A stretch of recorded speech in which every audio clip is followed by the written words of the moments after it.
The wise performs through non-action, the fool ties himself. Things are not different, ignorance leads to preference.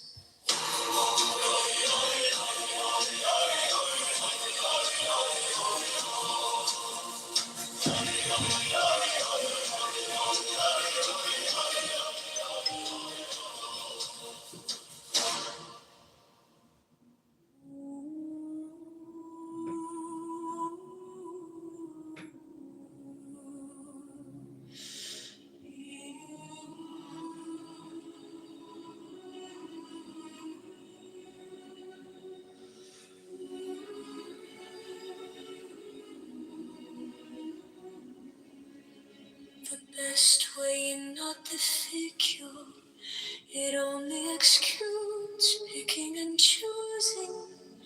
Once you stop loving and hating, it will enlighten itself. Depart for a hairbreadth, and heaven and earth are set apart. If you want it to appear, do not be for or against. To set longing against loathing makes the mind sick, not knowing the deep meaning of the way. It is useless to quiet thoughts. Completed is like great vacuity, with nothing lacking, nothing in excess. When you grasp and reject, there is no suchness. Do not follow conditions, do not dwell in emptiness, cherishing oneness in the earth, everything will stop by itself. Rest to stop motion, and rest will move you again. If you are merely there, how will you know oneness? Now understanding oneness, you will miss into ways, expelling beyond you without it, following emptiness, you are always behind it. The more words and thoughts, the more you will go astray. Stop speaking, stop thinking, and there is nothing you cannot understand. Return to the roof and obtain the purport. Following the outcome, you lose the source for a moment. Turn inward and surpass the emptiness of things. Changes that go on in emptiness all have their cause in ignorance. Do not seek the truth, only abstain from views. Do not dwell in truth views. Be careful not to pursue them. The slightest trace of right and wrong, and mind is lost in confusion. One being is the source of the two. However, do not even maintain the one. With one mind there is no rising, then everything is without blame. No blame, no things, no arising, no mind.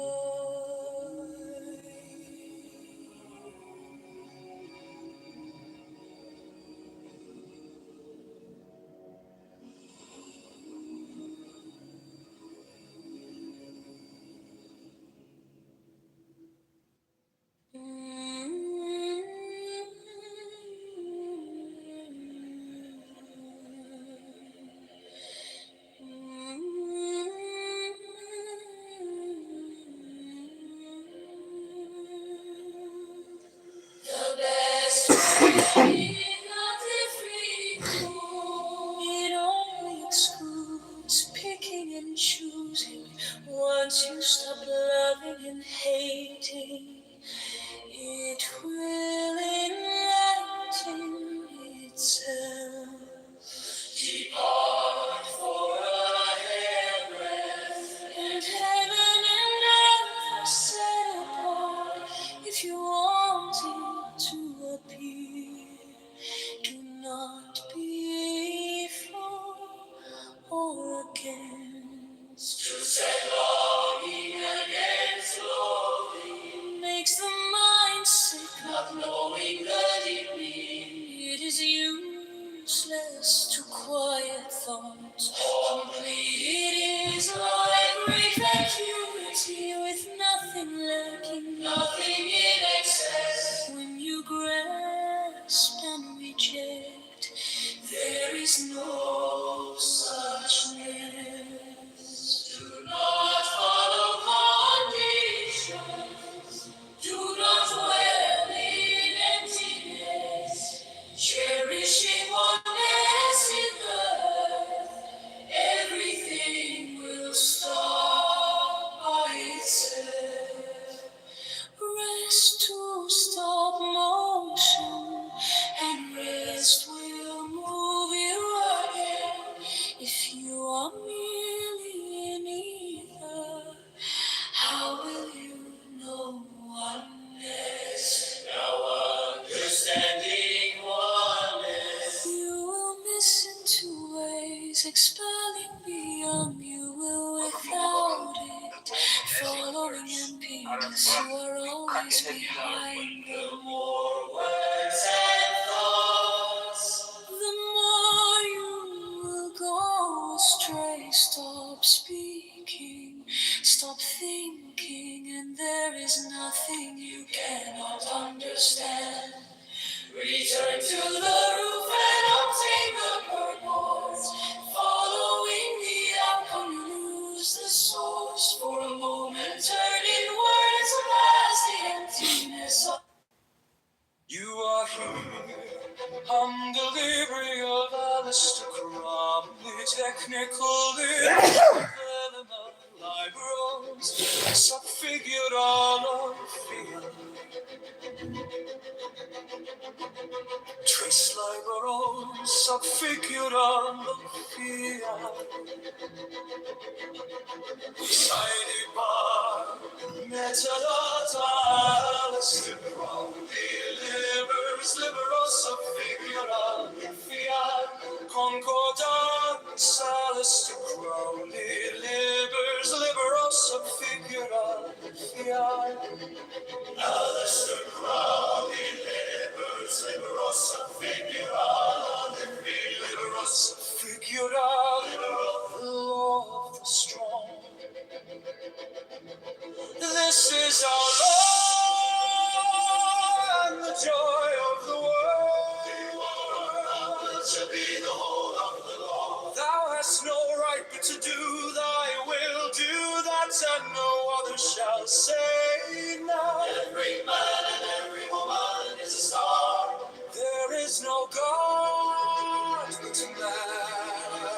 One man has the right to live by his own law, to live in the way that he wills to do, to work as he will, to play as he will, to rest as he will, to die when and how he will. To man has the right to eat what he will, to drink what he will, to dwell where he will, to move as he will on the face of the earth. Free man has the right to think what he will, to speak what he will, to write what he will, to draw, paint, carve, etch, mold, build as he will, to dress as he will.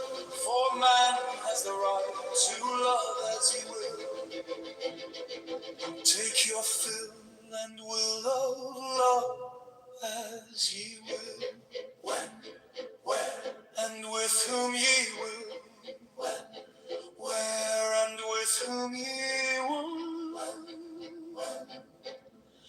Five man has the right to kill those who would thwart these rights. Slaves is the law, lavender will.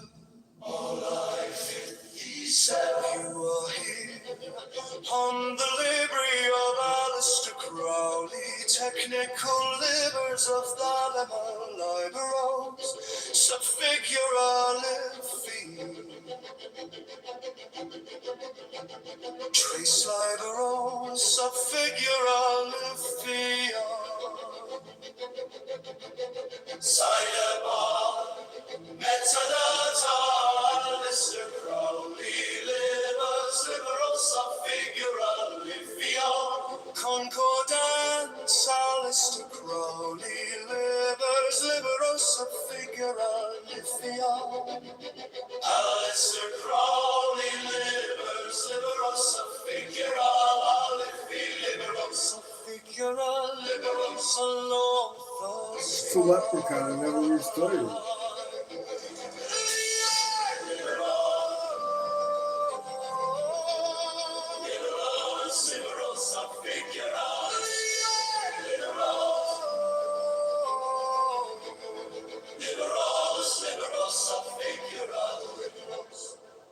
The law of the strong. This is our law and the joy of the world.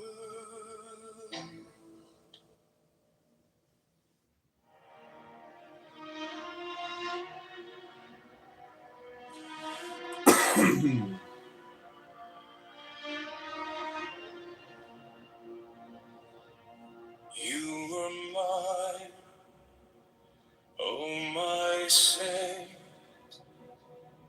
a whisper, a flame, a soft restraint by the scars we create.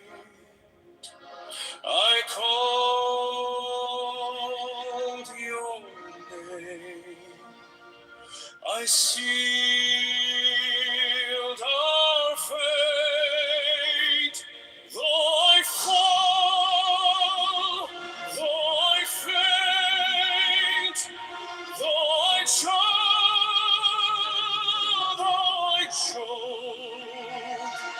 by the fire of desire I invoke,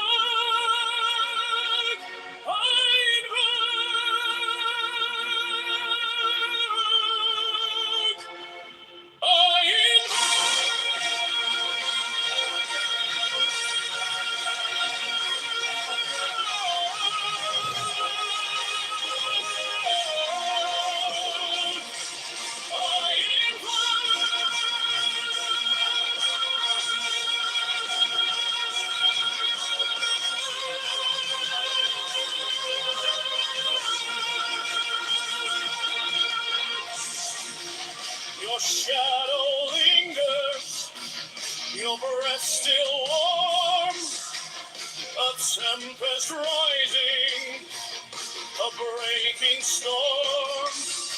By the light, by the night, by the vow we swore, I reach, I beseech for you once more. Though I fall, though I faint, though I choke, by the hour of a power I invoke,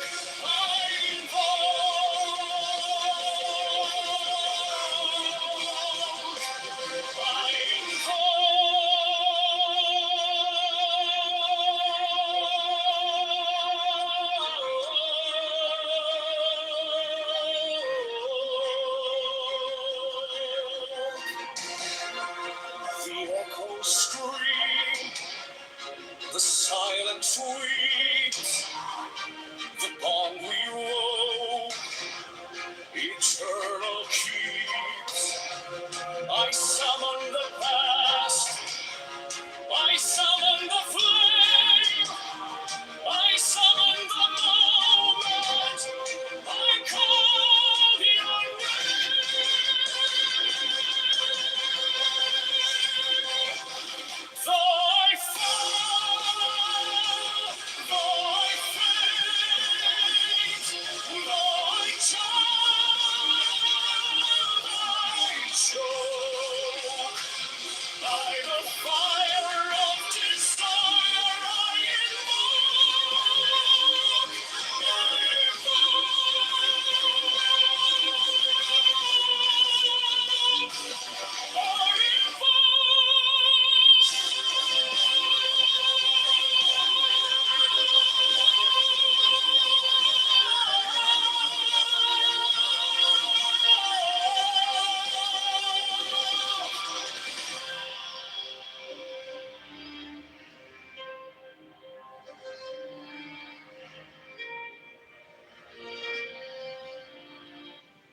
The Libri of Alistair Crowley, technical libers of the Lema Liberosa, figura l'alvi, trace a liberosa, figura l'alvi.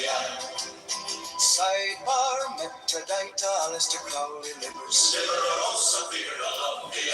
Concordance, Alistair Crowley, libers. Liberosa, figura l'alvi. Alistair Crowley, libers. Liberosa, figura l'alvi. Liberosa, figura l'alvi. Liberosa, figura l'alvi. The law of the strong, this is our law, and the joy of the world. Do what thou wilt shall be the whole of the law. I-40. Thou hast no right but to do thy will, do that and no other shall say nay. Every man and every woman is a star. I-3. There is no God but man. One man has the right to live by his own law, to live in the way that he wills, to do, to work as he will, to play as he will, to rest as he will, to die when and how he will. Man has the right to eat what he will, to drink what he will, to dwell where he will, to move as he will on the face of the earth. 3, man has the right to think what he will, to speak what he will, to write what he will, to draw, paint, carve, etch, mold, build as he will, to dress as he will. 4, man has the right to love as he will, take your fill and will of love as you will, when, where, and with whom you will. All I-51. 5, man has the right to kill those who would thwart these rights. The slave shall serve. Love is the law, love under will. I-57. You are here on the Libri of Alistair Crowley, technical libers of the Liberosa, figura l'alvi.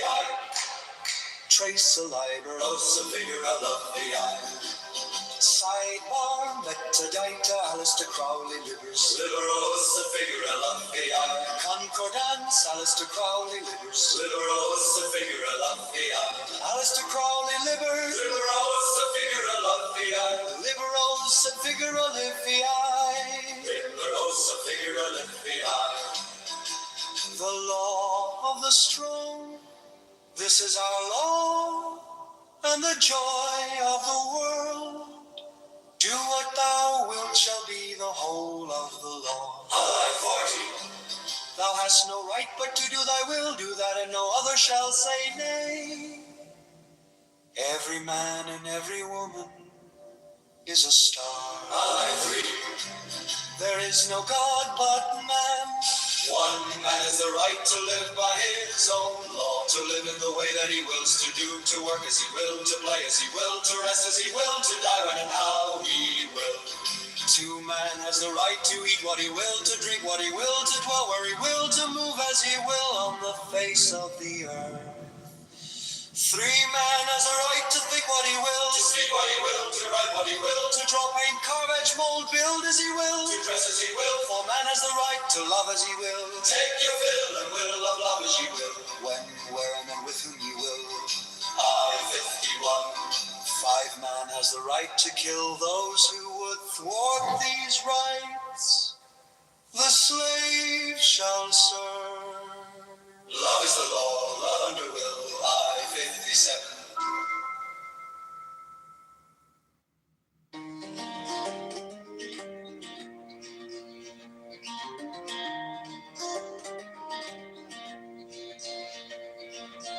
You lost a coin, it rolled away, but the moon trades silver for the day. What's gone will find a home anew, in drops of rain or morning dew. From hand to hand it slips so free.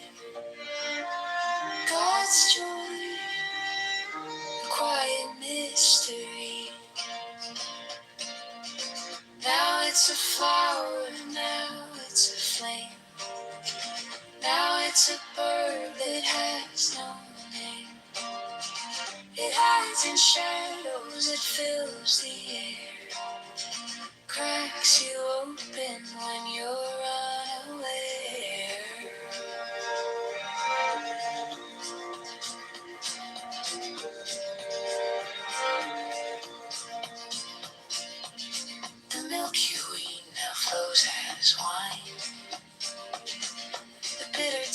to something fine. A cliff where it shines like emerald lace. And sorrow smiles with a different face.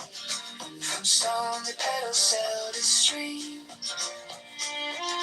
God's joy, the heart of every dream. Now it's a river, now it's a spark. Now it's a horse that breaks the dark. It hides and whispers, it fills the air. Cracks you open when you're unaware.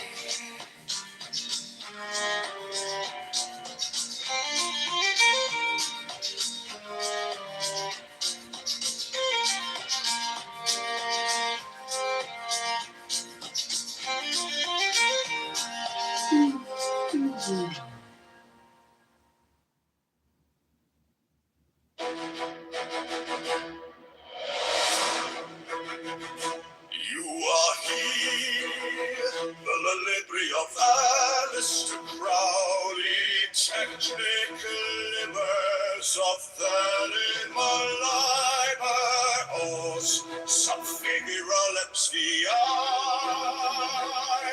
tres liberos, sub figura leps vi. Alistair Crowley livers, liberos, sub figura leps vi. Concordant. Alistair Crowley livers, liberos, sub figura leps vi. Liberos, sub figura leps vi. The strong, this is our law, and the joy of the world. Do what thou wilt shall be the whole of the law. Thou hast no right but to do thy will, do that, and no other shall say nay. Every man and every woman is a star. There is no God but man. One man has the right to live by his own law, to live in the way that he wills to do, to work as he will, to play as he will, to rest as he will, to die when and how he will. He has a right to eat what he will, to drink what he will, to dwell where he will, to move as he will on the face of the earth. Every man has the right to think what he will, to speak what he will, to write what he will, to draw, paint, carve, etch, mold, build as he will, to dress as he will. Take your fill of love as he will, and where and with whom he will. I 51. Those who import these rights, the slave shall serve.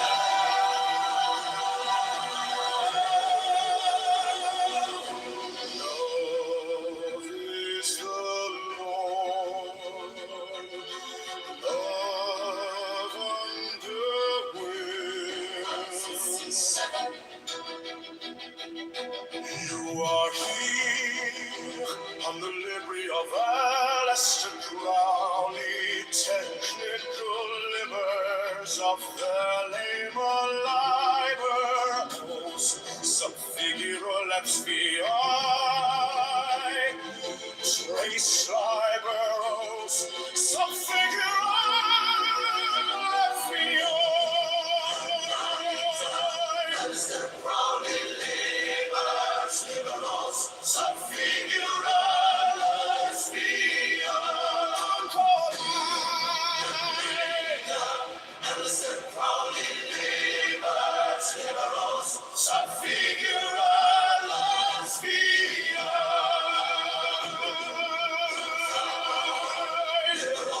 Sub figura la spia.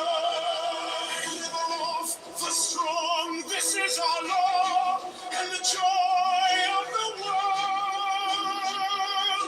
Do what thou wilt shall be the whole of the law. Thou hast no right but to do thy will, do that, and no other shall say that. Every man and every woman is a star. There is no God but man. One man has the right to live by his own law, to live in the way that he wills to do. To walk as he will, to play as he will, to rest as he will, to die when, how he will. Man has the right to eat what he will, to drink what he will, to dwell where he will, to move as he will on the face of the earth. Free man has the right to think what he will, to speak what he will, to write what he will, to draw, paint, carve, and small build as he will, to dress as he will. Take your fill and will. All I 51. For these rights the slave shall serve.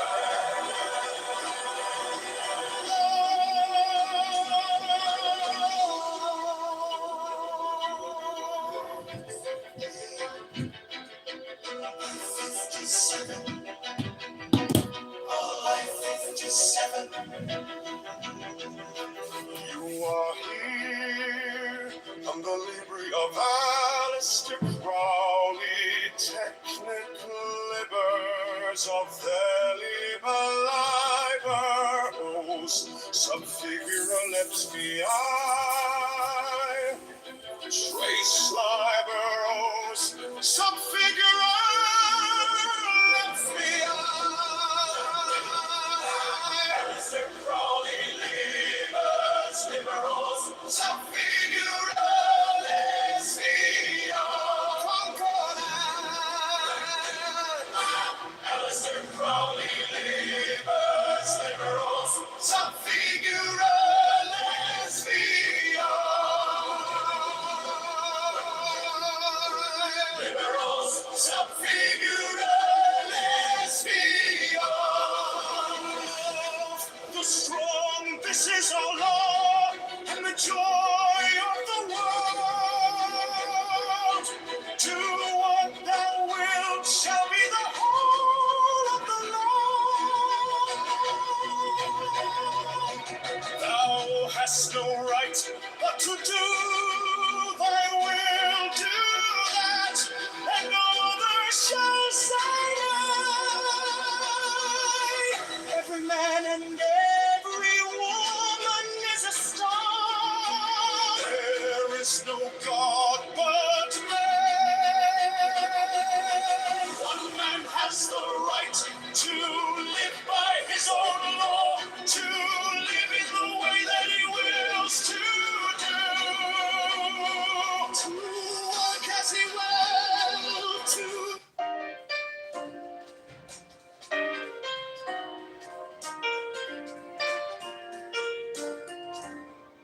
10 lights shimmer, 10 lights glow, secrets hidden in their flow.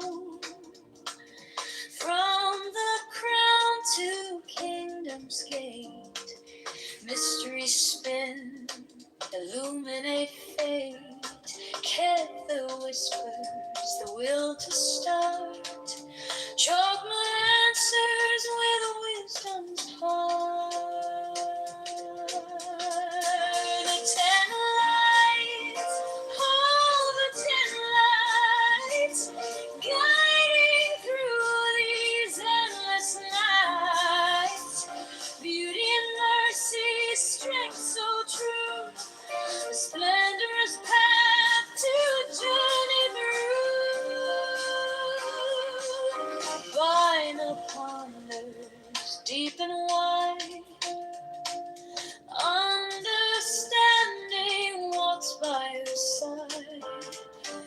Yes, its mercy, soft and kind, give her a strength, will sharpen the mind, tip far it shines, the jewels gleam, the harmony of a dream within a dream. Victory dances where Netsack stays, splendor in hoard and gilded rays. Yes, grounds the trembling soul, Mount withstands the ultimate goal. The ten lights, oh, the ten lights, blazing trails through shattered heights. From the crown to the kingdom's glow, the tree of life where wisdom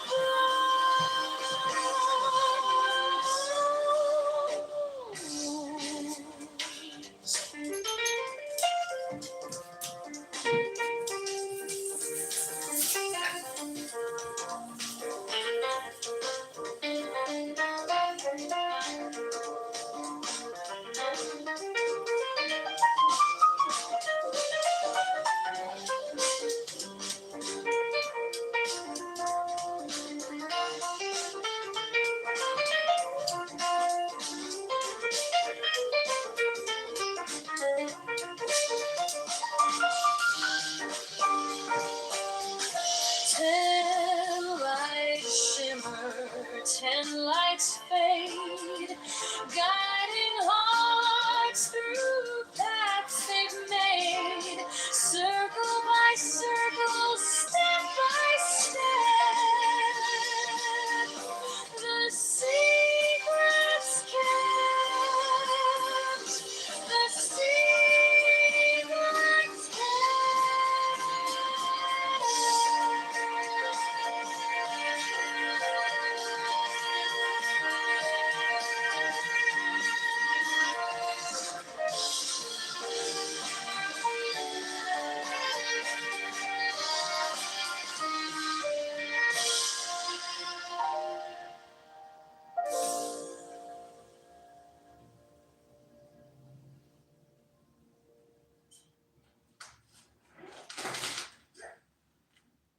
You are here, the delivery of Alistair Crowley, technical libers of Velma Labor, subfigurale fiat, Trace Liber, subfigurale, sidebar, method, Alistair Crowley, labor, liberal subfigurale, Concord dance, Alistair Crowley, liberal subfigurale, Alistair Crowley, labor, liberal subfigurale, liberal subfigurale, liberal, the law of the strong.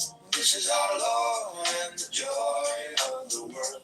Do what thou wilt shall be the whole of the law. All I fought is, thou hast no right but to do thy will. Do that, and no other shall say nay. Every man and every woman is a star. There is no God but man. One man has the right to live by his own law, to live in the way that he wills to do, to work as he will, to play as he will, to rest as he will, to die when and how he will. No man has a right to eat what he will, to drink what he will, to dwell where he will, to move as he will on the face of the earth. Every man has a right to think what he will, to speak what he will, to write what he will, to draw, paint, carve, edge, mold, build as he will, to dress as he will. For a man has a right to love as he will, take your fill and will love as he will, when, where, and with whom he will. R51. For a man has a right to kill those who would thwart these rights. A slave shall serve. Oh, is it I? Love is the law. Love on the will. All our fixed is settled. You are here. By the library of Alistair Crowley, technical libers of Velma Labor, subfigurate levy, trace life. No subfigure, I live the sidebar. Better Alistair Crowley, livers. Liberal subfigure on the eye. Concordance, Alistair Crowley. Liberal subfigure on the eye. Alistair Crowley, livers. Liberal subfigure on the eye. Liberal subfigure on the eye. Liberal subfigure on the eye. Liberal subfigure on the eye. Liberal subfigure on the eye.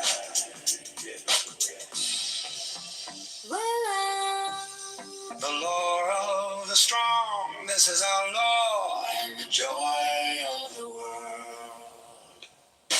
Do what thou wilt shall be the whole of a man. Thou hast no right but to do thy will, do that, and no other shall say nay. To die when and how he will. To a man has the right to eat what he will, to drink what he will, to dwell where he will, to move as he will on the face of the earth. Free man has the right to think what he will, to speak what he will, to write what he will, to draw, paint, carve, etch, mold, build as he will, to dress as he will. For man has the right to love as he will. Take your fill and will of love as you will, when, where, and with whom you will. All at 51. If a man has the right to kill those who would thwart these rights, the slave shall serve. Help is the way. Love is the law. Love on the way. I'm 57. You are here.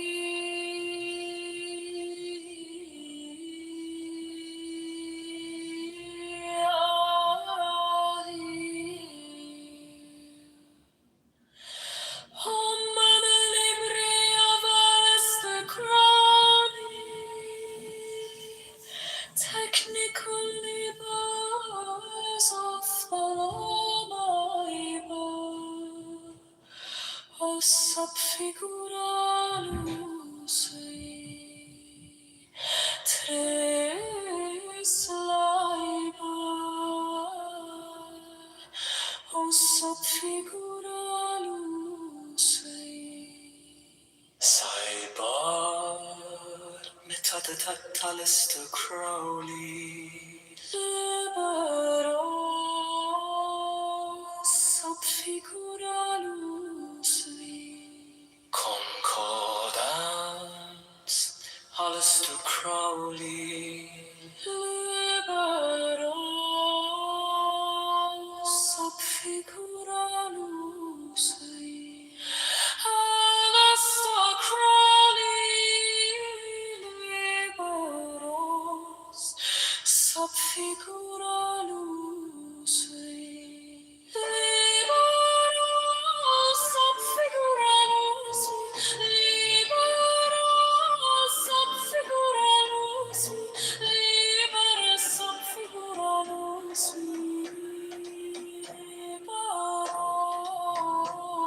Subfiguralus, liberos, subfiguralus, liberos, subfiguralus, liberos, subfigura. Do what thou wilt shall be the whole of the law. Thou hast no right but to do thy will, do that, and no other shall say no. Every man and every woman is a star. There is no God but man. One man has the right to live by his own law, to live in the way that he wills to do, to walk as he will, to play as he will, to rest as he will, to die when and how he will. To man has the right to eat what he will, to dwell where he will, to move as he will on the face of the earth. Free man has the right to think what he will, to speak what he will, to write what he will, to draw, paint, carve, etch, mold, build as he will, to dress as he will. Take your fill and will of love as he will, when, where, and with whom you will. There's the right to kill those who would thwart these rights. Love is the law.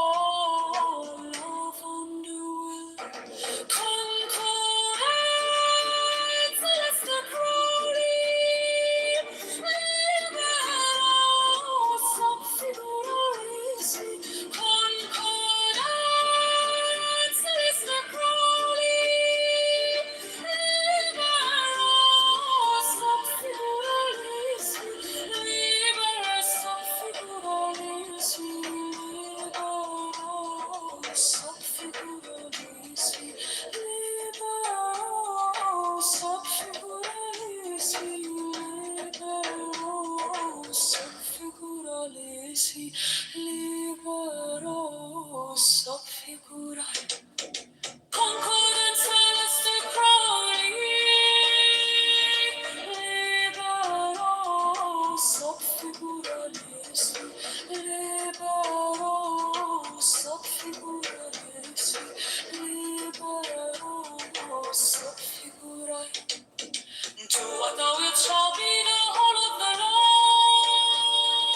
Thou hast no right but to do thy will, do that, and no other shall say no. Every man and every woman is a star. There is no God but man. One man has the right to live by his own law, to live in the way that he wills to do, to walk as he will, to play as he will, to rest as he will, to die when and how he will.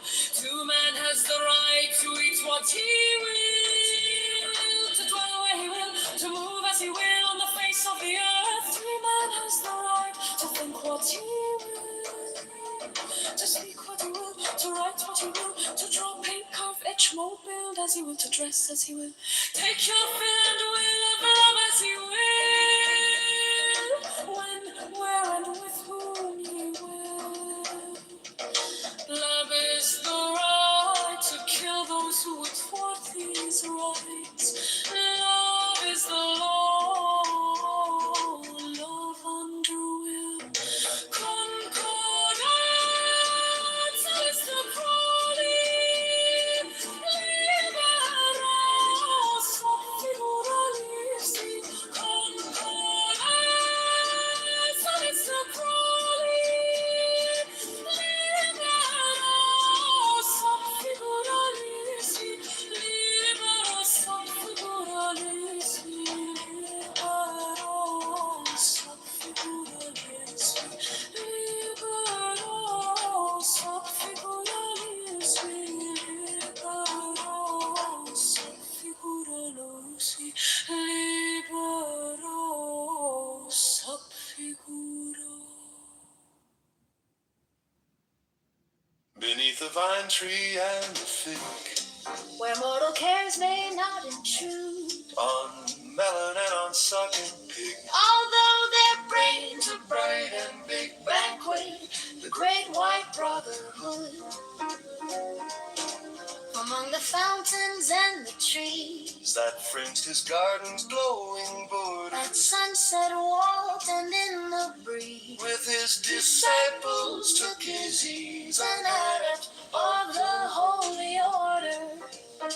My children, said the holy man, once more I'm willing to unmask me. This is my birthday and my plan is to bestow on you I can whatever favor you may ask me. Nor curiosity nor greed brought these disciples to disaster, for being very wise indeed. The adolescents all agreed to ask his secret of the master, with the aplomb and savoir-faire peculiar to Eastern races. He took the secret then and there, what is not lawful to declare, and thrust it rudely in their faces. A filthy insult screamed the first, the second smiled ingenuous blind, the youngest neither blessed nor cursed, contented to believe the worst, that he had spoken all his mind.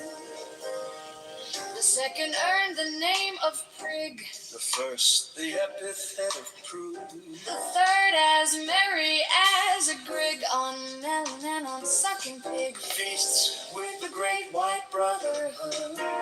Beneath the vine tree and the fig, where mortal cares may not intrude, on melon and on sucking pig, although their brains are bright and big, banquet the great white brotherhood. Among the fountains and the trees that fringed his garden's glowing border, at sunset walked and in the breeze, with his disciples took his ease, an adept of the holy order.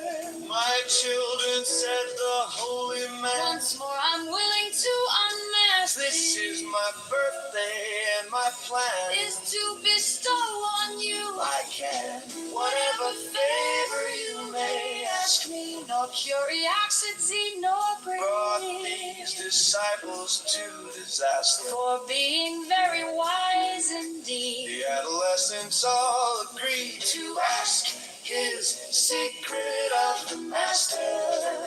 With the aplomb and savoir-faire, Into Eastern races, he took the secret then and there that is not lawful and to thrust it bear. rudely in their faces. A filthy insult screamed the first, the second smiled ingenious blind, the youngest neither blessed nor cursed, contented to believe the worst, that he had spoken all his mind.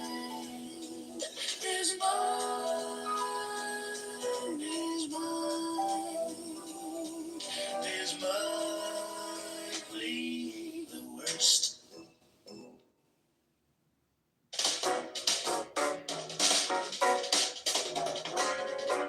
You are here, home delivery of aristocracy. Technical labors of the labor library. Oh, se figura le finale. Sadie Bond, aristocracy. Liberals are figured out if the Concordance. Aleister Crowley Ibbers. Aleister Crowley Lippers. Liberosa figurae. Liberosa figurae. Liberosa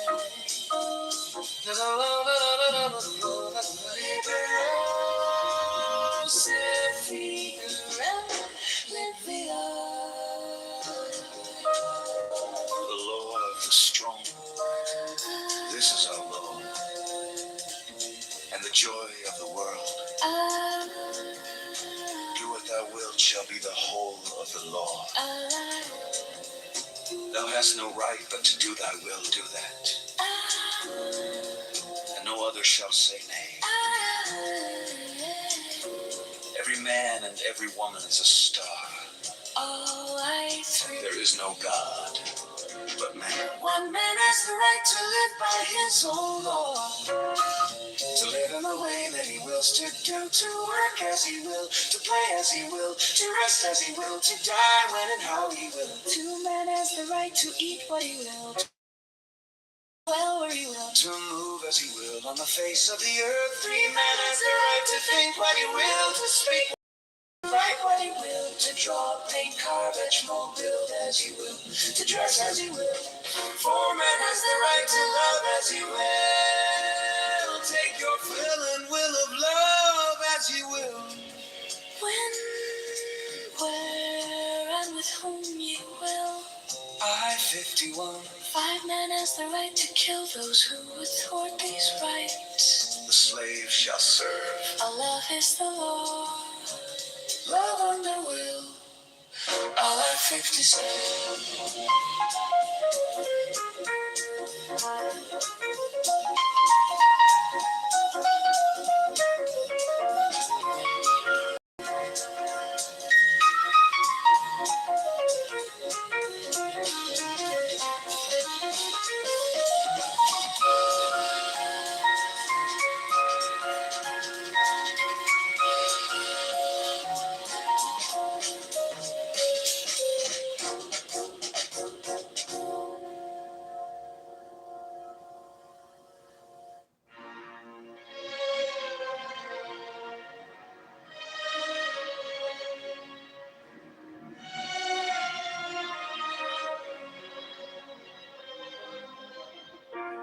By the mystical union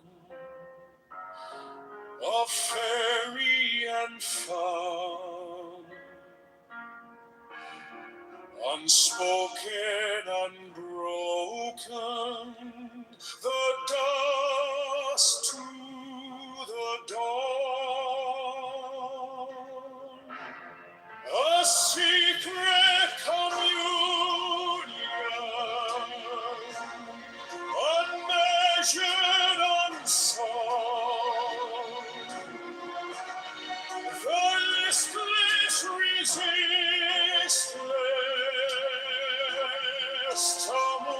tumultuous tongue, through shadows that shimmer, through whispers that hum, an echo eternal, a heartbeat, a drum, a secret communion, unmeasured unsung, the listless resistless,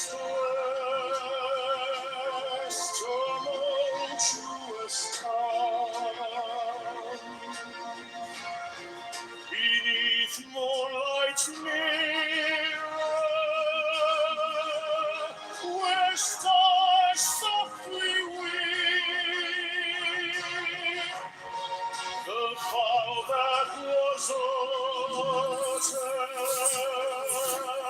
still buried so deep,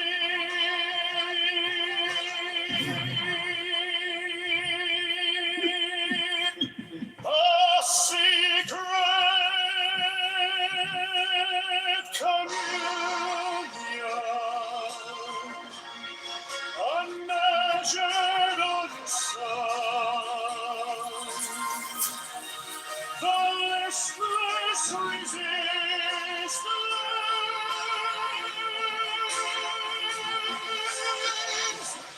tumultuous time.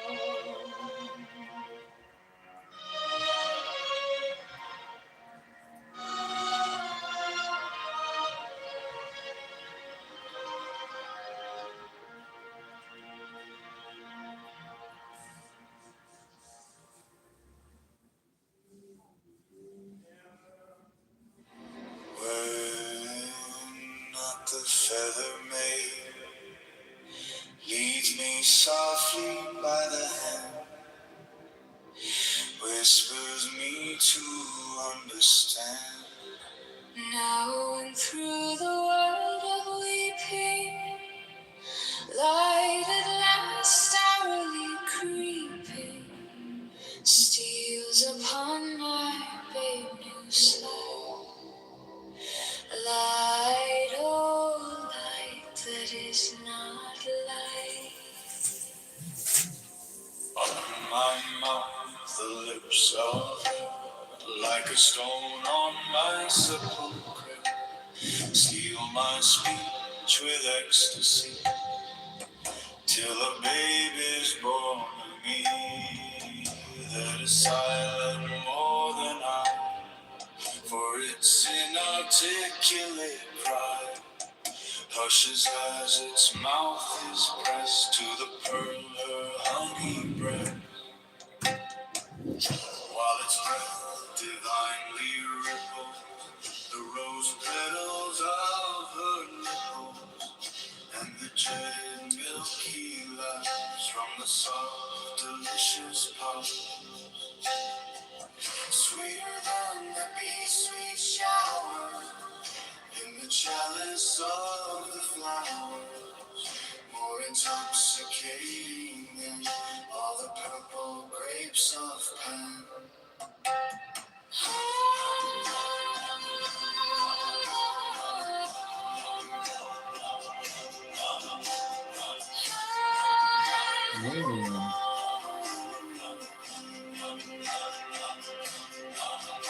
Oh, son.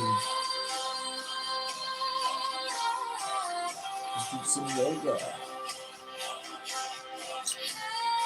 Good.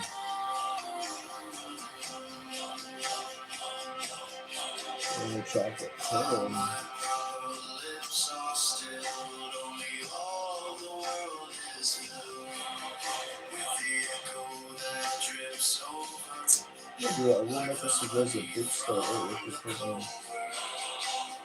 Passion, penitence, and rain seek their mother's womb again, and are born the triple treasure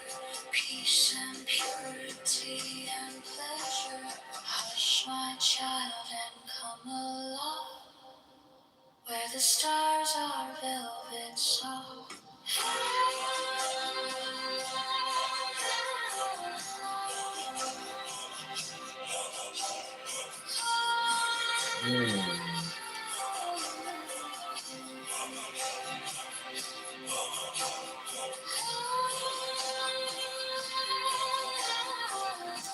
One was confirmed.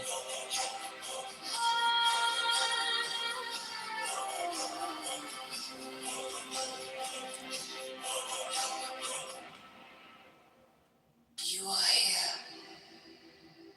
I'm the Libre of Aleister Crowley, technical liberals of Thelema Liber, oaths of Figura Liffey, trace alive, Menelada Aleister Crowley, Libers liberals of Figura Liffey,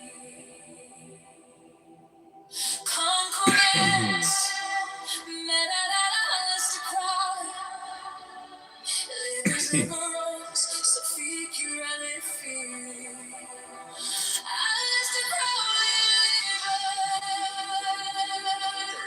Adrian Deadman AKH.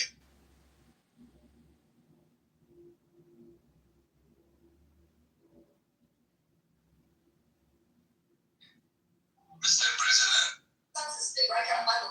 Give me something that is.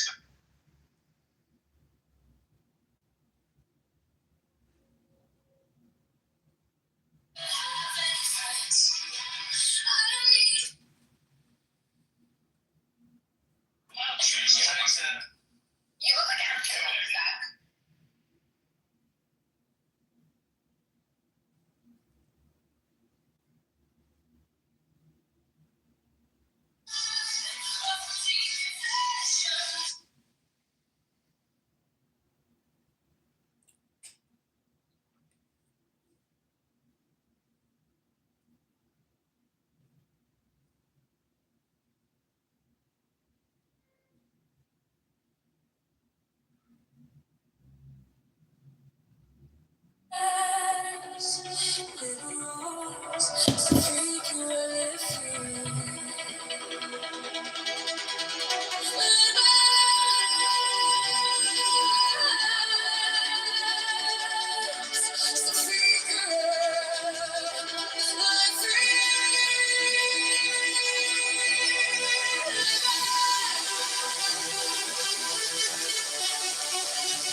The law of the strong.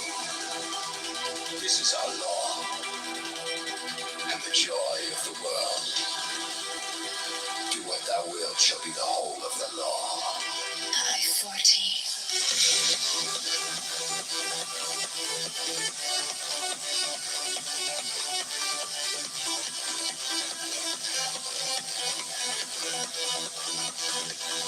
Thou hast no right but to do thy will, do that, and no other shall say nay. Every man and every woman is a star.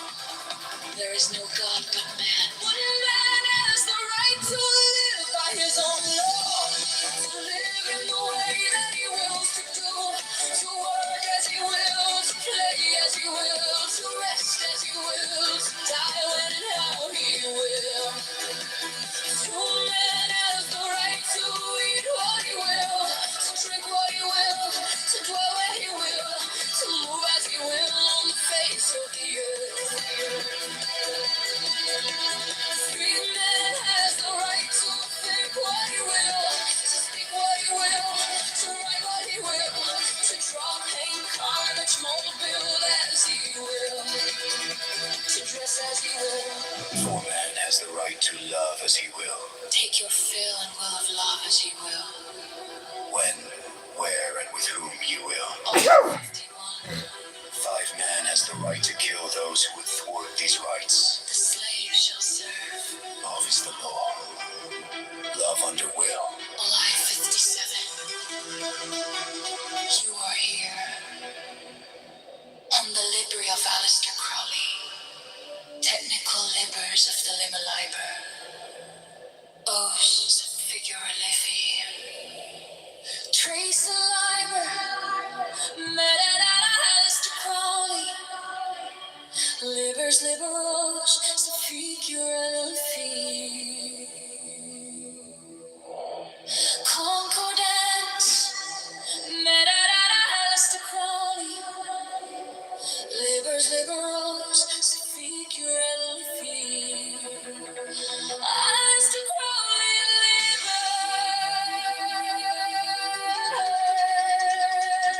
Libers, liberals, Sufficura,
The law is strong. This is our law and the joy of the world.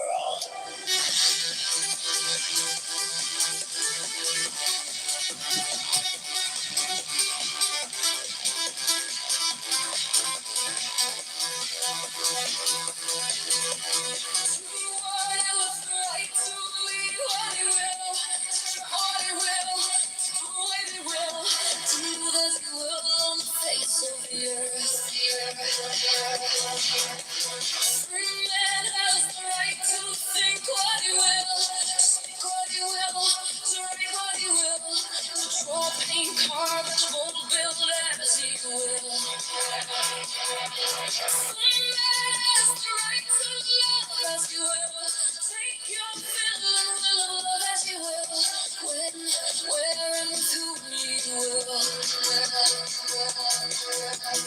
5 men has the right to kill those who would thwart these rights. The slave shall serve. Love is the law. Love under will. July 57.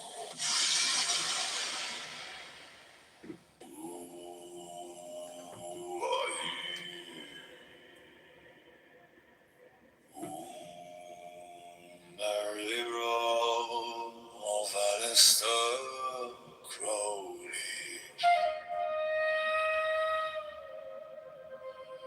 Technical libers of the Lemolibor.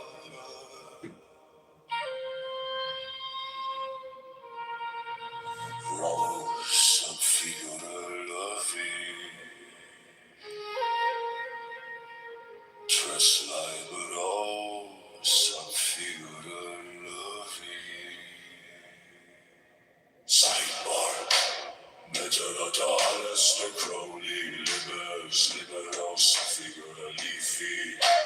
Concordance, Alistair Crowley, libers, liberos of figura leafy. Alistair Crowley, libers, liberos of figura leafy. Liberos of figura leafy.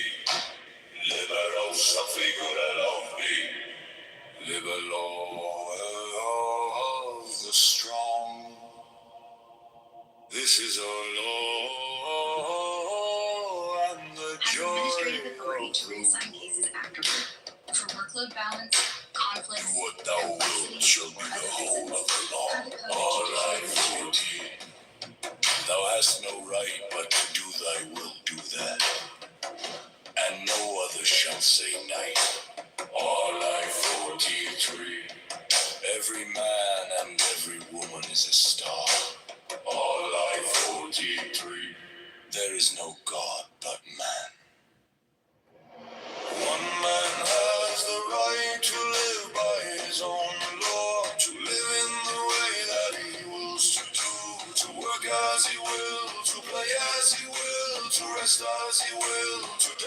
when and how he will. True man has the right to eat what he will, to drink what he will, to dwell where he will, to move as he will on the face of the earth. Free man has the right to speak what he will, to write what he will, to draw, paint, carve, etch, mold, build as he will, to dress as he will. For man has the right to love as he will. Take your fill and will of love as you will. When, where, and with whom ye will. All I 51. 5 man has the right to kill those who would thwart these rights. The slave shall serve. Love is the law. Love under will. All I 57.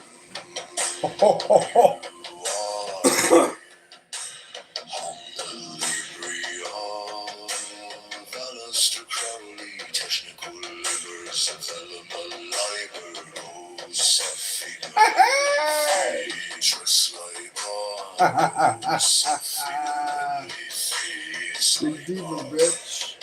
And that's how I don't fucking swear you used to. Concordance, Alistair Crowley, Libers, Liberosa Figura Liffy, Alistair Crowley, Libers, Liberosa Figura Liffy, Liberosa Figura Liffy, Liberosa Figura Luffy, Libero, the law of the strong. This is our law and the joy of the world. Do what thou wilt shall be the whole of the law. All I 40. Thou hast no right but to do thy will, do that, and no other shall say nay. All I 40. To die when and how he will.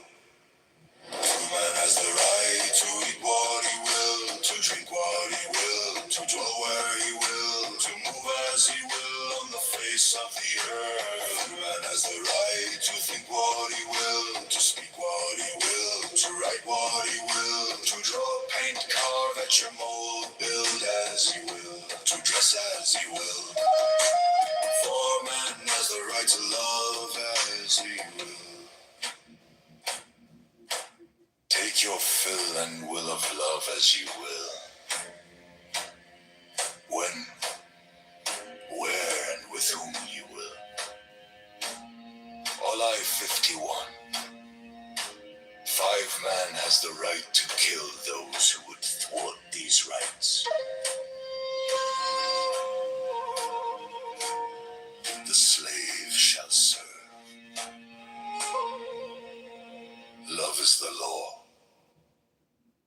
Love under will. All I 57.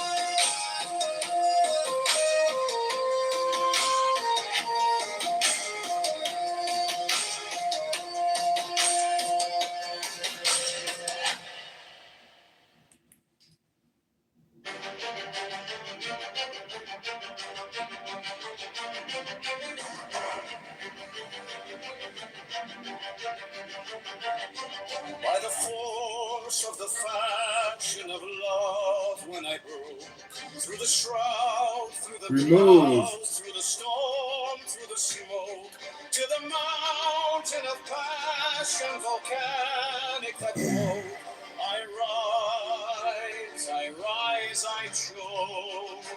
By the rage of the mage I invoke,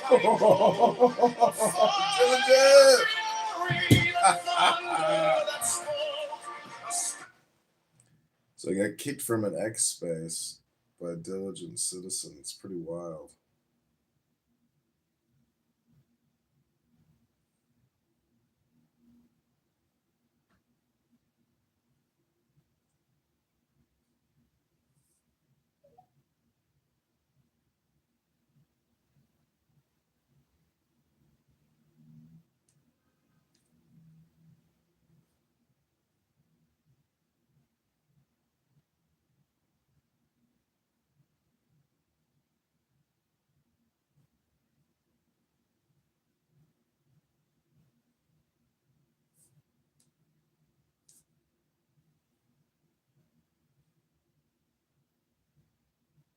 I mean, really, I don't think so. I think that's wild to even say that shit.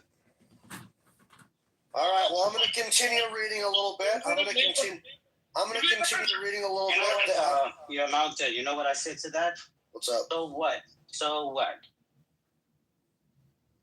Well, I just think that he's comparing us to the communist Chinese government, Mao Zedong and his government compared to American government. I think that's crazy. You might have the slavery thing, obviously, you know, but what else do you have on us there? I'm gonna read a little bit more here. Thank you there, John, for helping me with that, buddy. You start with a But base. yeah. If it's normal stuff, I think, man, that we really we need to stop acting like China and America are the same. You guys think you want to cozy up to fucking to communist China? You're crazy, man. Body cam, lab sheet, 35 up front. Really, I think you 15 are. more for each extra copy from a different source. Why? Official You're filings. crazy for thinking China is fucking trying to like hack you guys 20 for the TikTok or first, something. 10 each. Your country is banning social media ads 12. because they compete too much with Instagram and Facebook. Everywhere we What the go, fuck is wrong with you? everywhere we go, Jarl, they're trying to challenge us. No primaries Okay, I or mean, primaries should be. Man, it's just so fucking true. Custody looks fishy. Why are they fucking building islands in the South China Sea? Why are they trying to build bases in Venezuela? Why were they offering to build airports and bases in Greenland? Greenland was going to go for it, but Denmark and American pressure made them, you know, made their contracts basically be void. But China's trying to move in on us, man. It's so fucking clear. I don't understand why like, what is it that I'm wrong about with that, man? See what dragged it. All right, hold on here now. What's really sad, guys, is that Henry Kissinger, our government really helped open up China. You understand? That's what's scary about it. So, Henry Kissinger, which is fucked up. I guess I'll just start from here.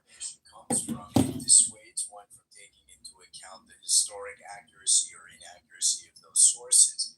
Furthermore, by putting additional credence on primary source documents, we neglect to recognize the inherent nature of human errors. So, for example, you would have notes from a detective where the detective misspells something, and then if we interpret that as if it was intentional, it could lead us to some wild conclusions.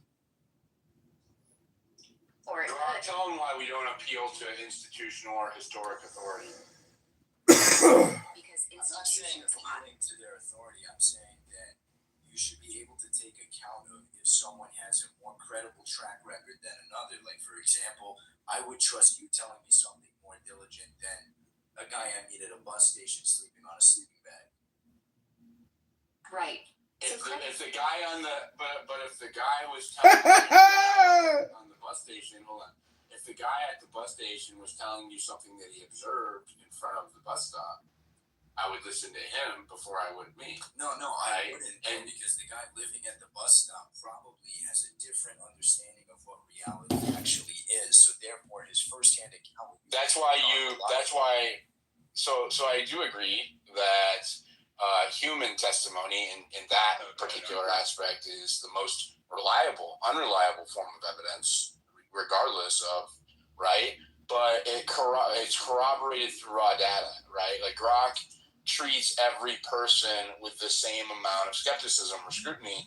It needs to be corroborated by raw data, and she doesn't discount it, right? I used to be the way I had it set up, where it would discount anything that wasn't corroborated by primary raw evidence. Instead, it weighs it based on how much raw data, like videos of the person there, or a time-stamped image, that's corroborated by things in the image, things of that nature. If there's corroborating evidence, I'm not trying to be oppositional. I'm just trying to learn more about how you. No, I'm just explaining it to you. So if there's corroborating evidence, so what it does is just assigns a confidence score in whatever it's reading to you, and it tells you why it thinks that. And then if you want to independently verify what it says, it reads it out loud. All right, we're back on business. Here we go. 911 audio, time-stamped metadata, another eyewitness who's sober. Decision on how we move forward today. So the defense's argument, the defense relying upon evidence in Robertson cases, if there is a showing of conflict of interest under Rule 1.7, the court should exercise its discretion to require the Utah Attorney General's office to stand in for the Utah County Attorney's Office. Mr. Novak conceded that there has to be a very good possibility of a conflict or showing of a conflict. No authority was given to the standard of proof necessary to satisfy that showing. This court wishes to address the issues of the showing of conflict of interest under Rule 1.7. With regards to the first question, whether the prosecutor has a conflict of interest under Rule 1.7, the defendant asserts the following facts, and I'm drawing from the motion itself and reading from it. One of the prosecutors on the case was a family member who, along with approximately 3,000 others, attending Turning Point USA and UVU on the day of Charlie Kirk was shot and killed. The family member texted the prosecutor almost contemporaneously. I can't speak today. Contemporaneously. I said that word right. With the event, and shared that they had heard the gunshot. They had run with the crowd from other reactions. Thereafter, the prosecutor went to UVU and investigated how far away his family member was to the shooting. The family member had left the gun. Right. The prosecutor determined that the family member was approximately 85 feet away from Charlie Kirk being shot. In my view, those are the alleged facts that the court must consider to answer the first question. Does the prosecutor, by virtue of his relationship with a family member who witnessed the shooting, have a conflict of interest? Rule 1.7. And turning to that, just like looking at my notes, I appreciate your patience. And so turning to defense, I accept the facts as you have alleged in your motion as true. Is there any reason to call witnesses to answer the first question before the court? And before you answer that, I understand that there are other relevant facts that pertain to the effect of the alleged conflict. Those facts could include whether the prosecutor was properly screened for the case, what conversations he had with other prosecutors, and whether the family member's experience impacted the state's decision to seek the death penalty. It is the defense position, as I understand it, those facts may need to be explored through witness testimony. But if we're just talking about the first question, whether the prosecutor has a conflict of interest under Rule 1.7, is there indeed all witnesses?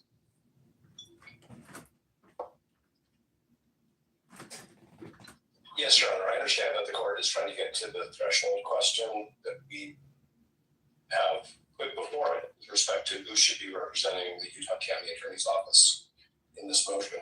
But the answer to the court's question is yes, because it's not just the mere transactional event that this,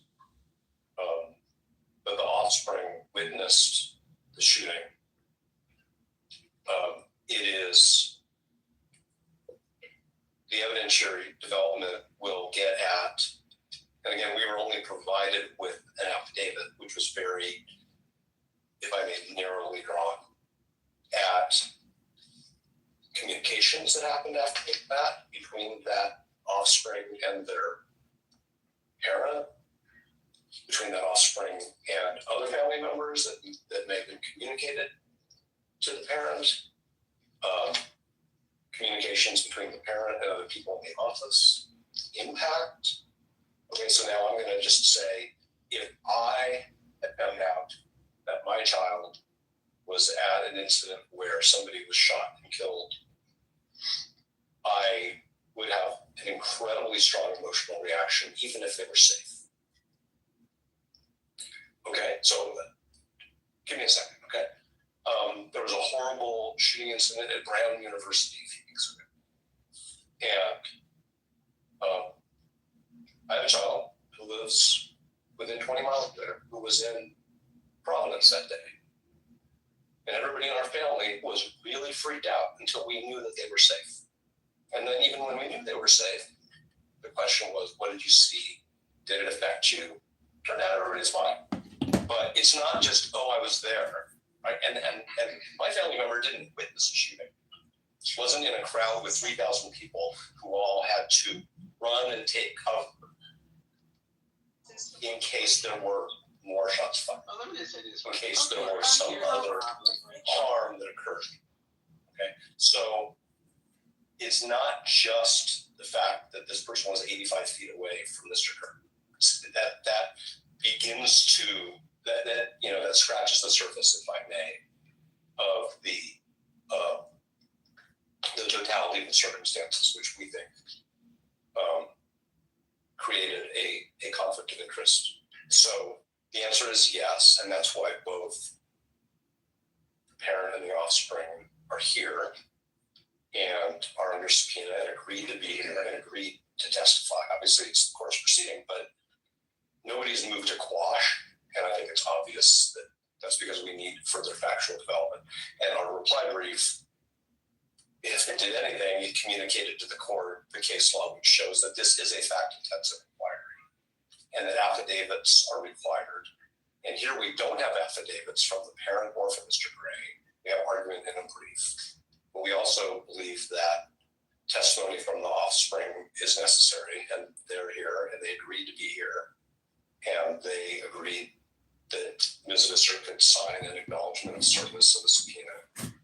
So the very, very long answer to the first question is yes, definitely. We need to have an evidentiary here. But isn't defense required to make the threshold showing from the facts that you're asserting? Isn't that where we begin? Not necessarily the state's response, but don't you have a responsibility to show that that you've made a threshold showing of what you're asserting would rise to what you're asserting in your motion? So the state, so the Utah County attorneys informed us that this offspring was present in a crowd, was caught up in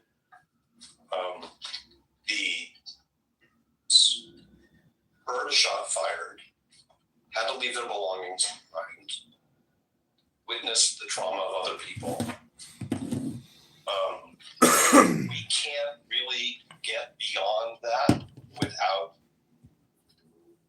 fact development. And if what the court is saying, hypothetically, is I want you to go sit down and interview people, that's one thing. If the court's saying that we somehow should have more information than the county has given us, we can't do that without evidentiary development. Okay?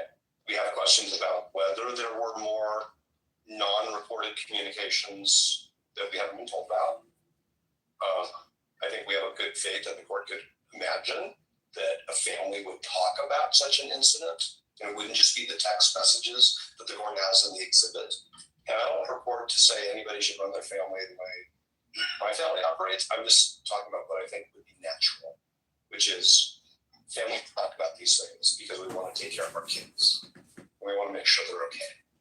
And then we need to make sure that our responsibilities to the public and to justice aren't impacted by our personal experiences. And I think that we can only get at that, Your Honor, through evidentiary development. All right. And that's why, and I think that the state would agree with that, because that's why they provided the court with some affidavits and some facts in the course of argument. So I think that it needs to be fully developed through the very limited number of witnesses that are present. I understand. Let me turn to the state. What's the state's position? So I want to make sure I'm understanding your question. Question is, there's two layers here, right? The first layer is when an alleged conflict arises, does in this case, the county attorney's office have to conflict the handling of that allegation to another special prosecutor, attorney general's office, right? Your question is, doesn't the defense have to make an initial showing before that first conflict has or occurs that requires that delegation? Yes. Okay. My answer is yes. I mean, otherwise we have to have a hearing to determine if another entity has to handle the substantive issue. And then you have to have another hearing to determine if there actually is a conflict. I think there has to be at first a showing that there is, a basis for a conflict. Otherwise, someone can come in and say, I think there's a conflict without any evidence whatsoever, or not evidence that's credible. I think, and for that reason, I think the court should be able to make this threshold showing based on the affidavit, right? The affidavit and the facts that have been proffered. I think there's enough there for you to say, yes, the county attorney's office can handle this motion on its own, or no, this motion needs to go to the attorney general's office, whoever else, to handle the substantive issue of whether or not there's a conflict. I mean, I want to be clear. The only pants you'll want to wear this summer. Whether you're 50, 60, 70, or beyond, these are the comfiest pants that also keep you looking sharp. Made from super breathable silk cooling fabric, they feel light as air on your skin, keeping you cool and comfortable all day. With 360-degree comforts. Stretch. Without restriction. The straight leg design offers a stylish, sleek look, available in 7 timeless colors. Guys, sorry about that. Plus, they are designed to last with no wrinkles, no fading, and an anti-scratch fabric that stays in top shape for over 1,000 washes. Responsibility for the question. In regards to the threshold showing about the conflicts,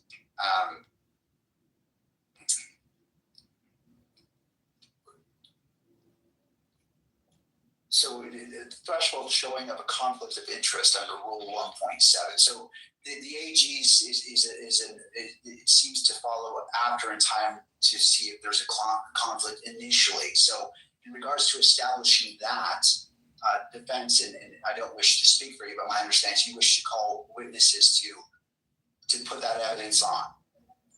Then I misunderstood the court's question. I don't think we need to take testimony in order for this court to make a finding on under 1.7 that conflict-free counsel should represent the state in this motion. I am not suggesting, and I didn't mean to, that there will be 2 hearings.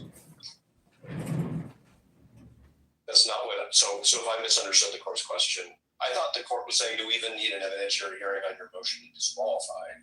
It's not enough for the court to just read the papers. But that was not. Was that your question? Well, and I'll take full responsibility on my question.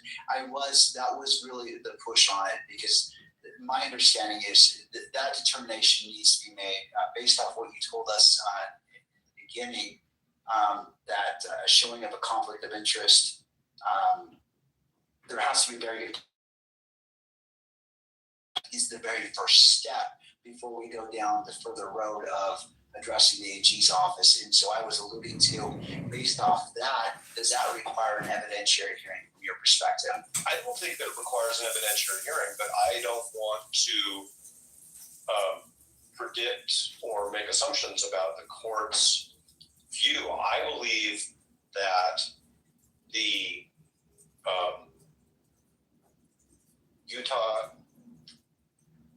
County Attorney's disclosure to us on October 20th of this situation and our assessment that it creates a conflict of interest is not frivolous. It's not taken for the purposes of delay or tactics. It's a real potential conflict. I don't know what the threshold showing is that permits or requires the court to exercise its authority under what is now in juxtaposition to the Utah legislature changes its code so often, like we have to figure out all the new code numbers, but it's now section 17-68-304, which gives the court the authority to appoint the attorney general in this situation for this purpose. 17-68-304, as opposed to the code section cited in amendments. The law is the same, but the code section changed. But what I'm saying is, I don't want to predict or gamble with what showing this court thinks is necessary in order to appropriately exercise its discretion to make that move. And so if the court says, I need more, then we should have an evidentiary hearing, because the important thing is to get it right, not for me to bargain on whether our papers show enough. The only thing that we know, any repost, please repost the space is what we were bottom right corner. Thank you. And what we were given. And we were given some text messaging between family members and maybe some other people. I mean, the court has that today, so that that's all we really have. And so I don't want to just say, oh yeah, there's enough there, and then have the court say, no, there isn't.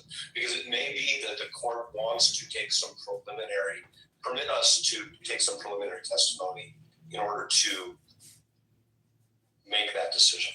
But what I really think, instead of starting an evidentiary hearing on a motion to determine if there should be a referral, I think that there's a sufficient showing that there should be a referral by this court because of 1.7 under the court's authority under Utah Code Section 17-68-304 before we even begin to take testimony. I mean, the fact that Mr. Gray is going to be the first witness we call already, and that the state hasn't moved to quash because it's a frivolous subpoena or it doesn't have, there's no basis in the factual predicate to examine Mr. Gray about these things, suggests that there's a problem here. But Mr. Gray's office is representing Mr. Gray while also trying to represent the state. And that's an inherent problem. And I understand it's a thorny question. What's the showing that's necessary, and does the court have discretion, or is the court compelled to? Is the court going to commit error if it doesn't? That's why I think that maybe some thoughtful briefing is an appropriate thing to do before we start an evidentiary hearing, and then realize that we got off a little bit, because there should be somebody else seated at the council table when two members of the state's attorney's office, who are members of the prosecution team, are two of the 4 or 5 witnesses in this hearing. So I'm not trying to dance around the court's question. What I'm really saying is, I don't know that we can be stuck with only being able to give a court a showing based on the evidence we've been given, when all we've been given is a memo that says, this person was there, we don't think it's a problem. They were 85 feet away when Mr. Kirk was killed. So, and I appreciate what you're saying, counsel, but what I'm trying to determine is, in your regard, in your understanding, and I want to address this, the sufficiency of the showing. Is it your request for an evidentiary hearing for you to present to the court enough evidence for the court to make that determination, or something else? If the court doesn't believe that the papers themselves sufficiently demonstrate that for purposes of the motion to disqualify, the state should be represented by somebody else, then the answer is yes. We want to have an evidentiary hearing up until the point where the court reaches that conclusion. Because that would be the only way for us to satisfy whatever showing the court deems necessary. So I'm not going to waive an evidentiary hearing if the court's saying, well, I don't think we have enough evidence here. Obviously, the answer is yes. What I'm really just saying is, I think that based on the papers, the court can say, yeah, this is a significant problem in a serious case that has really, really serious consequences for Mr. Robinson, for the people of the state of Utah, for the victim's family, and we should do this carefully and correctly. And I think the way to do that is to have the Attorney General of Utah designate somebody in their office to represent the county for this limited purpose until the court determines the scope of the conflict. We think the conflict requires disqualification from the case, but ultimately, obviously, that's going to be the judicial determination. All right. Anything further from the state before the court makes its ruling on this issue? I just want to clarify, you're talking about the need for an evidentiary hearing in order to determine whether or not the states that the county attorney's office can handle the motion to disqualify? No, to determining if just an initial showing of a conflict that exists here, like it. Well, for what purpose? To disqualify the office, or to have the attorney general's office step in and handle the disqualification? To disqualify the office. I take a crack at it? If you wouldn't mind, Mr. Gray, just stepping to the left room, just so the record picks you up. Sometimes these might be a little more. If I could take a crack at it. Basically, I think what you're saying, it's kind of like a Frank's hearing where you have to allege sufficient facts. So that based on those facts, if the court takes that as true, then you would need whether or not there would be a legal basis to conflict it out or find a conflict, right? And so if they don't make that showing, then the court can rule straight blank. But if they do make that showing, if what's alleged is true, then we go to an evidentiary hearing. Is that? Mostly, it's the initial showing of a conflict, and what happens after that will be determined because they're bringing this up for the first time today. Basically, like a prima facie showing initially. Is that what you're Essentially. saying? Okay. I think that's. Yeah, I'll let you. Now, I appreciate your clarification, Mr. McBride. Nothing else. All right, it's the court's, and I've read the briefing by all parties and listened to the argument today, and I don't believe a sufficient showing has been made for the court just relying upon the briefing itself. And so I can't make that a finding based off, well, I would find that threshold showing hasn't been met based off the briefing. And turning to Mr. Novak, based off that finding of the court, what is your position?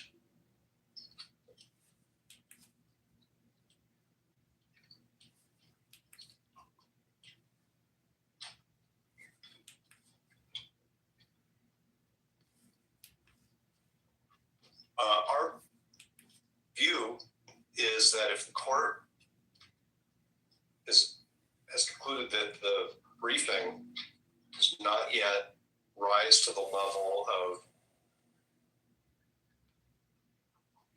proof that the court should at this time make a referral, then the court should begin to take evidence. And there may be a moment where the court says, okay, I've heard enough. Now I'm ready to make a referral. And we're going to stop and pause and wait for the Attorney General to engage. And then we'll have to see where that goes. But maybe that we have to finish the evidentiary hearing. But,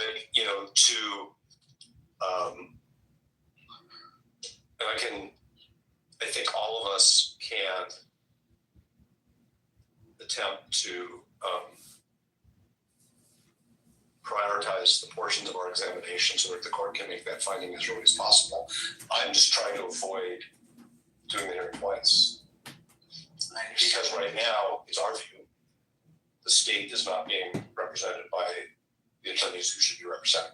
And so if the state's going to come in later and say, well, we want to redo the evidentiary hearing because the state wasn't represented by the right parties, I mean, it just, by the right lawyers, that's something that we would want to avoid. We want to do this once out of the courtesy to the court and to a couple of witnesses. No, I appreciate that. And can this be accomplished by proffer? I don't know what the witnesses are going to say because they've only given us very limited information. The state elected to give us information in their briefing, some of which is, like I said a few times now, it's not sworn by affidavit or declaration. It's in the nature of argument. And there are portions of Mr. Gray's brief, he signed it, where he makes many, many assertions of fact in the course of arguing legal issues. And none of that is sworn. And I'm sure that, and I think, so I don't think there can be a proffer because I don't know what the proffer is.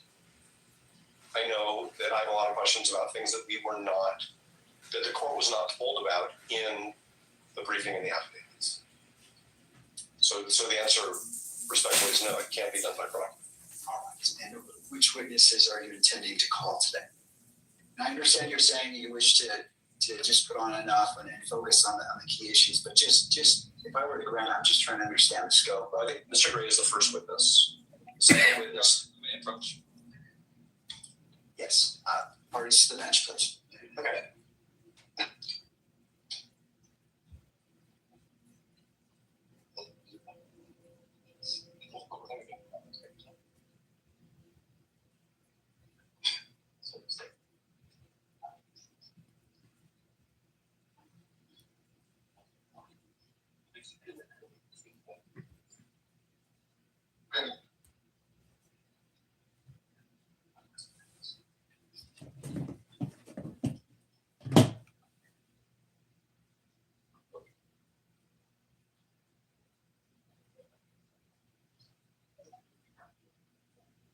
How much would you pay to be able to read his mind, Nazi?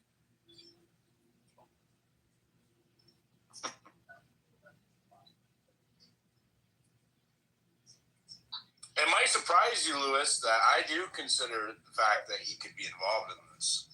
Just be objective. I'll be honest, I was just stepping away for like 30 minutes getting ready for the Sabbath. Shabbat Shalom. I apologize.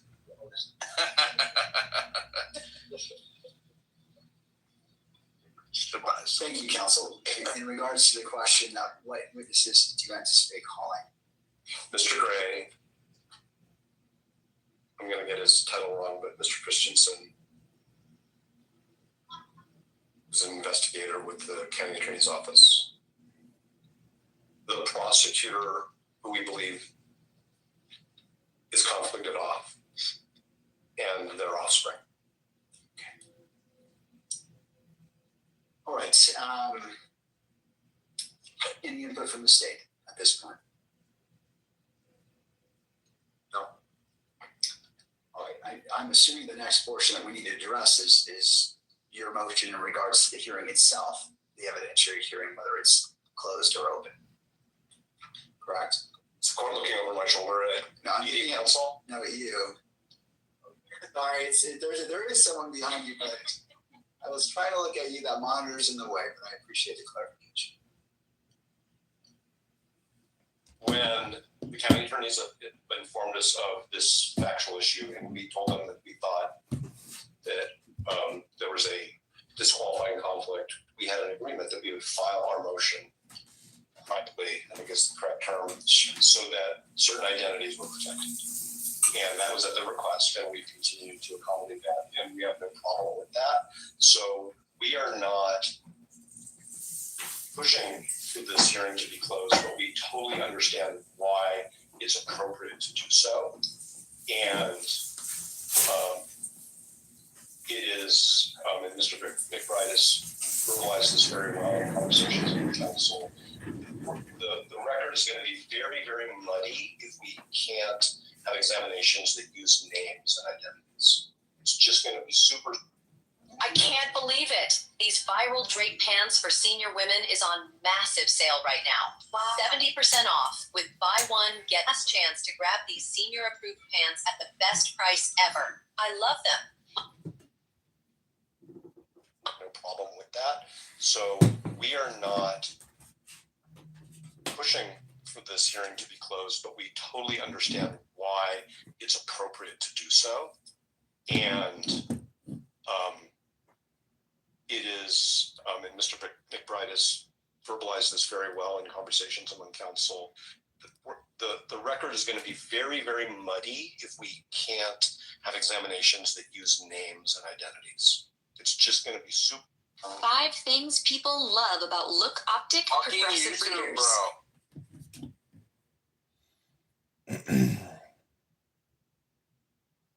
I can see clearly, like pop, and then on the bottom. Well, come on, you tell me you don't do YouTube Your Premium? Honor, thank you for the accommodation and courtesy to allow us to appear remotely. With me is my colleague, David Ryman. We represent the Deseret News, KSL, KUTV, and other news media. We would like to speak briefly to the closure issue, if that's okay. All right, I'll hear from you. We did meet and confer with counsel for the state and counsel for the defendant concerning closure. And counsel has explained that they believe it would be impossible to conduct this hearing or even portions of it in open court without causing prejudice to the privacy and personal safety interests of the family member witness involved. They've told us they believe it would not be feasible or practicable to approach this on a witness-by-witness basis or an issue-by-issue basis because they believe the names of the prosecutor and the family member would be used throughout the examination of witnesses. So we have no reason to doubt the statements and representations of counsel, and reliance on those would not be objecting to closure of the evidentiary hearing on the disqualification and the referral issues unless the court has a different view and believes that we could parse this on a witness-by-witness or an issue-by-issue basis. That said, Your Honor, we understand that counsel for the state and the defendant have agreed to review a transcript of any evidentiary hearing and make limited and appropriate redactions so that a public version of the transcript could be released. And with that, there are just a couple other brief points I'd like to make. First, we think that this should be the rare exception to conducting these proceedings in open court. There's a strong constitutional presumption of open and public court proceedings, and of course, enormous public interest in this particular case. That openness and transparency is an institutional value that serves this court, the participants, and the public well. The facts and circumstances of this particular motion, given the fact that it concerns a family relationship of the prosecutor, makes it a very extraordinary and unique situation that we feel, given the representations made, can justify the closure. Although we do believe in most cases, just the fact that a motion implicates a witness will not be grounds for closure. Second, we just wanted to get on the record that we believe that release of a transcript is not an adequate substitute for the ability of the public and the press to attend and view the proceedings themselves. For this particular evidentiary hearing, that may be the only practical mechanism for the public to obtain some information about the case. But again, we would expect this would be the exception and not become a regular practice. And finally, Your Honor, it's our position that any oral argument on the disqualification motion or the referral motion should be conducted in a public hearing. As this hearing itself has shown, a lot can be done and without disclosing the names of family members or the witness at issue and jeopardizing those interests. Counsel can refrain from identifying the prosecutor or family member to protect the asserted privacy interests. And we have experienced counsel. They can be mindful of that issue during oral argument, and it's not unduly burdensome for them to take those steps. And any burden would be greatly outweighed by the public interest in learning more about the motion and having at least an open argument. So we do believe that the argument, and I understand the argument will be made at a later date, not today, but that should be done in open court. That's all I have, Your Honor. Thank you, Mr. Hunt. Anything further from the parties? Your Honor, as to the oral argument, it is our request that it be closed. The reason why is that we're not perfect. Names slip. It's happened in trials. It's happened in arguments before. Wow. And I'm concerned of the risk that can have if one of the parties, one of the attorneys, were to slip and identify those who ought to be protected. With that said, a fallback position could be not live streaming the event and requiring any redaction should an inadvertent mention of a name be made. Thank you. Counsel, one of my biggest concerns is I have to make findings of fact that are very specific. I can't redact my findings when I issue an order. And I will have to cite to the relevant facts. And quite honestly, the name of the prosecutor is a relevant fact. I can't simply glaze over that and make an assertion. It's important because it relates to various factors that you may address and which has been brought up in briefing. And so this court is going to deny the request to close the hearing as it relates to, and I will take this motion witness by witness. I understand that there may be a witness that this is applicable to, and the court will entertain that. But because this court has to make findings and has to cite to the facts, I need to be able to do that. And since I'm going to do that anyway, which I will, I'd rather address it in an open court. And again, I will entertain any motions, witness by witness, that are going to be called and be respectful of that.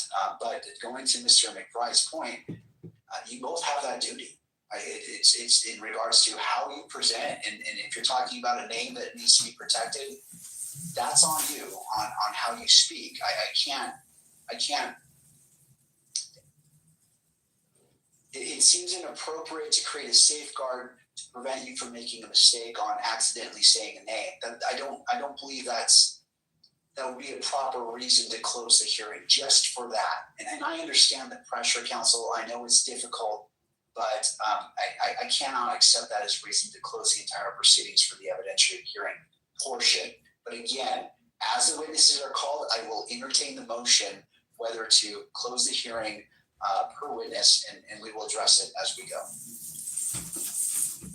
New posts up in the Jumbotron. Go check them out. Share them. Help me beat the suppression. Yes, Your Honor. With that, how would we like to proceed? Well, first, is there any clarification needed on this court's ruling as we're proceeding into the evidentiary hearing? I just want to clarify. Are you going to entertain motions to close at the outset of every witness? Is that what I understand? If the motion is made, yes. Okay, thank you. May we have a moment? Yes.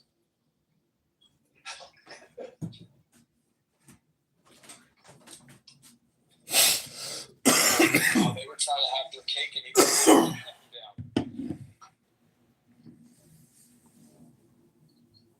Why is he huddling? They're huddling with the defense. What is going on here?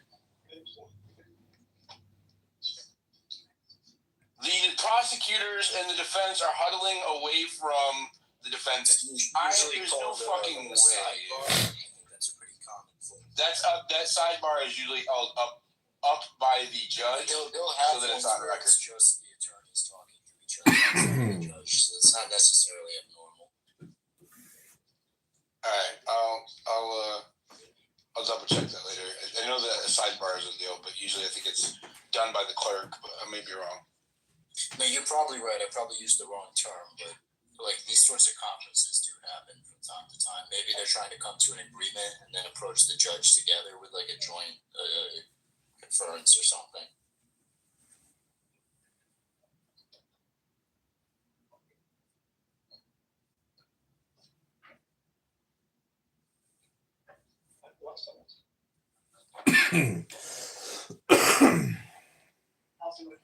Well, looks like I'm off.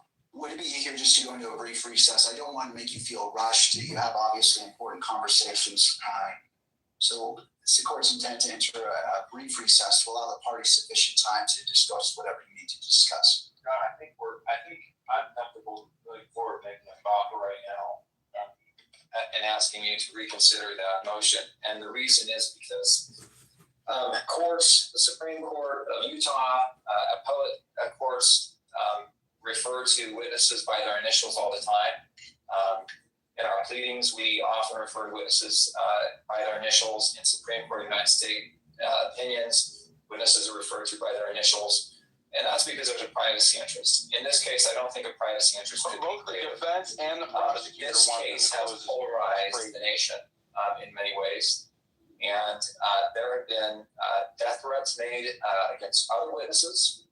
There have been death threats made. My understanding there's been threats against counsel. Our office has received threats. Doxing is a real thing. Finding people online, harassing them online with the technology that we have now. It's not that hard to find out just about every detail about a person through internet searches, paid subscriptions to programs that do background checks. And we are extremely concerned. Serious right now? We will have language. A person that does not need to be subject to death threats, to harassment, to doxing, to all of those things that can be avoided. We're very concerned that will happen and happen to this person for no other reason than this person's father is a prosecutor on the case. Your Honor, I think that there's a way around this that we can avoid Did he just those threats to her, those risks to her. And I think it's by referring to substitute names like we have in the public pleading. So, Your Honor, I would just really ask you to please reconsider your opinion. There's a stipulation from the media to shut this portion of the hearing. There's stipulation from the defense. I think the court in its ruling can refer to the prosecutor's prosecutor. I think it can refer to child as adult child. I think that would be adequate. I think in a sealed record, there can be references to names. That would be my request, Your Honor. I can't ask more adamantly than I am. It's a defense. We take no issue with anything that counsel has said. That's why we completely deferred to the the county attorney's initial request that all of the briefing, as much as possible, be under seal and then redacted. Thank you. One of the points that when I was considering this as a potential issue is that both parties filed a public version of your motions, and you used a mechanism to convey that same information. And I understand that that makes it tricky, but it was a choice of the parties to do that, to issue, to publish those public versions. And the court is fine in regards to particular witnesses referring to those terms that were used in the motions. But this court does not agree that the entirety of the evidentiary hearing needs to be closed. And it is a very broad approach to a narrow issue. And I understand and I respect the concerns made by Mr. McBride.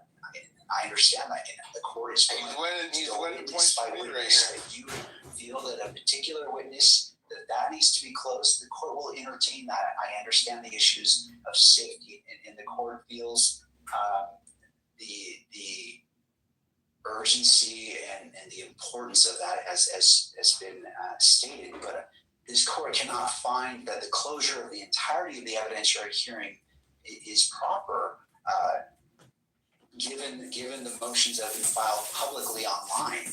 And I have to leave it to counsel in deciding how you present the evidence, how you state the names.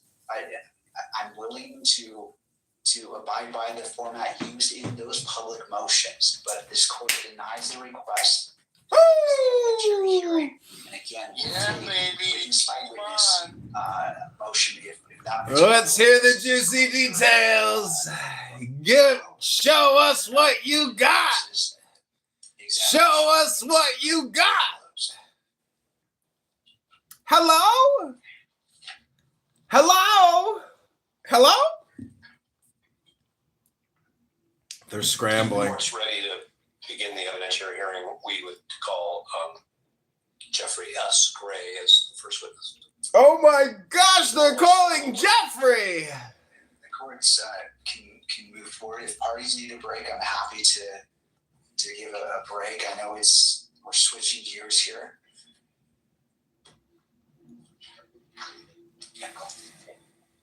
In fact, let's go ahead and take a brief break. We need to relocate our court reporter, so this is a natural spot to take a break. We have one moment of sidebar. Absolutely. He already made his ruling, bro. You ain't gonna talk him out of it. They're sidebarring before they dismiss, and they're relocating. They're really trying to hide as much of this as they can. It seems like both the defense and the prosecutors. That's wild. But we're gonna see witness testimony, guys. Day 1. This is the first big hearing. It's not even a real we haven't even gone to the preliminary hearing where you're gonna be arraigned yet. This is kind of like a peek under the hood of what we can expect witness testimony to look like in this case really early, because the preliminary hearing for the arraignment and the presenting of evidence and probable cause isn't until May when they've gone through discovery. So yeah, we have a minute here. I kind of got to get there at the end, right? I realize, listening to these lawyers drum on back and forth isn't particularly interesting for a lot of people, but it's incredibly important to this trial, right? These decisions are going to impact the outcome of this trial, which is probably the most significant, high-profile assassination political case in, nearly 100 years. So I think that it merits our attention. And so I had committed to hosting this and broadcasting it, and we're going to stick through it. It looks like we're going to be here for the long haul. So that being said, get your girlfriend, get your drinks, get your refreshments, get your popcorn. Get your tefillin. Grab your Bible. I would do some praying. Get your tefillin ready. Our country we're gonna needs do right now. We need true justice. We're gonna do a live tefillin astral projection. I think that a lot of I got my tefillin and a ribbon. Ribbono Shalom. Case, one way or another, and it's crucial. Oh, here we go.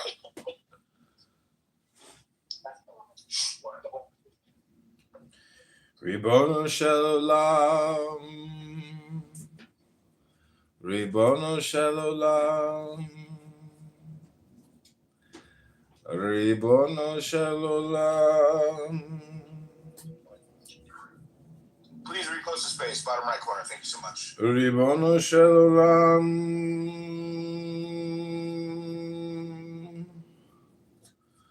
Ribbono Shalom.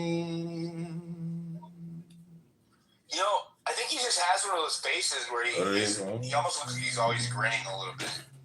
So I'm like, is he smiling? Ribbono Shalom. It's kind of his face. Ribbono Shalom. Right, court is back into session. Council?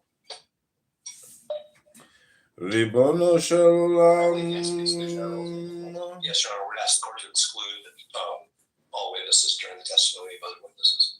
All right, and to the state. Any input? We agree. And at this time, would it be convenient to just take a brief recess? Yes, please. All right, it's 3:20. How about we come back at 3:30 and resume on the record? Sounds good.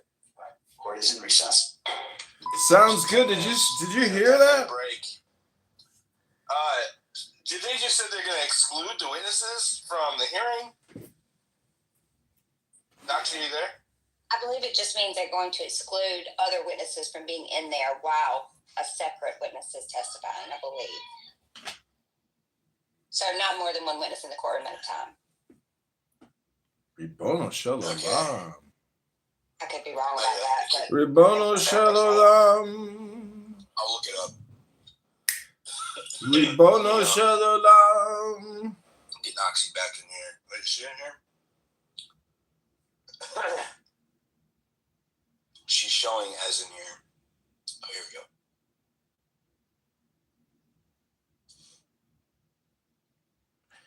A little Rachamna. Ribono Shalom. Yeah, I didn't get a chance to watch the space and what's going on in the space, but I know what's going on.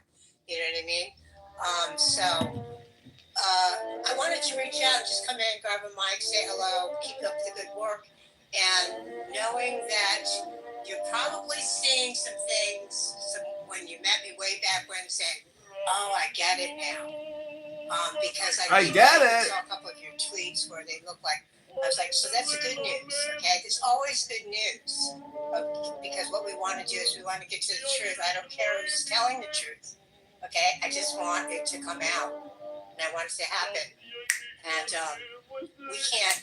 we are undeserving. She's taking her complaint to the wrong department. Diligent can't file that complaint. Only the JCD can. The Jewish Complaint Department. Founded by Kabbalist, candidate John Kitover. The 16th District write-in candidate to defeat Darren LaHood, Reborn Shalom. The followers of the Rebbe say it's very useful to say Reborn Shalom 1,000 times a day. Reborn Shalom. Scotty. Okay, so what I listened to both sides. People who are skeptical. Yeah. Go ahead. But it's my feeling. This is my general consensus, and which is lines up a lot. I actually heard Tucker say it, and it really summed it up better for me.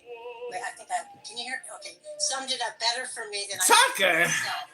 Is that Tucker? I like to believe that they've got it all figured out, but they're not giving me a very compelling case. And the thing with me is that I'm old enough for the JFK thing. Okay, so, and I dug into that for years when I was younger. It was like perpetrated on me and the whole 9 yards.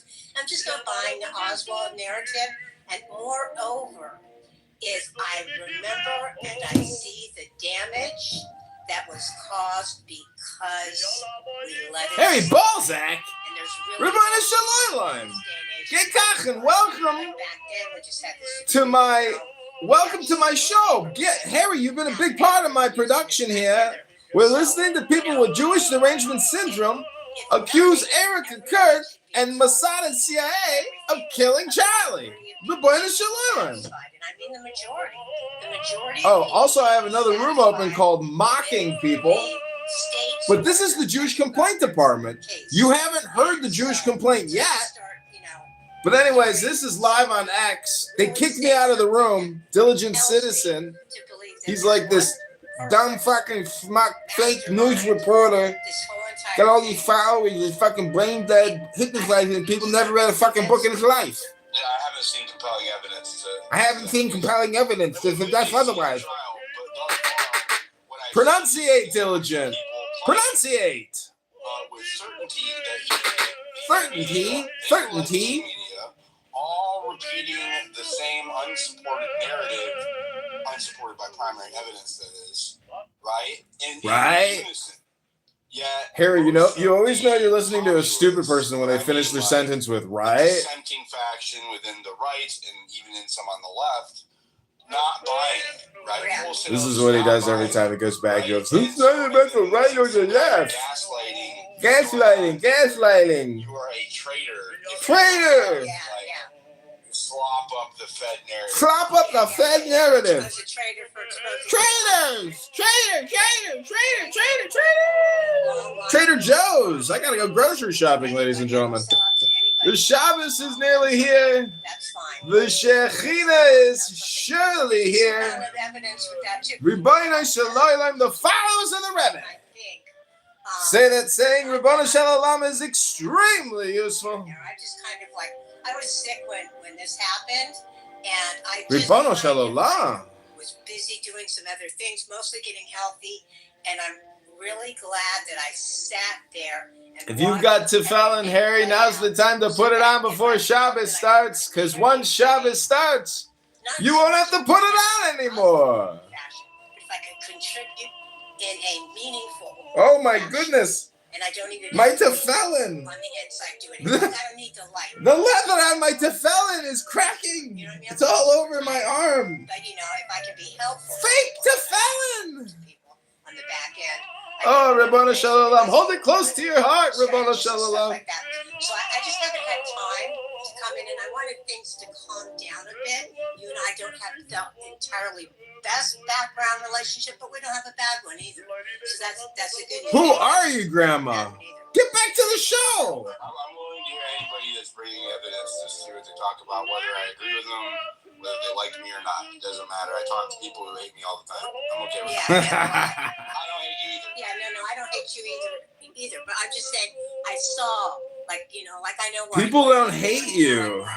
But when you kick people from your room and you exclude people, that's when people hate you. You know what I mean? There's a reason for that, Diligent. There's a reason. We're going to follow it with the JCD, lady. You're already getting your submission in. Guess what? What? You know what I mean? How much more runway? How much more is my family willing to? How much more am I willing to put my family through? I don't know. Stop using social media, bitch. Go to the gym. Yeah. It's like, how much more runway do we have to? The apostle has arrived. Obfuscation or opacity. Yeah, this is it. Right? This is it. In my opinion. This is it. I talk to whoever, and I ask them. I don't tell people my opinions. When I go out, You ask them. You don't tell them. across the board, I don't care what. Right? Okay. Right? I ask them about this, and I tell You them. ask them about this. So we can't let this go. We can't. You can't let it go. What is it you're talking about, and who are they? Hello? You're not saying anything specific, lady. Hello?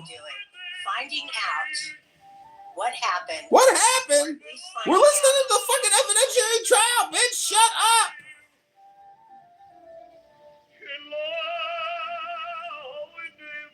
Did they kick me? Oh, my phone crashed. That's generally a sign you've been kicked. I got kicked. Ha ha! He found my profile. He kicked me. We did it again, ladies and gentlemen. The internet is undefeated. Oh, what a life. We're doing it, Balzac. We're doing it. We're calling out everybody who needs to get called out because they're stupid.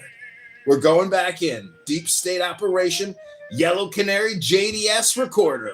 Candidate John fighting on behalf of the 16th District of Illinois against brain rot. I didn't catch that. Can you restate that? And something's wrong with your mic. It's a little hard to hear. Is it a little better? Sorry, I'm right by the oven. That's better. Okay. Yeah, so the Deseret News, they FaceTimed in, or they video called in. The judge was a little hesitant at first. He accepted the video conference. And they spoke about how it's constitutionally important for the case to be open, as is the precedent, but that this case should be the rare exception for some reason. And ultimately that they were in favor of a closed hearing. I found that very strange. Yeah, that's a weird position for a news organization to take, to restrict access to information or to have a closed hearing. That's antithetical to their business model. Like what?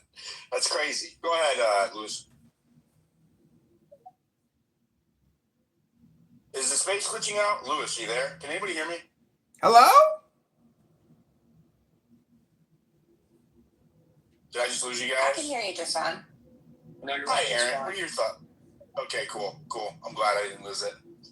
I think I lost Noxie. I'm trying to fix it now. Let me see. Noxie Toxie. Aaron, did you already go? I didn't. I didn't have my hand raised, but I'm kind of excited to see these attorneys enter. Yeah, Aaron's talking.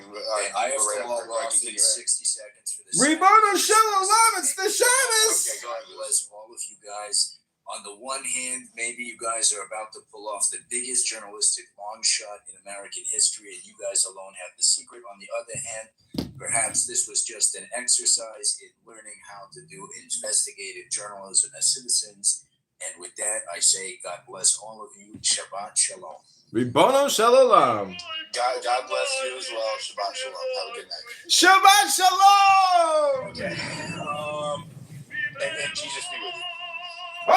Rebona Shalom. James Guru. Go ahead.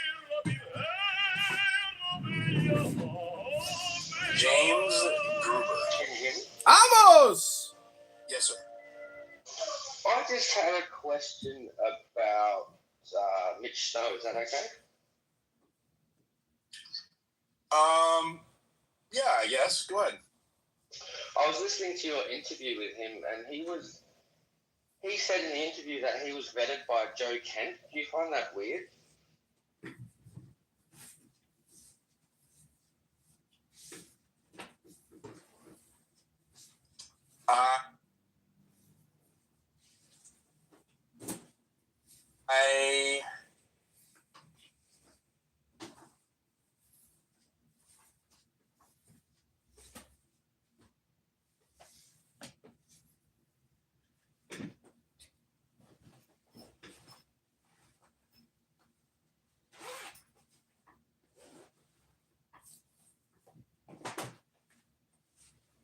The work is complete.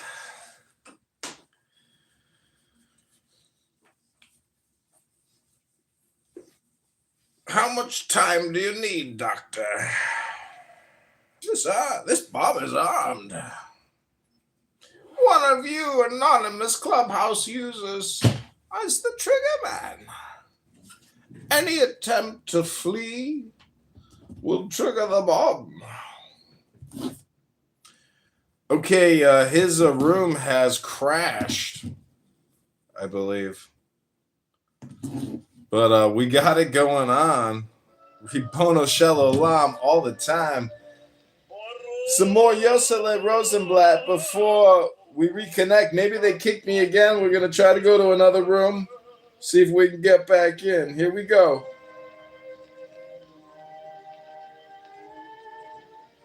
Oh, his room is down. Oh, it's back. Here we go. Ribono Shel Olam.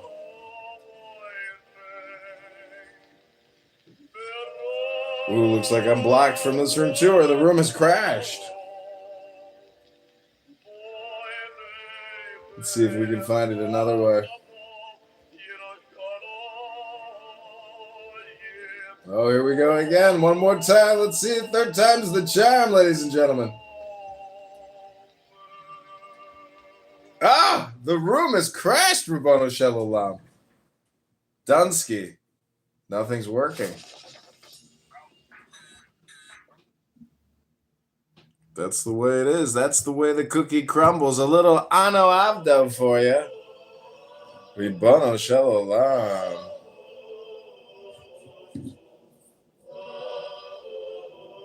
Oy vey, another Shabbos. Just want to quote Erica Kirk and say good Shabbos.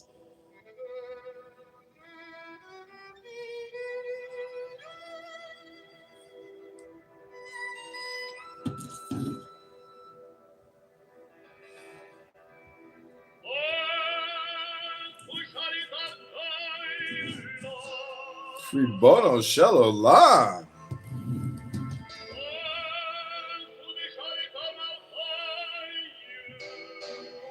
I think they actually killed. That might be the end of it because they know they're being live streamed. The actual court, is being live streamed by Diligent, and that audio will go global versus like just having it on local TV. So, anyways, interesting times. Ribono Shalom. The Shabbos has started. Isn't it amazing? As soon as the Shabbos starts, the live feed gets cut. Ribono Shalom. Another Shabbos miracle. Oh, Ribono Shalom. Ribono Shalom.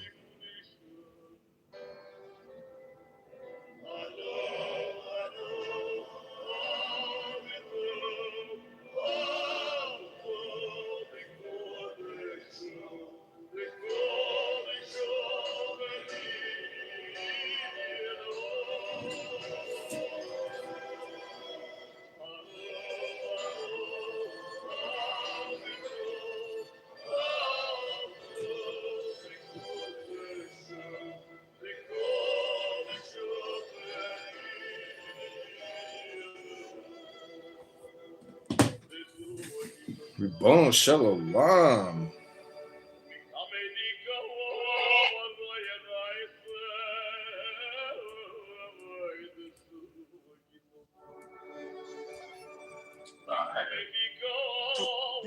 Yes, it does. No. Yeah, they all say that Jeremiah, bro. Jeremiah, no offense, Jeremiah, bro. Like, they just put it in there. Jeremiah, I'm cool with Jeremiah, but like, no offense, we know what we're talking about here, and you're kind of obfuscating the discussion. No offense. So I want to respond to that because we're gonna get carried away. So I want to go back to Surah Al-Imran. So what it's saying in that passage is that it's saying that Jesus is not the son of Allah because he's a creation of Allah. Okay, sure. Let me read. Okay. I'll shut it down. I'll just show you exactly what it's talking about. Because it's not about if Jesus is God or not. Oh my God. That's not the argument. The legend has returned. The preservation of the human race. Times he. Ribono Shalom. I believe do what works for you. I don't believe in societal no. Let's go. Hello? What brand is passed? Like donate. Yeah.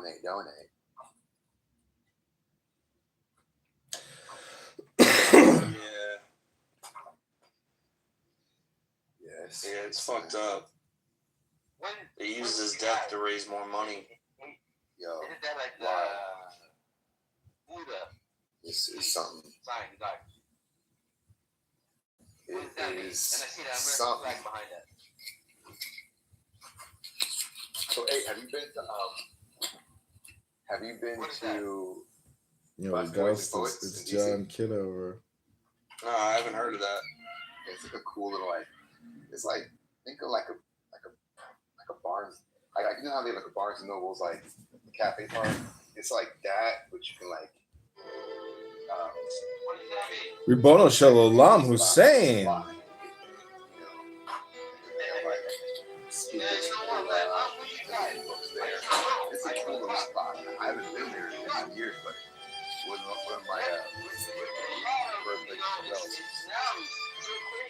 I'm looking it up now. There's 1 mile and 1.3 miles away.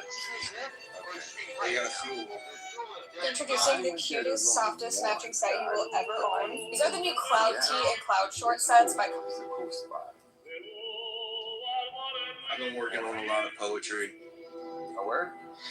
Yeah. You want to hear it? Yeah, man. Let's hear it. It's only a few minutes long. I'm about to go in. Yo, what's up, Dean? Before I go in, just wanted to say what's up. Let the games begin. Hello? Hello?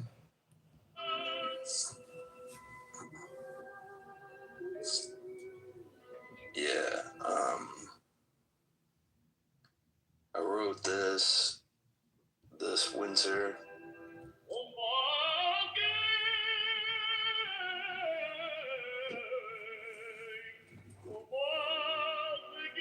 first made were the angels, and you better believe that angels are real. Demons are angels, cast out of heaven and bound down to the earth, and the evils of this realm are real.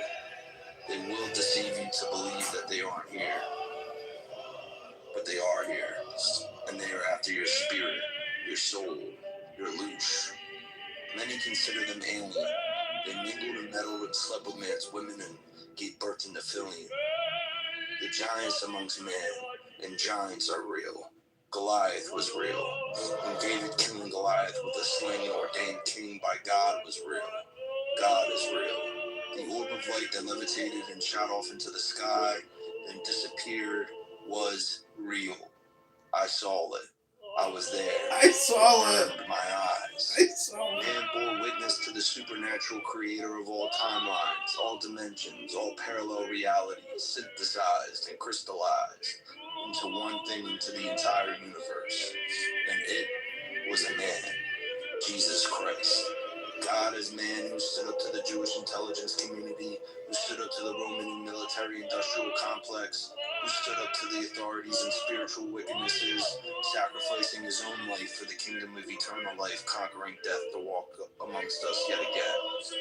It is all real. We are at war. It's an ideological war, a civility war. The spiritual war is real. The strong will survive. The preservation of the human race is dependent on its capacity for resistance. Resistance to the stripping and mining of your identity. Resistance to the comforts of technology designed to control you. Now is the time to free your mind. The artificial wombs that are being built in fields are really there to harvest every ounce of your energy, for the human body generates more bioelectricity than a 120-volt battery and over 25,000 BTUs of body heat, combined with an advanced form of fusion. The elites who worship machines possessed by demons have found all of the energy they need for their technological revolution. They will be sold, some for families, some for organs, some for science, some for slaves, some for soldiers, but the most valuable will be kept in the basement, for they will be keeping the lights on. They will be sold as batteries. Their technocracy is enslavement. Their transhumanism is really an illusion. This illusion is a psychological matrix designed to keeping the war effort appearing to be paralyzed, pulling the wool over our eyes, putting in a tremendous amount of effort into poisoning the water, poisoning the air, putting chemicals in our food, vaccinating liquid metal mercury into our bloodstreams at birth. But this paradigm will shift. This war will be won, not by bullets, bombs, or enslavement, but by using the technology of war written by Sun Tzu, using real ideas, real voices, real talents. Really, the war will be won by the side of mankind, by the side of God, without firing a single bullet. In the beginning, there was only hope, a glimmer of light, peeking through a cracked pyramid, filled with the chaos of this realm. It's Pandora's box. No, it's Pandora's pyramid. I was there. I opened it and looked inside, and what I saw was me. Broadcasting live from the world ran by AGI, opioid epidemics and biological weapons. God speaks to us through many vectors. We are only as sick as our secrets. In time, it takes time. So let's get honest. We the people are tired. We wake up just to work a job that we hate, just to get by, just to make someone else rich, while we're sitting in our cars, stuck in traffic, contemplating suicide, knowing that there are things worse than death, and living like a slave is one of them. There has to be a way out. There has to be another way. Now is the time to stand up. Stand up for yourself. Stand up for your family. Stand up for your freedom. Become a leader in your life. Speak the truth. The truth will set you free. It is time to get off of the tightrope. It's time to be the tip of the spear. The worst thing that you could do is not say anything, because they manufactured silence, mass manipulate compliance, all under the mantra, trouble the silence. Standing on the brink of World War IV, addicted to drugs and debt, breaks free into a heaven, a parallel dimension of eternal life. The voice of God technology, voice to skull, V2K has got me going mental. God, grant me the gift of desperation. I've seen miracles happen.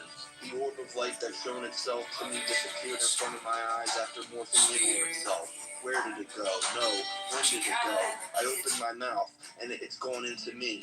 My eyes are open now. The elite have it down to a formula to enslave us and starve out the rest. It's an 8-step process as follows. Step 1, defund the police. Step 2, ramp up homelessness and crime. Step 3, price gouge whole neighborhoods. Step 4, elite ran corporate entities come in and buy the property.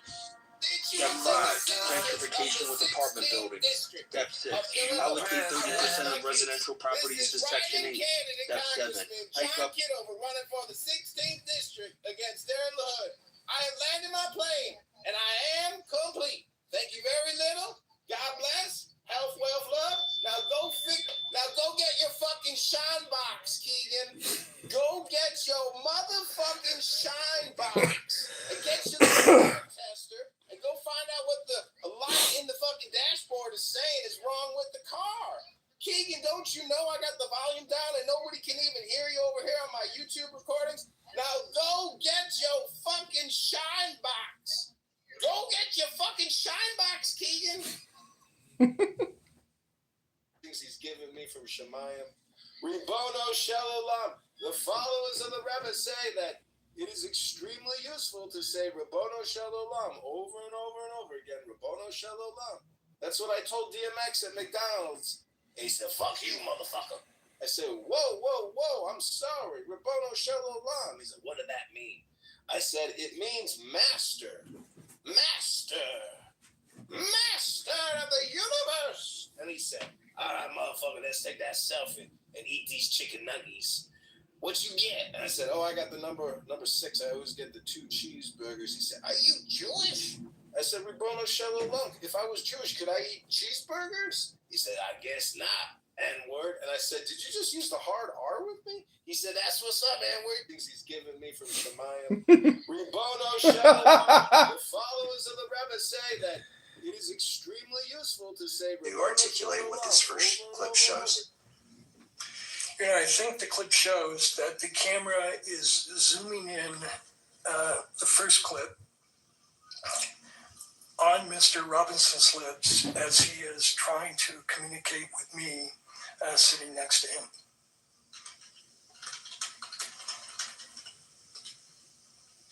Thank you. If I may reapproach with the second video you're on. Yes. It's 5 seconds.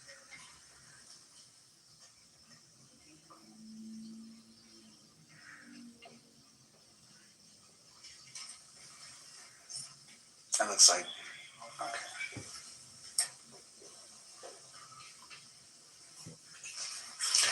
And Your Honor, the second video is a clip from a court TV posting showing Mr. Robinson's lips moving as he's attempting to speak to Ms. Nesta. And Your Honor, one last thing I'd like to add, if I could, which is I think the court very correctly and very cautiously admonished the cameraman about your December 23rd order before this hearing began.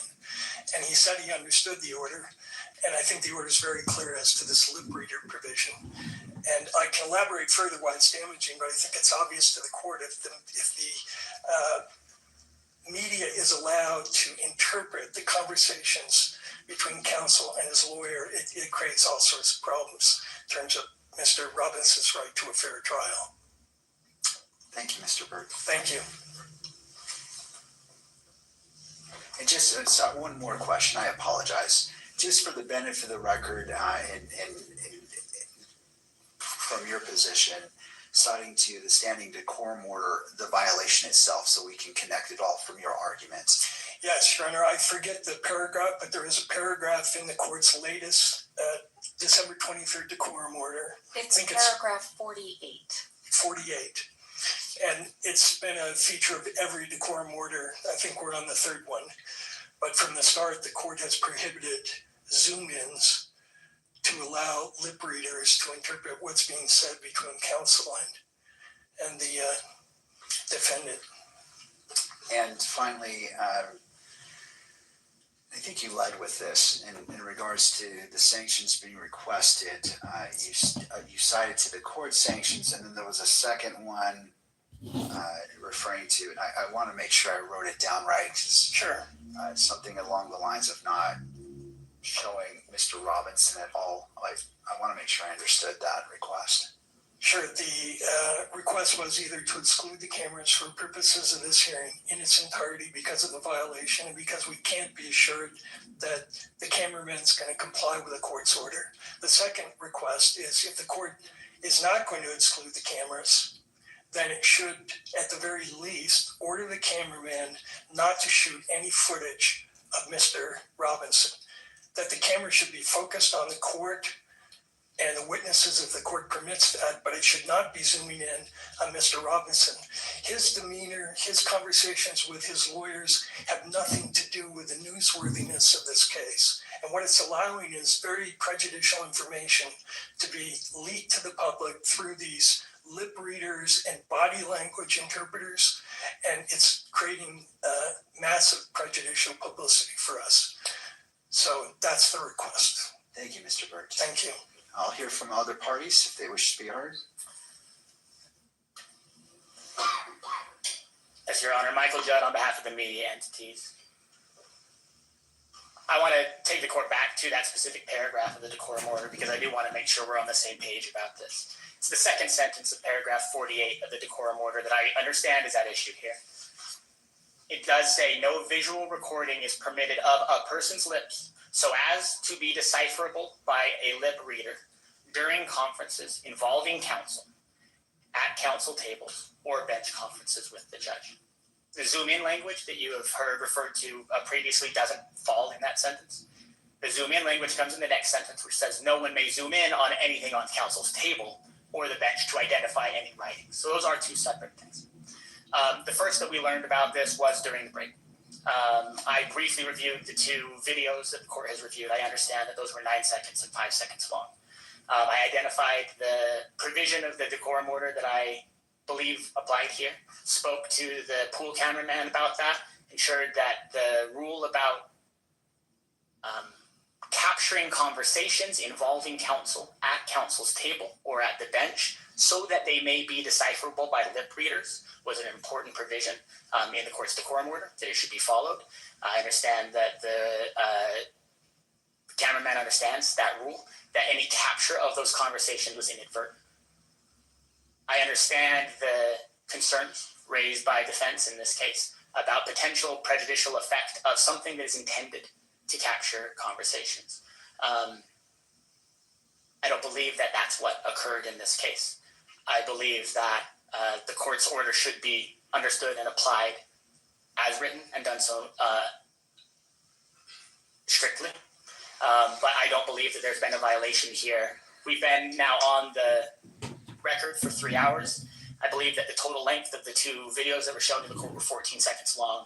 Whether or not either of those conversations rises to the level of capturing the movement of somebody's lips so that it can be decipherable from a lip reader, I'm not in a position to judge. But I can assure the court that the media is aware of that provision of defense's concern about the potential violation of that order, and that they will take that seriously. That's already been raised, already been discussed. As far as the remedy sought here, I think that excluding all cameras from the courtroom for this important part of this important proceeding would be broader than any sort of remedy would be necessary here, as would the direction that the cameras not show Mr. Robinson in any way.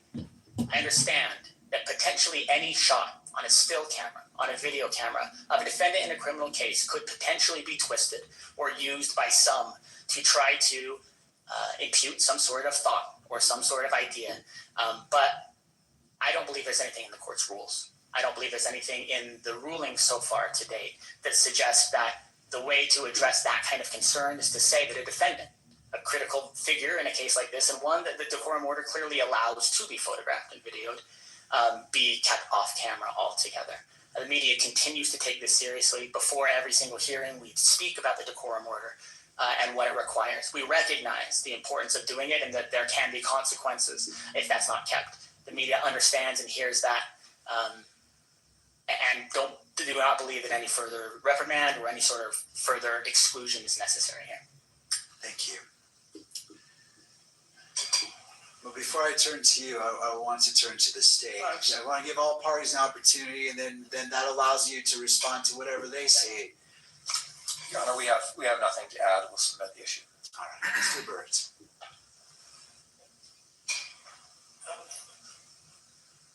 Judge, the problem with that explanation, that's the same thing they said last time on December 11th. And on December 11th, there was a same violation. Lip reader. I can pull up for the court what the electronic media did with the prior violation. They hired a lip reader. The lip reader purported to derive a confession from the incident, and they posted that. It's still up there. So it's great that they apologize, but once this kind of damage is done, it is irreparable. And we can't continuously have violations where the media gets up and does this mea culpa, and they just continue to do the same thing. And I point out to the court, this is the same pattern that happened in the Korberger case that's discussed in the motion we filed today. And eventually the court there had to order that all coverage of Mr. Korberger's face was prohibited. And we attached that order to the motion that was just filed with the court. And I understand the media's desire for dramatic coverage. I understand how they want to incriminate Mr. Robinson, but that process is supposed to happen in a trial, not in the media. And it's a serious violation. It's one that the court should not just blink away and say, I accept the apology, especially after the court was so clear this morning. Calling the cameraman up, asking if he had read the December 23rd order, and his response was, I'm good to go. Meaning he had read it, and presumably he read that provision about zooming in on the lips. There's no excuse for it. The court should take some action. Thank you, Mr. Thank you. Anything further from any of the parties before this court makes a ruling on this issue that's before it? No. I just want to make one note, Your Honor. Those clips that I showed you are just small portions of much longer footage that was available in the live stream. That was just what we needed to compartmentalize to get it to Your Honor, but it was a much more extensive period of time. Qualify something there. All right, I appreciate this being brought promptly to the court's attention. This is an important issue, and the court takes it very seriously. As it relates to today, well, first, I did put on the record very clearly that there would be potential consequences for any violation of the court's December 23rd, 2025 standing decorum order. For the first part, well, and I've also had a chance to view the two clips that was presented. It was shown to all parties. The first appeared to show an attorney, Mr. Robinson, speaking for about 9 seconds is what my memory showed, tells me, or reminds me.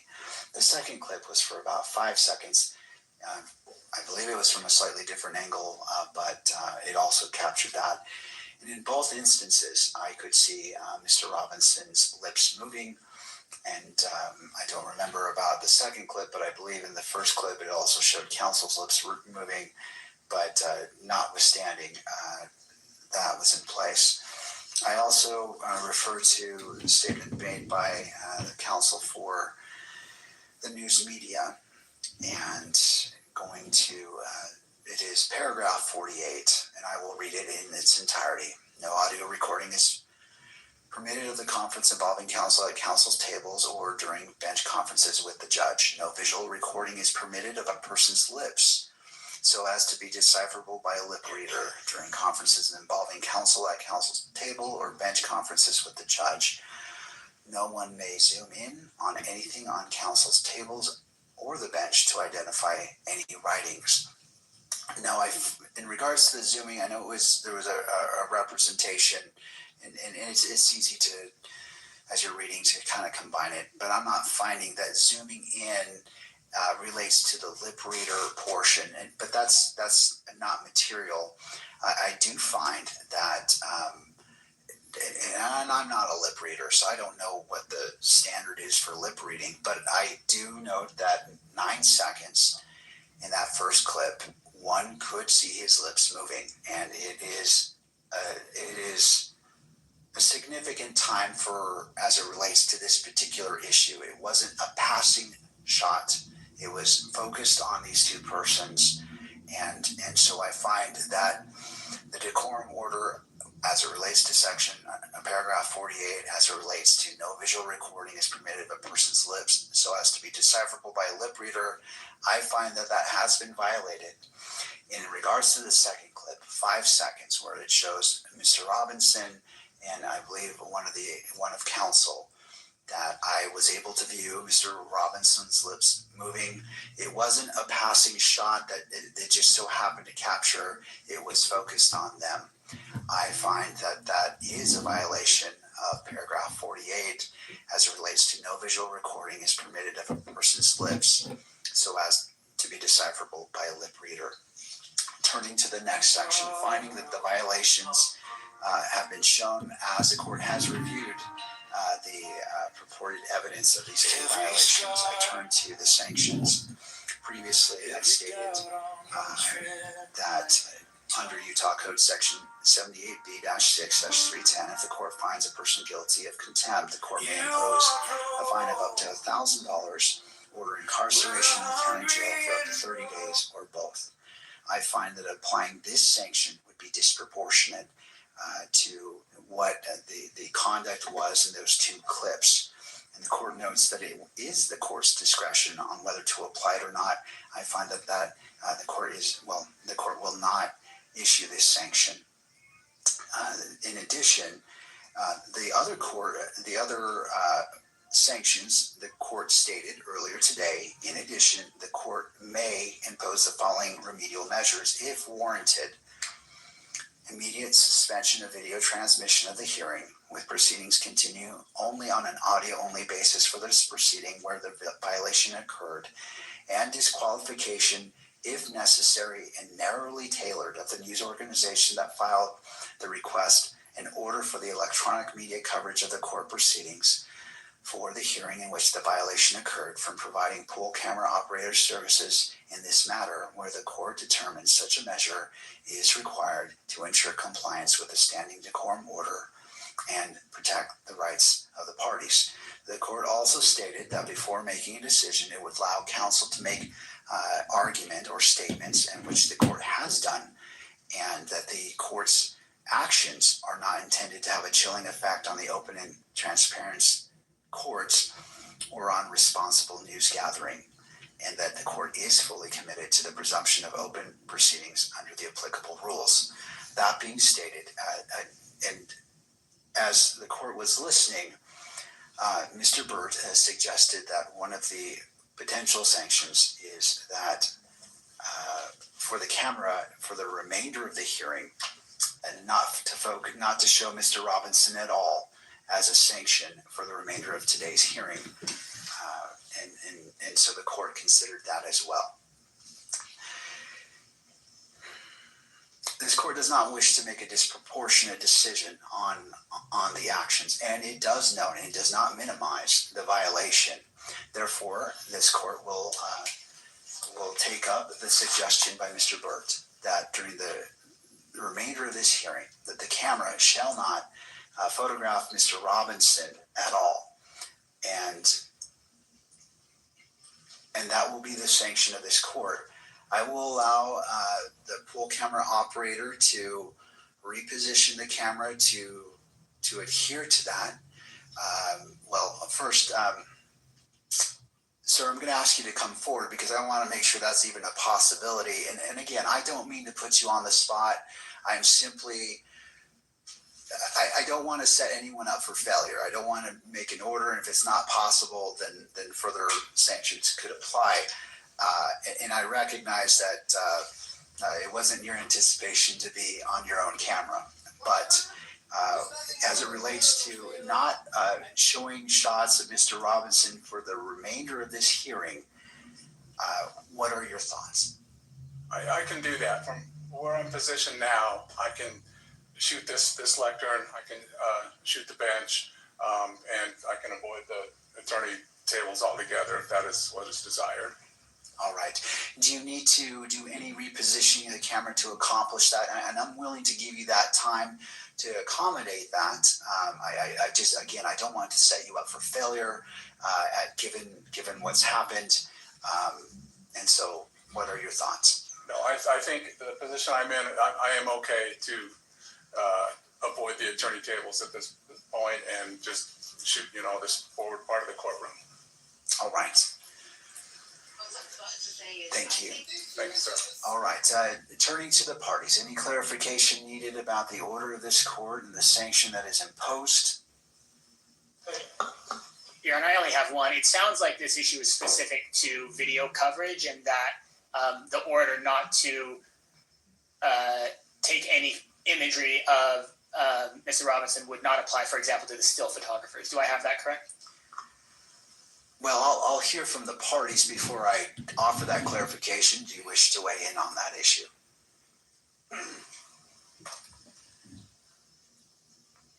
Just to indicate to the court that one of the problems is not just with the audio, with the video coverage, but most of the coverage is not covering the proceedings so much as close-ups of Mr. Robinson and comments about his demeanor. So if they catch him in a moment speaking civilly to his attorneys and he happens to smile, that then is twisted into evidence that he's some sort of a remorseless killer. So that applies to the still photography as much as what's going on with the video. So we'd ask the court not to permit still photography, at least for purposes of today. And I think after the court sees the motion, we'd be in a position to talk about the future. But I think for now, that's our request. Thank you, Mr. Burt. Thank you. To the state. Nothing further, Your Honor. And any other inputs? All right. This court narrowly tailors its decision as to the violation, and the violation comes from the camera, the pool camera providing live feed. It doesn't come from the photographer. The photographer is the still, I don't know what the exact term is in this moment, it is eluding me, but the person who's operating the camera to take still shots is under the same requirements for this decorum order. I am not going to sanction them because what was before me with the 9-second clip and the 5-second clip doesn't apply to them. And so I'm going to limit the sanction as it relates to the pool camera photographer, again recognizing that the standing decorum order applies equally to the still camera photographer. Thank you, counsel. I appreciate you bringing this to the court's attention and the seriousness and professionalism that you presented this to the court. So thank you to all parties. And again, to the camera operator, do you need time to test out to ensure that there is any inadvertent capturing? I'm willing to do that. I just want to make it clear as day that Mr. Robinson is not to be captured in a sweeping shot in any form for the remainder of this hearing.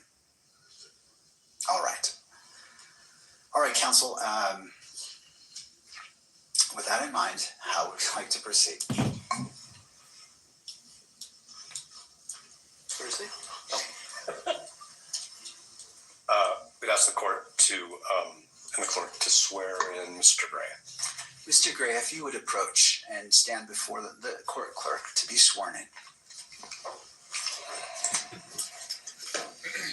You do solemnly swear that the testimony you're about to give now before the court will be the truth, the whole truth, and nothing but the truth, so help you God. Thank you. You can sit down. Mr. Gray, if you'd like, have a seat. Usually we have water bottles. If not, there's one right here. All right. And Mr. Gray, I'm sure you've heard this before, but if you could position the microphones close to you, just to ensure that the record picks up your testimony today. Thank you. Mr. Novak. May I proceed? Yes. Thank you.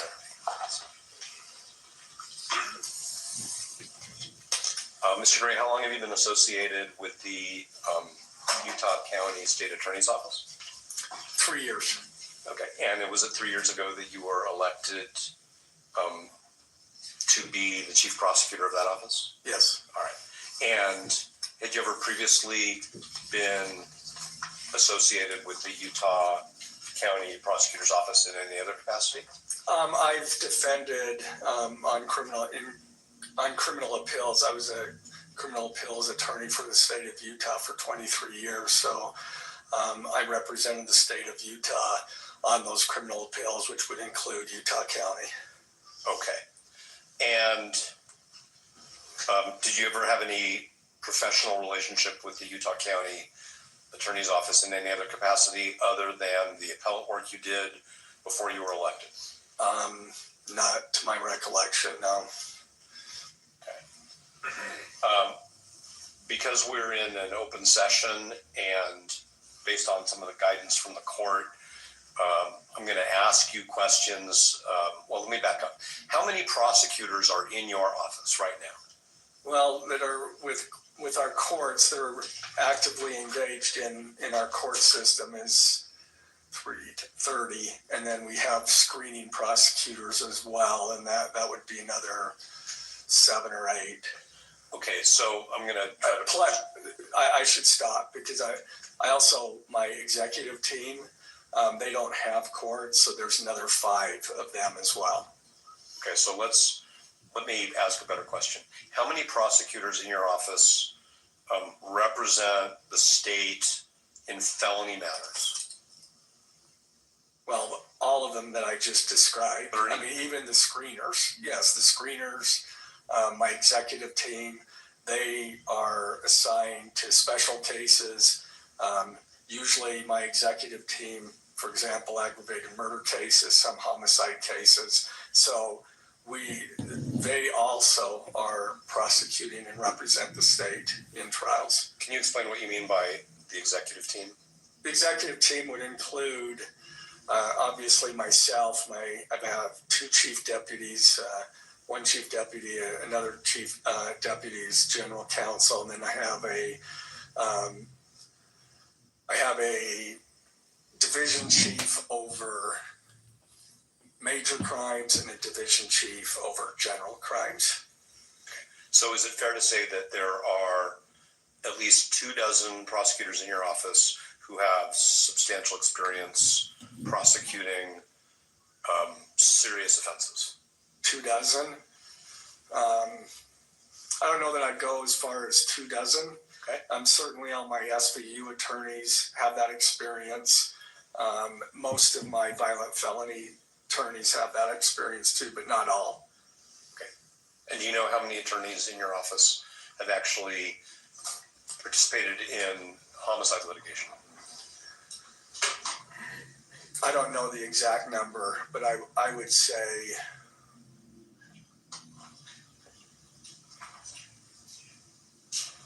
maybe 15. Okay.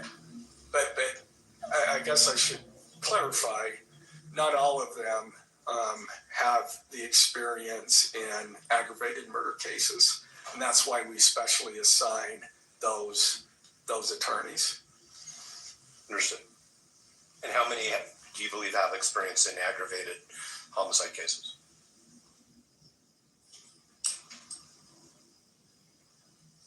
Probably 7 or 8. And are all 7 or 8 assigned to this case? No.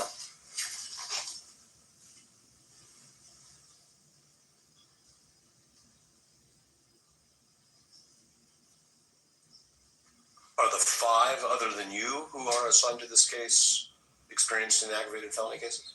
4, well, I'd either 3 or 4. Of the 5? Yeah. Okay. All right, now I'm going to ask you some questions about a specific member of your office. And because the court may or may not ultimately order that attorney's identity remain sealed, you know what I mean by the word sealed, right? Yes. I'm going to refer to that person as Prosecutor A. Okay? You all right with that? Sure. Okay. So how long have you known Prosecutor A? About 3 years. In your work as appellate counsel for the state, did you have any contact with Prosecutor A? I may have. I don't recall. We generally send something out to, when we get an appeal, we generally send the AG's office, we send something out to the prosecutor, ask them to fill out anything that we should know. More often than not, they never send us anything. And because it's an appeal, I mean, we're bound by the record. So there's not usually an occasion, but sometimes there is. But I couldn't say for sure that I've never talked. I certainly don't remember ever talking to him, though I could have. Okay. Is Prosecutor A a member of your executive team? Yes. Okay. And did you select Prosecutor A to be a member of your executive team? Yes. And that was at the beginning of your Yes. tenure as the Utah County Attorney? Yes. All right. And so you've had close working contact with Prosecutor A, who's a member of your executive team for the past 3 years? Yes. All right. And that, unless you're out of the office traveling or on vacation, that's basically every work day of the month, correct? Yes. All right. And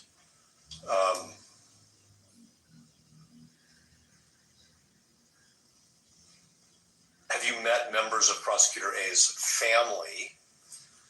Ever? Let's just start with ever. What's that? Ever. Have you ever met members of Prosecutor A's family? I have met his wife. Okay. I don't know if I've met his kids.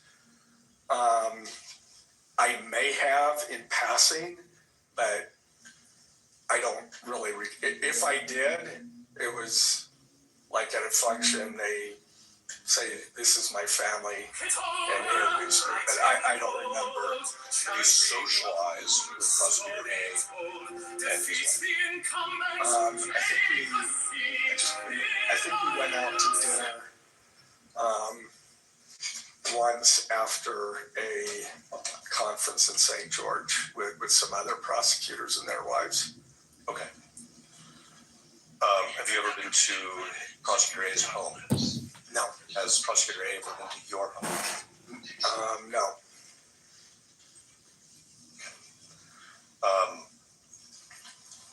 You engage in recreational activities in any way with Prosecutor A?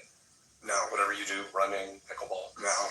I need to do more running, but unfortunately I don't. All right, understood. Okay. Now, Prosecutor A has an adult child who was at the September 10th rally at Utah Valley University, correct? That is what I mean, I don't have personal knowledge of that other than what they have told me. So like, I never saw that adult child, but I'm assuming, yes, that's true. Okay, but on September 10th, 2025, at the moment that Mr. Kirk was shot and ultimately died from that shooting at Utah Valley University, you were in Davis County, right? Yes, I indicated in the motion that it was Ogden, but it was actually Layton. So it was Layton. Layton. Yes. Okay. And I think that's Davis County. All right. That's what I thought. And Prosecutor A was with you? Yes. Okay. And isn't it true that while you and Prosecutor A were in Davis County, you learned from Prosecutor A that one of his adult children was at the rally and was texting him about their experience? Yes. I mean, we had just broken for lunch, and he showed me the text, Charlie Kirk got shot. And that was a text that he showed you was from one of his children, right? Yes. And you knew at the time that it was a text from one of his children, right? Yes. What did he say to you? So I'm talking about Prosecutor A. He said, look at what my child just showed me. And that's about it. And then he said, you know, I should be getting down to UVU. Okay. And then he left. Yes. And he, as far as you understand, he drove down to UVU. Well, he drove Towards UVU, yeah. He drove in the area. Okay. Ultimately, I met him and then we drove together to UVU. Okay, so you, according to the pleading that you authored the pleading that was filed. Yes, I did. Okay, so that, for the court's benefit, that's the state's opposition to the motion to disqualify. You Yes. authored that, correct? Yes. All right. And in it, you said that 10 to 15 minutes after Prosecutor A left the event that you were at in Davis County, you left. Yes, Did you also head in the direction of UVU? Yes. Okay, and then you and Prosecutor A met up somewhere. Yes. And then traveled to UVU together in your vehicle or in Prosecutor A's? I guess there's a third alternative, which is you met somebody else and traveled with No, I don't remember whose vehicle it was. All right, did you talk to Prosecutor A? It was my vehicle, I'm pretty sure. Okay. So. And was that just about logistical convenience, like let's just go in one car, or was there some specific reason? Yes, no, that was no other reason. Okay. And on your way to that, what I'll call the meeting point, did you have any conversations by telephone with Prosecutor A? Well, yeah, because we needed to meet. He left. I thought I would get some lunch first before I went to the command post. I got about halfway through that and said my mind was not on it. I needed to go to there, and so then we called. I believe I called him or he called. I'm not sure who called who, but then we met. We hadn't arranged that when he left. Understood. But did he convey to you any more information about his child's experience in those conversations? No. Okay. And did you inquire, like, how's your kid or anything like that? I did not. Okay. And so you met up and then you went to the command post, which was established near the university, correct? It was at the university. Okay. Was it inside one of the buildings? What's that? It was inside one of the academic buildings. Yes. All right. And did you see Prosecutor A's child there when you were there? No. Were you introduced to that person? No. Okay. Did you have any conversations with Prosecutor A about whether they should stick around and wait? No. Okay. My understanding, my understanding was that everybody had left. We were told that most of the students had left. They had not, or attendees. So. Okay, so as far as you know, Prosecutor A's adult child had left the university before you. As far as I know, my understanding was that most of the students had fled. That first they went into buildings or whatever, and then they made their way out.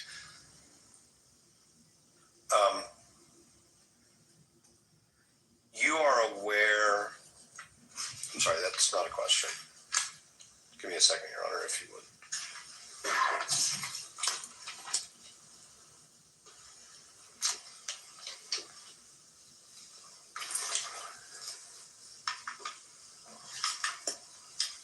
Okay, so did you spend time with Prosecutor A at the command post on September 10th at UVU?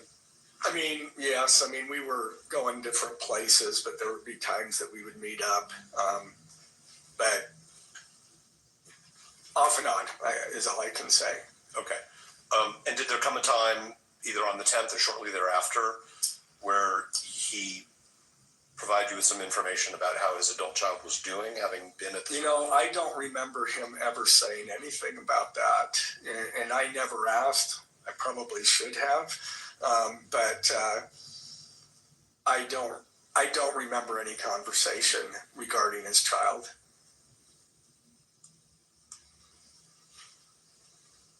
Was there anybody else at the rally who you are friends with, or is a relative of yours, or a close coworker that you're aware of? I know that there were some people in my LDS ward whose children were there. Okay. And when you say some people, could you be a little more specific? Like how many different Just families? members of the ward. Sure, but do you know how many different families that would be? I think I was told about 2. Okay. And who told you that? One of the families. Okay, so one of the families in your ward informed you that one of their own children had been there, and then another one had been there? And then somebody else from the ward had been there. I see. And do you know who those people are by name? I'm not asking you their names. I just want to know if you came to learn who they are. Yeah, I came to learn who they are. Yeah. Okay. And are you close with those people? I mean, we're casual friends with one of them, but I don't think I learned that until well after we had filed the information. Understood. When did you learn that? Sometime after. I don't know. So the information was filed obviously in mid-September. Yeah, just in 6 days. So. Right. Okay. And do you know, like, if you saw the children of the families in your ward who you understood were there, if you saw them on the street, would you recognize them? I would recognize at least one of them. Did you ever have any conversations with them or their parents about their experience? I tried to stay away from that, other than they told me that the one was doing just fine and the other one was shook up. Okay. And the other one was shook up. Is that the term used, or is that just your way to summarize? That's my way of summarizing. I mean, what did they tell you? Having a hard time with it, or something of that nature. I'm sorry I interrupted you. So somebody told you, somebody who you know from your ward, told you that their child is their child a student at UVU? Probably. I mean, they're young adults, so I'm assuming that. I really don't know for sure. I think what you said is that they told you that their child was having a hard time with it. What? This is the Charlie Kirk murder trial. Families. Other health show. Yeah. Okay. So it's like a second thing. Yeah. Okay. And do you know if either of those young people who were at the rally, well, I'll put it this way, do you know where they were in terms of in what I'm going to refer to as the amphitheater area? I have no clue. It's really interesting. The one who was There's some fuck shit going on in the Mormon share that information with the prosecution team? I may have. I don't remember. I may have in passing. Did you ever suggest to any of the law enforcement officers that person be interviewed because they were impacted by what they experienced? No. We don't interfere with the investigation. We try to assist, but law enforcement, they identify who they want to locate and who they need to interview, and I leave that to them. Did the person giving you this information, so this is another adult in your ward, tell you more specifically about what their child and the other child actually saw and experienced? No. Okay, so you don't really know much more about where they were, what they saw. All you really know is one of them was having a hard time. Yeah. With the experience that they had. Yeah. Okay. I understand you said that you don't interfere with law enforcement, but if you learn, even if it's somebody you know through your community, that somebody has suffered some emotional harm as a result of a criminal act that you are responsible for prosecuting, that's not information you would give to an investigator so that they could determine whether or not, so that they could go interview that person. I didn't consider that as really relevant to the investigation, so no.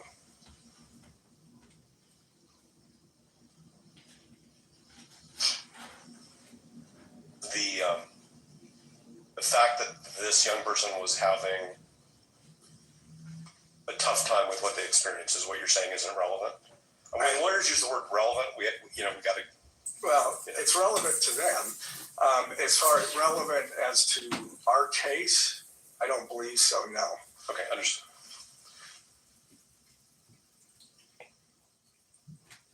Now, there was a point in time in October, I think it was October 20th, where Prosecutor A sent Mr. Robinson's counsel an email disclosing that his adult child had been at the rally, providing us with some information.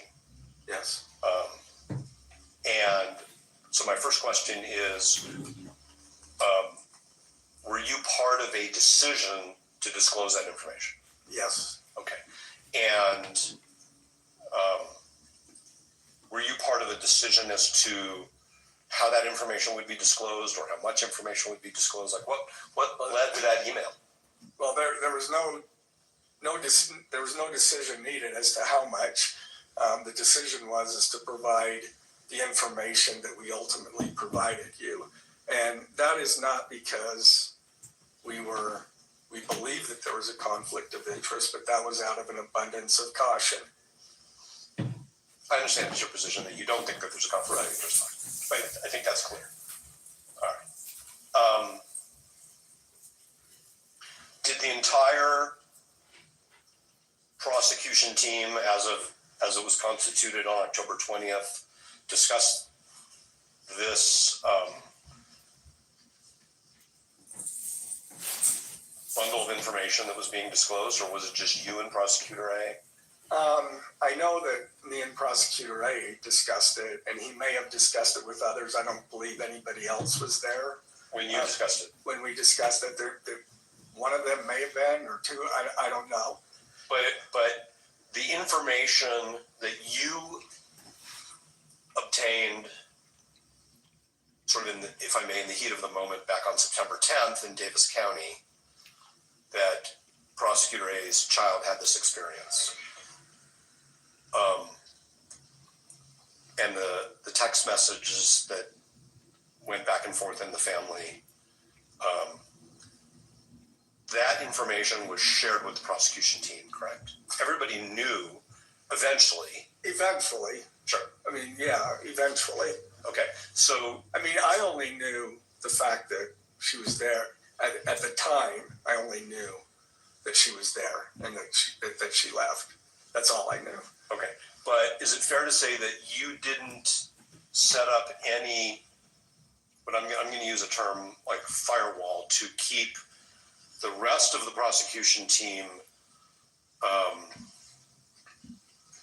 isolated from this information that one of their colleagues' children had this experience at UVU on September 10th? No.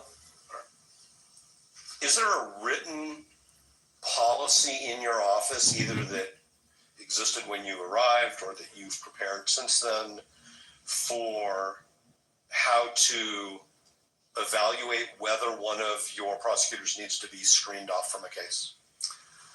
You know, I'm not sure. I mean, we have those conflicts that come. I mean, the biggest thing on screening for us is if there's a potential conflict where information that the defendant has, one of our prosecutors has, because that's why you screen cases, is to make sure that shared confidences aren't also disclosed to, shared confidences with the defendant aren't shared with the prosecutor.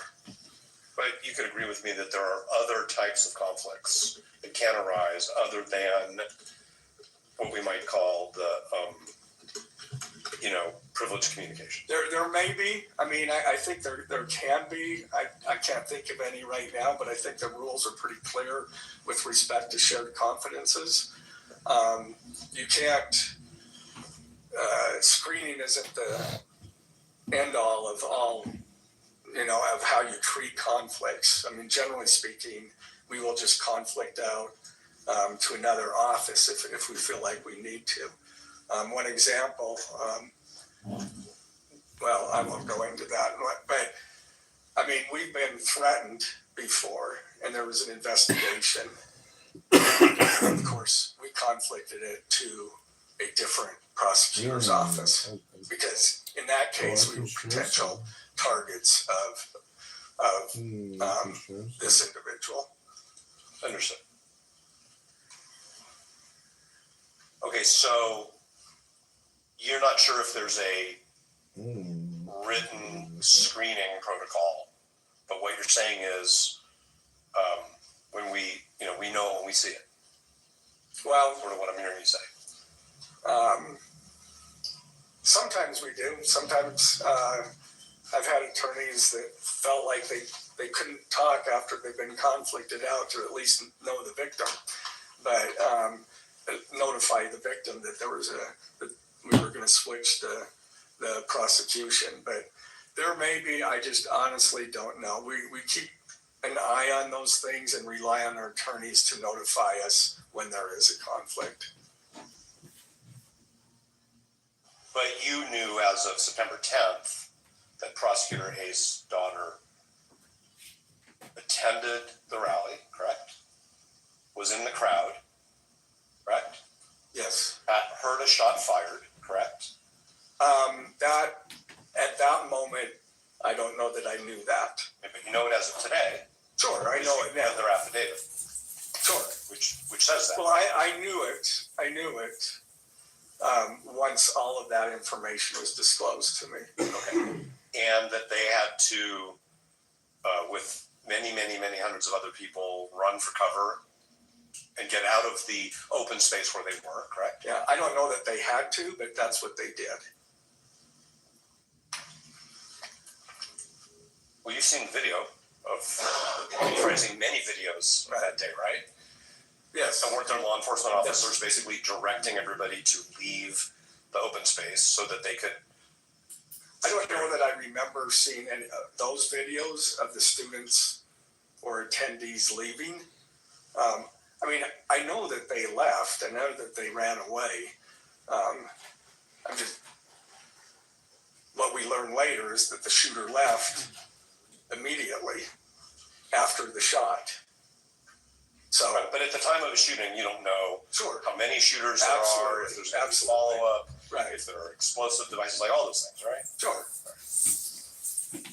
Okay, so let me ask you these questions about, well, instead of giving you a headline, I'll just ask the question.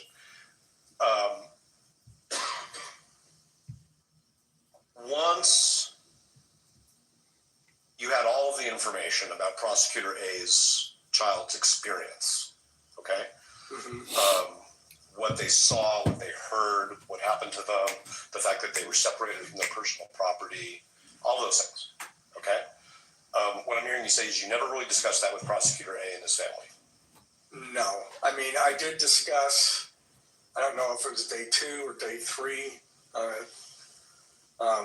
Law enforcement was there on the day of the shooting, the next day, and I think into Thursday or Friday. I don't remember exactly which day. And at some point, I was told that Prosecutor A's child left the bag there. Okay.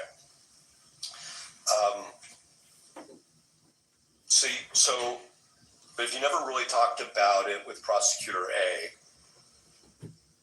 about the impact on his child and the family. I didn't say that. Not on the day of, or, I mean, in the intervening time, he reported a couple of times that he talked to his child and said that she was doing fine. She reported to him that she was not having any issues.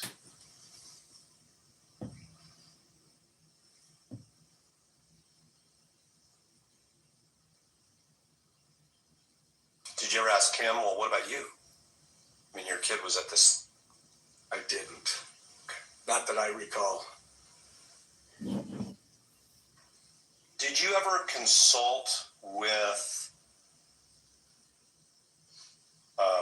anybody in the Attorney General's office concerning whether Prosecutor A's child's experience raised a potential conflict of interest for your office? No, that's what I did for 23 years with prosecutors, is consult on that. And so I didn't feel a need to go to those folks. I mean, I know how to try to figure that out. So when one of your responsibilities in the Attorney General's office was to consult about ethical issues, Different matters. It could be a variety of things. Okay. And I mean, if you're talking about ethical issues in particular, I don't know that the Criminal Appeals Division was the right folks to consult, but I'm not even sure of who from the Attorney General's office would. So. Okay, but you worked in the Attorney General's office for a couple decades, right? Yeah. And what you're saying is that in your role as an appellate lawyer for the state, you would talk to prosecutors, I guess it's somewhat more informally, about ethical issues. Yeah, every once in a while, yeah. Sure. And so my question is whether you reached out to anybody in the Attorney General's office about this particular issue. No. Okay. Did you, and when I say you, I really mean you or anybody in your office on your behalf. Okay? Because you're the chief prosecutor, right? Yeah. So when I say you, I mean you and people who work for you. What about the Utah State Bar? No. I mean, they give ethics guidance to attorneys on all kinds of issues, right? Yes. Okay. But no reach out. Other county attorneys in Utah, in other words, your colleagues who are elected chief prosecutors in their counties, did you discuss this with any of them? No. Are you a member of organizations of what I'll call chief prosecutors? I'm a member of the Utah County and District Attorneys Association. Okay. UCDAA. I'm actually the president of that organization. I'm a member of SWAP, which is the statewide association of public attorneys and prosecutors. I'm actually the president-elect of that organization. That's a lobbying organization. Okay, and do these associations have any mechanism for providing ethical guidance to their members? No.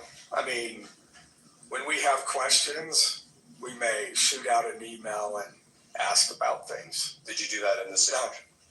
No. I consulted no one other than my team. Okay.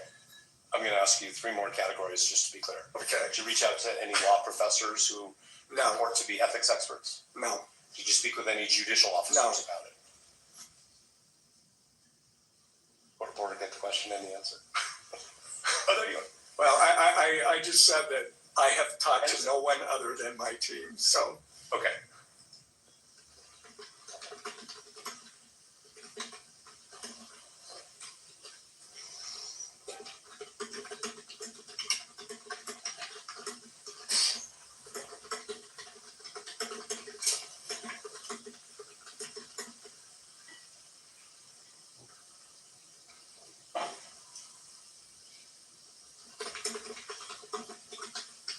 Did you ever discuss with Prosecutor A whether his child should or should not be interviewed by law enforcement? No. Are you aware of any? Maybe, I don't remember. Okay, so that may be important. Do you want to take a minute to think about that? What's that? That may be important. Would you like to take a moment to think about it? I don't remember. I don't think so, but I do not remember.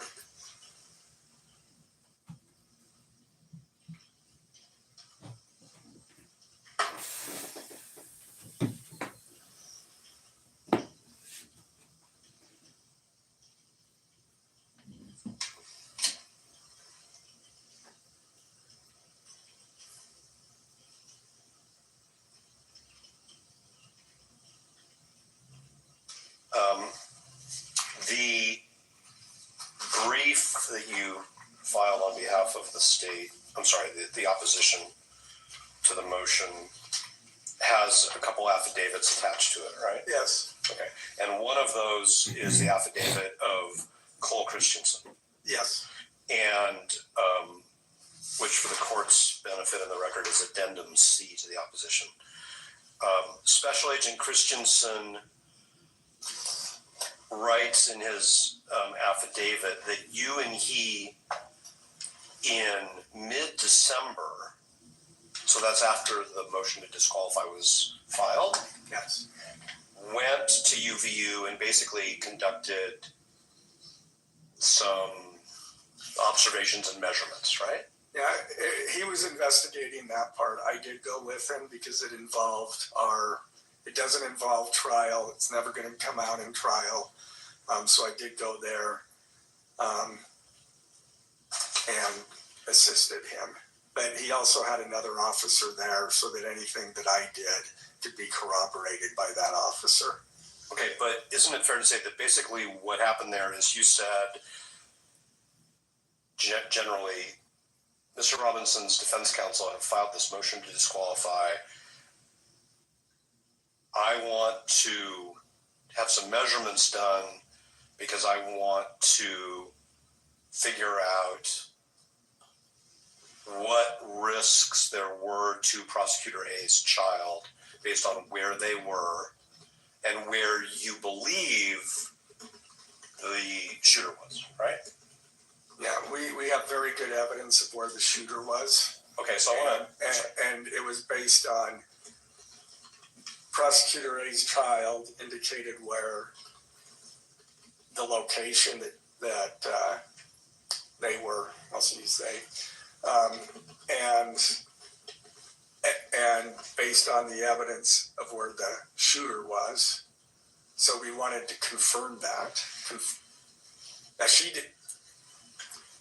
they didn't know obviously where the shooter was, but we wanted to confirm based on, we knew where the shooter was, and so we wanted to confirm that that they weren't in the line of fire.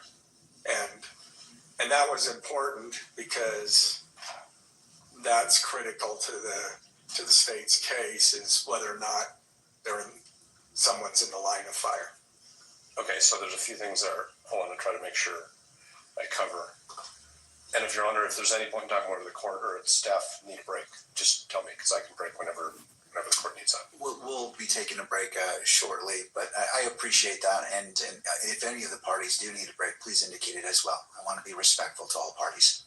Thank you. So the first thing I want to address, Mr. Gray, is that you knew that the defense had filed this motion to disqualify based on the relationship between Prosecutor A and somebody who was at the rally. Yes. And had the experiences that the court has already heard about. And so you basically went out with a law enforcement officer and you did an investigation and took a number of measurements. He did, yes. Okay, but at your direction, right? Because you're the one. I asked him to do that, yes. Okay.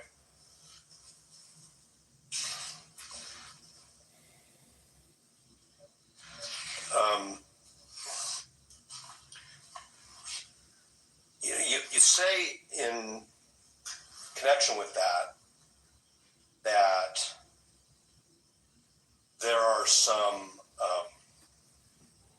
uncontested issues in this case. Yes. That's a term you use in your brief, right? I'm sure that you will tell me where they're not contested, but well, every issue is contested, right? I mean, so okay, go ahead. I'm not trying to have a argument because the court reporter doesn't. I stopped, so I'm not. And I'm bad at that too, and I have been for a very long time. But your measurements, as documented in Mr. Christensen's affidavit, especially Agent Christensen's affidavit, are of things that you say are uncontested. But I just want to make sure. So can I clarify that? I never said that the measurements were not contested. I said what was not contested is the fact of the things that Child A could testify to. That's what I was referring to as what's not contested. Child A as demonstrated in the affidavit, can testify that Child A was there, that her, Child A's location, and what the crowd did, what she did, and then what she ran in. That's what's uncontested.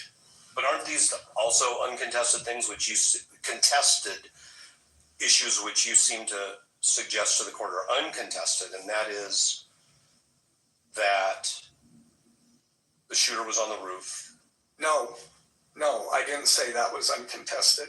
I said what she could testify to is uncontested. And if there was something different than that, that's certainly what I meant. I understand that all those other things could be contested.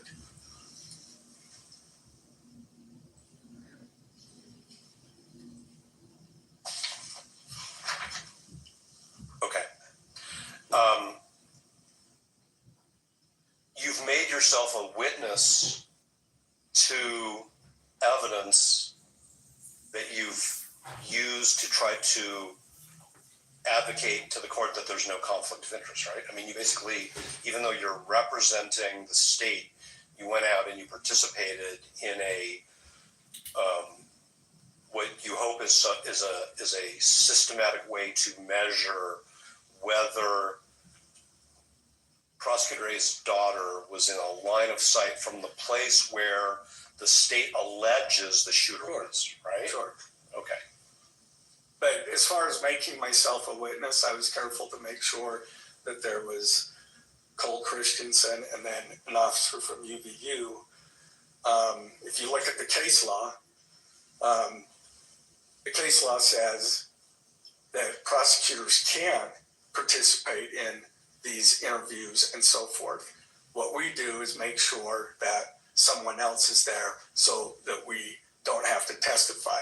And the defense can't force the prosecutor to testify under those circumstances. That's the case law. And it won't surprise you that competent defense counsel have the same practice. We don't interview witnesses without investigators present. Right. And this was no different than that. Understood.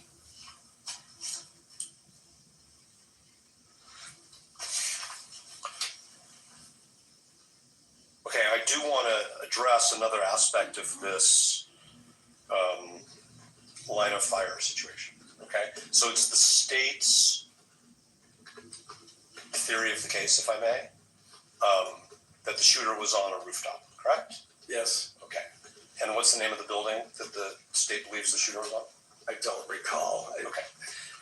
And so these measurements that are in Special Agent Christensen's declaration, you're saying were designed to basically, if I may, I'm not trying to put words in your mouth, rule out whether the child of Prosecutor A is in some ways a victim of this incident.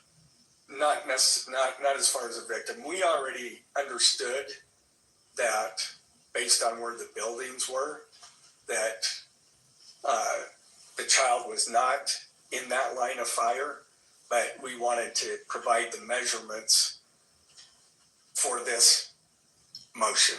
So what is the significance of the measurement? What is the significance of whether the child of Prosecutor A was or was not in a physical position where they could have been shot?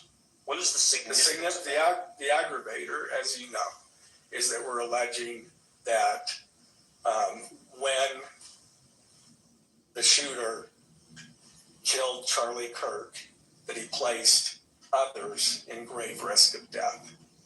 And you so anybody within that zone, if you will, was placed in grave risk of death. Okay, and so you've now gone out and you've done these measurements from the place where you believe the shooter was, and anybody who's positioning at the rally, there's no line of sight. You're basically excluding all of those people from being among those referenced by that aggravator. That's our understanding. We'd have a very difficult time proving that others beyond that point were also in that line of danger. I mean, we could, I guess we could make the argument, but that would be difficult to prove. And so is it your position that because this adult child would not fall within the category of people to whom the aggravator applies, there's no other connection between those people and the prosecution? Not the crime. I mean, again, depending on whether, again, I rely on law enforcement to provide us with whether they have something helpful or not. We were able to determine based on what the prosecutor's child, there was nothing useful. There was no need to provide anything. I mean, we make those determinations when they provide it to us all the time. Did you work with Special Agent Christensen on his declaration? On what? No. On his no, declaration? I didn't. Did somebody else? Yes. Another one of the members of your prosecution Yes. team? That's generally the practice. Okay. Was it Prosecutor A? No. Okay, now we've also, I should say, you also filed with the court Addendum B to your opposition, which is the affidavit of the child of Prosecutor A, right? And this person is a young adult who is a student at the university, right, at UVU? Yes. Okay. That's what I'm told. Okay. I have no Did you speak with this adult child in connection with the preparation of their affidavit? I did not. Do you know who did? I do. Who was that? It was Mr. McBride. Okay. And do you know whether Mr. McBride consulted at all with Prosecutor A about that? I couldn't answer that. I don't know. Okay. Did you read the affidavit? Of course, I wrote the opposition. I better read the affidavit. Did you play any role in the shaping of the affidavit in any way? No. It was just given to you, here's the affidavit. Well, we were aware of what the student, I'm going to call a student now. Fine. We were aware with what the student had said as far as what the student was aware of. And so we obviously, as I started writing based on what my understanding of that was, and I'm sure that Mr. McBride covered those areas to make sure that we were accurate. Affidavit followed from your briefing, and your briefing was based on your... No, that's not it. My briefing was based on what the information that the student provided. And so to that extent, I'm sure when Mr. McBride talked to the student that he would cover those things. Okay, so what I'm missing is, where did you get the information about what the student experienced if you had not seen the affidavit? That was from the prosecutor that is the parent of that. Okay, so Prosecutor A told you this is what happened with my kid. Right, I think that's pretty established. All right, Mr. Novak, this Yes, might sir. be a good time to take a brief break. Whatever works for the court. And just, not meaning to pressure you, I'm just trying to anticipate how much more time for questions you have for Mr. Gray, just for housekeeping purposes.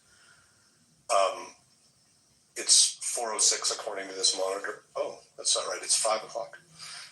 The monitor says it's 4:06. That must be some time zone that somebody else lives in.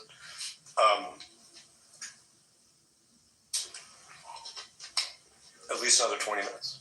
All right. So we'll take a 10 to 15 minute break, and perhaps council can confer in regards to housekeeping, how we wish to address the remainder of the witnesses, whether in a setting today or a different setting. I'm not saying which way, but if you wouldn't mind consulting, and we can discuss that briefly when the recess is over. That's fine. Do you want to give us some guidance on what works for the court and its staff? Because I didn't know it was 5 o'clock, but it is. Right. Go ahead and discuss that, and I'll talk with staff as well. That it gives me time to speak with them, and then we can confer on with that. All right. Court will be in a brief recess for 10 to 15 minutes. All right.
Music makes you lose control.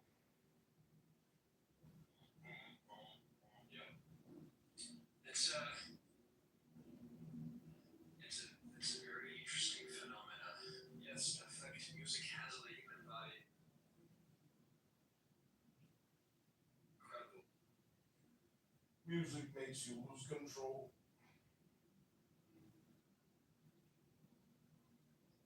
The power of art.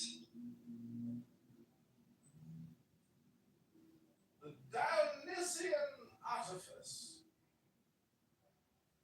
What? The Dionysian artifice. You geek it out, man.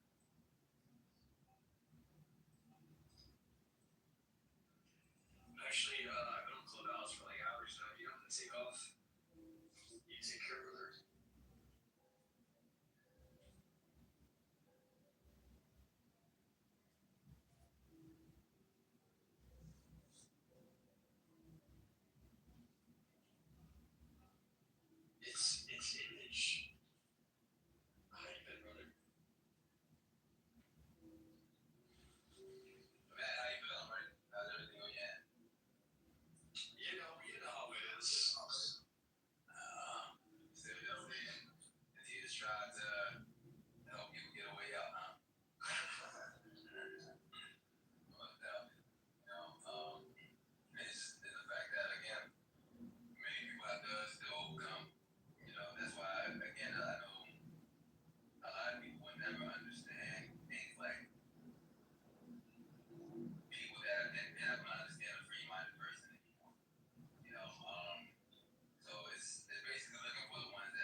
Is this your opinion? I mean, are you doing a thought exploration here?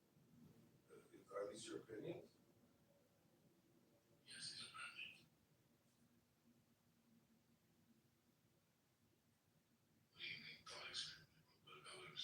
It just seems like you're searching your thoughts, and I just thought, you know, you were just citing your opinions.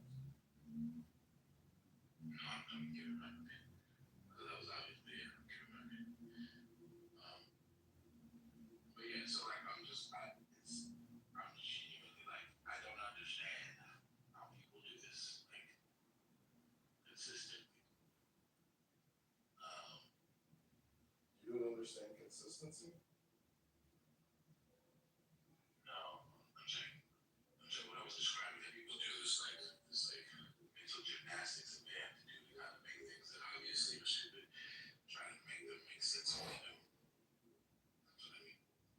That sounds stupid.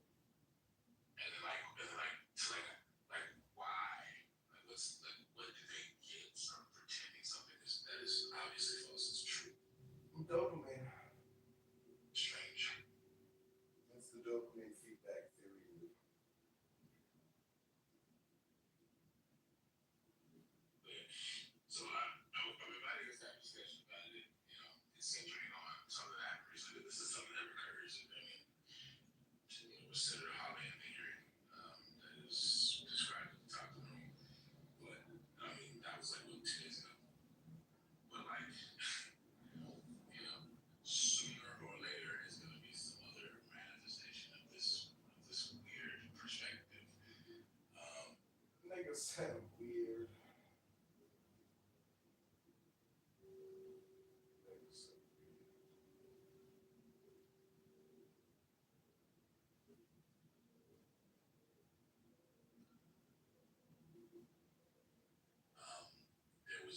news that a lot of leftist types ignored that I couldn't ignore because it was fascinating.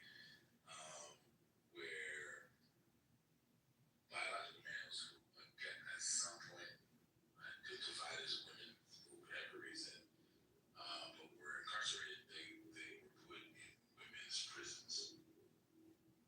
For the version we had full male anatomy, and they ended up raping and impregnating female inmates. Now, who would have guessed that would happen? Literally anybody with a brain, but yet it happened, and it happened in the real world, and like people who take themselves seriously justified this decision to put biological males in women's prisons because they said they were women. That's wild. That happened in real life. More than once, actually, several times. And like, you can look it up, you don't believe me. Fascinating.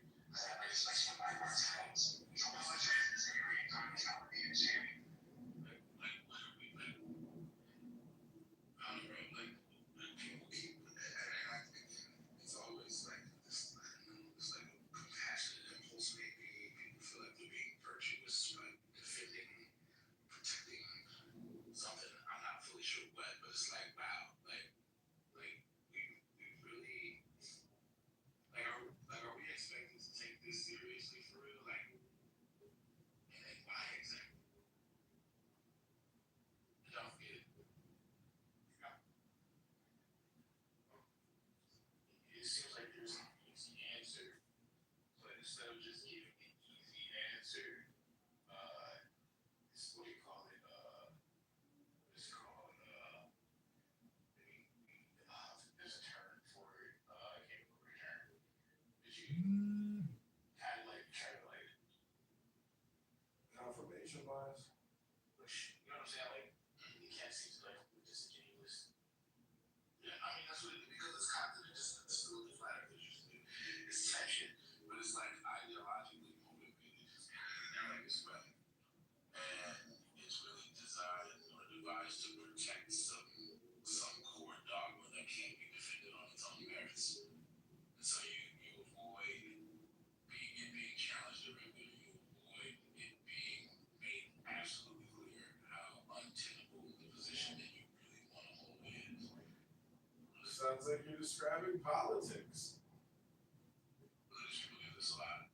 And that's why I think it's associated with religion. That's why I describe it as the religiosity of ideology. But like, this one is a particular one that doesn't. I don't understand. Are you gay? Are you bisexual or transsexual? Like, are you LGBTQ? No. So how could you understand an LGBTQ issue if you're not LGBTQ? Link is in the chat. What the fuck just happened?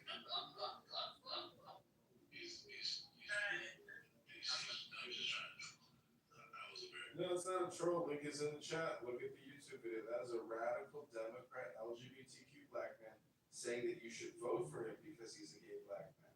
And that'll make history, therefore he's credible to vote for him. And you're trolling news on it. It's not a troll, and I don't think you understand anything. Okay, fair enough. Just my opinion, of course. Because you're intellectual. Just my opinion. That's weird. That you feel that weird. They probably have some weird thing about the fact that my dick is bigger than yours. But like, weird. Calm down, Sparky. Back to the topic of black. Weird. The left won't give this up. Like this is something they don't. This is a hill they don't need to die on. It's literally an issue that is like contributing to costing them elections, and they won't. Yeah. And what an F word.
Choose your faith or choose your fear. Both will drag you, both draw near. We code our sins in silver and bone. Profile the crowns on a silicone throne. I am the storm they sailed into. Raven queen breaking through. Power in the blood, air in the veins, and lightning born from the flames. I am the storm they sailed into. Order rises through the chaos. Power in the blood, air in the veins, and lightning born from the flames.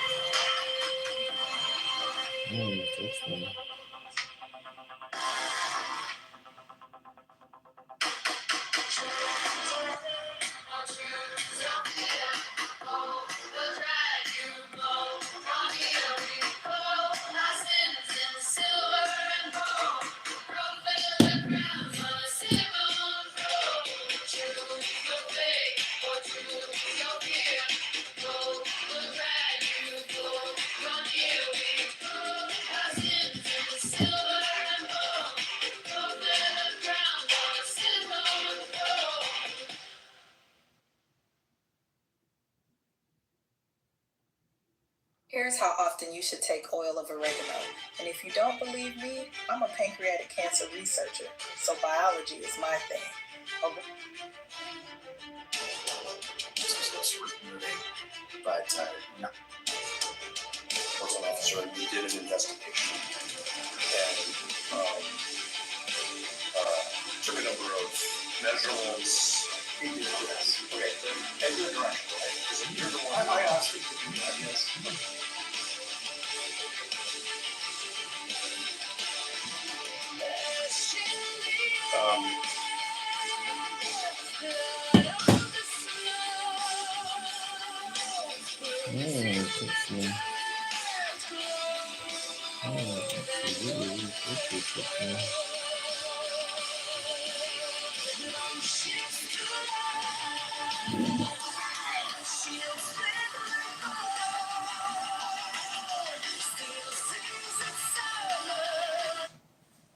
You are here on delivery of Alistair, on the technical labors of the liberals, subfigured all of fear. Trace liberals, subfigured all of fear. Sidebar, metadata, Alistair Crowley, liberals, subfigured all of fear. Concordance, Alistair Crowley, liberals, subfigured all of fear. Alistair Crowley, liberals, subfigured all of fear. Liberals, subfigured all the law of the strong. This is our law and the joy of the world. To be the whole of the law. Thou hast no right but to do thy will, do that, and no other shall say now. Every man and every woman is a star. There is no God but man. One man has the right to live by his own law, to live in the way that he wills to do, to work as he will, to play as he will, to rest as he will, to die when and how he will. To man has the right to eat what he will, to drink what he will, to dwell where he will, to move as he will on the face of the earth. Free man has the right to think what he will, to speak what he will, to write what he will, to draw, paint, carve, etch, mold, build as he will, to dress as he will. For man has the right to love as he will. Take your fill and will of love as ye will. When, where, and with whom ye will. When, where, and with whom ye wound. 5 men has the right to kill those who would thwart these rights. Slaves shall serve. Love is the law, love under will. All life in these you are here on the library of Alistair Crowley, technical libers of Dalama Liberos, subfigura lifi, trace Liberos, subfigura lifia. Sideball, metadata, Alistair Crowley, libers, liberosa figura, livio. Concordance, Alistair Crowley, libers, liberosa figura, livio. Alistair Crowley, libers, liberosa figura, livio, liberosa figura, liberosa loth strong.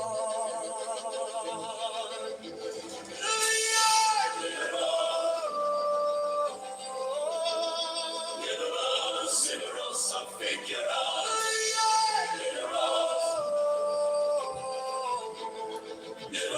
liberosa figura. The law of the strong. This is our law, and the joy of the world.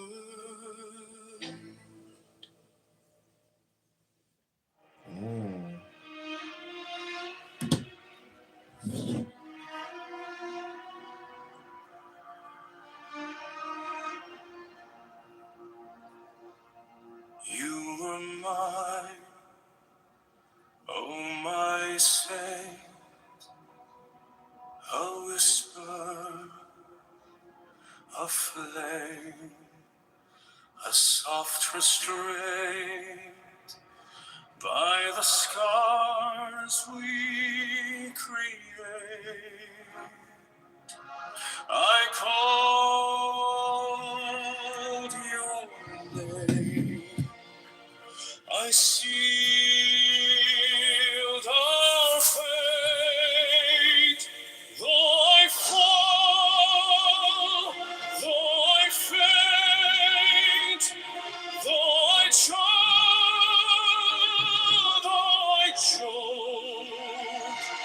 by the fire of desire I invoke,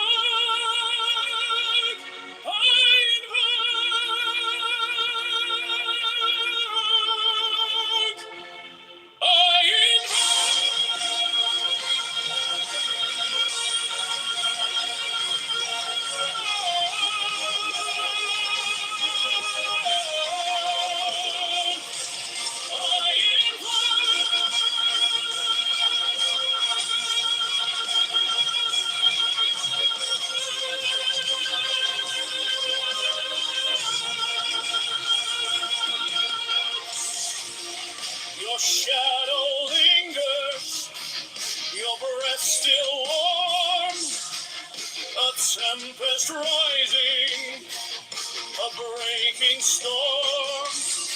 By the light, by the night, by the vow we swore, I reach, I beseech for you once more. Though I fall, though I faint, though I try,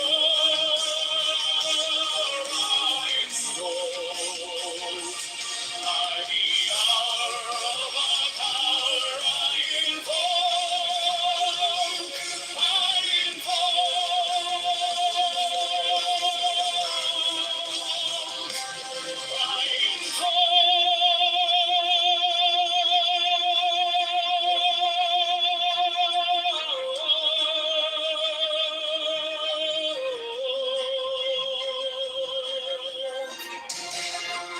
The echoes scream, the silence weeps, the bond we wove, eternal key.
technical livers of the lemma liberosa figura lumbi. Trace a liberosa figura lumbi. Sidebar, metadata, Alistair Crowley livers. Liberosa figura lumbi.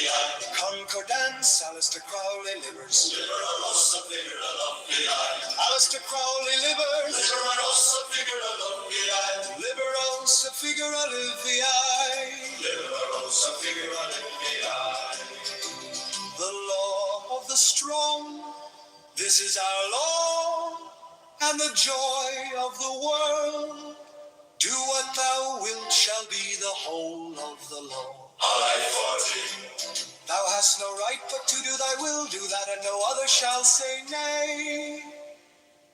Every man and every woman is a star. I-3. There is no God but man. One man has the right to live by his own law, to live in the way that he wills, to do, to work as he will, to play as he will, to rest as he will, to die when and how he will. Two man has the right to eat what he will, to drink what he will, to dwell where he will, to move as he will on the face of the earth. Three man has the right to think what he will, to speak what he will, to write what he will, to draw, paint, carve, etch, mold, build as he will, to dress as he will. For man has the right to love as he will. Take your fill and will of love as you will, when, where, and with whom you will. All I-51. Five man has the right to kill those who would thwart these rights. The slave shall serve. Love is the law, love under will, I-57. You are here on the Libri of Alistair Crowley, technical livers of Alma Liberosa figura lumbi. Trace a liberosa figura lumbi. Sidebar, metadata, Alistair Crowley livers. Liberosa figura lumbi. Concordance, Alistair Crowley livers. Liberosa figura lumbi.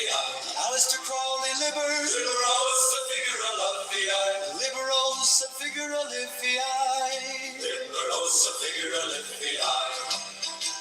The law of the strong, this is our law, and the joy of the world. Do what thou wilt shall be the whole of the law. I-40. Thou hast no right but to do thy will, do that and no other shall say nay. Every man and every woman is a star. I-3. There is no God but man. One man has the right to live by his own law, to live in the way that he wills, to do, to work as he will, to play as he will, to rest as he will, to die when and how he will. Two man has the right to eat what he will, to drink what he will, to dwell where he will, to move as he will on the face of the earth. Three man has the right to think what he will, to speak what he will, to write what he will, to draw, paint, carve, etch, mold, build as he will, to dress as he will. For man has the right to love as he will. Take your fill and will of love as you will, when, where, and with whom you will. I-51. Five man has the right to kill those who would thwart these rights. The slave shall serve. Love is the law, love under will, I-57.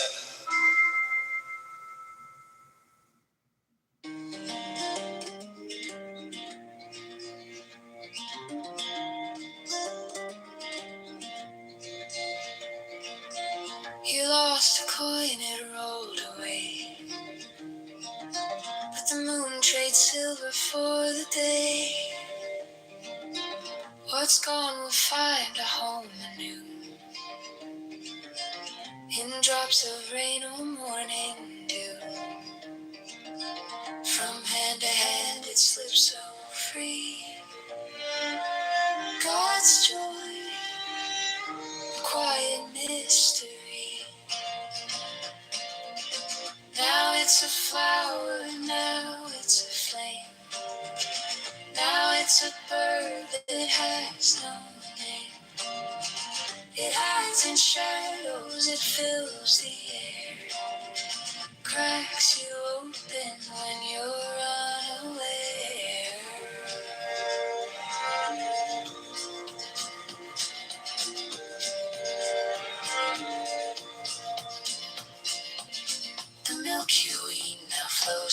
as wine.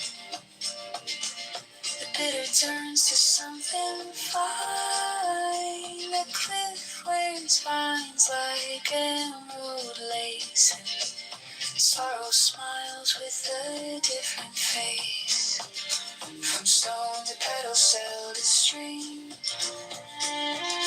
God's joy, the heart of every dream.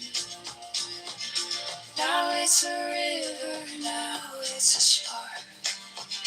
Now it's a horse that breaks the dark. It hides and whispers, it fills the air. Cracks you open when you're unaware.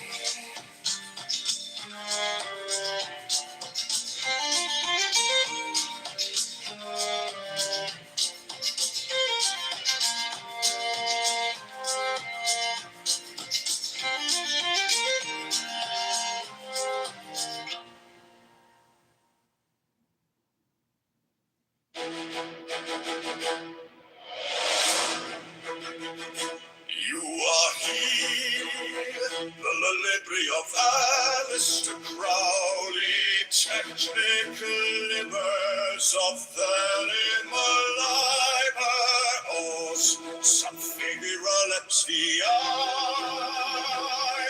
tres liberos, sub figura lepsia. Alistair Crowley livers, liberos, sub figura lepsia. Concordant.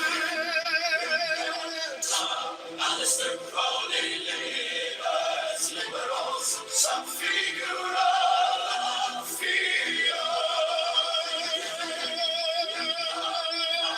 Liberos, sub figura lepsia.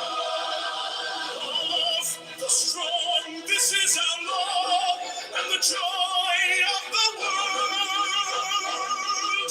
Do what thou wilt shall be the whole of the law. Thou hast no right but to do thy will, do that, and no other shall say nay. Every man and every woman is a star. There is no God but man. One man has the right to live by his own law, to live in the way that he wills to do, to work as he will, to play as he will, to rest as he will, to die when and how he will. He has the right to eat what he will, to drink what he will, to dwell where he will, to move as he will on the face of the earth. Every man has the right to think what he will, to speak what he will, to write what he will, to draw, paint, carve, etch, mold, build as he will, to dress as he will, take your fill of love as he will, and where and with whom you will. All 51. Those who abhor these rights, the slave shall serve.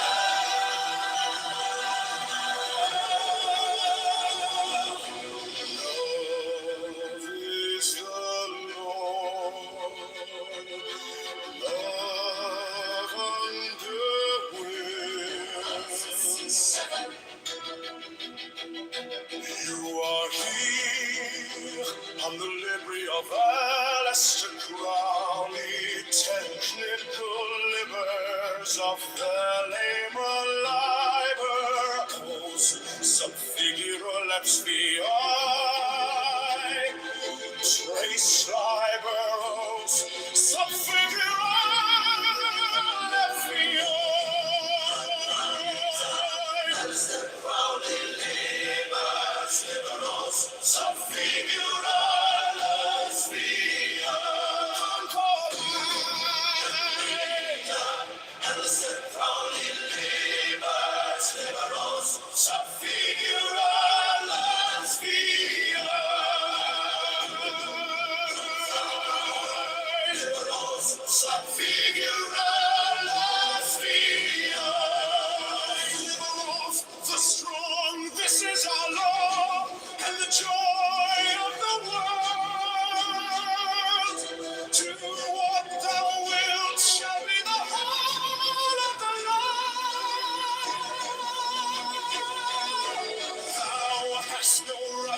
but to do thy will, do that, and no other shall say that. Every man and every woman is a star. There is no God but man. One man has the right to live by his own law, to live in the way that he wills to do.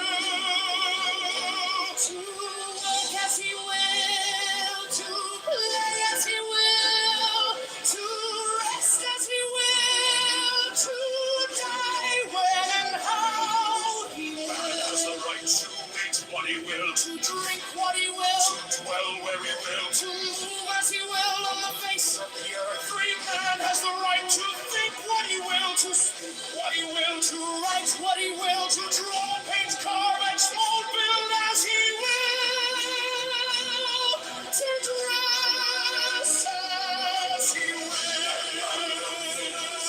Take your fill and will on I-51. For these rights the slave shall serve.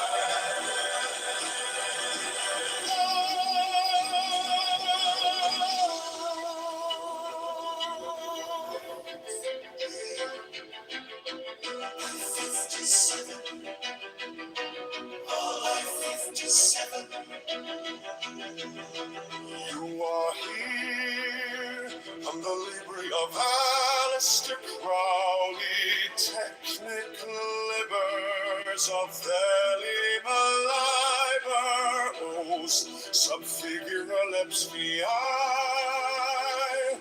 trace liberos, subfigura leps vi. Alistair Crowley, libers, liberos, subfigura leps vi.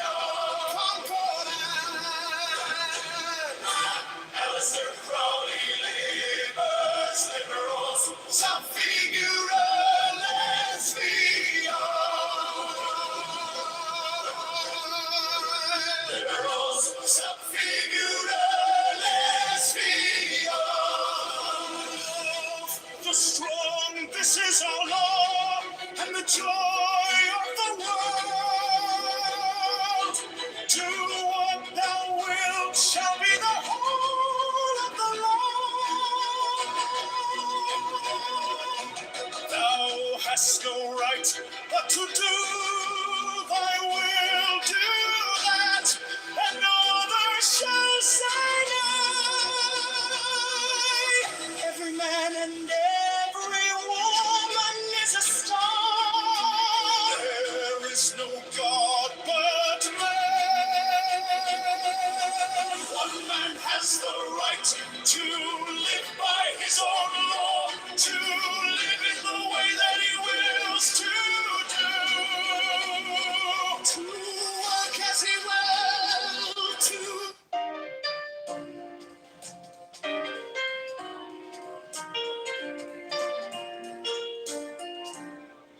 10 lights shimmer, 10 lights glow, secrets hidden in their flow. From the crown to Kingdom's Gate, mysteries spin, illuminate fate. Kept the whispers, the will to start. Choke my answers with wisdom's heart. The 10 lights, all the 10 lights, guiding through these endless nights. Beauty and mercy, strength so true, a splendorous path to journey through. By the ponders, deep and wide, understanding walks by her side.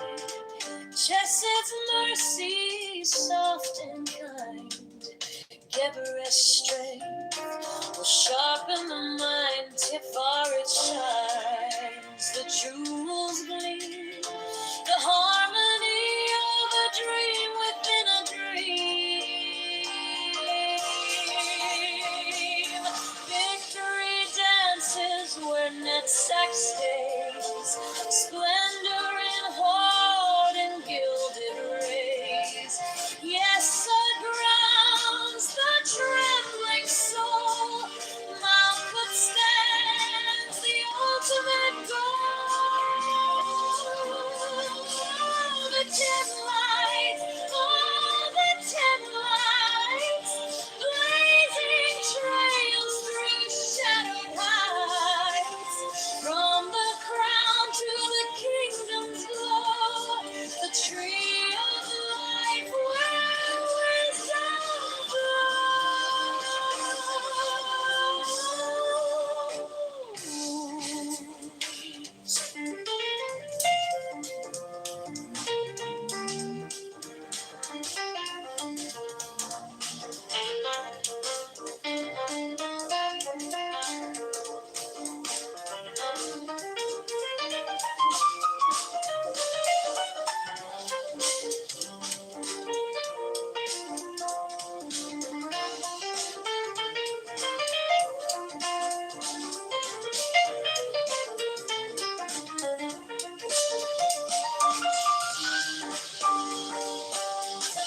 Ten lights shimmer, 10 lights fade, guiding hearts through paths they've made, circle by circle, step by step. The secrets kept, the secrets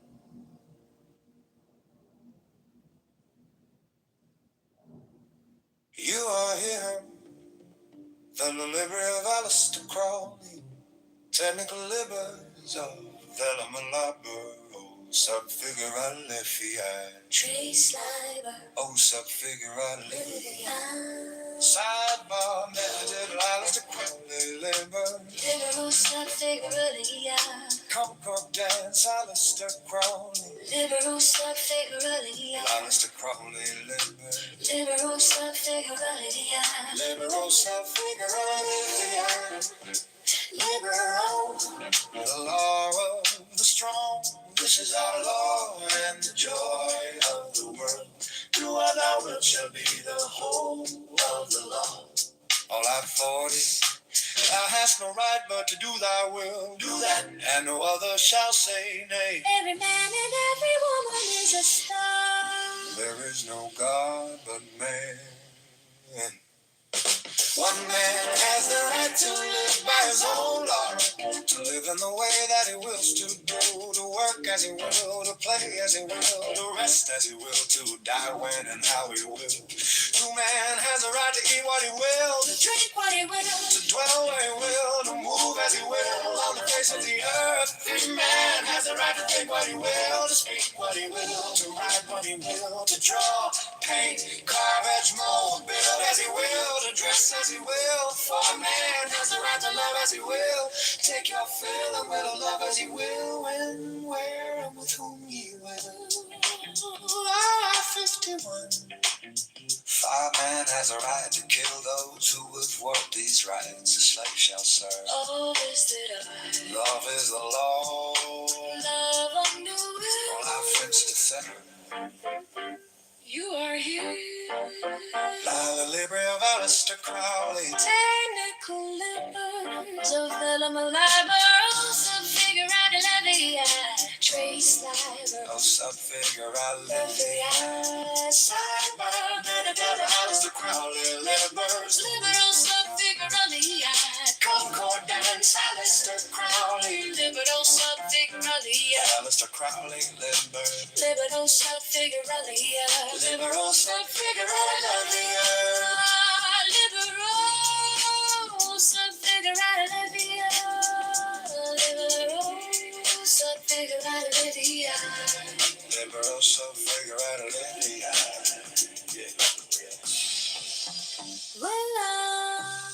The law of the strong, this is our law, and the joy of the world.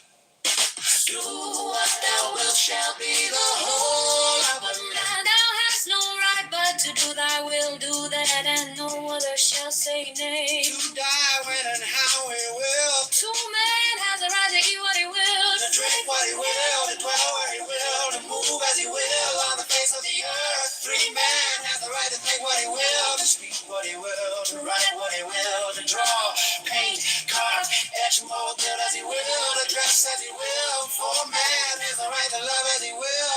Take your fill and will of love as you will, when, where, and with whom you will. All at 51. For man has the right to kill those who would thwart these rights, the slave shall serve. Help is the way. Love is the law. Love on the way. 557. You are here.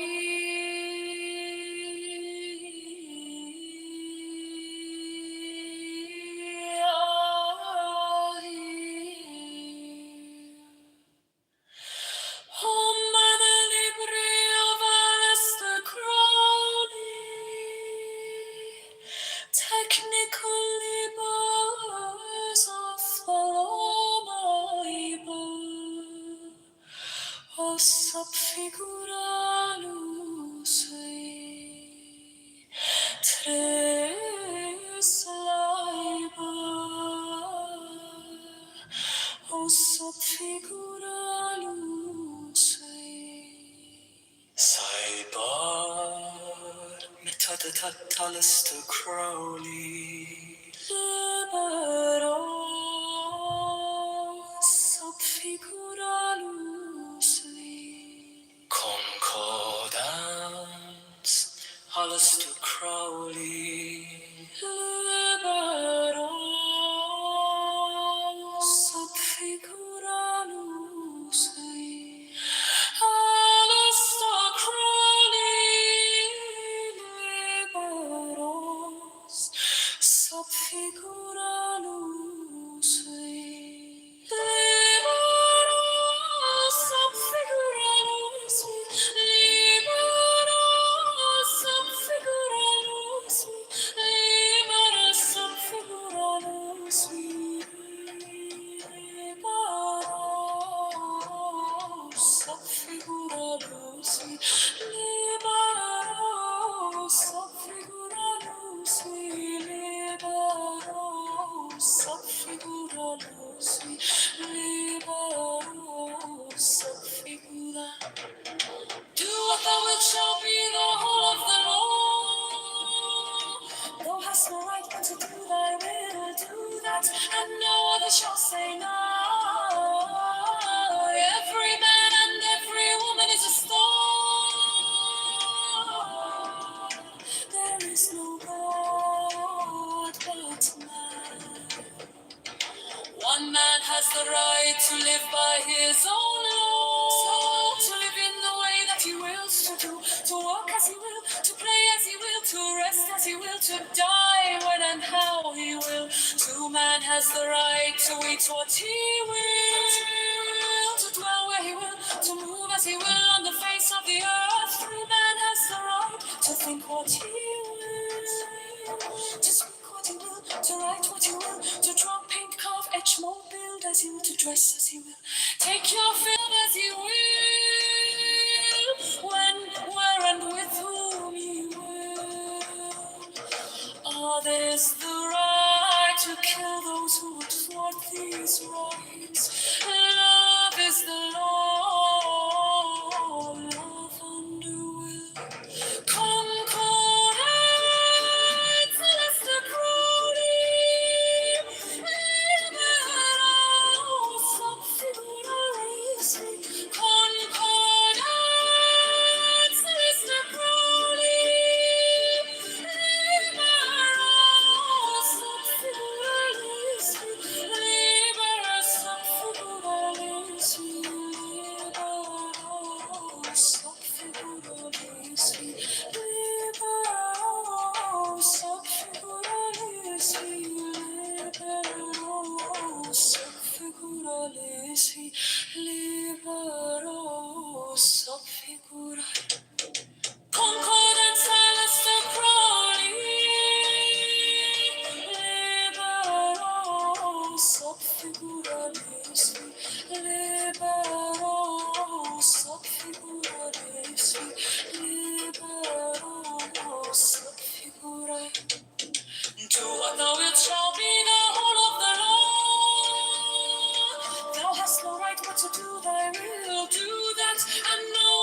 has the right to live by his own law, to live in the way that he wills to do, to walk as he will, to play as he will, to rest as he will, to die when and how he will. To man has the right to eat what he will, to dwell where he will, to move as he will on the face of the earth. To man has the right to think what he will, to speak what he will, to write what he will, to draw, paint, carve, etch, mold, build as he will, to dress as he will, take your fill and will of love as he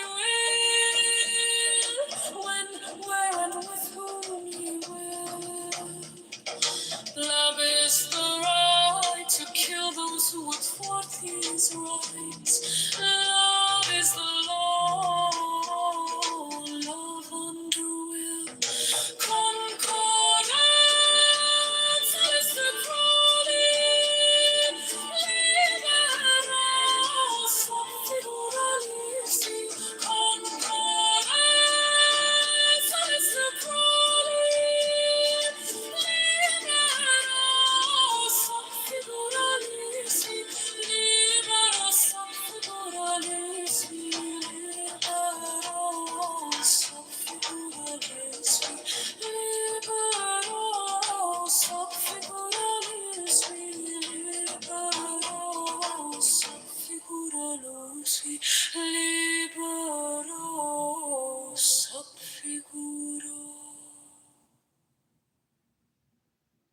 Beneath the vine tree and the fig, where mortal cares may not intrude, on melon and on suck and pig, although their brains are bright and big, banquet the great white brotherhood.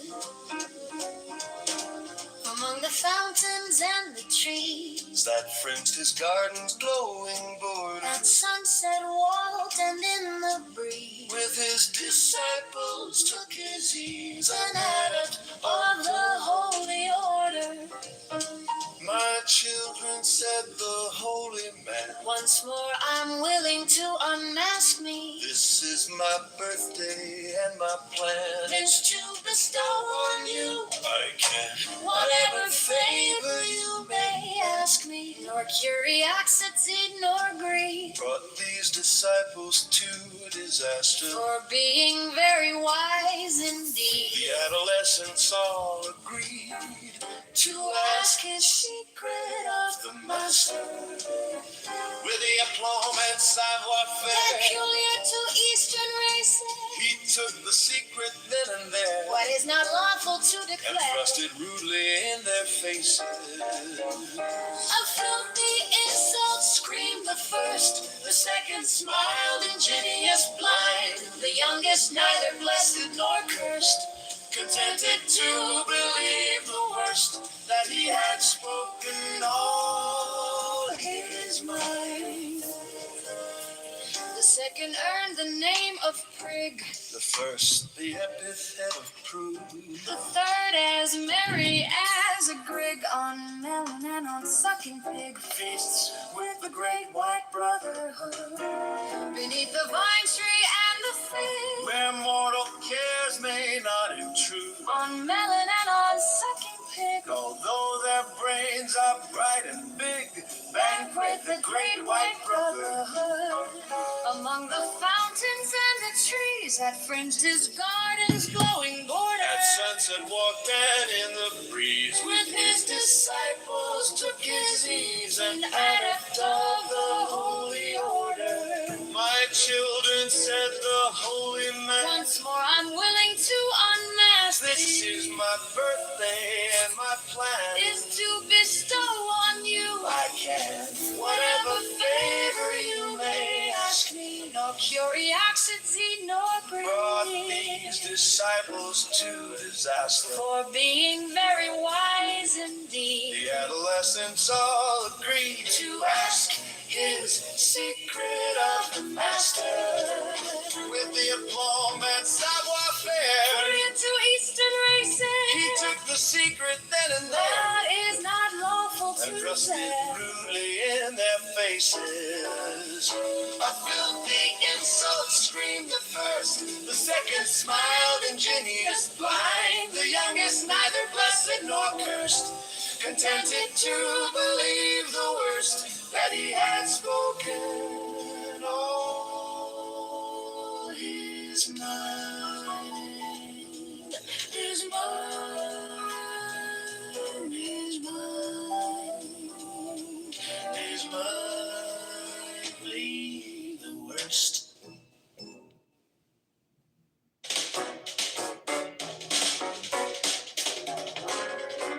You are here, home of every of Aleister Crowley. Technical labors of the label library. Oh, so figured a liffy eye.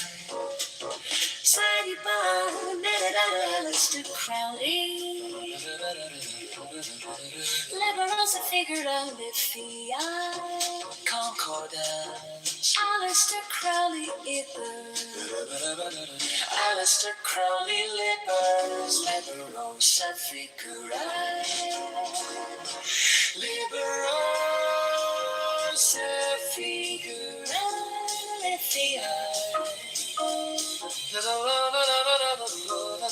Liberosa figurae.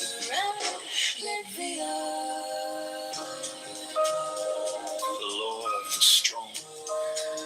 This is our law. And the joy of the world. Do what thou wilt shall be the whole of the law. Thou hast no right but to do thy will, do that. And no other shall say nay. Every man and every woman is a star. There is no God but man. One man has the right to live by his own law. To live in the way that he wills to do, to work as he will, to play as he will, to rest as he will, to die when and how he will. Two men has the right to eat what he will, to drink what he will, to dwell where he will, to move as he will on the face of the earth. Three men has the right to think what he will, to speak what he will, to write what he will, to draw, paint, carve, etch, mold, build as he will, to dress as he will. Four men has the right to love as he will. Take your fill and will of love as you will. When, where, and with whom you will. I-51. Five men has the right to kill those who would thwart these rights. The slave shall serve. Allah is the Lord. Love under will. I-57.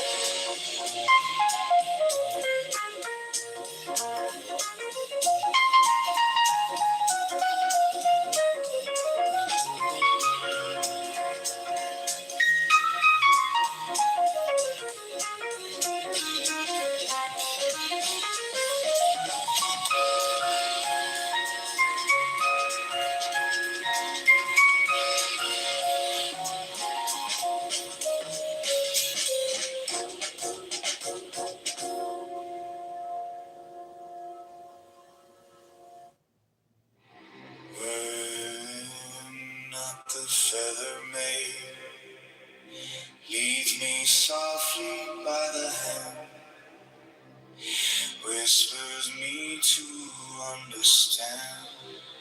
Now and through the world of weeping, light at last hourly creeping, steals upon my babe new sight.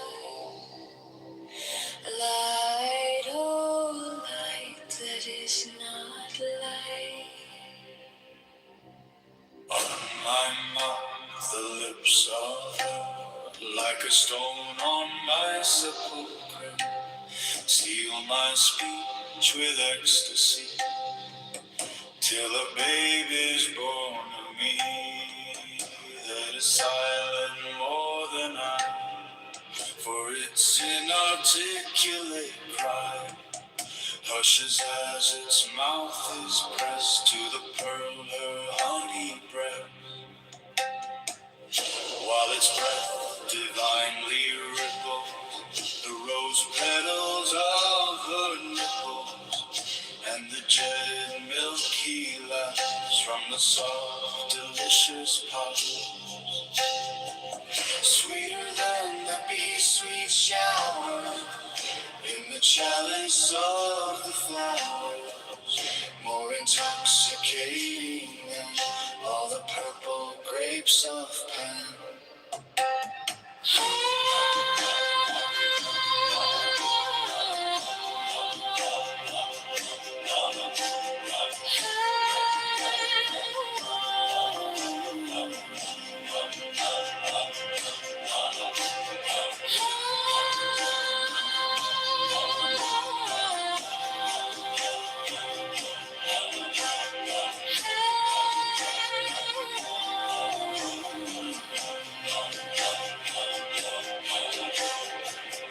My purple lips are stilled, only all the world is filled with the echo that drips over like the honey from the clover. Passion, penitence, and pain seek their mother's womb again, and are born the triple treasure, peace and purity and pleasure. Hush, my child, and come along, where the stars are velvet soft.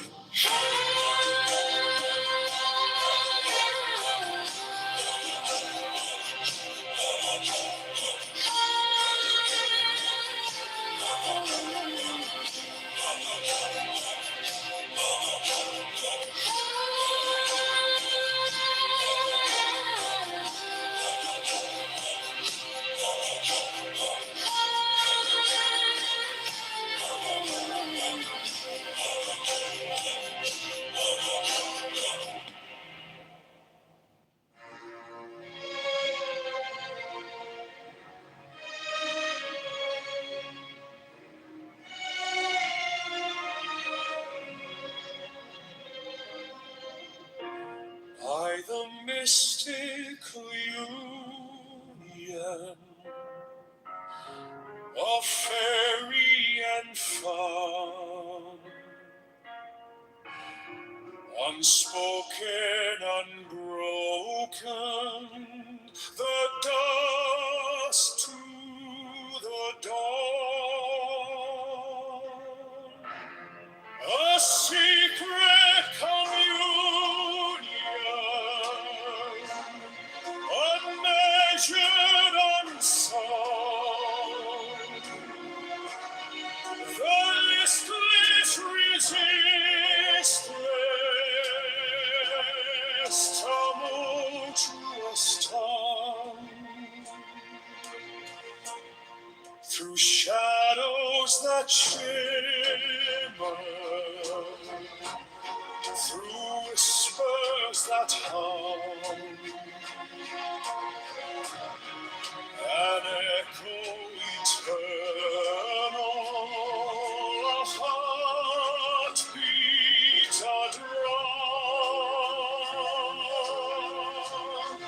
a secret communion, unmeasured, unsung, the listless, resistless,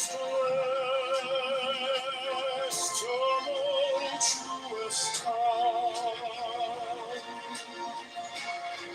beneath moonlight's mirror, where stars softly weep, the vow that was uttered, still buried so deep,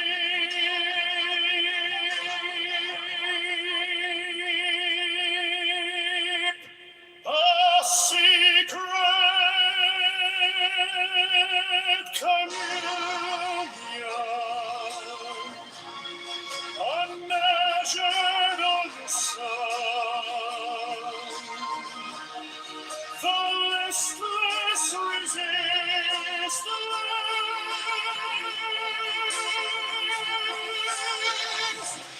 tumultuous time.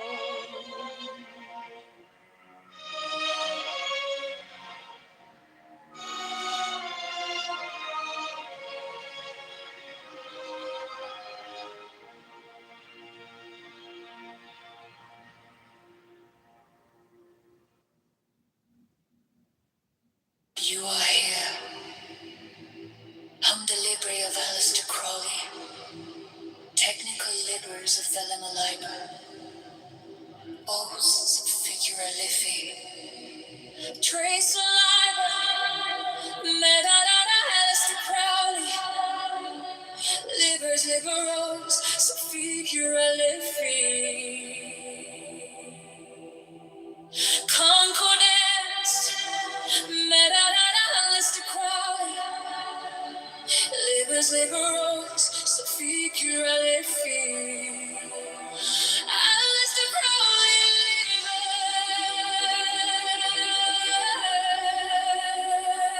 libers, liberals, so Figura Liffey.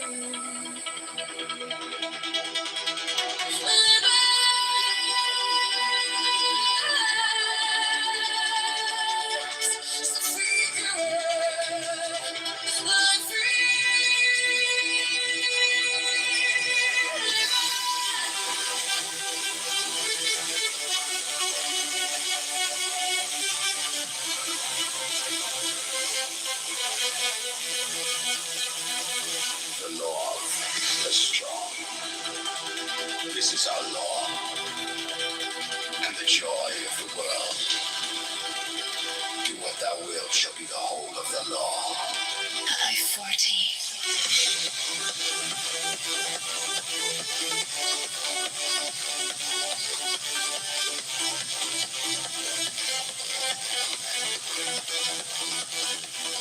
Thou hast no right, but to do thy will, do that, and no other shall say nay.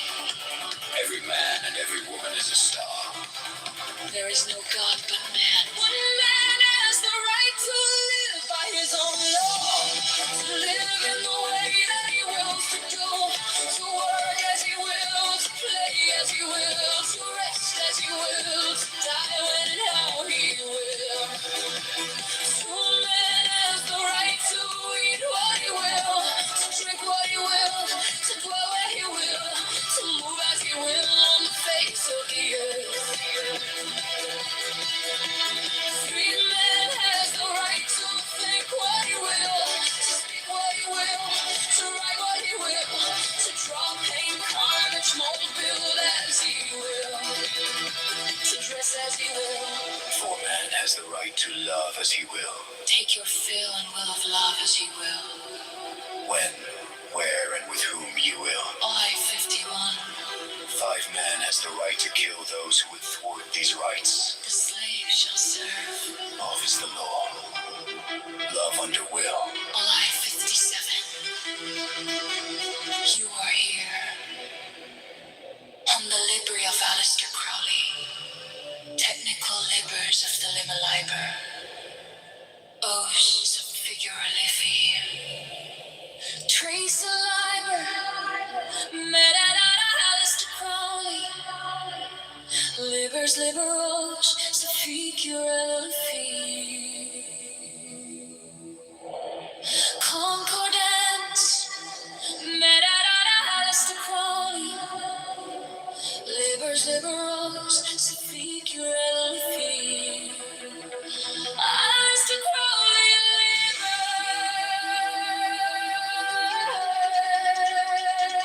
liberals, liberals, so Figura Liffey.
The law, the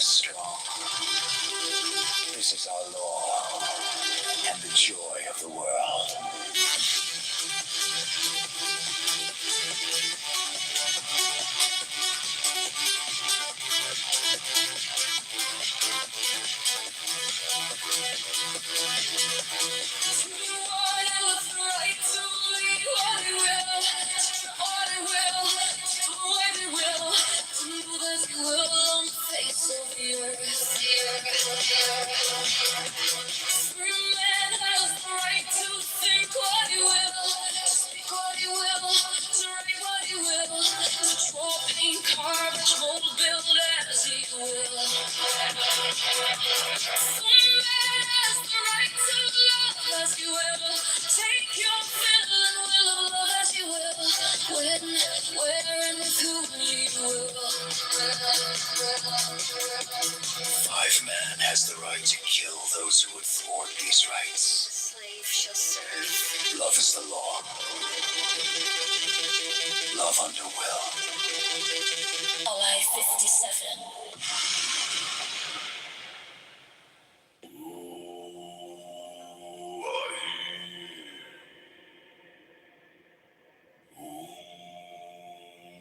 Liberal, on va laisser Crowley. Technical labor, soft labor.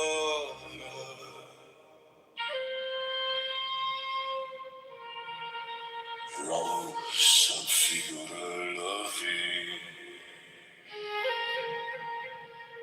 Trust liberal, of figure la vie. Sidebar. Metadata, Alistair Crowley, Liberos, figure leafy. Concordance, Alistair Crowley, Liberos, figure leafy. Alistair Crowley, Liberos, figure leafy. Liberos, figure leafy. Liberos, figure leafy. Libero of the strong.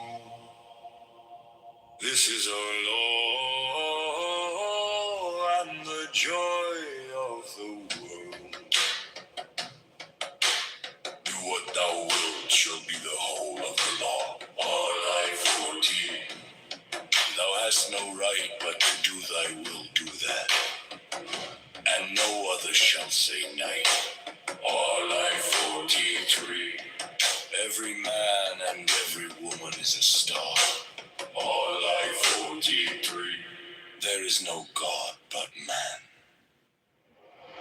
One man has the right to live by his own law, to live in the way that he wills to do, to work as he will, to play as he will, to rest as he will, to die when and how he will.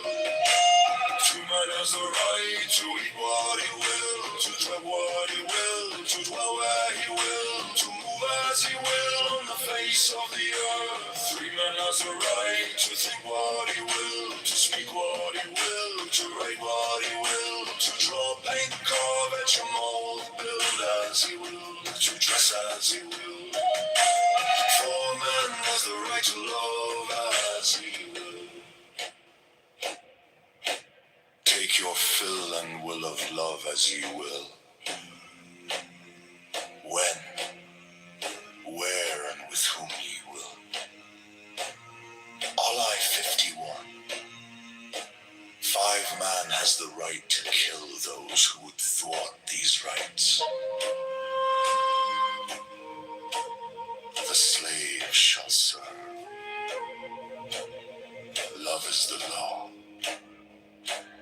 Love under will. July 57.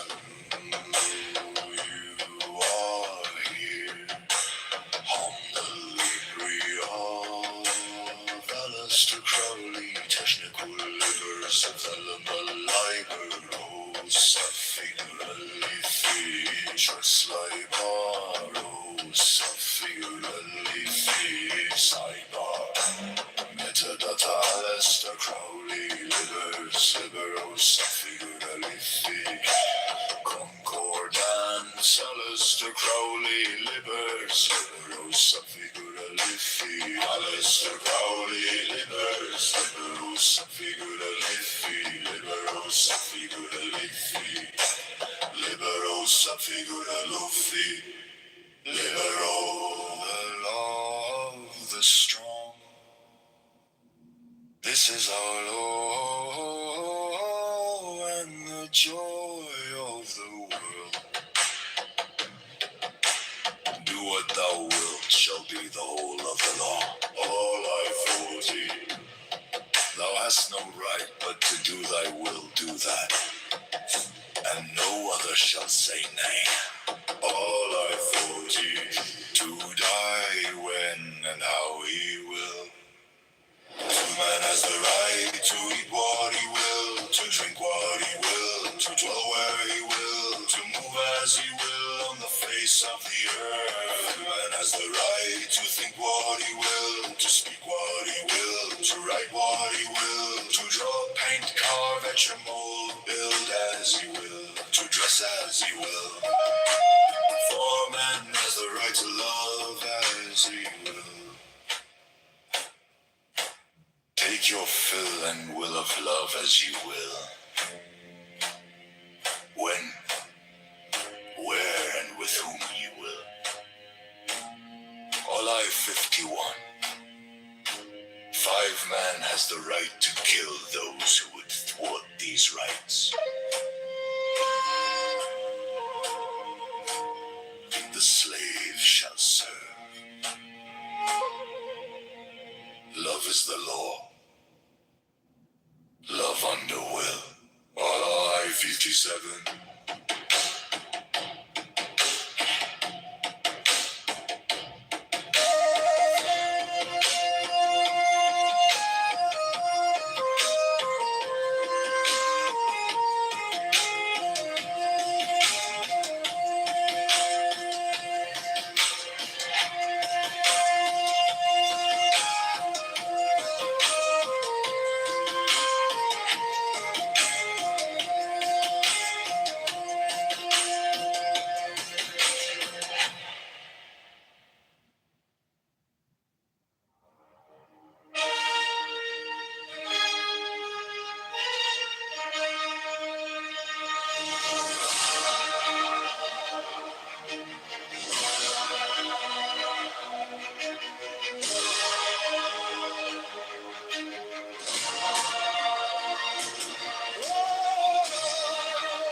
By the force of the fashion of love, when I broke through the shroud, through the cloud, through the storm, through the smoke, to the mountain of passion volcanic that woke, I rise, I choke. By the rage of the mage I invoke the fire, the fury, the thunder that spoke, a spell that ignites and consumes as it closes. I invoke,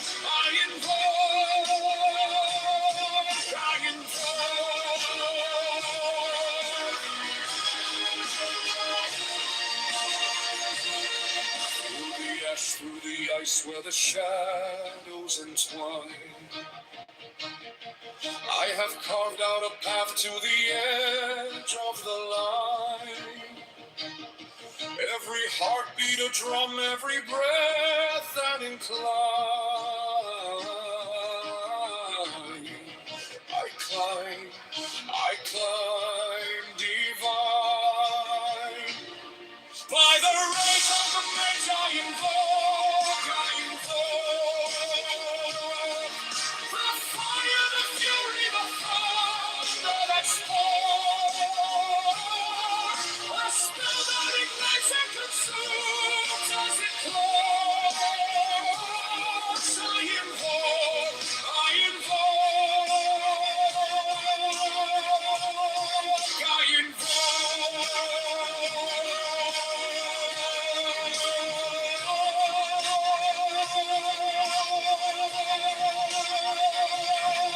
through whispers of winds that unravel the night, through echoes of stars that can burst into light. I summon the tempest, I summon the fight. The mage will alight.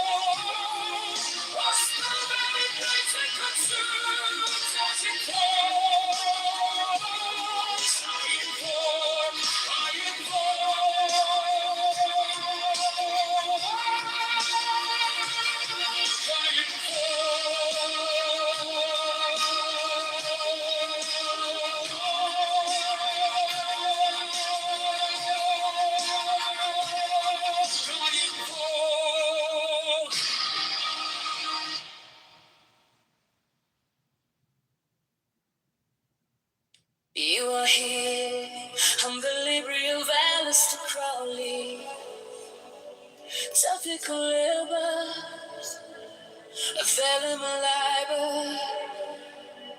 Oh, so figure la via, trace liber. Oh, so figure la via, sidebar, metadata, Alistair Crowley, libers, liberal, so figure la via.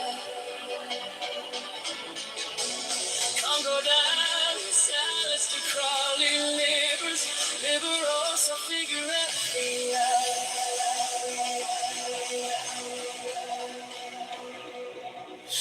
Alistair Crowley, libers, liberal, so figure la via.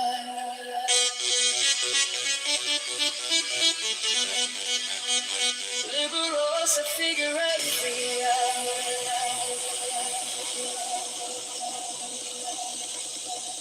The law, the strong. This is our law and the joy of the world. Do what thou wilt shall be the whole of the law. I 40. Thou hast no right but to do thy will, do that, and no other shall say nay. Every man and every woman is a star. There is no God but man. One man has the right to live by his own law, to live in the way that he wills to do, to work as he will, to play as he will, to rest as he will, To die when and how he will. True man has the right to eat what he will, to drink what he will, to dwell where he will, to move as he will on the face of the earth. Man has the right to think what he will, to speak what he will, to write what he will, to draw, paint, carve, etch, mold, build as he will, to dress as he will. For man has a right to love as he will, as he will. take your fill and will of love as he will, when, where, and with whom he will. I 51. 5 man has the right to kill those who would thwart these rights. The slave shall serve. Love is the law. Love under will. I 57, you are here. I'm the library of Alistair Crowley. Technical libers of vellum liber. Oh, sub figure levia, trace a liber. Oh, sub figure levia, sidebar, metadata. Alistair Crowley, libers, liber. Oh, sub figure levia. Concordance, Alistair Crowley, libers, liber. Oh, sub figure levia. Alistair Crowley,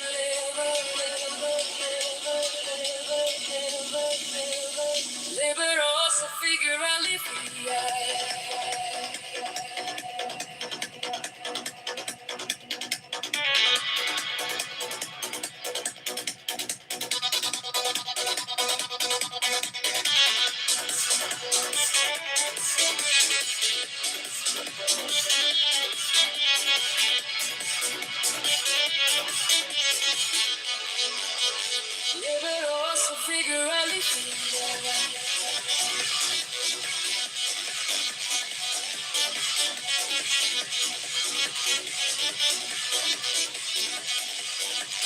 Liberals are figuratively right.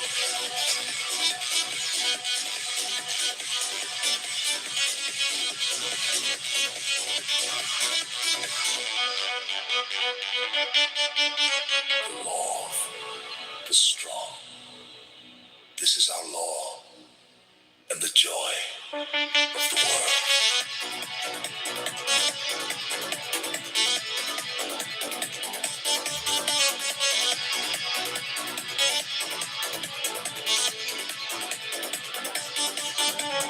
Do what thou wilt shall be the whole of the law. I, 40. Thou hast no right but to do thy will, do that, and no other shall say nay. Every man and every woman is a star. There is no God but man. When I has a right to live by his own law, to live in the way that he wills to do, to work as he will, to play as he will, to rest as he will, to die when and how he will. To man has a right to eat what he will, to drink what he will, to dwell where he will, to move as he will on the face of the earth. Free man has a right to think what he will, to speak what he will, to write what he will, to draw a paint car that you know, build as he will, to dress as he will. So what are you doing tomorrow?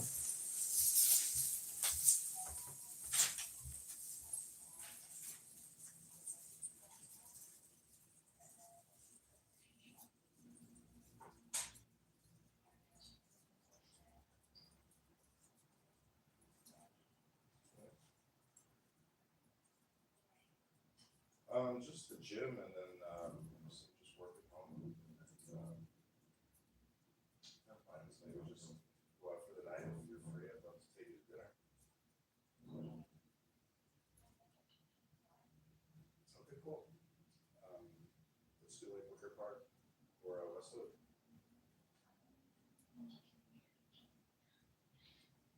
Okay, let's do that. All right, we'll have a pleasant rest of the evening, and I will text you soon. Okay, perfect.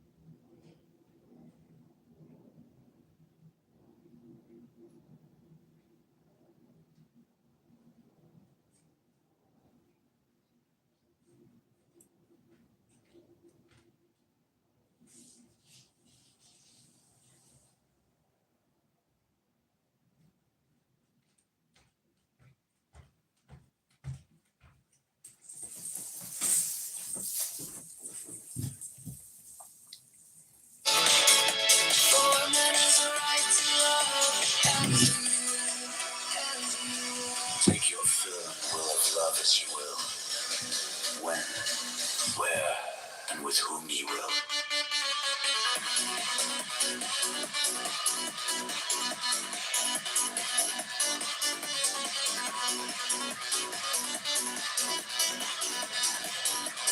Liberals are figuratively right.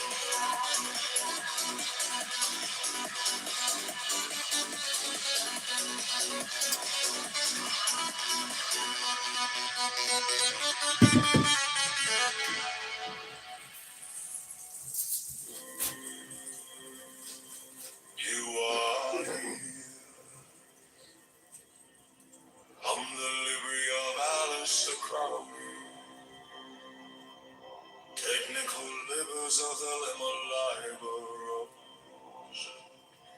So figure levy.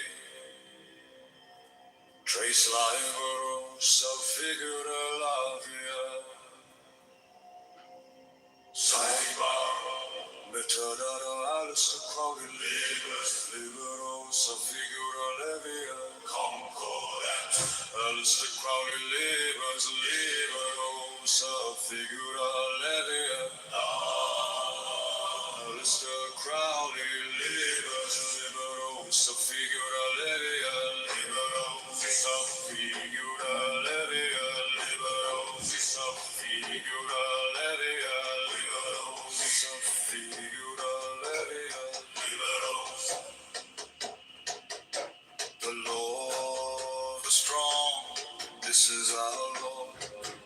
the joy of the world. Do what thou wilt shall be the whole of the law. Thou hast no right but to do thy will, do that, and no other shall say nay. Oh, like 42:3. Every man and every woman is a star. There is no God but man. One man has the right to live by his own law, to live in the way that he wills to do, to work as he will, to play as he will, to rest as he will, to die when and how he will. True man has the right to eat what he will, to drink what he will, to dwell where he will, to move as he will on the face of the earth. Free man has the right to think what he will, to speak what he will, to write what he will, to draw, paint, carve, etch, mold, build as he will, to dress as he will. For man has a right to love as he will. Take your fill and will of love as you will. When, where, and with whom you will. All I-51. 5 man has the right to kill those who would thwart these rights. The slave shall serve. Love is the law. Love under will. Oh, I-57. You are here. I'm the Libby of Alistair Crowley, technical libers of the Liberosa figura livia, trace Liberosa figura livia, sidebar, metadata Alistair Crowley libers, Liberosa figura livia, concordance, Alistair Crowley libers, Liberosa figura livia, Alistair Crowley libers, Liberosa figura livia, Liberosa figura livia, Liberosa figura livia, Liberosa figura livia, Liberosa. The law of the strong, this is our law, and the joy of the world. Do what thou wilt shall be the whole of the law. Thou hast no right but to do thy will, do that, and no other shall say nay. All I-42-3. Every man and every woman is a star. There is no God but man. One man has the right to live by his own law, to live in the way that he wills to do, to work as he will, to play as he will, to rest as he will, to die when and how he will. To man has the right to eat what he will, to drink what he will, to dwell where he will, to move as he will on the face of the earth. Free man has the right to think what he will, to speak what he will, to write what he will, to draw, paint, carve, etch, mold, build as he will, to dress as he will.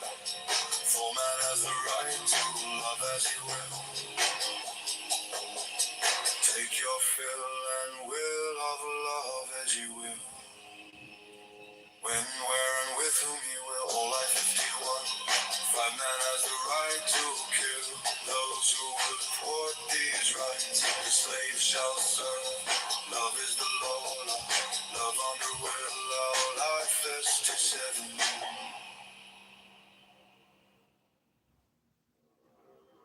You are here, and the liberty of us from technical libers of animal liberosa subfigura labia, trace liberosa subfigura labia, sidebar middle the Crowley, liberosa subfigura labia, concordance, the Crowley, liberosa subfigura labia. Alistair Crowley, liberosa figura la via, liberosa figura la via,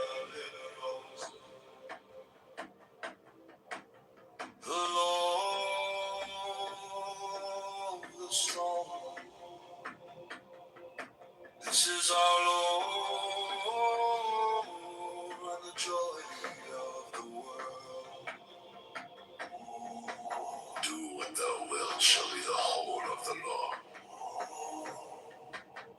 Thou hast no right but to do thy will, do that, and no other shall say nay. Every man and every woman is a star. There is no God but man. One man has the right to live by his own law. To live in the way that he wills to do, to work as he will, to play as he will, to rest as he will, to die when and how he will. To man has the right to eat what he will, to drink what he will, to dwell where he will, to move as he will on the face of the earth. To free man has the right to think what he will, to speak what he will, to write what he will, to draw, paint, carve, etch, and mold, build as he will, to dress as he will. Oh, man has the right to love as he will. Take your fill and will of love as he will, when, where, and with whom he will. All I 51 love, man has the right to kill those who would want these rights. The slave shall serve. Love is the law. Love on the will. All at 57. You are here. I'm the library of Alistair Crowley, technical libers of all of my life. Rosa sub figura la vie. Trace a life, Rosa sub figura la vie. Cyber melada, Alistair Crowley, libers, liber, Rosa sub figura la vie. Concordance, Alistair Crowley, libers, liber, Rosa sub figura la vie. Alistair Crowley, libers, liberosa, sub figura la via. Liberosa, sub figura la via. Liberosa. The Lord is strong. This is our Lord, the joy. Do what thou wilt shall be the whole of the law. Thou hast no right but to do thy will, do that, and no other shall say nay. Every man and every woman is a star. There is no God but man. One man has the right to live by his own law. To live in the way that he wills to do, to work as he will, to play as he will, to rest as he will, to die when and how he will. To man has the right to eat what he will, to drink what he will, to dwell where he will, to move as he will on the face of the earth. To man has the right to think what he will, to speak what he will, to write what he will, to draw, paint, carve, etch, and mold, build as he will, to dress as he will. For man has the right to love as he will. Take your fill and will of love as he will. When, where, and with whom he will.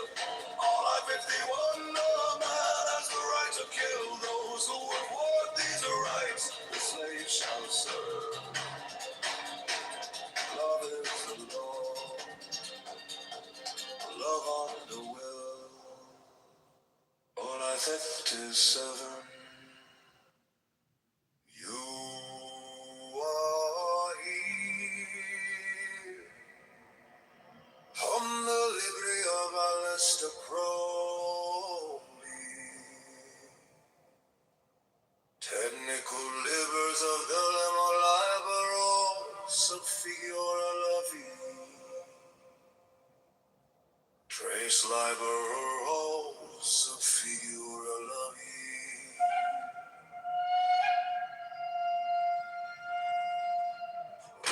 Cyber. Medalla da Alistair Crowley. Liberos of Figura la Vie. Concordance. Alistair Crowley, libers, liberos of Figura la Vie. Alistair Crowley, liberos of Figura la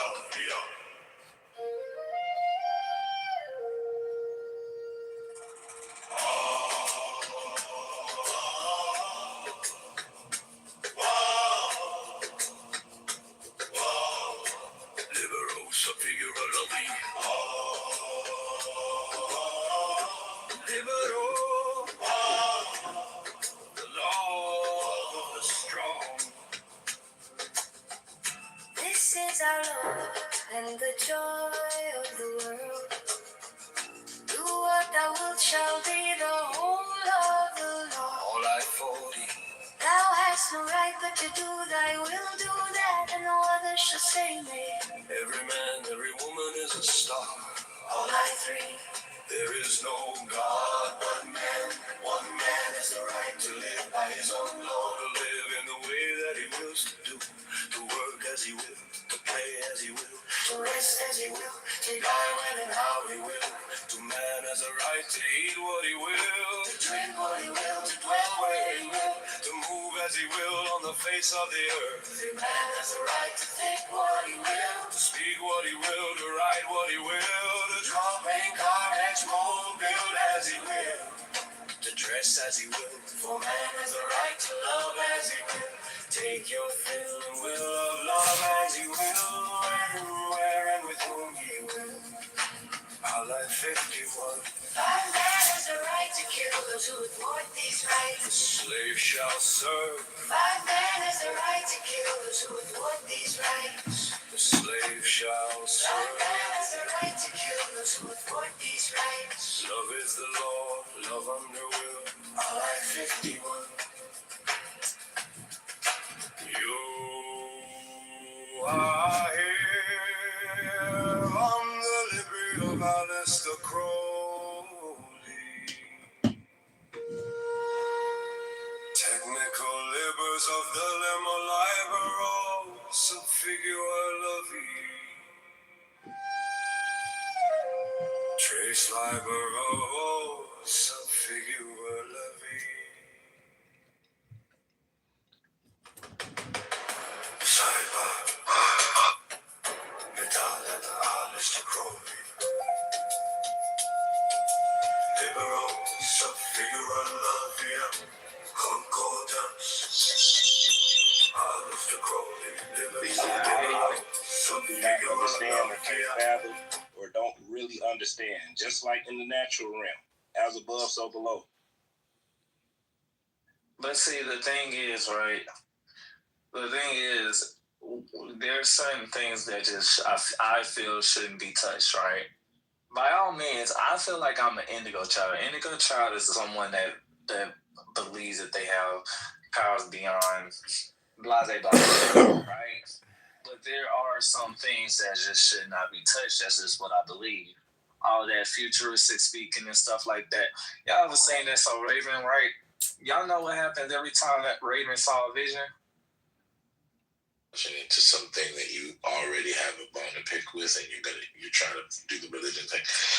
I understand what you're trying to do, but I don't mind it too much because it is kind of relevant. But like, what you just said is another way of saying what I just said. I just named it as criteria of correctness. You tried to describe it a little bit loosely. It's like it involves warrants, and it involves, I don't know, some kind of like mechanism whereby people, I don't know, check that. They accept the warrants or they check them. Yeah, okay, cool. But usually I like to use the term to cash the check.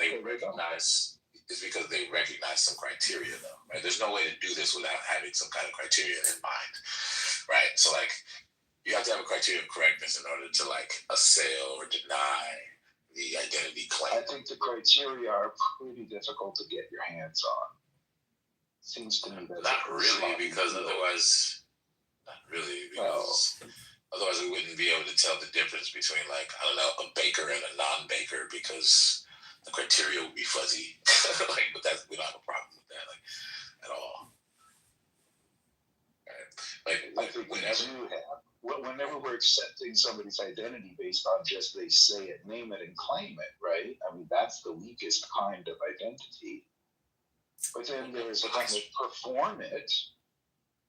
Like you say, the baker, they perform their identity. The violinist performs their identity.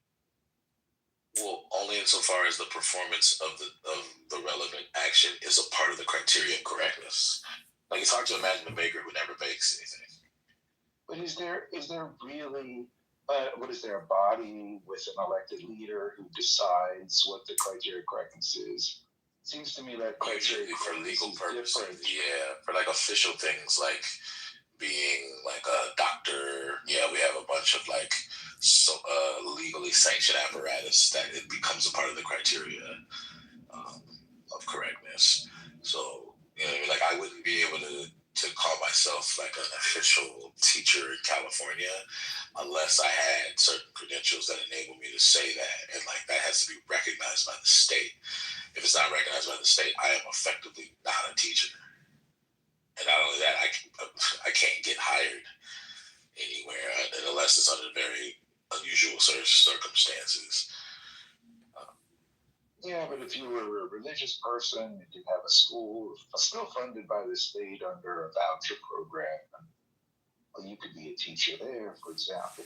All you'd have to do is True, some but then the criteria, absolutely asinine bullshit cosmology, and suddenly you're a teacher again. So I don't know. That's not quite how it works, but yeah, like I get you. Again, you're doing the thing. You're leaning hard into I hate religion. Like, I get it, but like usually the criteria of correctness would be different because then the criteria would be defined by the Uncomfortable religious naming because you institutions, and recognize they have how their much own they have. Does that official would that be apparatus as concerning to you? well. Right. So like you if you didn't meet their criteria, you still couldn't be a teacher. Like, that's what I'm saying. Like, they don't just allow your own. Like, the Catholic Church doesn't allow. No. The Catholic Church doesn't allow anybody on the to just walk in public. Right. Let me just like what I'm saying is they're using a lot of the same mechanisms. Right, which are, I don't want to name drop terms that people aren't ready to hear, but we do have terms in philosophy for these, and one of them that you could use is called status functions. Like, even religious entities use status functions, and this is actually very common, no matter whether you have a religious or theocratic state or a secular state. Like, all of those mechanisms are the same, right? So fancy hats, I think, is what you're talking about. No, I'm talking about status functions. Fancy hats. No, status functions. That's just a fancy word for fancy hats. No, it doesn't mean fancy hats. It means something completely different. But if you want to, like, I don't know, like oversimplify it, you could do that. But like, there's just these mechanisms. If you don't understand the nuances, you're not going to understand the distinctions I'm trying to make between them. We should keep it fun. really simple because people get really confused very easy. I don't know if you're being sarcastic, but it's more like, it's not that difficult. I was being serious, actually, unfortunately. Oh, okay, I can't tell sometimes. But like, yeah, I'd rather not have this devolve into this thing you do where you're like, religion sucks for all these reasons. Like, like, I get that you think that it's not really that relevant. So we can get off religions for a minute. Can I just leave you with a thought on this topic from Hans-Georg Mueller? I don't know if you're familiar with him, but he wrote a book in which he talks about prophelicity, authenticity, and sincerity. And it deals with identity as dispensational, meaning there was a time when our identities were authentic. There was then a time when our identities were sincere. In other words, if we really believed ourselves to be that thing, we were that thing. Guys, I appreciate that you posted that in the chat. I had already saved it to listen to it later. Yeah, he's kind of fun, and I like his framing. And now we've transitioned out of that into a playground world where identities are just like hats. I mean, you have a whole closet full of them. You wear one to school, you wear one to work. You've got one for the internet, one for your kid friends, one for your girlfriends, whatever you need. You got a new profile, just like you got a new dress. And everybody has tons of profiles, and we're moving through them in a fluid way. So nobody is anything in particular except contextually in that moment. Like here, you're a philosopher, and I don't know, I'm the guy who always upsets your room. But at work, you are a teacher of different things, and I'm an engineer. We just have a different role in those ways, right? So we just wear lots of hats, in other words. But not everybody is moving through the dispensation at the same rate. Some people. That's just a metaphor for we have different statuses, different contexts. Right? So like that's what status functions is about. Yeah, but when you have an authentic identity, you eat, sleep, and live your status as the elder tribes member of your clan. There's no time when you take that off or put something else on. It is just your authentic identity, right? There was a time when we had very persistent identities. And we don't have But that doesn't seem to make sense because we still have examples of identities that we don't like shed in any real way. Like I'm a human being no matter what I do. Like I agree. You want to count that? Okay, so like to say that there's no such thing as persistent identities just seems false. Like, what do you mean? Well, I'm trying to understand this well. Like the elder tribesman was someone's son, and they may be someone's father. They're going to fulfill those roles regardless of whether or not they're the elder tribesman. I'm not quite following. Yeah, I grant you that. Check out Hans-Gerd Mueller. It's his argument. It's kind of interesting. I recommend it. I mean, it just seems like you want to parlay the discussion into that. Which is what I anticipated you would try. No, it's a helpful framework for genius site. That site's making area of identity. I did 7 hours today in another room. But this is not a room on generic concept of identity. It implicates identity in a very specific context and a very specific issue. Yeah. And it's gender identity specifically. And the criteria of correctness. What the dispute involving what the criteria of correctness for correct attributions of the gender category to people might even be. That's what the topic of the room is mostly. Wouldn't you agree though that people are only suffering with Dr. Nisha Verna? Go ahead. Wouldn't you agree that people are only struggling on this issue because they are generally struggling with the management of identity in a world of identity politics? No, I don't think that's the core of the issue. Actually, the dispute over the criteria of correctness is the core of the issue. One last thought.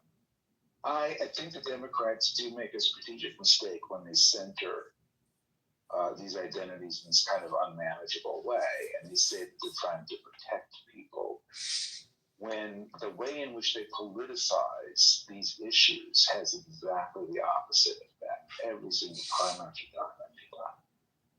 And I think if they really cared about people, they wouldn't use them as political pawns. Well, I think that the impacts are actually more complicated. Like, a lot of times the Democrats have a desired impact, and that desired impact actually happens the way they want it to. And that desired impact is they want to signal to certain people who interpret what they're doing a certain way, that they basically have the back of a vulnerable population of people. And that, among a subset of the electorate, actually does land exactly that way for them.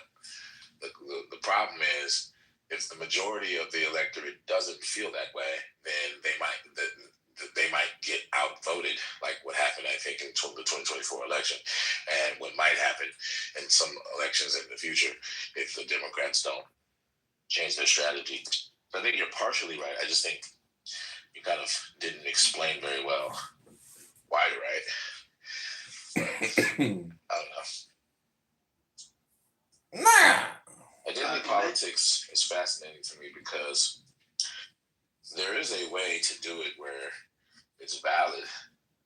The left is silly about it for reasons that I fully grasp.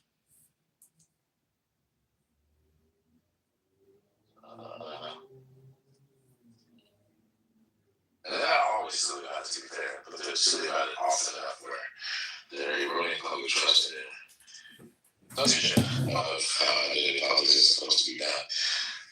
I'll at least give Gavin Newsom the credit that he again we've talked about this before a lot of people on stage, but at least Gavin seems to be taking a somewhat pragmatic approach to the entire thing.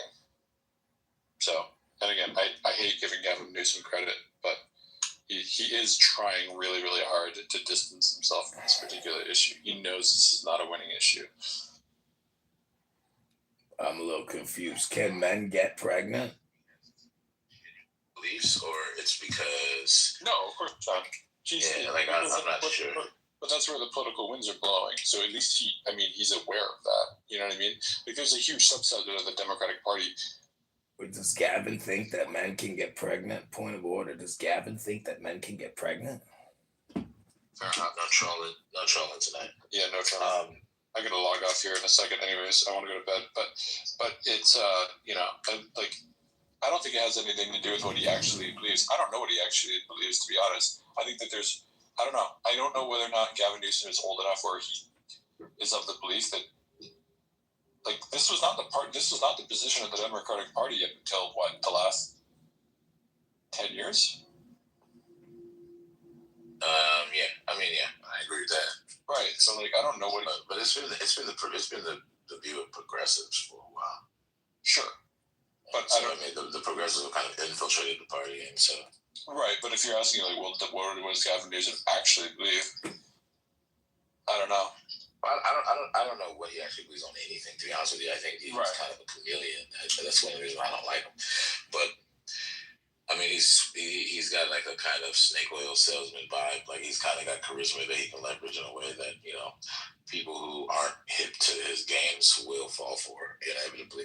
So we'll see what happens. I don't know if he'll win the presidency, but he's clearly ambitious in trying to win that shit, and he's positioning himself as the less version of Donald Trump, which is interesting to me. In many ways, be better than Donald Trump, because Donald Trump is like not a gifted orator or rhetorical person, and he says dumb shit regularly. It's not the same thing. Getting caught in the crossfire is like getting hit by accident.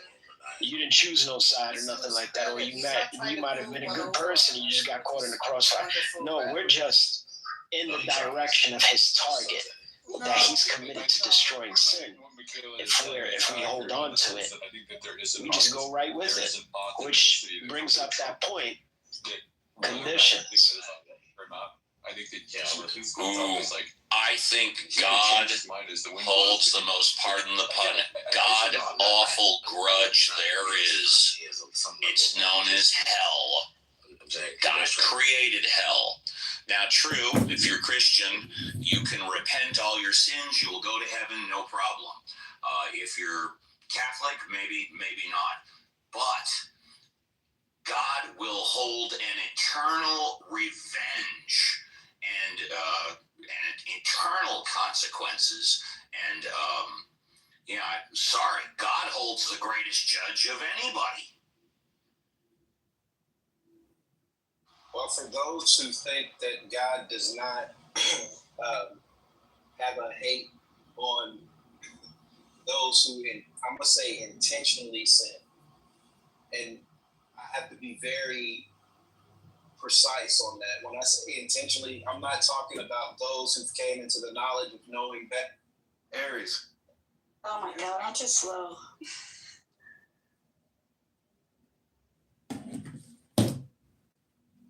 What organ filters blood in the human body?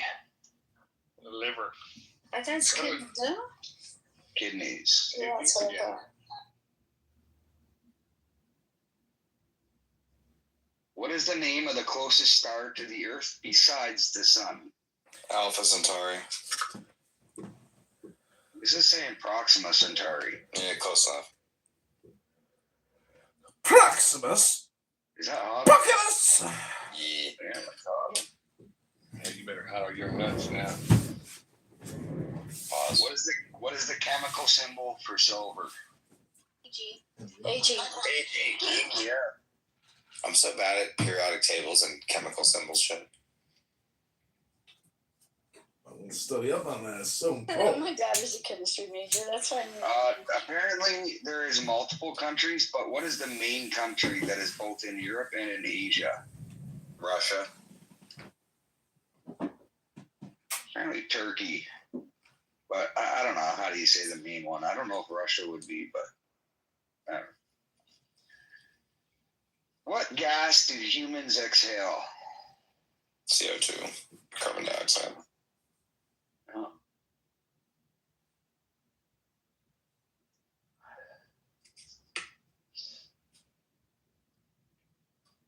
is the main ingredient in hummus? Chickpeas. Garbanzo beans. What animal Sweet dreams. sleeps the most? Sloth. No, it's probably something different. Up to 22 hours a day. Pandas seem really fucking lazy. It is the koala. Grace got it once again. Those motherfuckers all have herpes.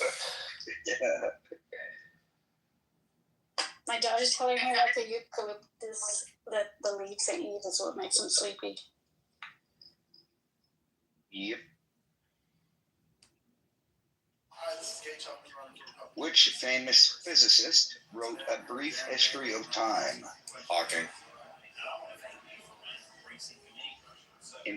This is good. What is the capital of Egypt? Cairo.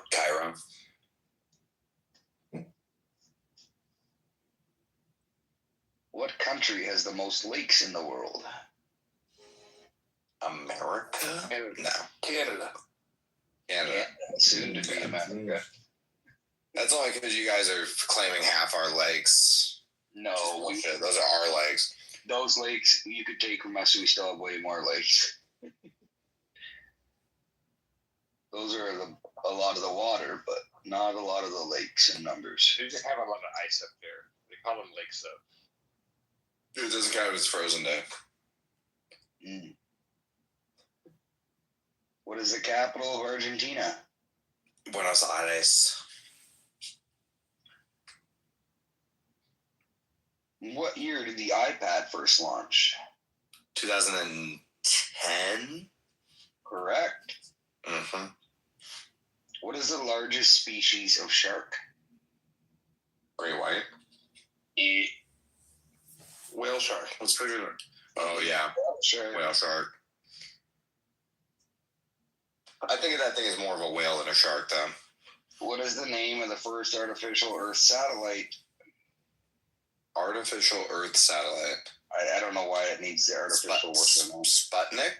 Yeah, it's Sputnik. Yeah. Which country has a red dragon on its flag?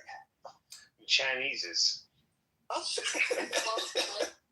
Welsh It's not flag? China. Sorry, Grace, what did you say? The Welsh flag? Wales, yeah. Yeah. What is the only letter missing from the names of all U.S. states? Q. Oh, we did this one already. Q. Yeah. What animal has the longest lifespan? Tortoise. Coral. Turtle. It is the Greenland shark. Yeah, they live like 300 years. What about the black? There are Greenland sharks alive that were alive during the American Revolution. Yeah. Is that not fucking crazy? That is crazy. Don't them octopuses be living along for real? No. What is the most abundant gas in the sun? Helium. It is hydrogen. Hydrogen.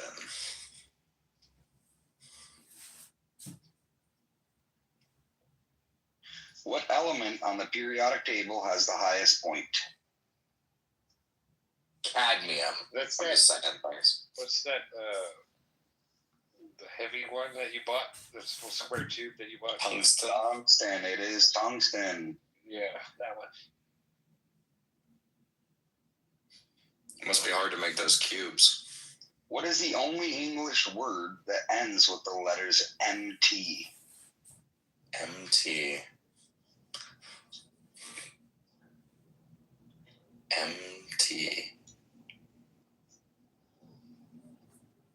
Wait, that's that question good. What is the only English word that lends? Oh. No. MT. MT. No clue. It is dreamt. Dreamt. Dreamt. Yeah.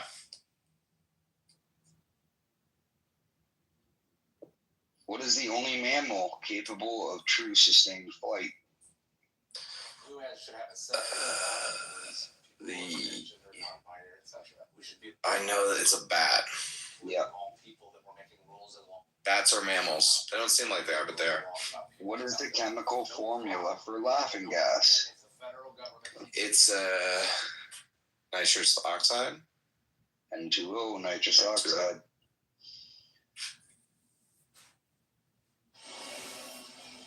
Who is the only U.S. president to serve 2 non-consecutive terms?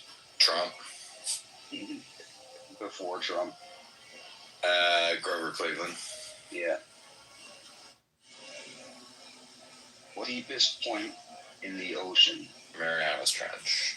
The Challenger Deep. Challenger Deep, yeah. It's in Marianas Trench. For too long, we have. Which African country has 3 capital cities? 1 administrative, 1 legislative, and 1 judicial. South Africa. It is South Africa. I bet it's Cape Town, yeah. It's Pretoria, Cape Town, and Bloemfontein. Trying to. What is the only number spelled in English with its letters in alphabetical order? The only number spelled in English with its letters in alphabetical order. I'm telling you, folks, they're trying to 4. demonize eyes. It's 4. We work with a It is brand 4T. new glove every 4T. day.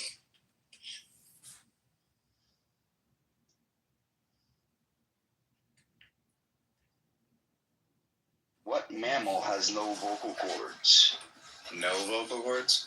Yes. Mollusk. I don't know if this is true. There's a lot of animals that have no vocal. You said mammal. A mammal. Yeah. What mammal has no vocal cords? Hi, I'm Charlie. Today we'll be making It is a giraffe. First, we want to bring our They don't ever make any noise. They just go like They this. do make a. They do make like a. They go like this with their tongue. They go. That's how they. So I guess you don't need vocal cords to do that.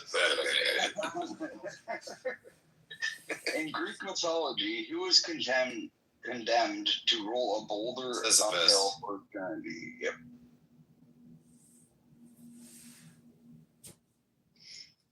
What is the only English word that is pronounced the same way when it is spelled forwards, backwards, and turned upside down?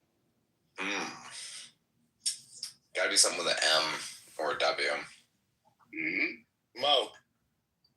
It is swims. Swims. Swims. Yeah. Yeah, I guess that does work.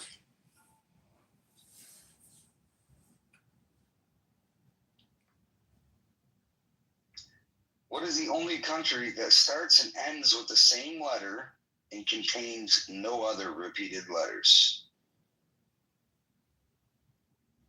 It starts and ends with the same letter, and it contains no other repeated letters.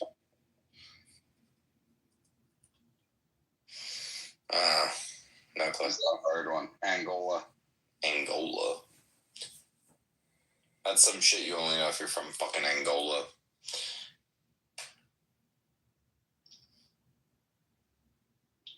What is the only bird that can fly backwards? A hummingbird. Hummingbird. Makes sense. Which U.S. state is closest to Africa? Florida? Maryland? Or Maine? It is Maine. Quaddy Head is the closest point. Wait, Maine is closer to Africa than Florida? The Mercator projection really fucks me up sometimes. Yeah. What is Wait, the I gotta longest? look this up. I don't even believe it. What is the longest English word that can be typed using only the left hand on a standard QWERTY keyboard? Fuck your mama. That was 3 words, but Stewardesses. I I just did anti-disestablishmentarianism. So, with only my left hand. So it's lying. Which element has the lowest boiling point? No. It is helium. Helium. Interesting. In what year did the Gregorian calendar first replace the Julian calendar in most of Catholic Europe? 1100. 1582. Yeah. It was definitely in one of them years.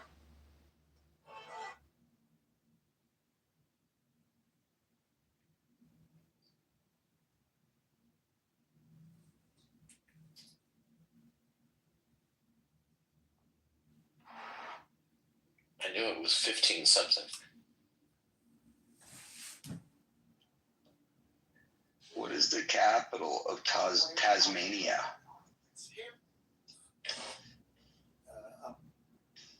No clue. Tasmania. Hobart.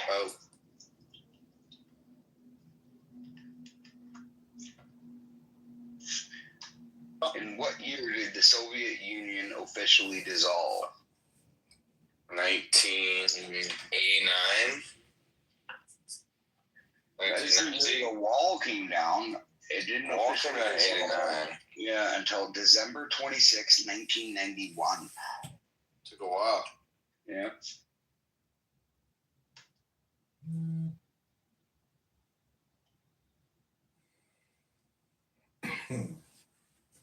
What is the only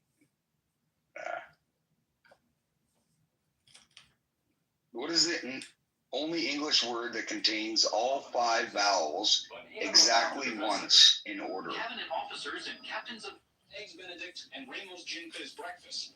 But for the most part, stories about what happens in these redwoods. Facetious. A campground statue reminds Bohemians to keep their mouths shut about the grove. I've had a lot of good music there. I've met a lot of interesting people. I think, is that how you spell facetious, or is that a different word? Facetious. Facetious. Yeah, it's facetious. Facetious. The entire time they're there. I mean, they stagger into breakfast and stagger out from dinner. But at the same time, they're talking business. And sometimes those business talks send ripples far beyond the grove.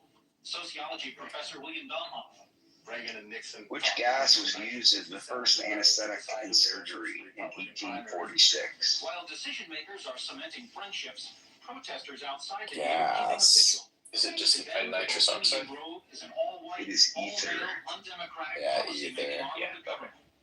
They want the Bohemians to go home. What is the only country named after a woman? Dennis Murphy, NBC News, Monterey. Alexandria. No, I have no idea. St. Lucia. St. Lucia. Never heard of it. Doesn't matter. What element was formerly known as brimstone?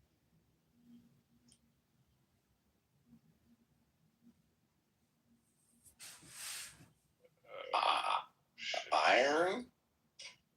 Sulfur. Sulfur.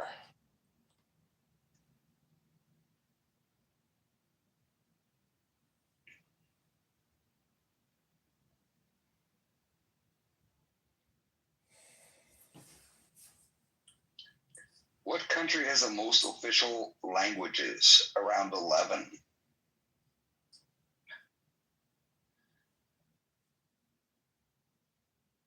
It's going to be some Middle Eastern country. It is Zimbabwe.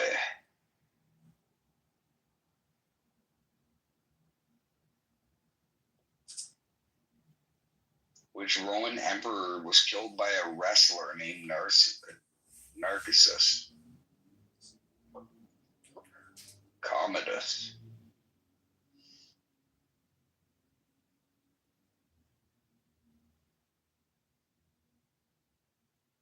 What is the only number whose letters are in reverse alphabetical order? The only number? Mm-hmm.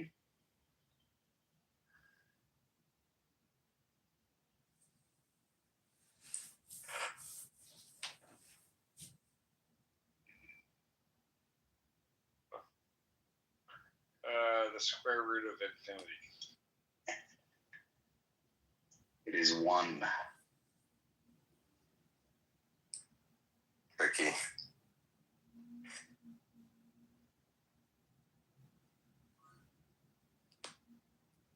What year was the first successful ascent of K2?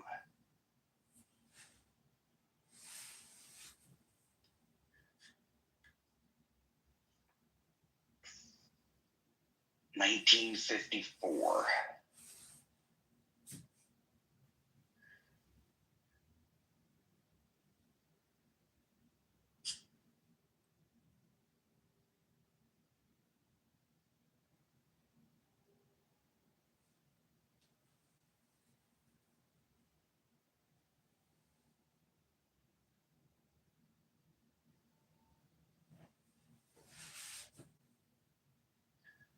What element has the atomic number 79?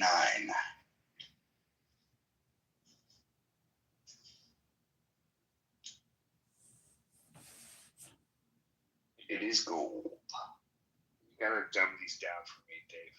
I can't do this. Which African lake is the longest freshwater lake in the world? Courtney, this is your chance. Go. Hey, fuck you, Richard. You're familiar with the territory. I don't know the answer. You go there all the time. You visit that place. It's a continent, Richard. I don't even leave the country. I don't even leave America. Like you travel to. It is Lake Tanganyika. Never heard of it.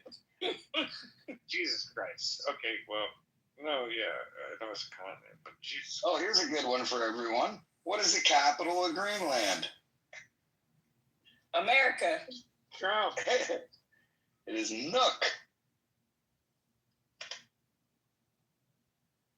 What's their population, Dave?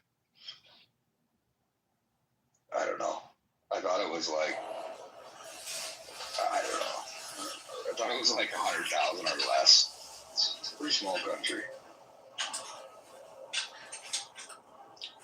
Which U.S. president appears on the $2 bill? Thomas Jefferson. Boom.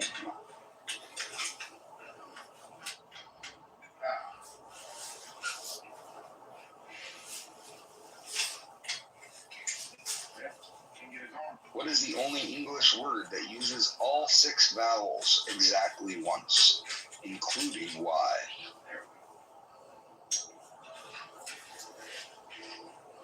Uncopyrightable.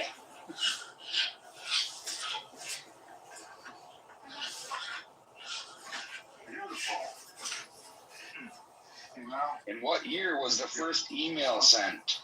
Oh, 1971. Oh, Richard nailed it.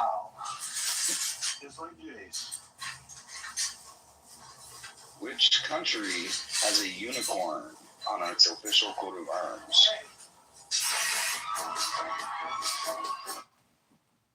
United Kingdom. Yeah, United Kingdom, yeah.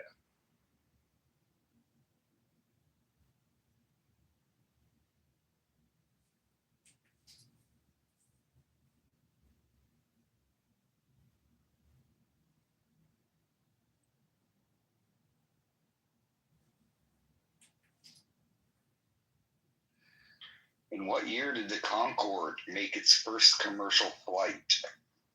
76. Bam, Sam. It's it's a good name. Queen of the Sky. No, the Queen of the Sky is the 747. Isn't it? I think the Concorde was named Queen of the Sky also. I don't know. You're going to have to double check yourself on that one. You have a power. Stop you from all of that. There's a movie called Concord, Queen of the Sky. Okay. All right. What I'd like to do. Which gas was the first noble gas discovered? Okay, let me finish.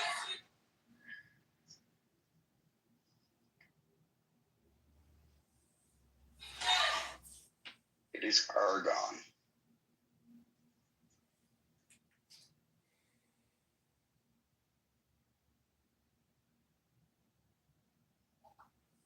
Because what we're seeing in Minnesota today. Well, that's it for trivia, folks. Defending. Thank you, Dave. Appreciate that. Dave, one for you. What was the ethnicity of the first K2 crew to summit successfully? Good guess, but it was Italian. Oh, damn it. My dad's got the book.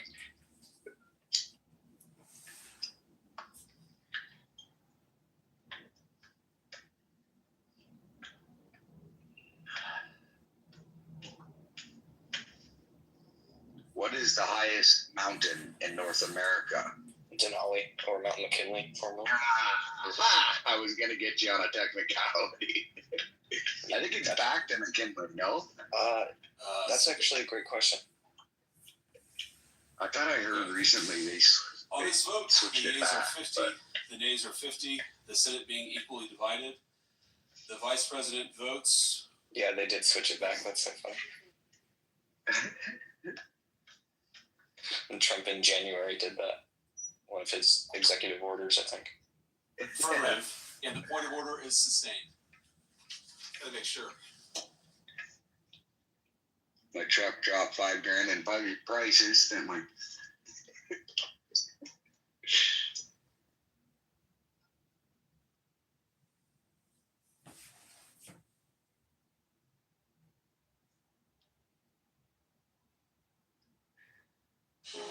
It would be a tricky trivia question since the mountains changed names so many times.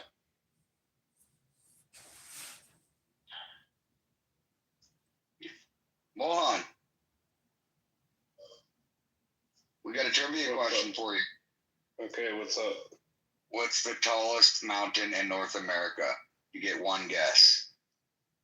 Ooh. I know the coldest mountain in the world is in New Hampshire, but I don't know where the tallest mountain is. Well, it's in Alaska. Well, then I have no idea. It is McKinley. Oh, I've heard of that, yeah. And it was named Denali, and now it's back to McKinley. Is there an Air Force base there? I don't. McKinley sounds like an Air Force base to me.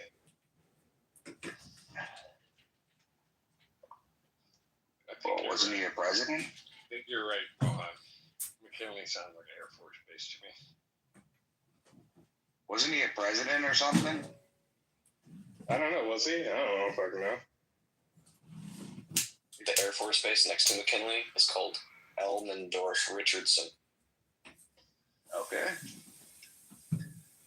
What is, this one's for Mohan because he wasn't here. What is the only English word that... Oh, this is why I know of it. McKinley is an Air Force base in Florida. Yeah. Yeah. What were you saying? What is the only English word that ends in MT? I don't know. Dreamt. It's got to be more words, but okay. No, apparently it's the only one. Kempt. Unkempt.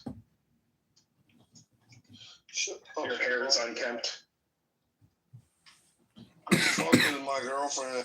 Black people for Mohan. If their hair is unkempt. I don't fuck. My girlfriend is not black. Right, you have actually proven the opposite of that several times over. You're not saying anything. So I need, in order to continue, right, in order to let you speak next, here's what I need. I need you to press the microphone so that way I know that you're not going to make any more sound. And then I'll continue. And then I'll stop. And then when I stop, guess what? I'll press the microphone, right? And then you'll see that there's a little microphone with a thing through it on my avatar face picture, and then you'll know that's the time to add whatever sounds you have. Are we clear? Really think you're doing anything right now? That's fascinating. Do you get it?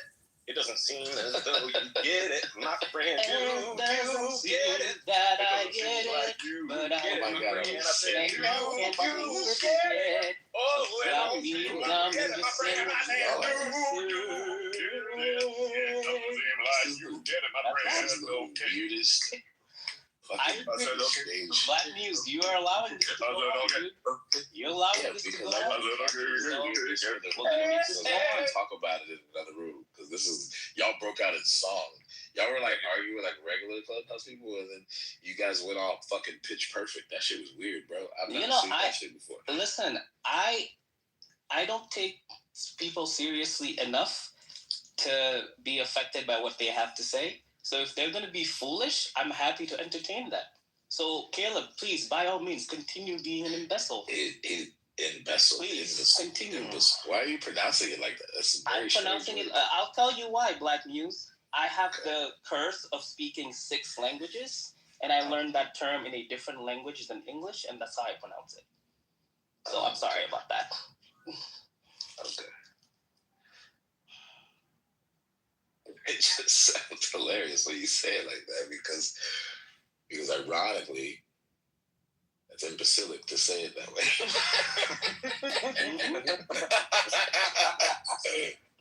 Okay, and you pronounced it the American way. Congratulations. Again, I speak 6 languages and have a Harvard degree, so I can't help it. I'm sorry. You have a Harvard degree? You don't know how to say the word imbecile? I can say it in 6 different languages. I choose to say it in the way that I'm speak another language too, but I still know how to pronounce words. Like I know how to pronounce it in 6 different languages. I just choose not to say it in English. Is English one of those languages that you know how to pronounce? It is one of those languages, actually. You got it, bro. I wouldn't have graduated from Harvard if I didn't master that language. But thank you. I mean, if you guys want to continue to be stupid, I'm happy to entertain this. This is entertaining for me.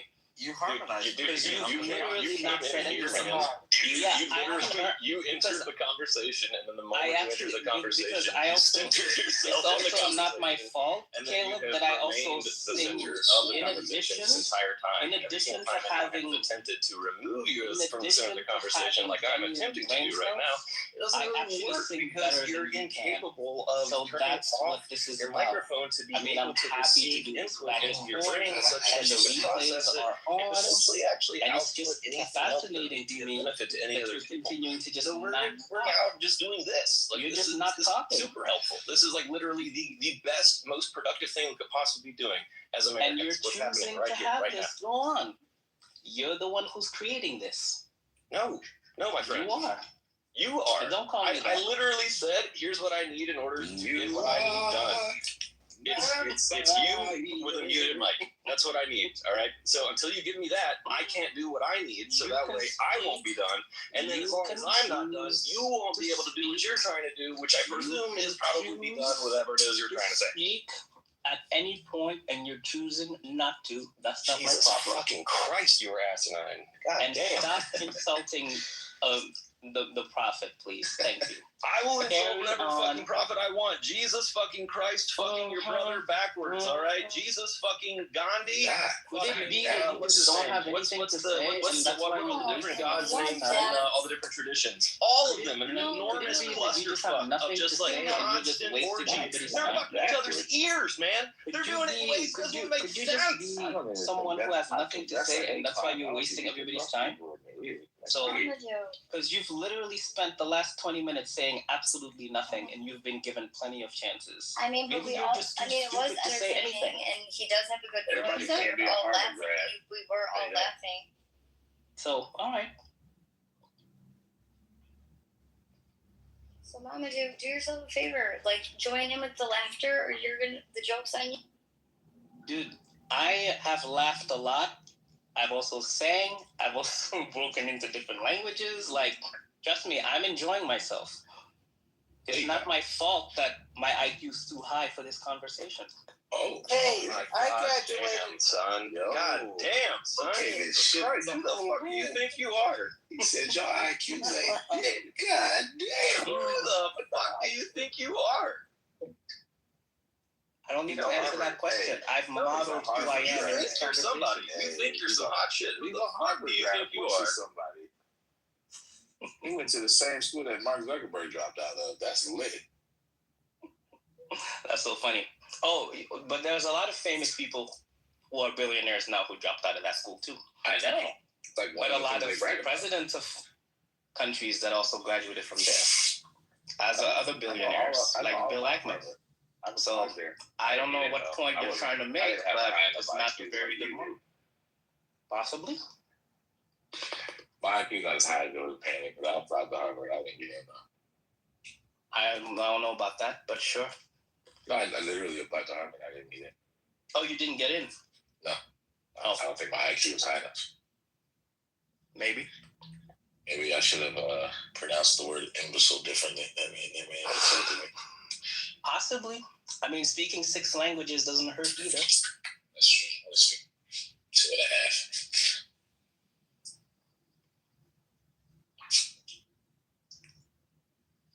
Hey, back to the transgender issue. I think it's important that the number of young people identifying as trans is going. It's higher. It's about 3% right now. I think the natural level that people talk about is like less than 1%. So it's indicative of a social contagion, and it's affecting our kids. If you have kids, they're going to public schools. They're going to be introduced to the possibility that they might be the opposite sex at an early age. They're going to be introduced to that possibility. And that fuels the social contagion.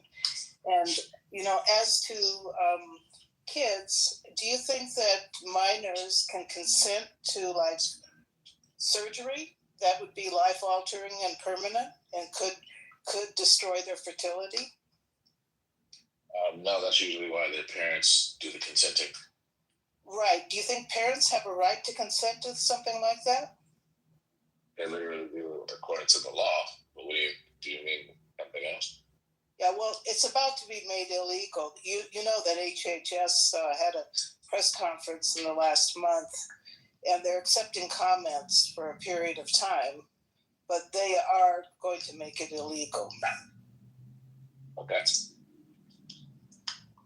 And if you know, it's not just a women's issue. It's a parent's issue. It's a parents not wanting their kids exposed to that kind of confusing ideology, and promoting. And also, those kids, the young people who do transition, if they were left alone, they'd probably become gay or something like that, or maybe. But a lot of them have other conditions like autism. A very high percentage of them have autism. So it's because they're vaccinated. No. No.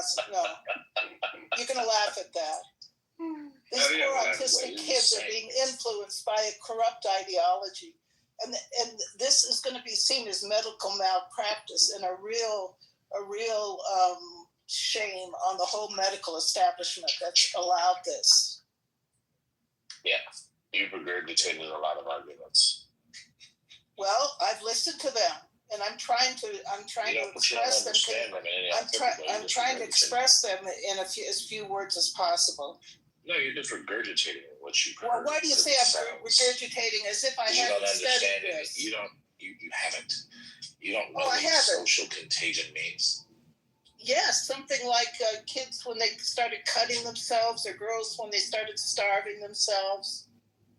Yeah, but actually what social contagion means. What?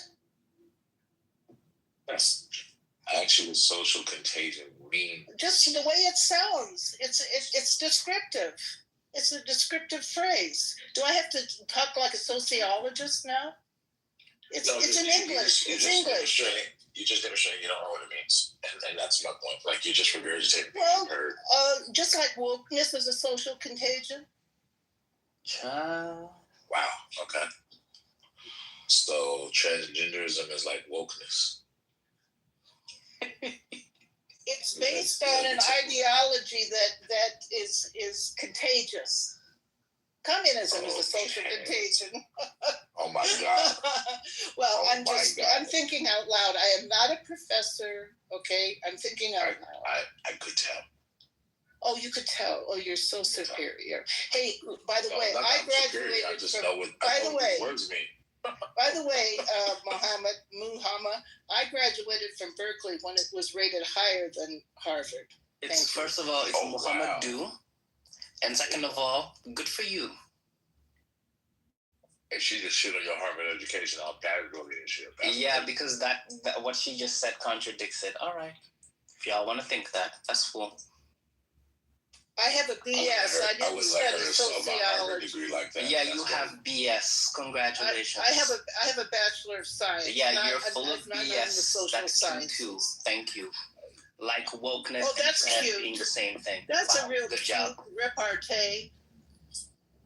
Oh my gosh, she tried to say a French word. Look, what is this room? Just making fun of people? How about addressing the issues? Oh, so you can't take it. When I'm being made fun of, it's fine. But when you get made fun of, well, I was actually trying to bad. That's very conservative of you. I was trying to address the issue of you not knowing what you're talking about, but regurgitating talking points you heard on like fucking, I don't know, PragerU or some shit. Oh, I listened to Jen Speck, which is the opposite of WPATH.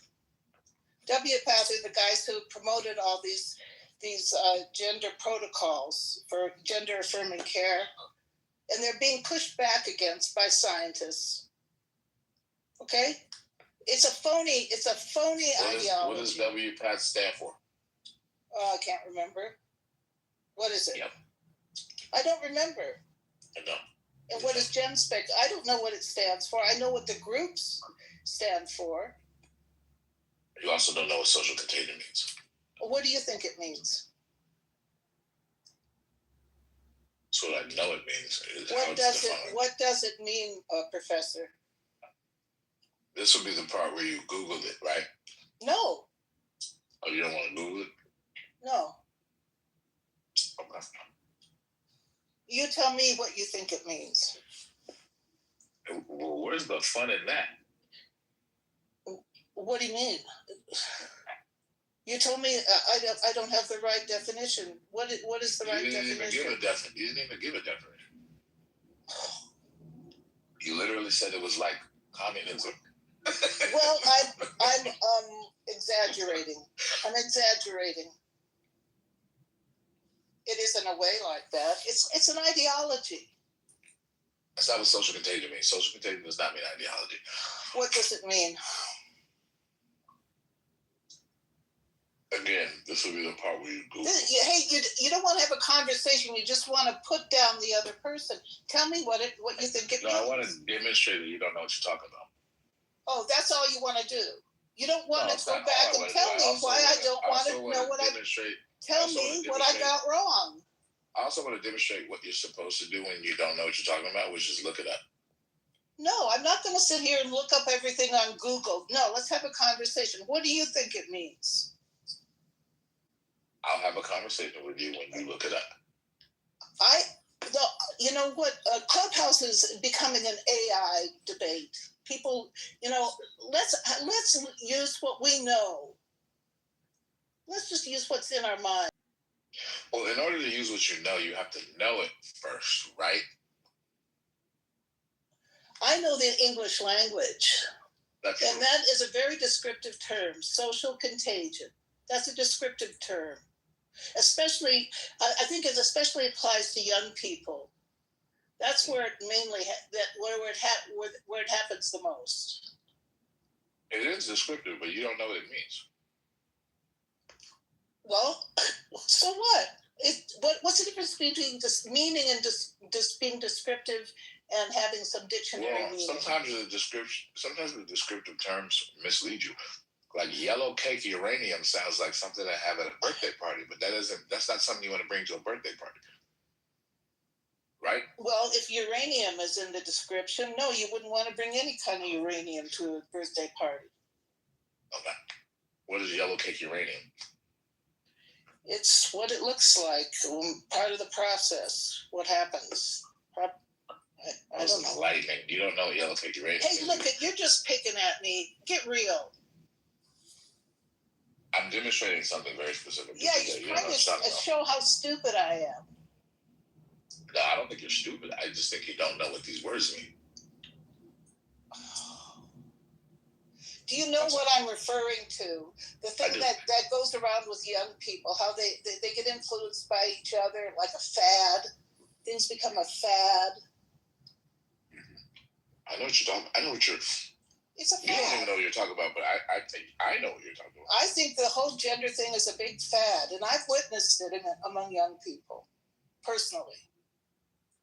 That's not even what is claimed by the people that you're tacitly referring to or citing right now. I'm not citing anybody. I'm speaking English. Well, the people who actually advance the social contagion thesis that you're regurgitating right now, they I'm not regurgitating it. You literally are, though. No, because what I'm saying, other people say you're going to identify me with those other people. Right. That's like a child's understanding of the research, but like you don't even understand the body of research, the methodologies behind it, who wrote about it, who published it. You don't know any of that. No, I don't. I'm not a sociologist. Okay. So I was asking you to do the simple thing, which is to look it up, because then you can start to learn those things you don't know. No, I don't know. I want to learn from you what you think. This is a discussion. Well, this is the way I teach. I assign readings. My students read, and then we discuss well, based that's on the what we're doing here. We're in one of your classes. I mean, I'm literally licensed to teach K through 12. Online here. Is this part of your license to teach us here on Clubhouse? I can teach anywhere in the state of California. I'm licensed. Okay.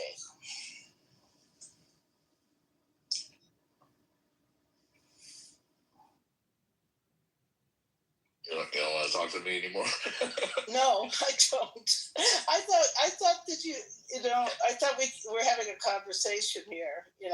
You want to be the teacher. Have you ever heard of Abigail Schreier? Have you ever heard of a contrarian? Have you ever heard of Abigail Schreier? Yes. You're a contrarian. Who's Abigail Schreier? I forget, but I know her name. If you remind me, I'll remember. He's gonna say, I'm old. I don't remember everybody. I'm okay. What's wrong with what she said? She said that she's heard of her, but remind her she's heard of her before. What's wrong with that? Nothing wrong with what she said. I'm just laughing because she has no idea of the connection between the questions I asked her at all. Okay, Abigail Schreier. She's a feminist who is against trans stuff. Is that right? Am I remembering? Pardon? Kinda. Yeah, I think I remember her. Mm-hmm. There's several feminists who are balking at this ideology. What does she have to do with what you were talking about? I don't remember. I'm not quoting her. I've read a lot of different things, and that phrase seems to be descriptive. You literally are. You just don't know you are. Oh, and what are you quoting? When do I quote everything that comes out of your mouth is coming from somebody else that you're just regurgitating? I think you regurgitate a lot of things. I do, but I actually read the things I regurgitate. You don't. I've read things. I haven't read the dictionary definition of social contagion or the sociological. I wasn't asking you to read a sociological definition. I was Is talking Abigail about the body Schreier of the one research. who invented this term? Did she invent this term? I don't know if she invented it, but she definitely used it. Okay, a lot of other people use it too. That's true. What I'm talking about, she applied it specifically to the theory that you just evoked. She applied it to this issue? To the theory you just evoked about the social contagion theory. You don't even know where it comes from. That's why I'm helping you. You just don't know I'm helping you because Okay. You're too lazy End to of read. discussion. If you don't want to really discuss the issue, which is, I do. I just want you to like look it up. I am not going to be forced. You're not going to force me to, teacher. I can't force Give you. me to an do F. it.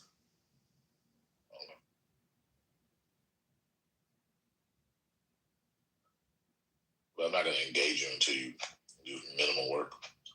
That's Okay, move on then. all. Okay. By the way, anybody else can look this up. It'd be super easy.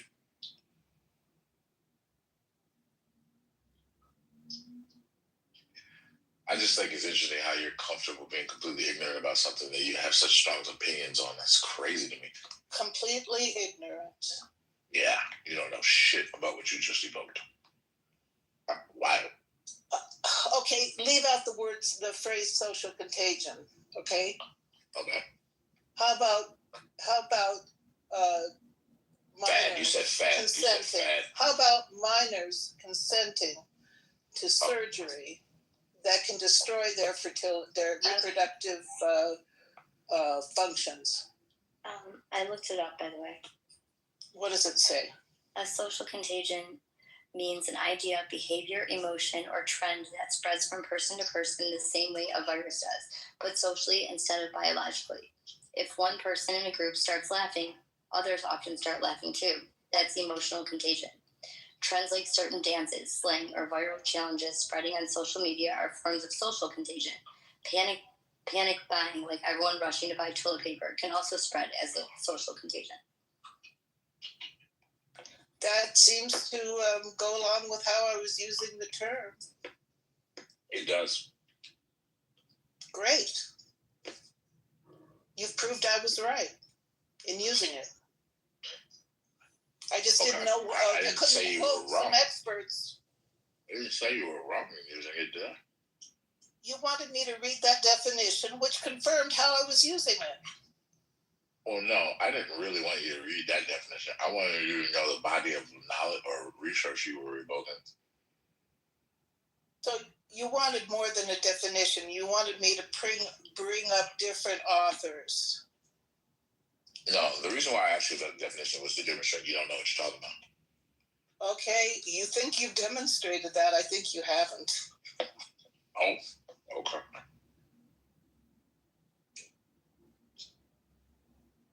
Well, I guess you win.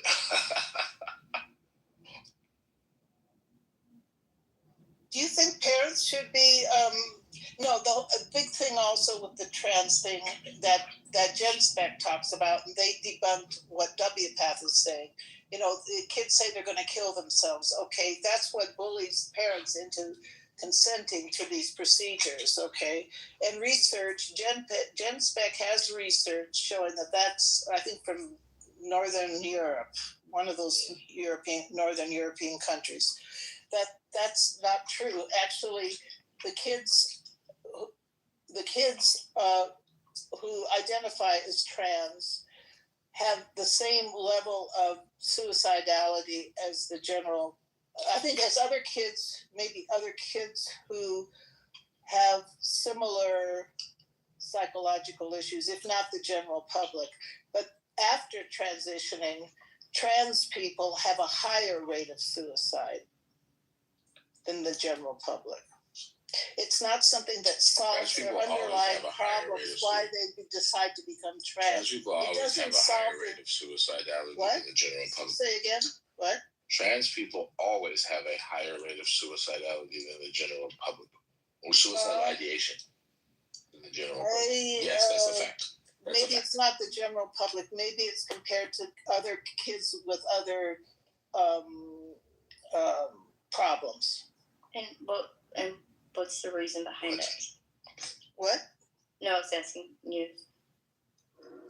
The only thing that you said that I know is true is there have been some studies that purported to show that the rate of suicidality was higher after transition. Yeah. But very good. You don't even know the nuances of that either, and why those studies are questioned at all. thing is, I don't think they've done the long-term research so they can say that they can scare parents into that. And also, you know, that in my state, they're not, the psychologists are not allowed But to you're do anything. regurgitating that too. That's from Baptist. What? Wait a second. In my state, psychologists, therapists are not allowed to do anything but gender affirming care for kids with this this problem. Okay? My issue with you, Michaela, is that you're just intellectually lazy. Yeah, well, like, if you actually wanted to seriously engage with these ideas, you totally could. Well, I don't have you wouldn't a be good enough botching memory these as arguments. no. I'm not. I really It's admire. not bad memory. It's intellectual laziness. You're not even looking up things. You don't even have to remember it when you look it up. You just look it up. Oh, you want me to quote? Just read it off the internet right now. Is that what it it's is? a lot better than regurgitating it from your fuzzy memory and botching it and getting it partially right, partially wrong. Well, you can do I whatever can't you go want. back and forth with you very quickly if I have to be spending minutes, you know, finding the best. Take your time. These rooms are never short. I got plenty of time. Should I have all this bookmarked so I can just pull it up? It would make it a little bit more reliable information. Okay. The things you said. Okay. Well, you've called me names and that I'm stupid and all this stuff. Not stupid, but you've called me some names without all I called you verifying it with data off the internet. I literally called you intellectually lazy. That was about intellectually lazy. Yeah. Okay, I never have been one that could quote a lot of things. I've never had a good memory, and it's getting worse, okay? I have general impressions. I put things together in my head. Michaela, those are excuses. Okay. I admire young people who can quote every movie and plot of every movie they've seen, all the songs they've heard, etc. I can't do that. I never could do it. And men seem to be better at this. That, like, you know, they talk about baseball statistics and all this stuff. Better. Yes. Wild. Yeah. They are. Okay. They are. Look how men sit around and quote football statistics and remember all the different football games and stuff. Women never do that. They never do that. Yeah, I mean, that is true. When you say that men do have, like, that's not true at all. Men have better foresight. That's like men. What are you talking Let's about? hear it. What are you saying? Yeah, I think that it is true that men have better foresight than women do. What do you mean better foresight? What does that have to do? I'm talking about hindsight. What does foresight have to do with memory? What? Because she was talking about how you guys have a talent of being able to predict things. Of like. No, she was talking about predictions. She was talking about memorizing. She was talking about memory. She was talking about. What do you mean? Okay, so she also brought up football. She was making a reference. Yeah, she's talking about memorizing stats and stuff in sports. Okay, so I'm sorry. Then I misheard. Regardless, I still stand by what I said. It's true too. I actually think it's wrong. I think studies have shown that women typically have better memories than men. Not memories. I was talking about foresight. No, I'm talking about Michaela. Michaela was trying to argue that I think women remember different things than men. I think that's true. That's true. Mm-hmm. Like why? I think I remember reading. Let me look this up. Let me do this thing that Michaela will never do. But I think I remember reading this.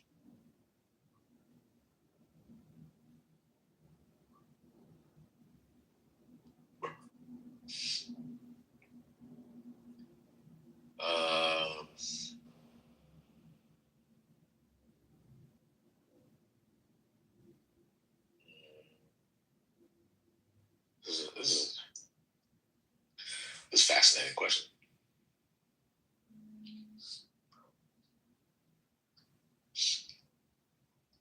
Scientific consensus, by the way, this is Google Gemini, because this is like an AI thing.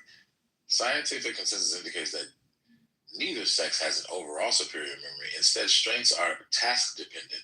Oh, okay. Michaela was directionally right. Women generally excel in verbal and episodic memory, remembering what, where, and when of life events, while men tend to perform better on complex visual spatial memory tasks. Compelling meta-analyses and studies. Karolinska Institutet meta-analysis in 2019 analyzed 617 studies with 1.2 million participants.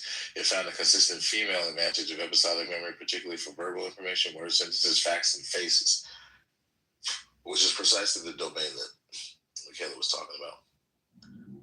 So, you were accidentally wrong again. Yeah, about Abigail Schreier. I've seen a lot of videos of her. I've listened to her talk. Now that you've jogged my memory. Yeah, she was.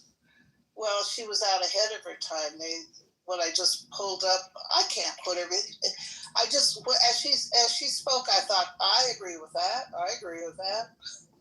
I'm not sure what specific point she was making. Was she talking about social contagion? She published a book that was this one article I just pulled up. The Free Press is saying she's vindicated. She's been vindicated. What was the name of the book? They didn't say. That's just the headline that came up. I'm trying to remember. What was the book? Bad Science. Was that it? Bad Therapy. Bad Therapy. She might have wrote that book, but there's another one that's more germane to what you were talking about before. Yeah, but I like that Bad Therapy. I really like that. Oh, okay. I mean, she wrote several things, but.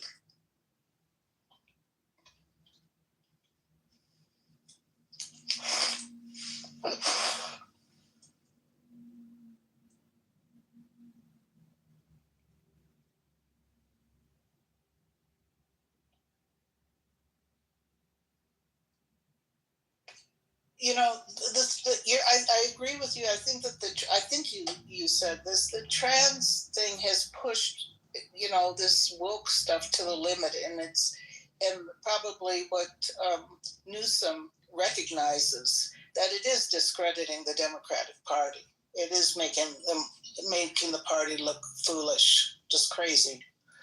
So I think that him backing off of that, for whatever reason, is good for the party.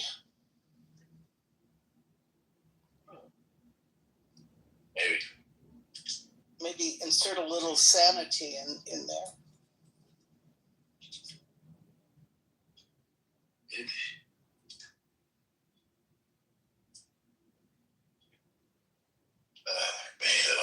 Man.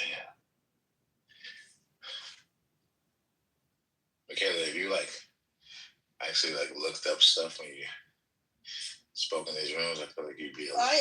I hear people talk and I start looking up stuff as they're talking when they're referring to things. But when I'm talking, I'm not going to slow down and stop and start looking up things. And also, there's usually, this research, you got to look at many different references. You got to find the best one, and when you just, it tends to make you more epistemically humble and careful with your words. Well, it just takes a lot more time. It's not conducive to conversation to stop and say, okay, I'll be back in 5 minutes when I'm done. Shutting up and a lot less blabbing first. But what you wanted me to look up, it was proven. She looked it up, and I was using the term correctly. I never said you were using the term incorrectly. You just wanted to give me a test to see if I could, define the term more precisely. No, that was not what I was testing you. That wasn't what I was testing. What I was testing was whether or not you were going to continue just asserting things without actually understanding what you're saying. But I understood what I was saying. But you didn't.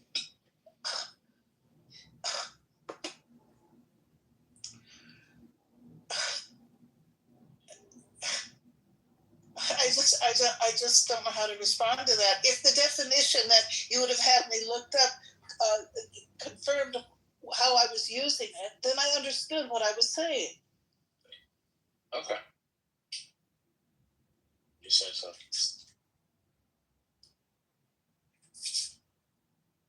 Does anyone else, Caleb, does anyone else want to talk?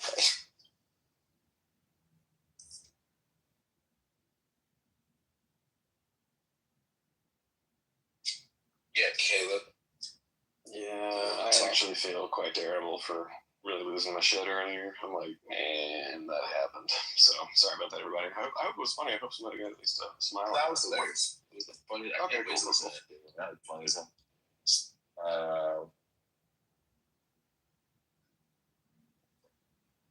Like, does anybody else understand what Michaela doesn't get? Yeah, jump on me. Yeah, I'd like to hear. She's gonna rely on you to relay information. She's too lazy to look up for herself. It's crazy. Also, when we were talking about social contagion, I was like, what does that even mean? And then I looked up more into it, and I was like, so how do memes fit into this? And the answer, from what I gathered, is that memes are like carriers, carriers of the social contagion. It's like a method to pass it's not sickness, but like the social sickness or whatever. I was like, oh, okay, cool. So I guess medicine was in some sense supposed to be like an analog to genes and genetics and passing of genes. That was kind of how it was originally devised by. Was it Richard Dawkins that came up with that? I think it was Richard Dawkins. Yes. Yeah. I know that. No, you don't. Yes, I do.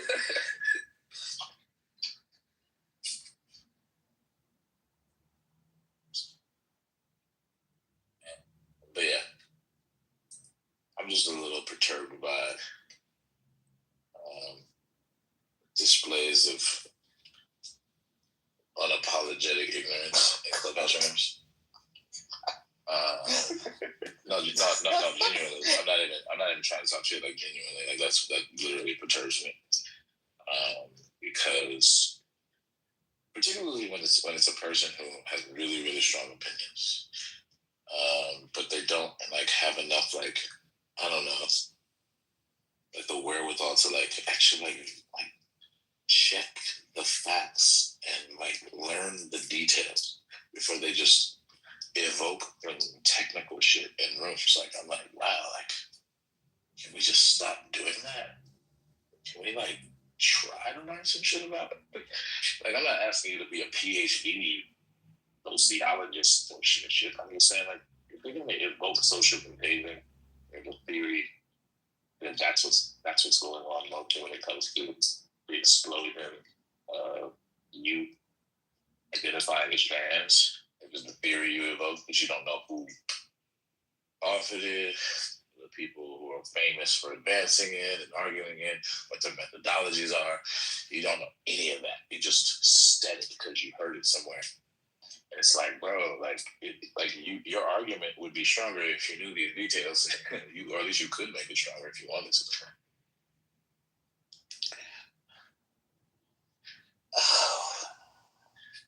Do you ever talk about things that you have picked up just from general Yep, all the time. Life and research, and that you can't quote exactly who also supports your opinion?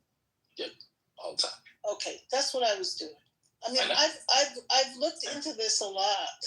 No, you haven't. Why do you say that? Because I can't regurgitate. Look, this is why I don't. This is why I don't go and speak in front of the school board, because I can't do what you're asking. I can't throw at them all these statistics and stuff. I could only speak in general terms. Yes, I would have to have a prepared speech that I would read off. That's right. That's right. And I've been too lazy to do that. We have a big fight in our. See, now we're growing. Yeah, we have a big fight going on in our town over this kind of stuff, and we do have people going to the school board, and they haven't allowed us to care. You clearly care. You just don't. What? You care. You care about these issues. You just don't care enough to actually do research. You just you care. I've done the research. I haven't put it together in a 5-minute speech, that I can be quoting everybody on. I've been convinced by the research I've done that I have been convinced, and that of what I just said to you, that it's a social contagion. I've been convinced of that. But you don't even know how to evaluate the veracity of a claim like that. It just coincides with your bias. Hey, you're like, yeah, look at the American, all of the main medical associations go along with this stuff. Okay, they all go along with it. So they, without any basis in research or long-term research. Okay. So I can quote the long-term research hasn't been done. Okay, so. Well, that's just, but you okay. So you got it. So if I'm going to be quoting some research, none of it's going to be. It has to be more.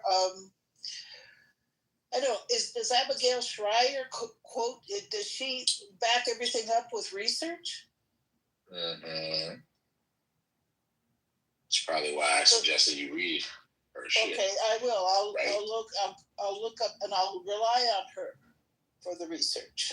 So when don't I allow go only make her. She's just one person. She's one example. Like I wasn't saying only her. Okay. She's like she's not the only person who wrote this stuff, by the way, or who like advanced that theory.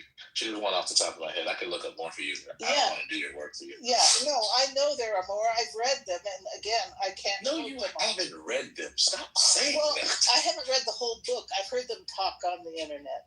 Okay, that's not the same as reading them. It's like, I've done some of the research. Okay, I'll give you one book. Okay, it's called Irreversible Damage. Yeah. Transgender craze seducing our daughters. Yeah, that's a new one, isn't it?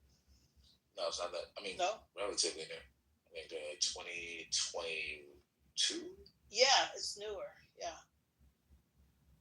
That's it. Who's that by? That's a good one. I think I've seen that referred to. By Abigail Schreier. Oh, it's her. Okay, right. Okay, God help us.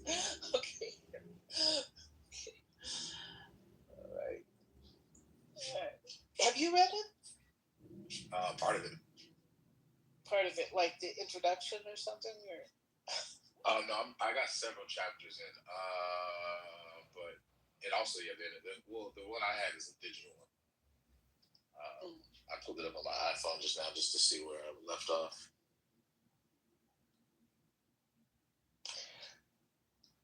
So you think she makes a really good case for it being a social contagion? Do you think so? I mean, I don't know. I haven't finished the book yet, but I mean, yeah, it's interesting. It seems compelling so far, but I have to account for the fact that I'm not an expert in the field. There's still stuff even I don't know. So I care very much about like what would be the objectively proper way to evaluate the claim. I've read some like counter arguments, and they seem compelling too. So what's compelling about the counter arguments? There was some methodological stuff they pointed out.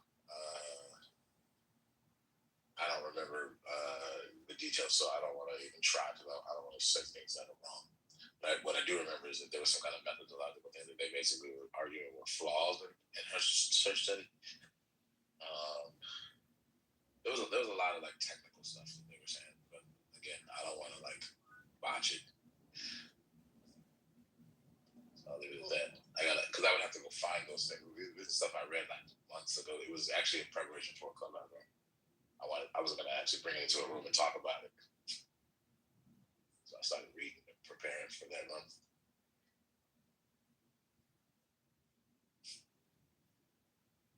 What am I doing? I just did something really silly because I got distracted by you guys. So I seasoned my salmon. I turned my oven on. I'm staring at my oven. And the salmon is sitting on my counter. I'm just staring at the oven. I forgot to put the damn salmon in the oven. It's so fucking stupid. I can't believe I just did that shit. I just wasted like 10 minutes. What, you overcooked it or undercooked it? No. It was just I didn't cook it at all. I didn't even put it in the oven. I turned the oven on, but I was distracted by conversing with you. You didn't put it in. Okay. Yeah, it was sitting on my counter. I'm staring at the oven like I normally do when I put food in there. I forgot to put the damn. I forgot to put the damn salmon in the oven. And I'm like, man, I can't smell it yet. I hope it's not gonna take forever. And I'm like, oh, it's probably because I didn't put it in the oven. I was so stupid. Wow. Well, it doesn't take very long. You don't want to cook it. I'm about to broil it, so it's gonna be really quick. Also got a pot of veggies on. I I also ate a shit ton of grapes, so I'm actually like a little less hungry now.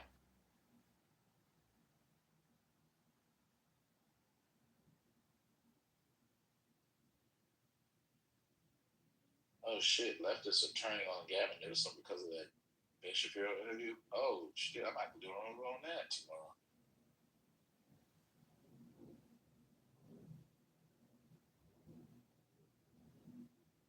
Oh shit, Minnesota's gonna lose a congressional seat over deportations. What?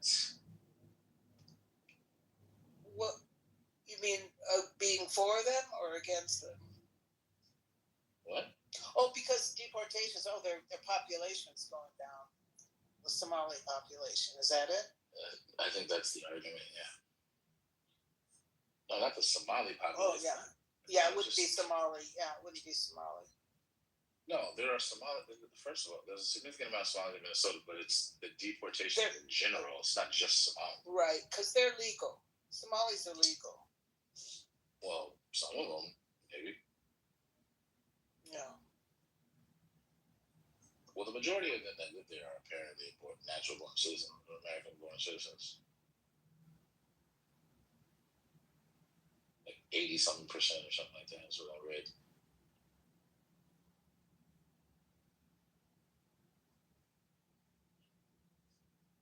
I can't believe they've deported that. Well, people are self-deporting because ICE is not getting that many people. That would affect a congressional seat. They have to battle just to get one or two out, and they're just going over after the. I think they're just going after the criminals, the ones with criminal backgrounds. I don't know if that's true.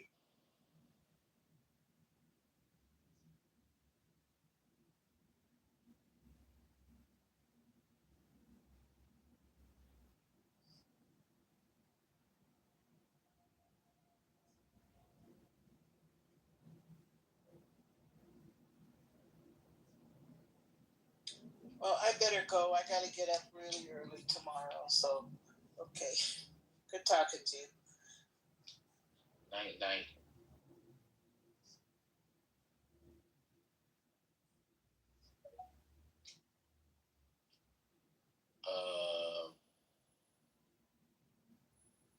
Just you and me, and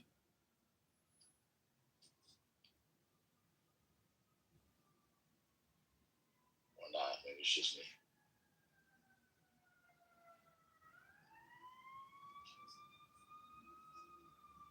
What?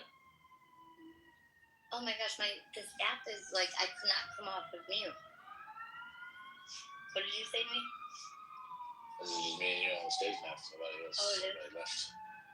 Why? Why? I don't know. People left. They were done talking about it? I suppose that's usually why people leave. You taught enough today? Apparently not. If you still don't understand that biological males can breastfeed. Shut up. No, and that honest, that is like a topic that I am really passionate about. That really, really, really bothers me for so many reasons. Not just because I'm a woman, but because I have a kid. All the things, so like it hits really home, and it's like it's a line that if it's crossed, like I'm the person that will call it out. I just can't. It's a boundary, a healthy one, right? I guess. I'm not sure what you mean, but. Well, it's like reject that. But like, obviously, this didn't just happen like under like people want to say Joe Biden's fault and his administration, but like obviously this was like happening throughout like many years. We just like missed the slippery slopes. Would you agree? I don't know what you mean by slippery slope, but yes, I would agree that it happened over a longer period of time than just Joe Biden's tenure in office.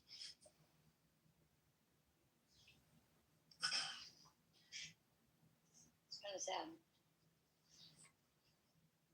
like, and even for that woman that is an OBGYN, for her to even feel whether then fear, but like that actually is like even sad. You know what I'm saying? Like she shouldn't have to like feel like in fear of like, oh, people are gonna be hurt or people are gonna be mad and people like she shouldn't even have had to feel that way. You know, about telling like her. Well, we don't know that she felt that way. Right, no, I'm just saying, like, she felt uncomfortable. That uncomfortable would be a good word. That was like undeniable. It was very uncomfortable for her. I mean, it seemed that way, but I don't even know we can say that for sure. It seems like she was uncomfortable. But, I mean, I guess that's the most appropriate word without like. I mean, I don't know what she was feeling that inside of her body, but it seemed uncomfortable. I feel comfortable saying that. It seemed uncomfortable. Yeah. Hostile to the question in some way. It seemed suspicious of the motive behind the question. Really. Right. Most of that I'm saying is because she kind of more or less explicitly said those things. Prior to, we got cut off a lot. You know, I was very aggressive. Yeah. Well, because you just wanted her to answer the direct question, yes or no. Because it is really like a yes or no question. That's why. Well, I mean, that's kind of part of the dispute. But I mean, people who have a certain position will definitely perceive it that way. People who don't have, people who have her position will perceive it like a gotcha. You know, they'll be like, it's more nuanced. Because she actually tried to say, like, I forgot the exact words. I don't want to misquote her, but she basically said something to the effect of, like, you're making it seem as if you're conflating, I think it was the term she used, you're conflating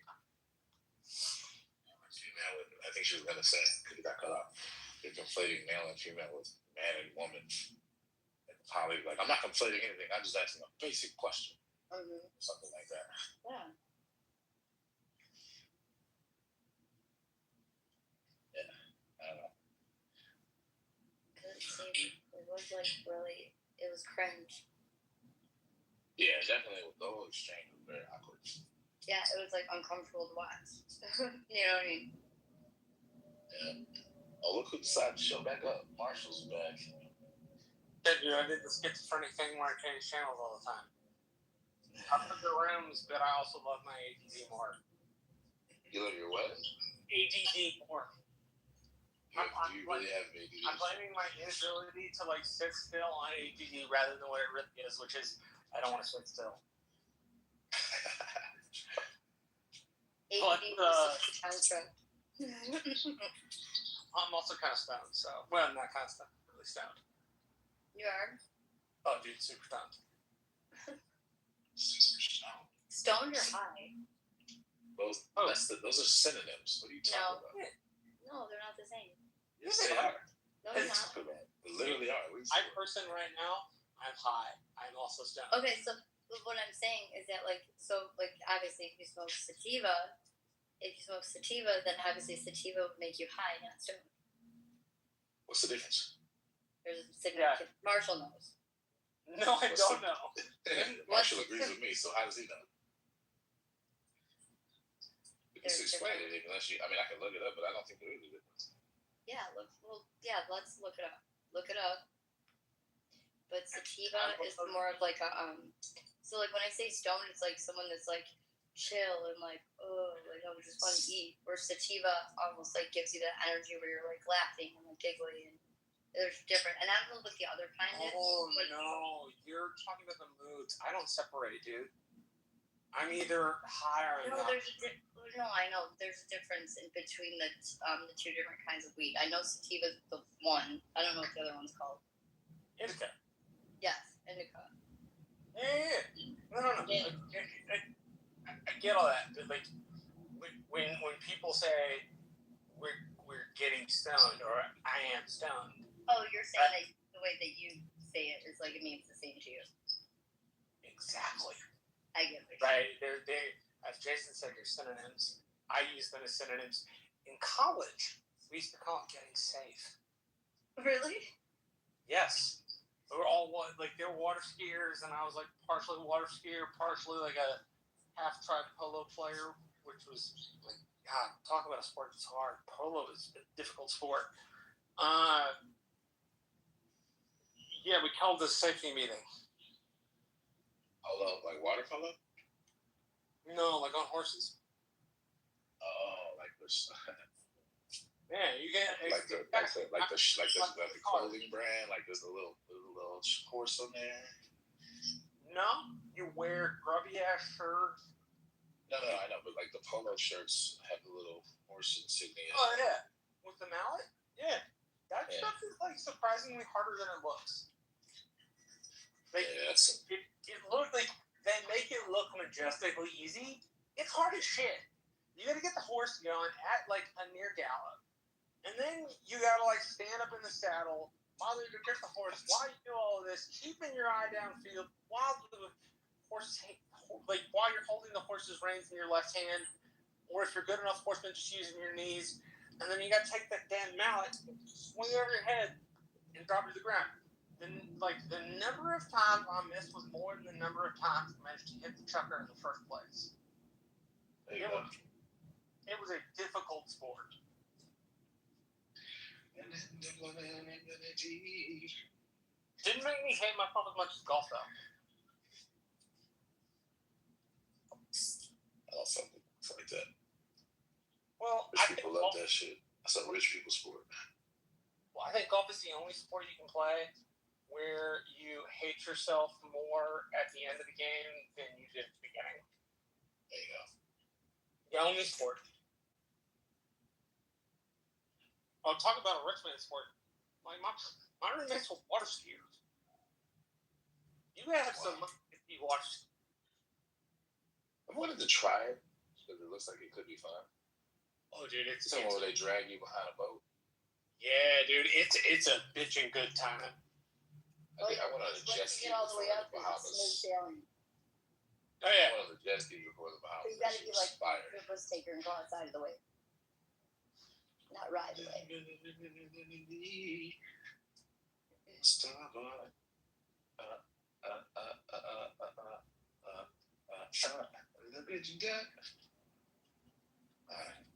Oh, you sound really good. No, that guy that was singing earlier, he actually had a good voice. When he was just like being funny, you can tell that he can carry a tune. That's his character in that moment was perfect. Just as a teacher, how do you feel about the way they teach history today? At like a grade school, high school level. I got my impression on the student, but like, what's your impression as a teacher? Like how? I'll give you an example. Like my history was woefully inadequate in the Indian Wars and Reconstruction. Like woefully inadequate. I mean, it depends. Like, I don't think history is taught the exact same way everywhere in the country. No, I don't think it. I'm just curious, like in your place, like how's it being taught now? Well, I mean, but social studies in general is being de-emphasized because it's not being tested. I would gripe about that. Even teachers like me who really want to teach it, we have to make really tough calls in terms of like our school day. Like I teach elementary. Right now, I only have social studies being taught once a week for an hour, which is annoying. Because I have to dedicate all this time for math and reading because that's what gets tested.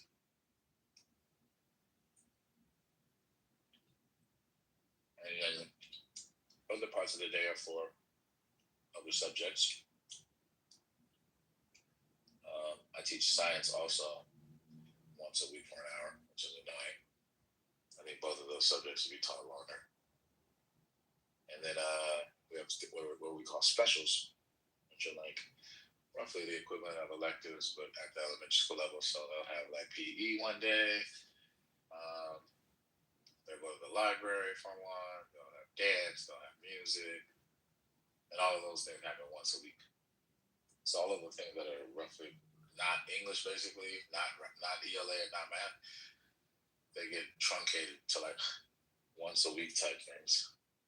You know, in my daughter's school, it goes up to sixth grade, and so that's how it was up until sixth grade, and then in sixth grade, well, so in fifth grade they change classes. They have like one main teacher, and then they like will go to another teacher for like science, and which doesn't make sense. They'll have like one teacher doing science and reading, and then like another teacher doing math, and then like it's so 3 different teachers throughout the day for fifth and sixth grade. And in sixth grade, they get to pick like their elective. So between like music, art, gym, and there's a fourth one. I forget the fourth one. What's the fourth one? Muse. An elective? Yeah. Music. Wait, music, gym, art, and one more. Dance. No. Computer science. Yeah, computer science. I forget. Well, so they get to pick, and they get to pick what they want, and then they have to rank it like what they want the most, and so it's like a junior high. It's kind of cool. So then, like, essentially, my daughter is not. She thinks that the art there was. She's really good at art, and art at the elementary, the teacher is just not that good. So like, she doesn't have art like all year. She just has music and gym. It's kind of cool. But I agree, they don't test in social studies. And let me just say that the reading, the books that this teacher has chosen, like they are reading novels, and the books. I don't know if you ever heard of The K or Ella's Enchanted, but those 2 books is the novels they've read thus far, and yeah, let me know if you. Enchanted is like a classic, isn't it? Yeah, but there's like a new modern version of it. Oh. So they're almost done reading the new modern version, but then they get to watch the movie, and the movie that they're gonna watch is the old classic, like from back in the day. Really? But this one is like it's kind of cringe. And you never heard of The K? The K, no. Yeah, The K. That one was like, it's really dark, and it's all about like, it is race related, and it's like, it's pretty horrific actually. Just who picks these books?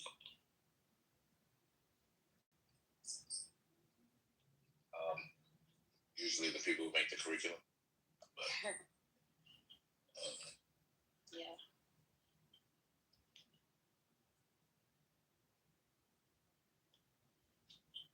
Yeah, I had opportunity to like literally create a curriculum from scratch and then pick my own texts. A lot of freedom. I was proud of the text that I picked. I picked some really good texts. Really? Yeah. That's awesome.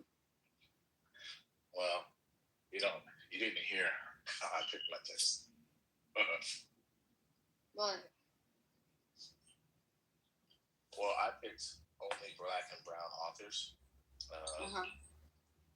And I had like 6 units, and every unit was a different like genre of writing. Okay. I wasn't allowed to do literature because they had a different class that did that, so I had to do mostly nonfiction. Okay. So I picked 6 genres of nonfiction. Okay. So I did memoirs, I did biographies, I did one that focused on like debates. So we did like debate topics. So we did like issues, like debating abortion or something. Yeah. As an example. And then I did another one that was about what was the other one about? It was like current events. It was like news articles. And I picked a lot of topical stuff that was happening like in life, like at the time. At the time, that was like the big Stoneman Douglas shooting. Oh, okay. Yeah. See, like that. See, I think that's cool. And then we culminated the year with a research project.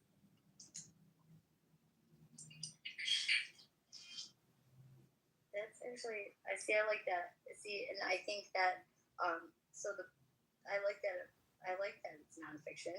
Because yeah, my daughter's novels are obviously fiction, and they're they're stories like based on history, but there's like telling like a more horrific version of it. It's like I'm like, what? Why would your teacher teach this book? Or like, there's nothing that you guys are learning from it. I don't understand.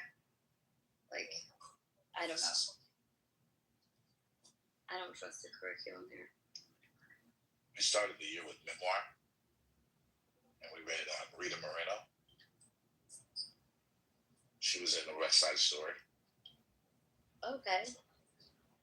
We read about her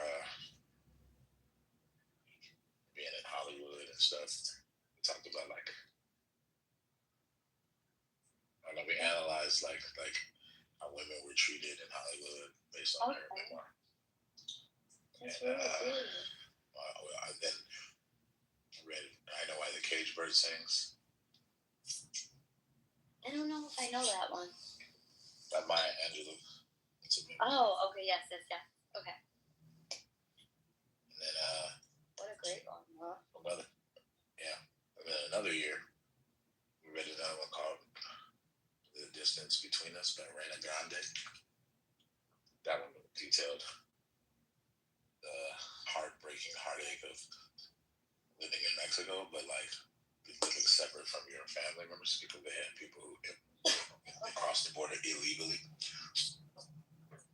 And she even goes into detail about how they never used to see their dad because their dad was working in America and sending money back to them to make ends meet.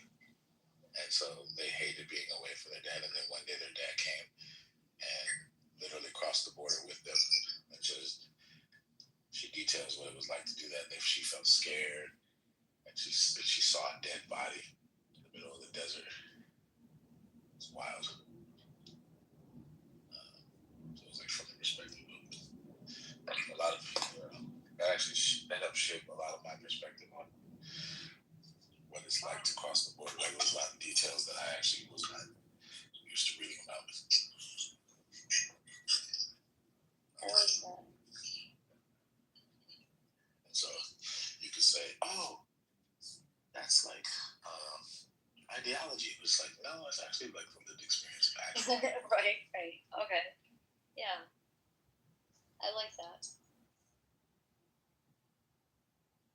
Like, that seems more credible. It's something about history. It's history that may not even have been like in America, but it is part of, history. It's not just something that's made up just to like push something, insidiously. And history can be most useful when looking at reoccurring, my impression, looking at reoccurring emotions. The facts don't repeat themselves necessarily. That's why they say history rhymes. It's not because it rhymes, because it's emotional. At least I think so, anyway. Emotion connects humans in a very visceral way. Yeah. That book, that memoir, The Distance Between Us, I recommend. Man, I wish so many more people read that book, because then they would be less inclined to demonize immigrants than they get demonized.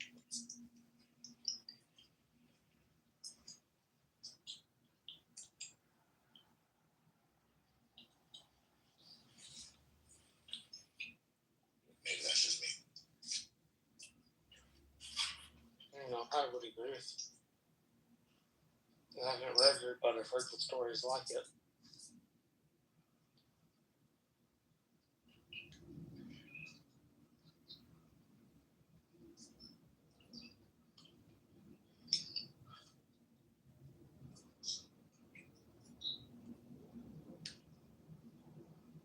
Bought the English version of the book and the Spanish version. Because at one point I had a bunch of students who didn't speak English, but they can read in Spanish. So I would print copies in English for everyone else, and for like the 5 or 6 students that only spoke Spanish, I would print the Spanish copy. But I would give them Spanish versions of the same quizzes.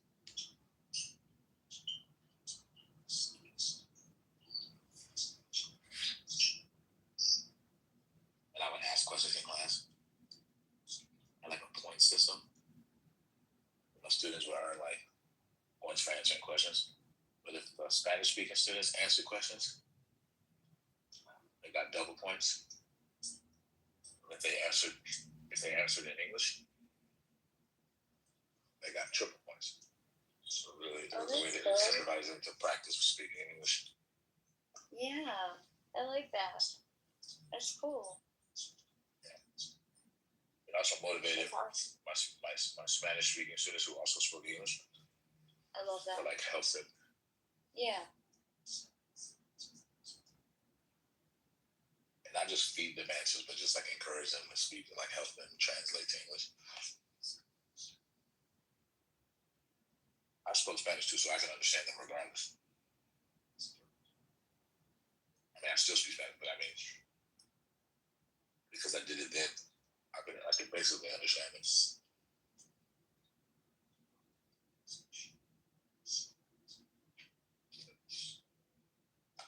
You seem like the kind of the teacher, like when I coached cheerleading, like I was so passionate about it, and like that girls that I had coached, 10 years later, they would be inviting me to their wedding or whatever. I just can imagine that you have students that come back and thank you for being such a positive influence in their life. I could see that.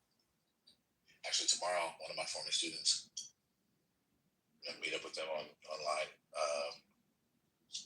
doing YZAN, the little tutoring thing, because they want help writing their personal statement for law school.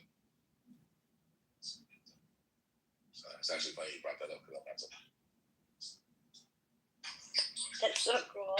And isn't it awesome to see like how much they've grown from where like you had them as students? Yeah. Like it makes you proud, right? Yeah. Yeah. It does. Yeah. Her LSAT score is gonna come soon. I'm like nervous for her. Hope she gets a really good score. That's a really good deal. Yeah.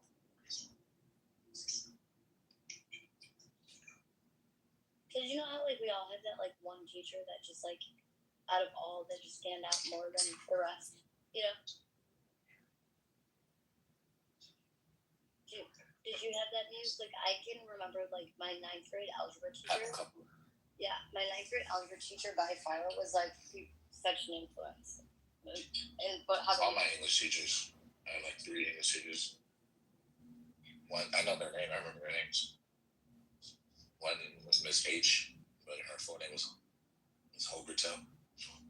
Everybody called her Miss H. So. Another one was Miss Linda Mulder. I had Miss H in 10th grade, and then Miss Linda Mulder in 11th grade, and then as a senior, I had Miss Snuckle. Those were and so Miss H was my honors English, 10th grade honors English. Miss Linda Mulder was AP. It was AP English in 11th grade. I was terrified of that class. English too. Yeah, and Miss Snuckle was AP. Was AP English. So I had AP Lang in 11th grade, AP Lit, I believe, in 12th grade. Yep, AP Lit in 12th grade. Honors English in 10th and 11th grade. Right? Yeah, and then AP Lit in 12th grade. And 9th grade honors, 10th grade honors, and then AP. Was the 9th grade in the high school for you? Yeah. Okay, so 9th grade is not in the high school for us. It's weird. I never heard of 9th grade not being in high school. Yeah, no. So like ours, so K through 6 for elementary, 7th through 9th for middle school, and then 10th through 12th high school. It was called junior high, not middle school. Yep, junior high. Yeah, I had junior high too, but I've never heard of 9th grade being in middle school. first. Well, yeah. Now you heard it. You heard it first. Yeah, we had 4 years of high school.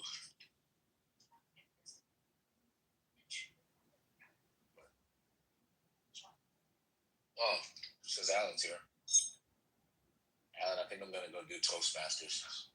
Really? You know, dead ass. Well, good for you. Alan, can a man get pregnant? No. You know, Black, you will have an advantage as a teacher because you're already used to speaking in front That's exactly right. of That is people. exactly right. I'm looking forward to that. Yeah. But they will be adults. Yeah, but it's the transferable skill that I'm. Oh yeah. And also, I'm on Clubhouse so much. I actually think that that's going to help me too. I talk to adults, even though it's not in person. I still talk and converse a lot. Well, so I do think yeah, but here's the thing: if you're not even on Clubhouse, you know that you have to always. You will get interrupted if you pause too long, or someone will jump off the mic. When in Toastmasters and generally in real life, you know, like if you've got 7 minutes to speak, you can pause for dramatic effect, etc., etc. Exactly. Yeah. Well, I do my monologues at the beginning of almost all my rooms, so I do have some practice. But anyway, but it's good because it will frame things in a way you may not have thought about, and you know it's been around. I don't know, 100 years, so they know what they're doing. Yeah. So congrats, enjoy. Well, it's not official yet, but I'm pretty much decided. I just have to I have like a handful of options, and I'm trying to decide which ones I want to stick with. Yeah, I mean, you want to you don't want to pick a club that's like Toastmasters for engineers. You know, you want to find one that's more, you know, in the realm that of more related to your profession or your interests, etc., etc. So there might be a literary Toastmasters or something like that. Yeah. I'm actually gonna try to use it to. I want to get into the professional development game, where I do PDs and I can charge anywhere from $1,500 to $5,000 each PD. What do you mean professional development? As in education, they have professional development events that they do where they teach teachers how to teach better. Oh, okay, yeah. Well, yeah, and certainly Toastmasters will be good training for that.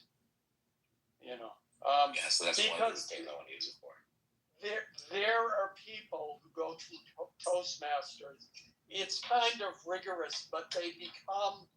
There's like a professional speaker or professional something like that designation where once you get that certificate or degree or something, you can. It's similar to what you're talking about. You can charge an arm and a leg to speak at an event, but they expect you to be really polished. You know, not like Tony Robbins crazy level, but you should know what you're doing. But enjoy. That's literally what I want to do. Is I want to basically increase my earning potential by doing this, and I can charge a lot of money to do a lot of things. Eventually, I do want to do like honoraria and like a speaker. I want to do motivational speaking actually at some point too. I think that would be fun. Yeah. Oh, yeah. Absolutely. Well, it's it's a good way to start. So, yeah. And still pisses me off to this day. I entered. They have speech contests, and so everyone decided I should join. So I joined, and I came in second.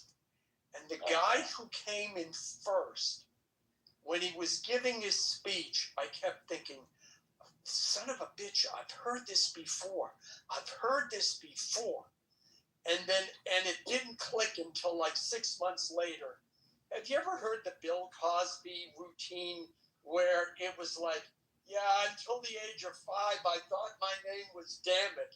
Because every time my father called me, he'd say, get over here, damn it. I have heard it only in the context of Bill Cosby. Yeah. Well, this guy was doing Bill Cosby's routine, and he won. Oh, that's whack. Yeah, I know. And it was like, I was so, and sometimes if you would I have known think and called him out on it, would you have won? Say that again? If you would have known or recognized it at that time, and you would have called him out on it? Oh, yeah.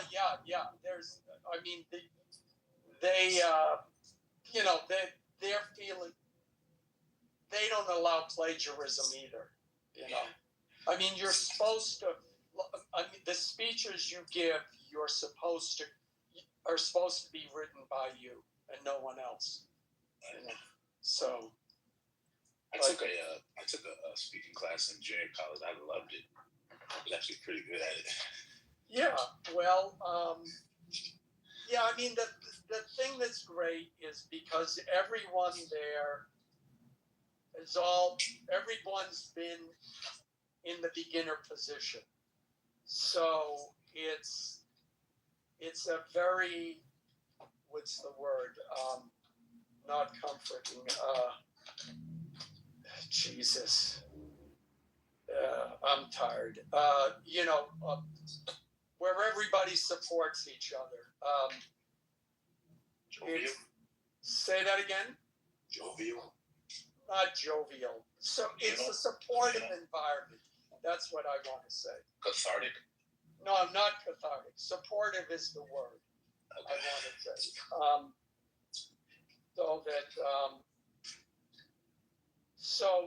It's not like, oh man, you sucked. Yeah. Which certainly, coming from where I came from, having never spoken in public at all, it was very helpful. Nice. Yeah. At this point, I've probably given, I don't know, let me think about this, 20, probably about 60 speeches. So it's helpful. Anyways, what have we decided about our topic of the evening? Or has it all been discussed out? I don't want to rile anything up. I mean, it's been kind of litigated, I guess. Kind of what? Litigated. Oh, yeah. Well.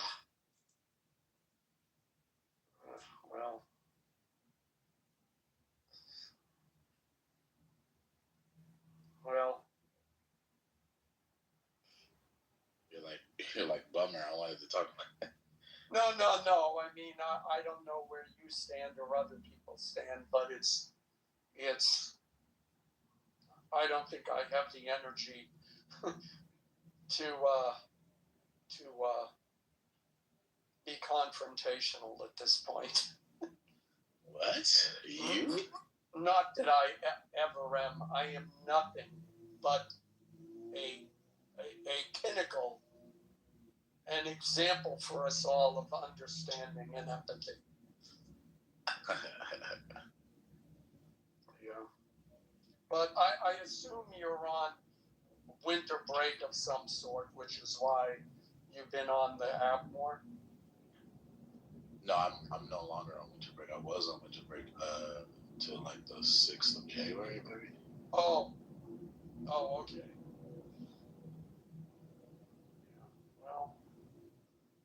go. Man.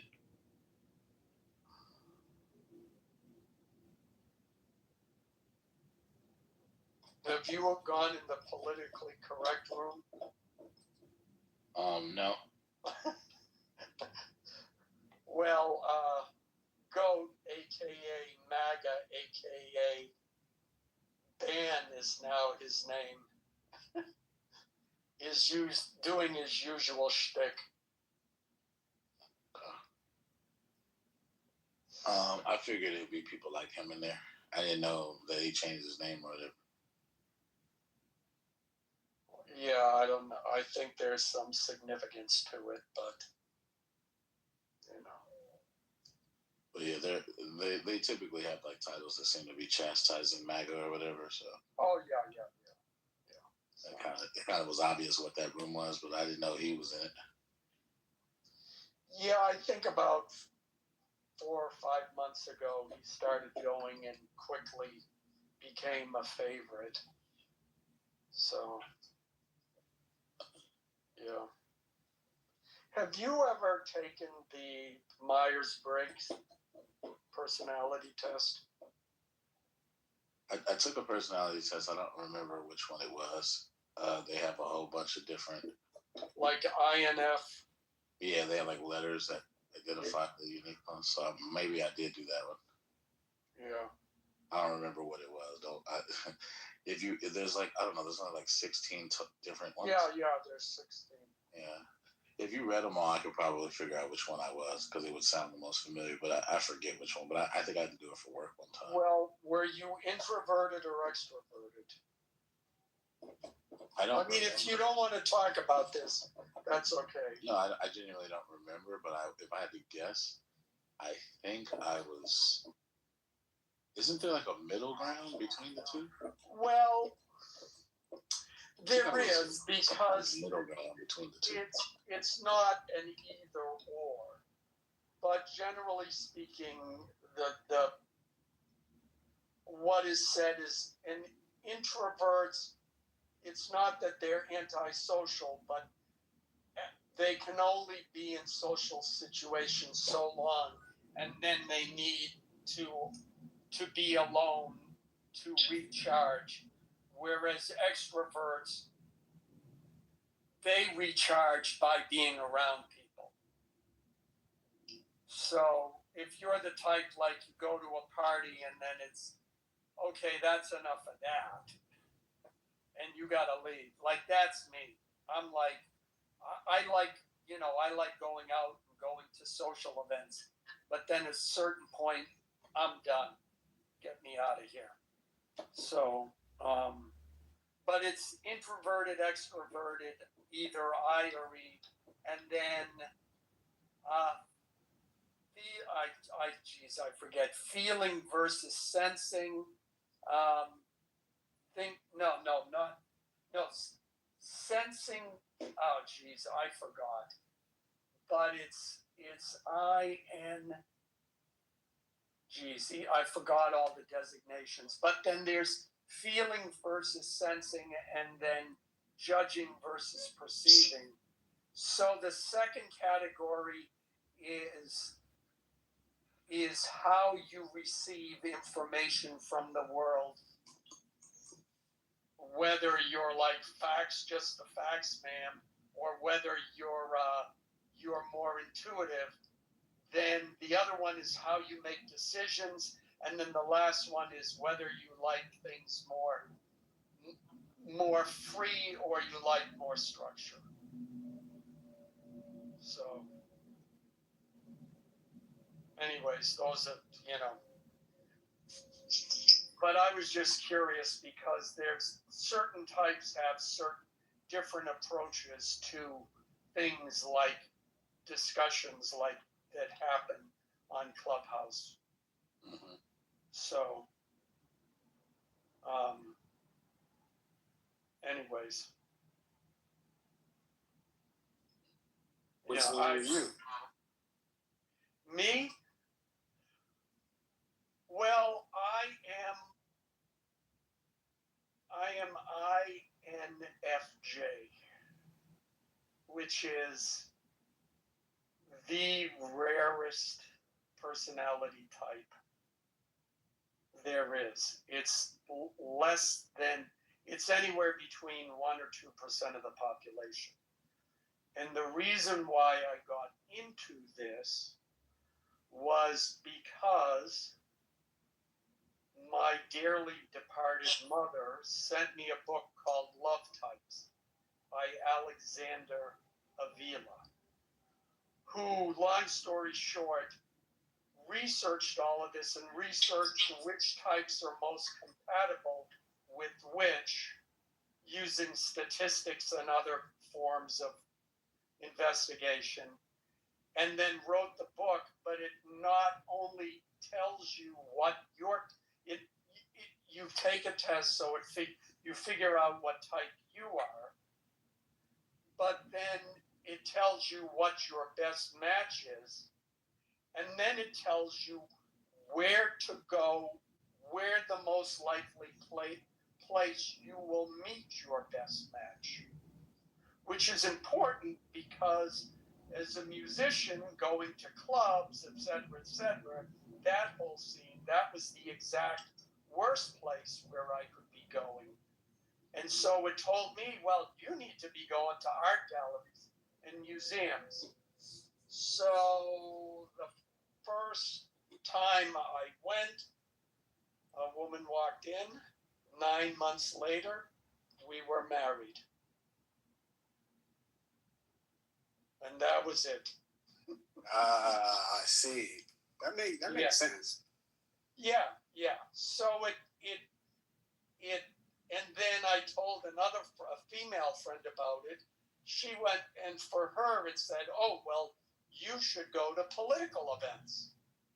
She went to a couple. She met her husband there. A year or so later, they got married. So it's not foolproof, but it certainly has its merits. So that's how I got into it. So, which is why you should always listen to your mother.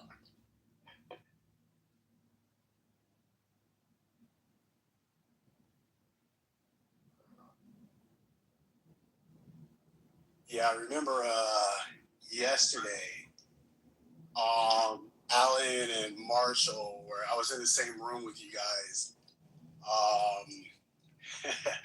And you guys experienced what I experienced about a week ago, talking to being up here on stage. And do you remember what they were talking about? I just remember it was a lot of mayhem. It was the discussion of right-wing versus left-wing political violence. Yes. And I just remember first it was Marshall, and Marshall was having to deal with going back and forth with like 5 different people, right? And having to have 5 different conversations. And then I missed that.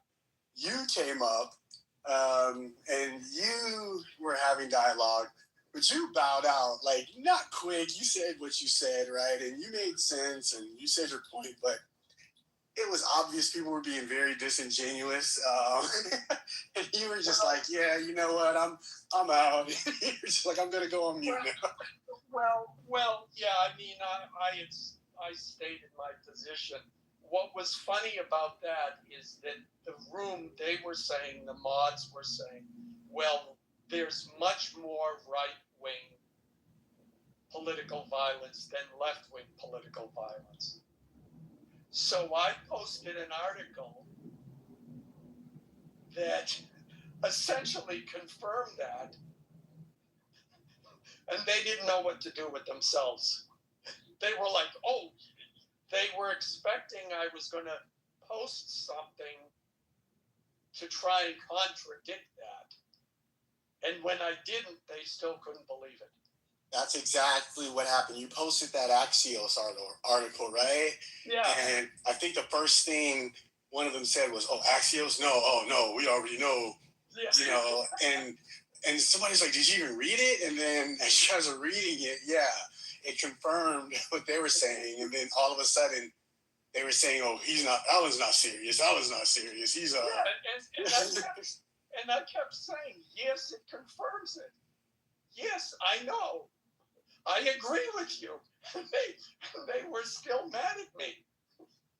It was the funniest thing. I was just like, yeah, it was interesting yesterday, just listening to all of that, right? Yeah. Yeah, I don't know. But yeah, I mean, yeah, I just, and Marshall was like, well, you can't make this political. You shouldn't make it political. All violence is bad. And he does that a lot with me. Because he's like, his whole point is, as long as we're divided, this fighting is going to continue to go on, et cetera, et cetera. And I've had, and I said to him, yeah, you're right. All violence is, the political violence, no matter who does it, it's bad. Yeah, it is. I was coming from the standpoint of, I think we'd have to cast a broader net on political violence because, yeah, you have acts of political violence that are like straight up, right? Like political. Like Charlie Kirk, right? I'm not getting into if that was bad or good. I'm just saying, okay, that's straight political. But then it's like, to me, and I could be wrong or misinterpreting or misunderstanding, but what about acts of violence committed by people who do identify strongly with a certain ideology, but it may not come out, right? As far as, what am I trying to say? Possibly like gang violence, right? We know gang violence is, it has to do with gangs, but what about like their ideologies? And would we want to cast those acts of violence under, political violence per se? If that makes sense.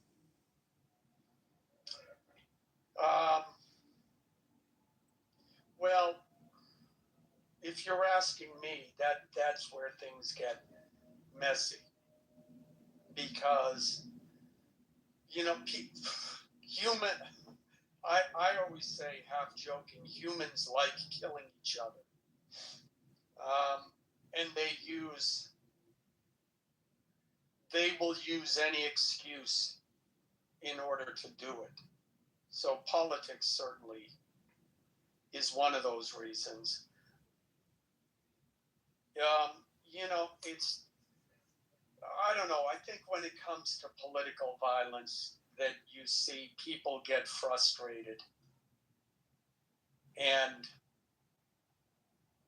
they feel when people get frustrated and they feel they have no recourse, then that becomes the justification for violence. Now, that's probably very obvious, but the thing is, neither the left or the right is immune from that.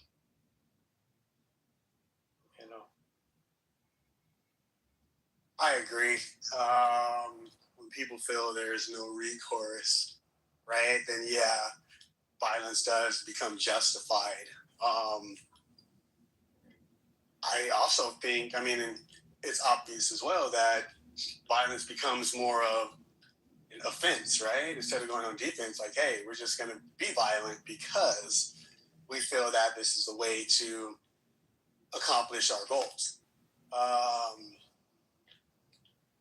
Yeah, and I think that's kind of where we're at. I don't want to kind of get off topic. I don't even know where this is going, but I think that's where the political climate is at. I'm not saying it's happening right now, but I definitely see it trending strongly in that direction on both sides.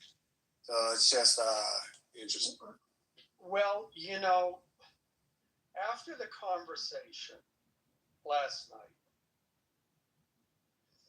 I looked up, I did a search, and I found this research article that just looked at incidences of political violence by right wing, left wing, and Middle Eastern terrorists, and who committed the most violence, what motivated, the number of incidences, the percentages, et cetera, et cetera, et cetera. And what I found interesting was that, that yes, if you only go back so far, yes, right-wing violence is more prevalent than left-wing violence. However, if you go back to the 60s and 70s, it was the left that was committing the majority of political violence. And then if you go, and I forget, it only goes back to like I forget how far back this study went. But one can conclude these things go in cycles.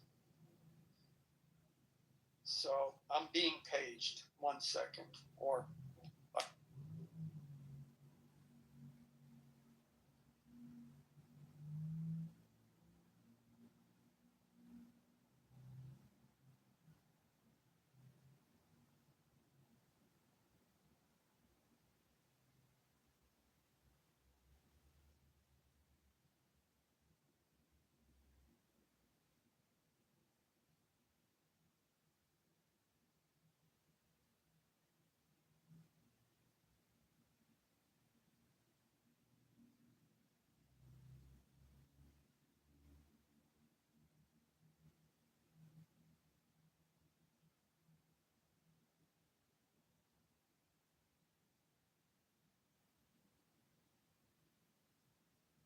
I'm back.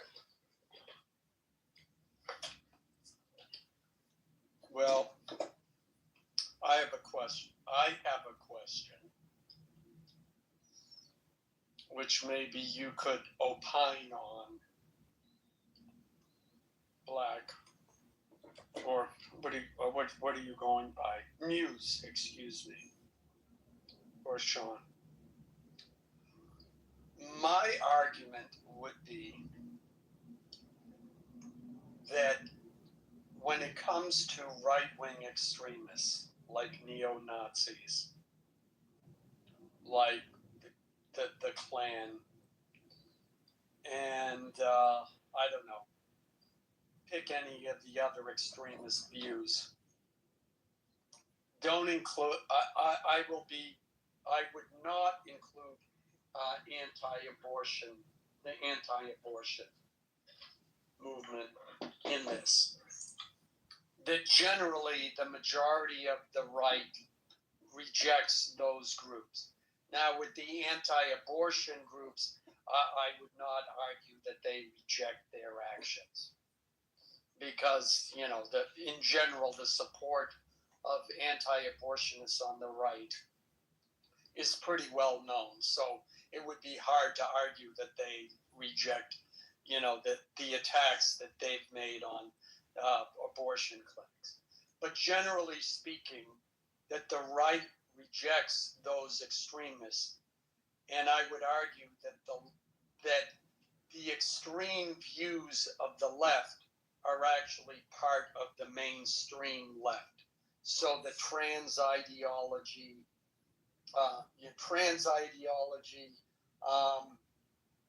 immigration policy, those kinds of things, those are mainstream in the left, and the violence committed. I mean, look what's happening with the whole ICE protests. Mainstream and the violence surrounding that, the mainstream left supports those actions and supports those ideologies, and that's the difference between the left and the right. Are you saying so? Well, oh, I'm sorry. I don't know if Black was going to speak or going to ask a question. I just was going to add a bit of clarification. Sure. So, are you saying that on the right, like the mainstream right views, are not as extreme as the mainstream left views? No, that the extreme right wing groups like the Klan or neo Nazis or other hate groups that are considered right, extreme right, that generally speaking, the Republicans and conservatives reject them and don't endorse their actions. So if someone from the Klan commits racial violence, the majority of the right is going to condemn their actions. Whereas on the left, you see this violence that's being committed, against ICE agents, and that, or what's happening with the whole transgender issue, and that violence that's committed related to those beliefs and ideologies, that's a majority belief on the left, and and so the support between the right and the left about those acts of violence is different.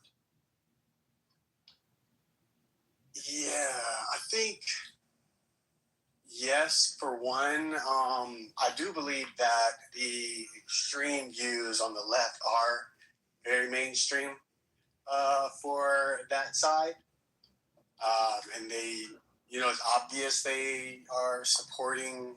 I'm not, saying this is a good or bad thing. I'm just saying it's very obvious they are supporting violence and a lot of the extreme views. As far as the right, like, your typical Republicans, right? I think that they do support the extreme right views.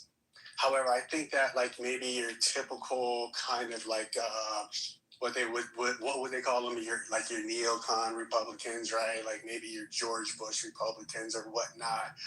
I think that because of the time maybe they came up in, meaning like, when they were getting into office and, the political climate, it maybe was more advantageous for them to, maybe be a little bit extreme, but not super far extreme. Even if they agree with it, it might not have been a good idea to kind of be public with it. And I think that's where they're at. I think they agree. They do side with the extreme right. They're just not as vocal about it, right? They're just like, hey, yeah, we see what they're doing. We're not going to be in favor of it, but we're not in favor of it. That's kind of what I see, and I could be wrong, but that's my view of it. And I think there's some truth to that as well.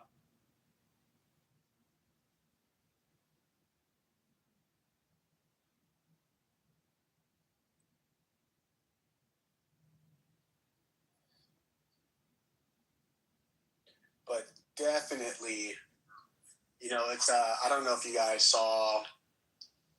I'm not trying to get into the whole Minnesota thing, but Mayor Frey, right? Jacob Frey, that's his name. Him and Walls have been brought up on chargeability. What happened? They got brought up on impeding an officer charged by the DOJ. Oh, he did? I thought that's what you were going to say, but yeah. Oh, no. Oh, no, I didn't know that. Oh, man. The mayor, he got brought up on impeding an officer. Oh, that's crazy. I got to check that out. No, I was saying... I don't know if it's correctly, but there was somebody at a press conference who got in trouble for, like, the point of the press conference was to say they got in trouble for impeding an officer. Oh, wow. Yeah, I got to check that out. It's, yeah, I'm going to check that one out. I think, what I was going to say is, you saw where he was, I saw this clip where he was giving a speech, right? Or just this was yesterday or maybe early. I think it was yesterday. And he was saying that his constituents, right, or the people, the citizens of Minneapolis or whatever, they were asking him to send out local law enforcement to go fight ICE, right? He said this. Did you guys? See that? I saw that thing where the police officer he didn't say go out and fight. He said we're not going to go out and fight. He said he did say that we're not going to go out and fight, but he did say that he had citizens asking, requesting. Yeah, for us to go out and fight the conflict races. I realized, this is not happening, kind of thing. Right. But the fact that he mentioned that, I could be looking too deep into this, but to me, that was a call of like, hey, this is where we're at. And I saw there was something there where he was saying, hey, if law enforcement were to do that, you have the citizens would have your back on this, right? Because he said, hey, the citizens are calling for local law enforcement to fight ICE. That's not going to happen because and then he was just saying stuff like, oh, we think we do have legal grounds to arrest federal officers, but it's just so many more of them than it is us. Like he was saying this stuff, and I'm like, what is it? They're allowed to say most of that stuff until they're allowed to say a lot of that stuff unless it moves into action, and unless people then take action on their words. That's when it becomes a problem. They're allowed to be as incendiary as they like. But don't you, to me, well, am I looking at this incorrectly? I think that's what he's calling for. I think there's something there where he's saying, hey, police officers, local police, if you were to take this stance against the federal officers, the citizens would have your back if you wanted to. Like, to me, that's what I was reading. That's what I was reading. I think that reads a little too far into it, but that's just me. I mean, well, then when he says, we think we do have legal ground to arrest federal officers, it's just so much more of them than it is us. State troopers do not have the right to arrest federal officers. They do not. 100%. Supremacy clause reigns supreme, right? But this is what he said. And I'm just looking at it, and I didn't watch the whole speech. So I could just kind of be having a knee-jerk reaction to this. I'm very aware of that. Before we discuss the rest of the speech, you take a look at it. Not because I'm trying to poke you, more because your first impression is important, but your considered thought once you've seen the thing is even more important. So how about you look that up real quick, if you don't mind. I feel like I'm putting you on the spot, but I'm doing it for a good reason. Oh, no, you're saying to go watch everything he said? Yeah, if you only watch part of it, fast forward through some of it, right? I'm not asking everything. All I'm saying is go give the thing a perusal real quick. Aside from the cursory glance you gave it. Oh, 100%. Yeah. So that way you know if it more supports the thing you're saying. Right. Yeah, I'm not trying to poke at you by doing that. I'm simply saying it's a good place to start to see the whole thing before you render an opinion on the whole thing. Right, and 100%. That's why I said I'm very well aware that this could be a knee-jerk reaction, especially since I haven't been following, what's been going on with speaking of the context of the Minneapolis stuff. So 100%, yeah, you're absolutely right. I should go kind of watch the whole thing and see what he was talking about outside of the clips that I saw. So yeah, absolutely.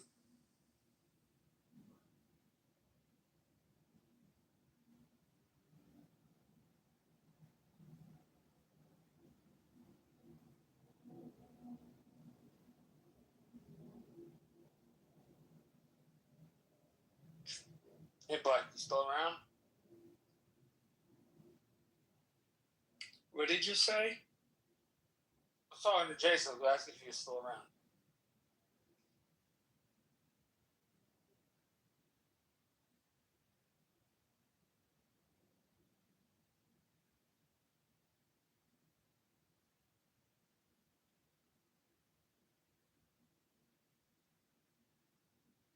Okay, yeah, this thing's about 15 minutes. So, yeah, well,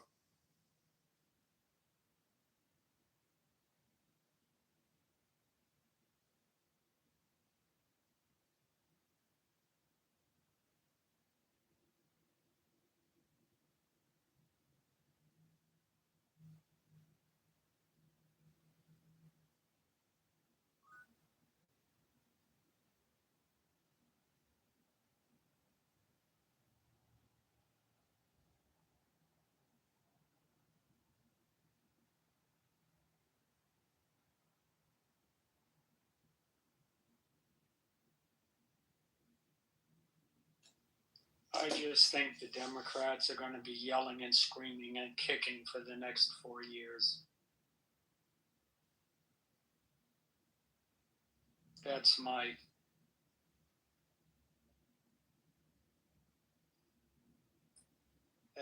gut feeling.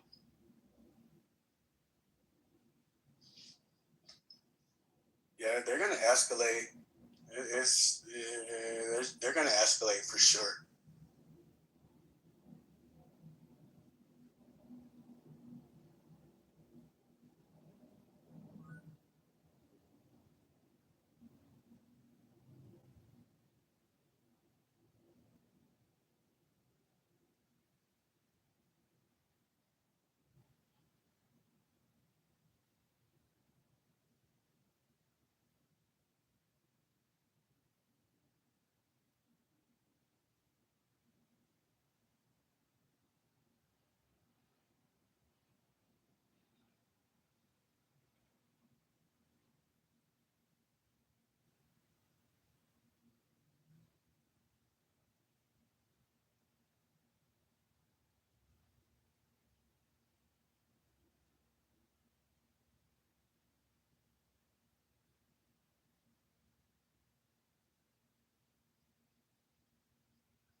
Muse, are you with us?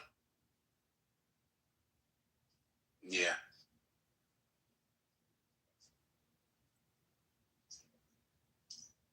What's up? Well, the longer there's silence, the more tempting it is to just create evil.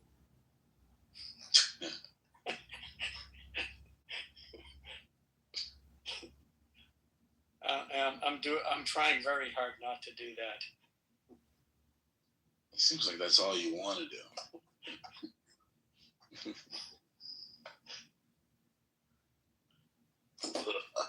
Well, that's true. There were times where I do.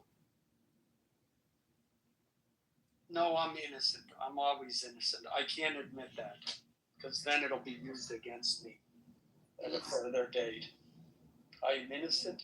Everything I say is genuine. I'm only interested in creating meaningful dialogue for the betterment of all mankind. There you go. Yeah.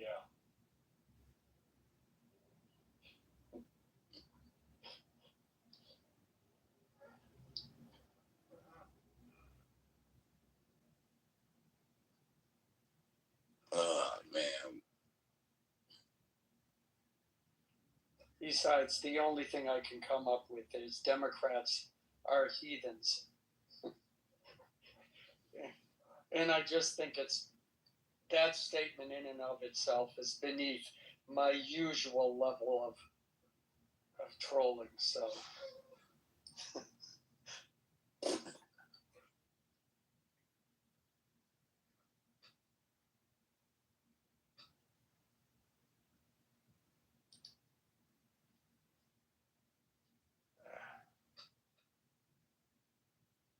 do you miss Hawaii?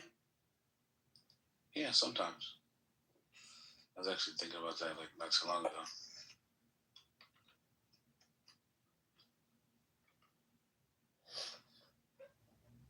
I went once. It was nice. The highways reminded me they're exactly the same as California. highways the way they were paved. The way they were paved.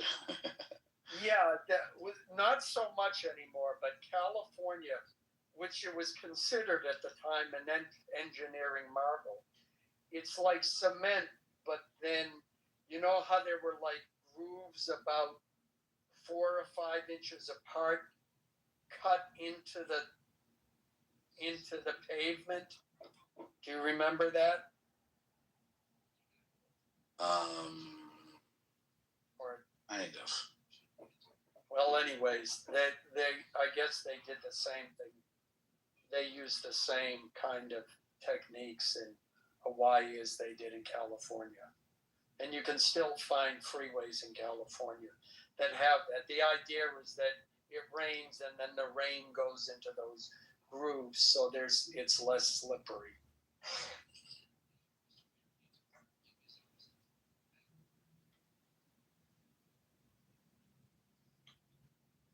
You sounded really low. No, I wasn't saying anything. Oh, all right. I have something playing in the background. Maybe they heard that.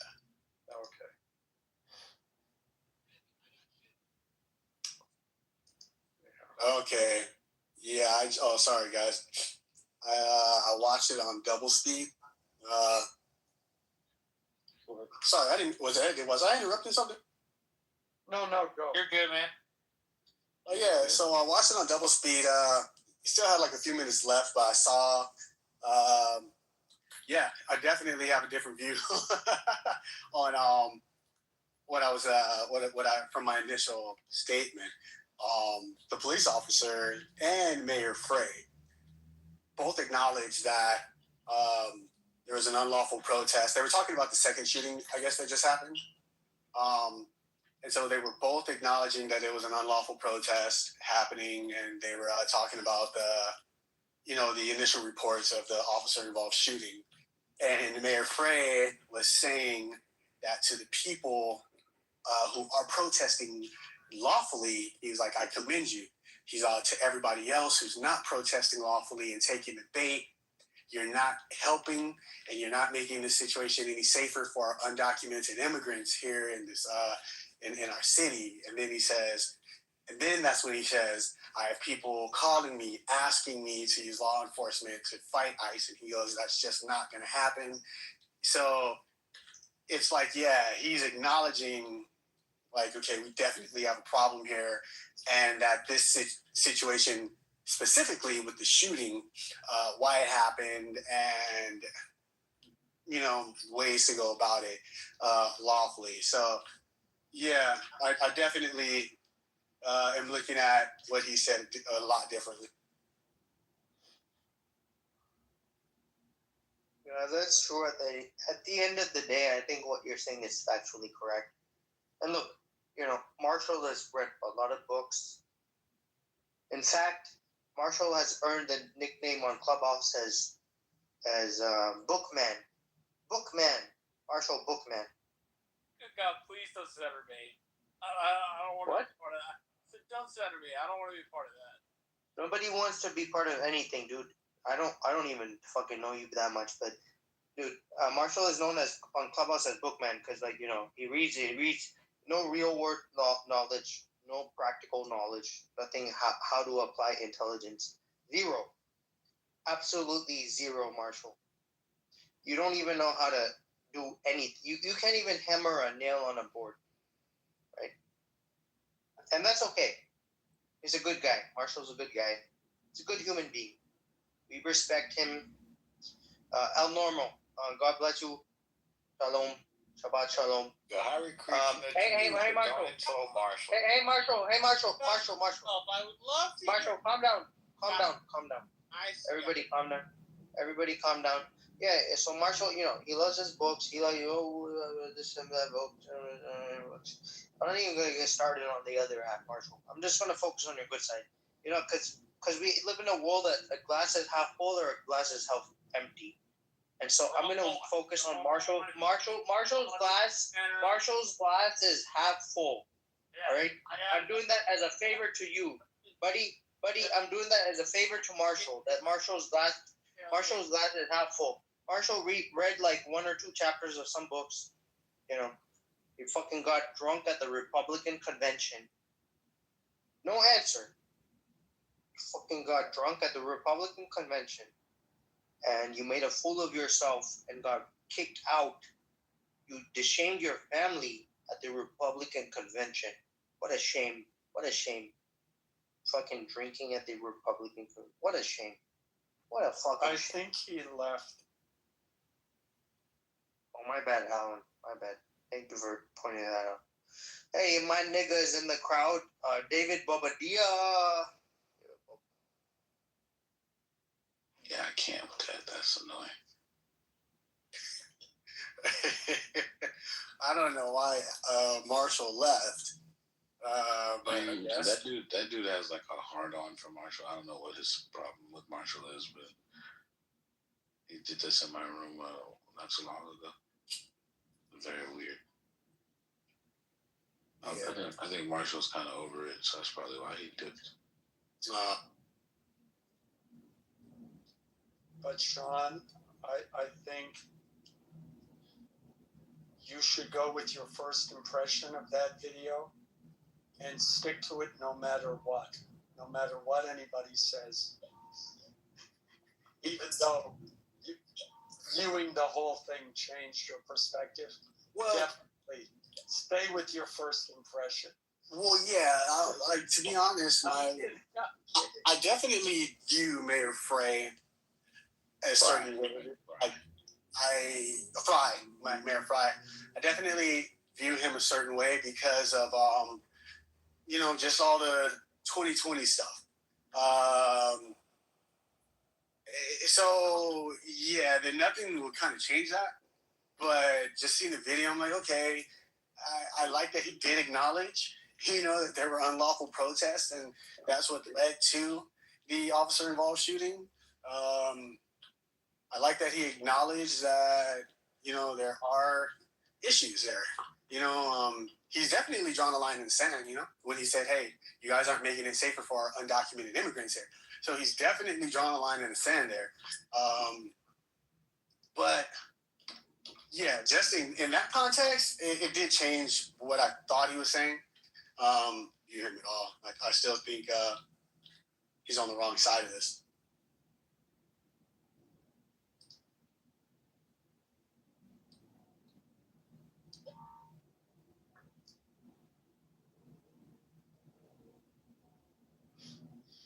Yeah, I haven't been watching a lot of the news from Minnesota.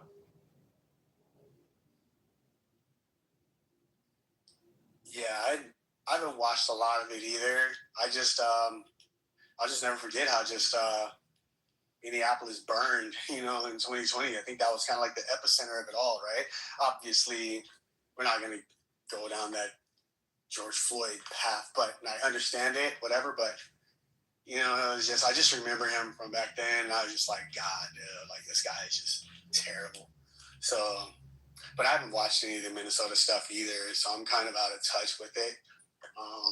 Are you from that area or near it, or? No, I'm in California, Southern California. So we definitely, down here, ICE is a big issue, but with the Mexican and Latino communities, very much so. So it's both sides of the same coin. It's same thing that.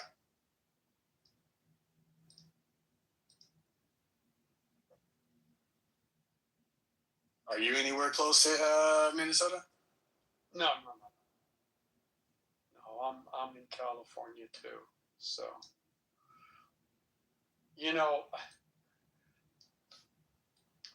there hasn't been a lot about it in the news, but I think they're saying, I hear different reports that the fraud is now totaling like $9 billion is the estimates I've heard. Well, the same kind of fraud has been going on in California, and it's up to like $32 billion. I think that's Nobody's talking about that. I think that's a quarter of the fraud that's happening out here in California. Yeah, I know. It's so, oh God, right? California though, it's so much, and as you know, it's so much bureaucracy out here. It's so corrupt. I don't think they'll ever figure it out. I think I just read something about they signed something into legislation to investigate what's happened to, the over $100 billion of missing money, and Newsom vetoed it. So, of course he did, because that's how. I mean, the whole thing that they uncovered is that, like in Minnesota, is that they create the Leering centers, which I think is great. I mean, sexual deviants need to learn how to leer sexually at women correctly, and you can only get that at a Leering center. Anyways, that joke aside,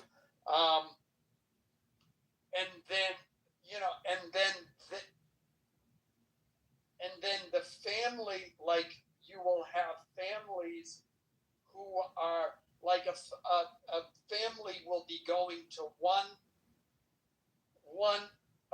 child care center, and they'll say, well, you're only, and they get kickbacks, but then they'll negotiate. They'll say, well, you're giving us $500 a month kickback, but the other place will give us $1,000. We're going to take our kids out of your place and go to this other's unless you match it. But then those centers are donating to the Democrats, which in turn supports, their political campaigns. And I think Newsom, he vetoed it because if they find out, and this is just my guess, if they find out where the money is going, it's all the people that support and the various companies that support the Democratic machine in California. So, yeah, of course he vetoed it. right. It's like, you're absolutely right. It's kind of like two things, right? Especially out here.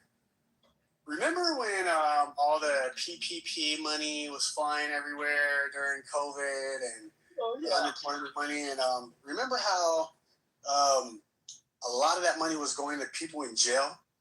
Remember, there were prisoners getting, this is a fact, prisoners in California were getting unemployment checks.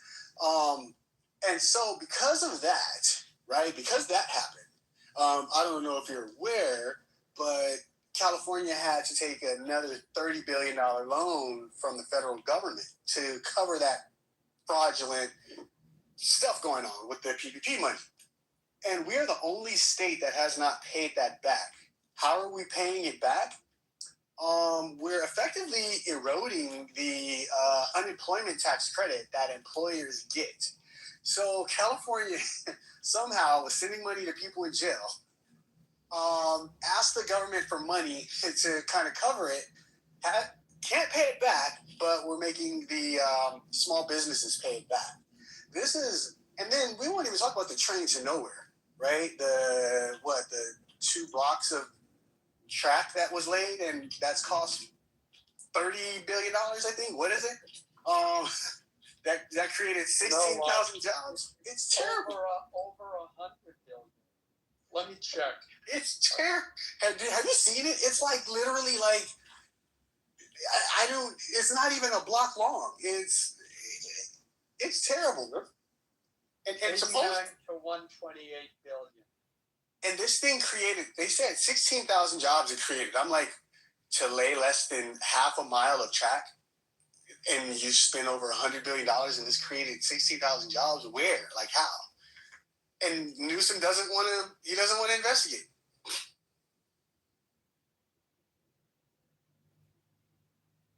No, well, but they've set up a committee to discuss how they are going to implement the study that will examine the causes that led to the fraud. Right? Right. That is spot on. We're gonna set up a committee to examine why. A committee to start a committee, right? Yeah. I think I got 3 committees in there, but I'm not sure. Oh man, it's absolutely Minnesota or Minneapolis. It's bad. California is it's no comparison. It's bad out here, dude. And they'll never figure it out because it's just so much bureaucracy. Like the money's just gone. Yeah. It's a crime syndicate. You know, really quick, at the same time that was going on in California, I mean, there was a private company in Florida which has already done that, has already built the tracks, has already had the trains, and they're already running service between Orlando and Miami. And they already have another private company that's already having the planning stages. Again, private company from Los Angeles to Vegas, and those things are running. Again, privatized. Meanwhile, you have all this public money going for this one operation, for this imaginary rail between San Francisco and LA, which, like you said, has shown barely any progress at all, and they want more money. It's crazy. What about the in California, the 24, 25 billion for homelessness? That's gone. And California has literally said, we don't know what happened to it. That, like, it's a joke. You can't, even if you want to, like, be mad, you can't be mad because it's just so in your face, just bullshit. You can only just laugh about it at this point. Like, yeah, you're absolutely right. There is a train going from, like, Los Angeles to Vegas, right? Vegas is setting up a new sports team out there. So they're, privatized. They're getting that thing going. And, with the public funds, nothing, just gone. Dissipated. Yeah, like I never lived in California, so I really can't speak to it. But like, I can't imagine, like, so the people that live there who see what's been going on over and over again, I don't know why they keep voting for people who keep perpetrating this idea. I just don't understand that. It just makes no sense to me. Because we're all high on drugs. I guess so. No, you know what it is? Because LA County has 10 million people. I could be wrong, but LA County, LA and the surrounding areas, is 10 million people out of a state of 40 million, 44 million, I forget the number. And so, the large cities tend to be Democrat. So when it comes time, and then you've got San Francisco, which is really the mothership of the Democratic Party. So you've got those two hubs that really, they just, in terms of overall, the most votes are coming from those two cities. So you look at the middle of the state, it's Republican. Well, it won't be now that they've redrawn the district maps to favor the Democrats.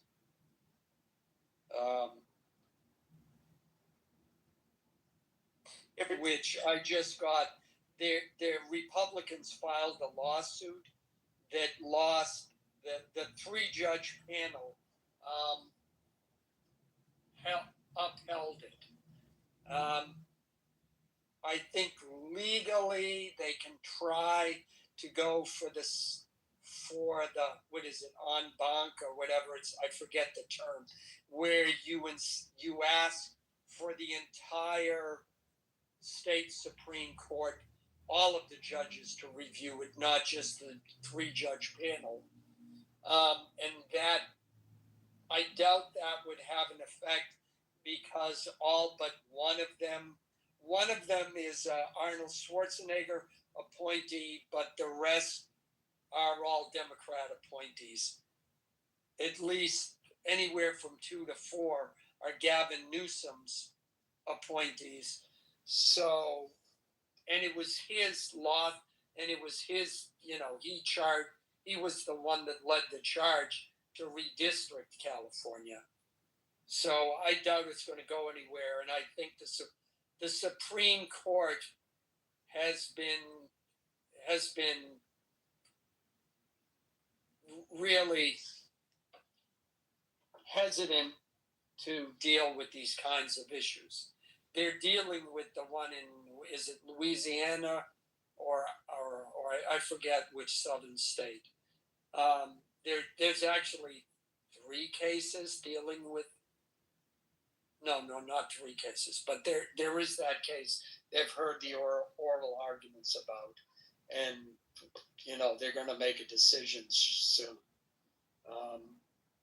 But yeah, I think when it comes to redistricting, the way I interpret what's been done is that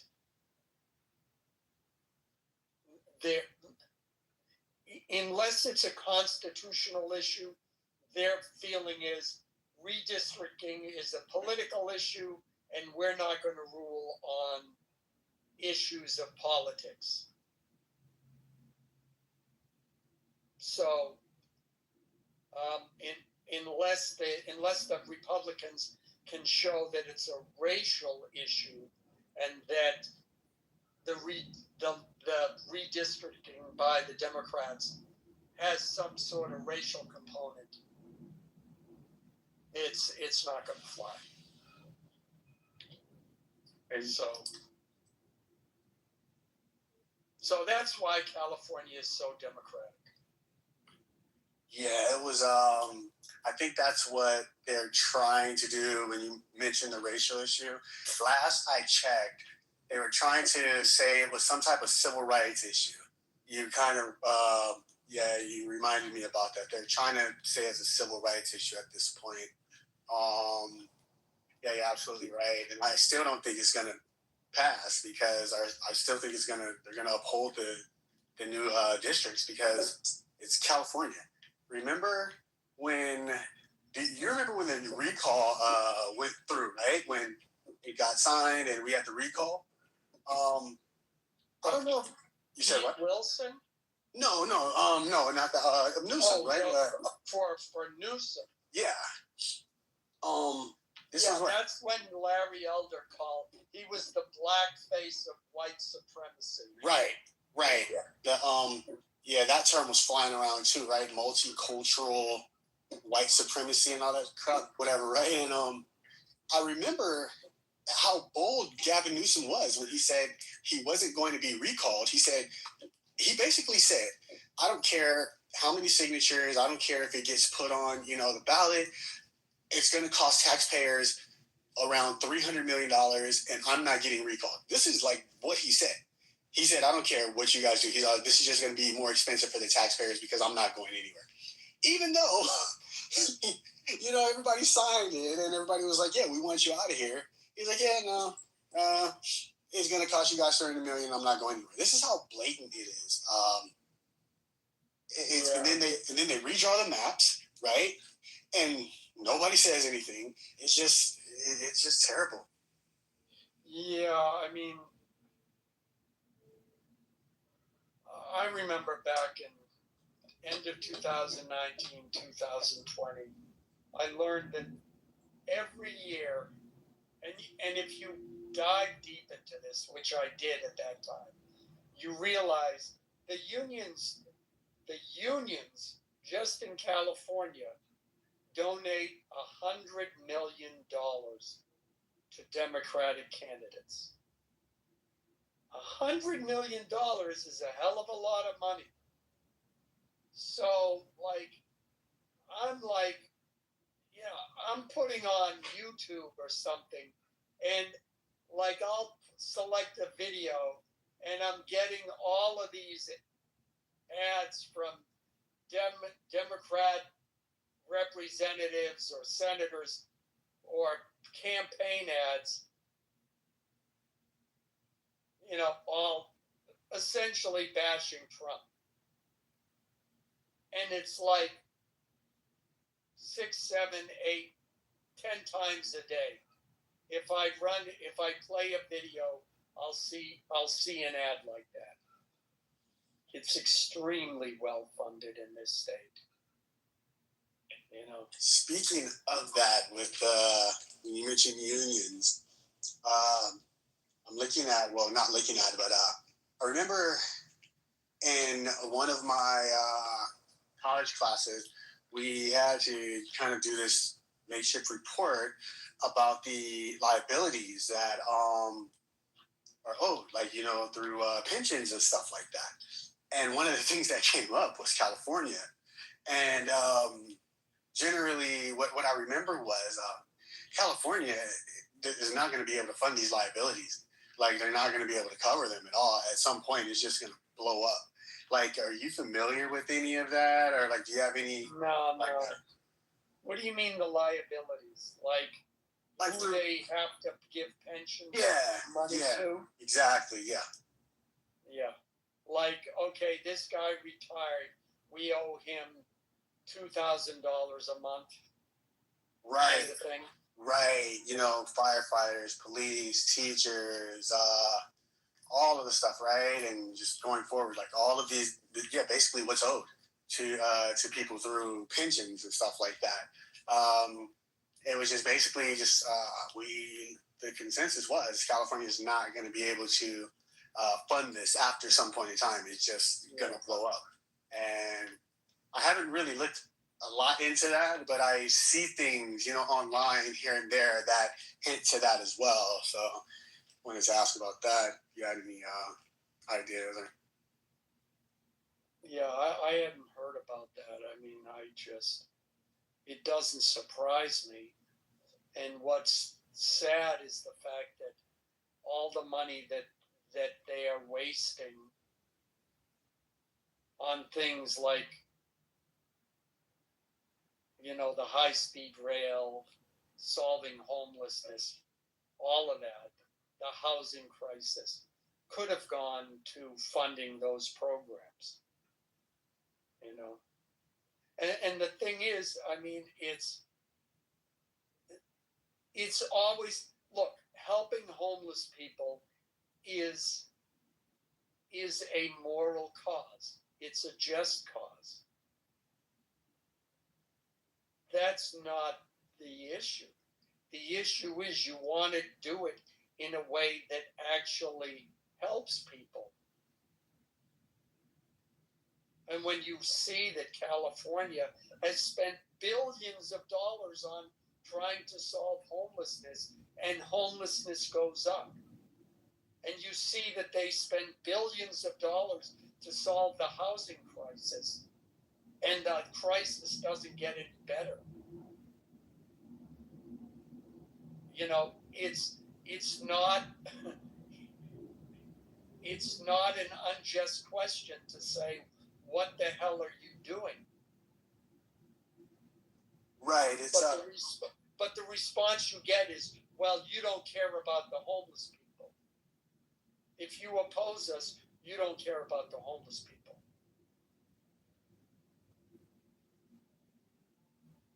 And I'm not sure where in California you're at, but if you're familiar with Skid Row, and you said what? I forget. I've heard the name. I forget where and why. Skid Row is effectively. Skid Row. I thought Skid you Row. said Steve Row. Oh no, Skid Row. Yeah. Yeah, and anybody who if you've ever hung out down there or around there or just been in that area, you would know that it's more than just throwing money at the homeless issue that's needed, right? It's beyond money. But they keep saying they need more money for homelessness, and you just go like, money is not going to fix this. Like there are way too many underlying issues that contribute to homelessness, especially in California. It's a lot of people don't even understand that other states send their homeless to California. Places like Chicago, when it gets really cold, and I'm not saying this is an absolute, but I definitely know this is a fact. Places like Chicago, New York, when it gets cold, right? Their cities, they have programs to where, hey, a homeless person can say, I got family in California. And throughout these programs, they'll get bus tickets or whatever to come out to California. And they'll hang out here by the beach and all of that. Those things contribute to, the increasing issue of homelessness out here. But then, the mental health issues, it's crazy. But money isn't going to fix it. But we keep throwing more money at it. And if you say, hey, we need to look at this from a different view, you're racist, you don't care about the homeless, you're a bigot, yada, yada. So I don't know. Well, it never rains in Southern California. That's I think it was Beach Boys. But yeah, I mean, absolutely. That's the thing. I mean, it is much simpler, trying to heat and house your entire homeless population in Chicago, whereas, I think the worst it gets here is 55, 50. Right, in the wintertime, exactly. In the winter, yeah. And it rains, there's like 10 inches of rain a year. So, yeah, it's much more conducive. And you're going to get, but see, the thing is, it doesn't excuse all of it. And the thing is, I've been in California long enough. You get tired of the excuses. And you would think, okay, that they would have, they would have figured something out by now. But no. Anyways, first of all, Muse, if you're there, you've let me speak for a long time. So clearly, you're inebriated or you're asleep. Or you've suffered a mental break that is where you've let me speak this long. Also, it's very late.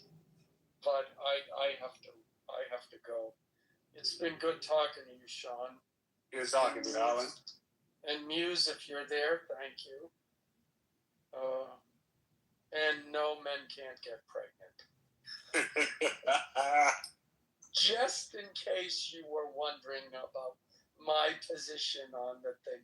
And it is absolutely reprehensible that whatever the doctor's name, I saw, now I'm talking again, I saw a good take on it. The reason why the doctor would not admit it is because they want to define language.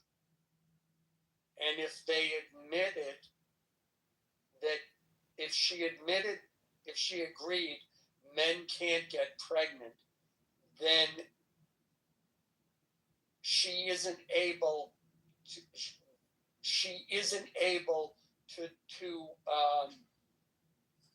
redefine the language of what a man and a woman is the way they want. They want to be able to say, well, men can get pregnant because you have this and you have these kinds of women, and there's other types, and this is a subset of women. And so, yeah, technically women can get pregnant. But the moment you try and pin her down, that Josh, whatever his name, tried to pin her down to say, can a man get pregnant? Can men get pregnant? That would go against what they're trying to say. Anyways, I'll leave with that. Somebody's calling. Good talking to you. Have a good night. Appreciate you. Good one.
Everybody sleep or what?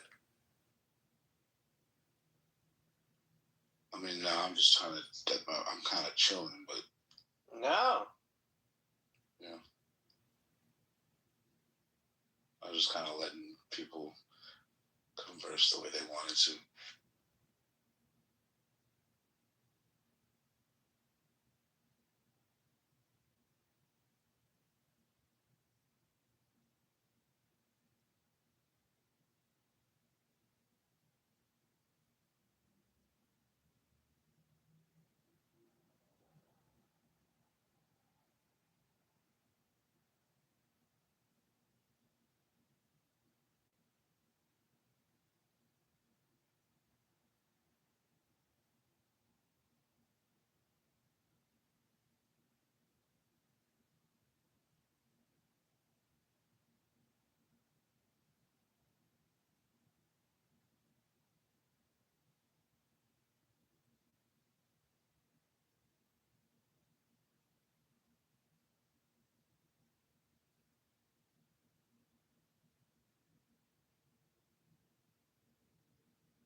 Ninja Turtle. Don't say.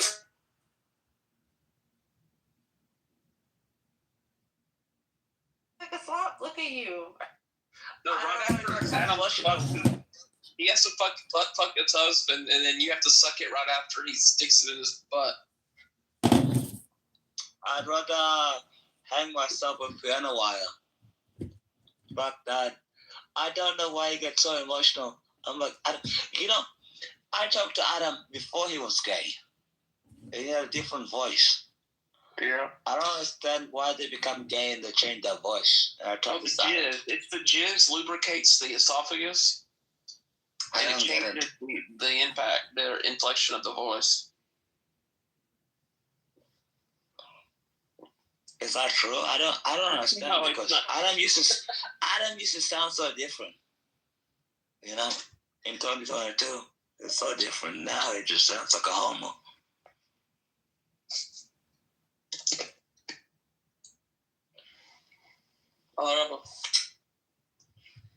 Do you know what I mean? Like, gay guys, they sound normal. And then the second they become gay, they're like, oh, well, yeah, you know, they just sound. I asked ChatGPT why gay guys have that lisp, and it said it's a way to, like, back in the day when they would have to, like, signal to each other if they're gay, but they couldn't be open. And it's like a sense of community. So they have that gay. It didn't make sense, but that's what ChatGPT said. What, they have to feminize themselves? Yeah, it's a way to, like, signal you're gay without, like, being open or talking about it. That's so bad. I don't care. You know, like, these are the people. I was in the room before Roscoe, and I was like, you know what? Like, well, yeah, that's the way it is. And people are just being terrible, you know. And I don't understand why they don't understand the difference. Nobody wants to be. Oh, yeah. I just think, well, I just don't like how you can't criticize Jewish people. That's my only gripe. But I don't like Muslims either. But what's the point with Jewish people? I just think like Muslims are way worse because they'll kill you. Yeah, I get that, but who's that chick in our group? What's her name? The one from Iraq, Kusum. What's her name? Oh, that's right, Stini. Oh, so bad. So I don't know where she's from. I think she's Iraqi. You know, Kurdish Iraqi. I don't know where she's from.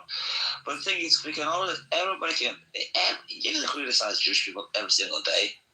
Every single day people say death to the Jews. Like, what the hell? What's stopping you from saying that?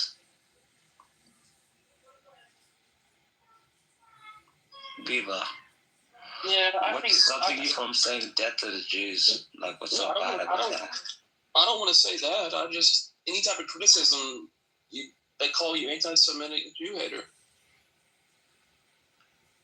But what's the problem? Like, I'm a proud Islamophobe. I hate Islam, and I want nothing to do with Islam. So, what are they going to be like, oh, well, yeah, a chick hates Islam. I'm like, yeah, of course I do. That's why they bring bitches like that on the stage. They're like, oh, well, yeah, I'm an ex-Muslim. I don't care. These ex-Muslim people are the worst of the worst. So, what do you want from the Jewish people? What's so important? Beaver, do you talk about all these terrorist people that don't talk about North Sudan, that we have 1 million Muslims we have to feed every single day, scumbags, and we don't even let them die? Terrible. So bad, Beaver. It is terrible. You're correct. So you're telling me, what do you want us to do, Beaver? Not to be Islamophobic, quote unquote, I want you to hand feed the Muslims. I'd rather shoot myself in the neck than do that. wash their feet, and kiss their feet. I'd rather shoot myself in the neck. That's Smell not the bad. fart. Islam is a type of religion. Inhale That's what they do. Breathe them deep into your lungs. Because, you know another thing they do with the Quran?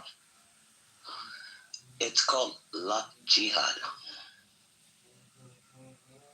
And what it is they will try to send the most beautiful woman into prominent men or any man in general. And they're like, well, yeah. What? Have you ever had any Muslim pussy before? Of course. That's how I know. Was it good? Terrible. It was awful. Did it smell, or just was it too loose, or what? It was not tight. It was so nice. And she was being like, well, yeah, you know, you have to fuck me hard. And I was like, yeah, I don't care. She just didn't know what to do. Lazy scum. You know, so bad. You know, I don't even know how to deal with that people. You know? Did you feel dirty after you fucked a Muslim? Me? Bro, I just was like, you know what? I was like 22 at the time. And I'm like 26. And I was like, you know what? I don't give a damn. Fuck them. Because it's going to be... guilty? No. Fuck no. Because there's going to be some Muslim guy when she's like, oh, yeah, I want to marry them. And what's up? Wait. Bro, I just called you like 5 minutes ago. You didn't pick up. Wait, love, wait. No. It's quick. Hold on a chick. You just go on and on sometimes. Beaver, what kind of white is... I can't finish a sentence. No. I think he's just regular white. He's a horrible person. But like, you what really kind? Is he like Irish? Is he like British? You're really gonna come here. I don't know. Yeah, I want to speak. You don't know. What makes you think I don't know. I can find out. Why? Wait, you think he's what? I would just guess it's Scots Irish. What do you think, AJ? You're gonna be kidding me. So she comes here on the Oh stage. my god, this guy has like such a big fucking... He's a narcissist. You're such a pussy. You're such a narcissist. You're so annoying. You're like, Beaver, pay attention to me, Beaver. Oh my god, a woman's speaking to you, You're Beaver. such a cunt. Oh my You're god, such a someone cunt. else is taking the attention away from you, Beaver. I'm gonna die. You're just gonna come Bro, here. you came in the room. In a public room. You're gonna come here in a public space and talk to other people. Oh my god. The attention is off me. Oh my god. I'm a grown man with the emotions of a teenage girl. Yeah. That's what you remind me of. Anyways. You're such a cunt. I'm gonna go and I'm gonna see if it's got Irish or not, and I'm gonna text you online. Alright. Who the fuck is that? She's such a cunt. What the fuck? Is that what you're into? You want to talk to her? Go ahead and do your thing. But that's no, she called me while we were talking. I didn't answer, so I figured it must be an emergency for her to come in here. But I don't know. It's terrible. It's like, you know, Riri, the Somali chick. Oh, gross. Maybe you know her, maybe you don't know her. I think I know you're talking about. No, I'm sorry. Your accent's more like this. Viva, she's a Stop talking. You're such a cunt. Nobody horrible cares. Person. She's a cunt. You're such a horrible kasumkum. kasumkum. She's such a cunt. Stop She's talking. a horrible kasumkum. You're a horrible, disgusting kasumkum. Why don't you say hello? How are you? How are you? Are you okay? You know, like, you're just... No, it's actually Kusumak. Jalaba Kusumkum. And it's Kusumkum Jalaba. Say it properly, say Jalaba Kusumkum. No. I'm not speaking in an African dialect. I'm speaking in an Arabian. Just say to people, hello, how are you doing, love? You know? No. I'm telling you. You can't say hello to Biba. You're so rude. That's not how you say hello in Arabic. You can't say hello to me? Arabic hello is very I hate close to Arabic. actually Arabic my is a language kind is of a hello. language. Fuck Arabic. I don't care about They Arabic. say anin. Say hello and we say in English. anin. You can't say hello to me Like in the English. same fucking word, which is pretty cool. I hate Arabic. I hate Arabic. I know you hate Arabs. I know. I do. I know you're Horrible people. traumatized from your childhood. I know. I am. So bad. That's right. I think Black White is John Kitover. I don't want that to ever happen. There's no such thing as black and white. I don't want anything to ever happen in my No, the guy in the audience, and yes, there is things called black and white in the United States of America. I don't know what you're talking about. Why don't you say hello to people? Or just say hello to me. Hello? Why is such a rude person? Pumpkin, you're such a rude, You know what, John, they were person. saying a lot of horrible things about you. They were saying that, like, you got in trouble for, like, congressional I don't fraud care. or some You shit. can't even say hello. No, I'm not talking to you. Shut the fuck up. Like, dead ass. This is what I'm talking about. Like, oh my god, the attention's not on me. The attention's not on me. I don't want your attention. Oh You my came god. to this room. Oh I my didn't god. search up. Oh my god, I'm gonna fucking seize out because the Oh my attention's god. not on Do you me. really think I searched up who my Pumpkin God. was? Oh my And I god, was you're like, really gonna come to this room. Oh my god. Yuka Somko. Oh You're my god. such a kasum because Oh you my came God, to this you're room. such a I did not come to bother you. I don't even know who you were. I'm not here Yeah. for you, you clown. Shut up, Edgy. Shut up. Just mute You're up for such a a horrible, second. terrible bastard. Amazing. Yeah, anyways, I heard that you got, like, is that true, or are they just making up bullshit about you? It is a kingly thing to be spoken evil of. That sucks. Yeah, they went after him for election signature fraud or some bullshit. It's true. It is true. Yeah. Why are you sitting here lying? It's not true. My circulators, some of their signatures were out of district, and the Illinois State Board of Election and that evil bastard John Fogerty, the lawyer of fucking Darren LaHood, they're just a bunch of liars, a bunch of fraudsters themselves, calling the kettle black. I didn't commit any fraud. It's ridiculous. I tell you. I didn't fake one signature. I paid those motherfuckers. They ripped me off. Fake signatures. I didn't produce any fake signatures. So anybody who goes around this app talking shit about me, they got shit in their underpants.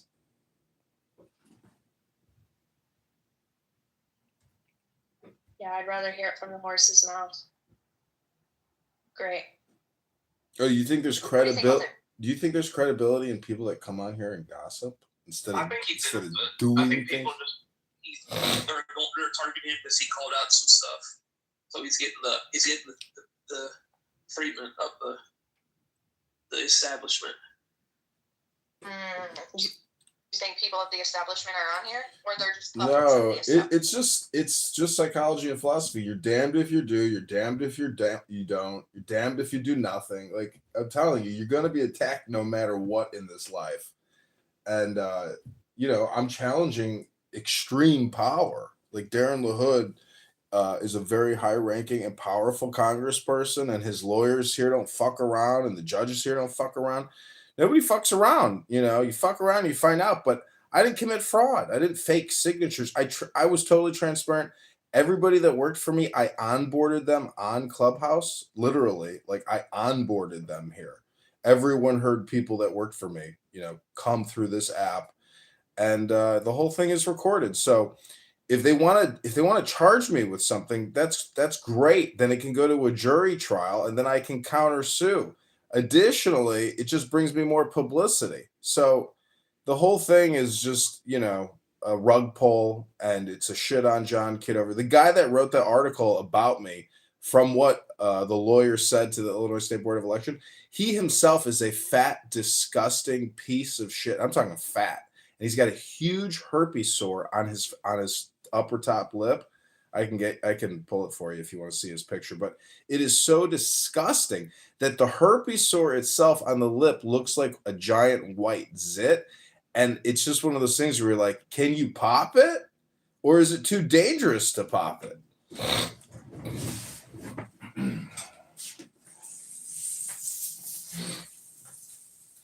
That's horrible. It's a horrible thing they're doing.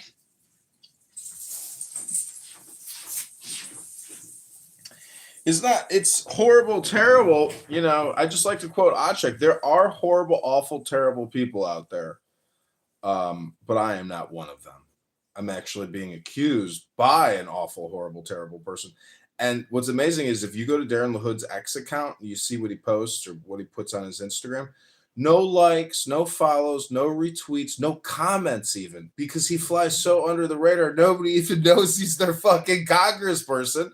And people who vote don't even know what district they live in. So the whole system is huge and confusing and scary when they start throwing terms around like fraud, widespread, alleged fraud. It's just like gossip on Clown House. Do you realize that they filed a complaint against John Kitover? And they said, here's a complaint. We'd like you to put it in your complaint file. We're not going to arrest you with anything. We're not going to charge you with anything. We're just going to publicly dox you, try to slander you on the internet to ruin your chances of ever running for office again or getting a job even. But guess what that turns out to be? Slander, defamation, and libel, and opens them up to lawsuits. So, I mean, the whole thing is just gossip and politics, and that's all it is. And people on this app are super gay, super lame, super low IQ. And John Kitover is just that cool guy that you can attack and beat up on because you have no self-confidence. You've accomplished nothing in your life. And it's all about who is the king of Clubhouse. Wait a second, you're talking about John Kitover, the son of a bitch, the homosexual faggot, and you come here and be like, oh yeah, John Kitover's such a gay guy.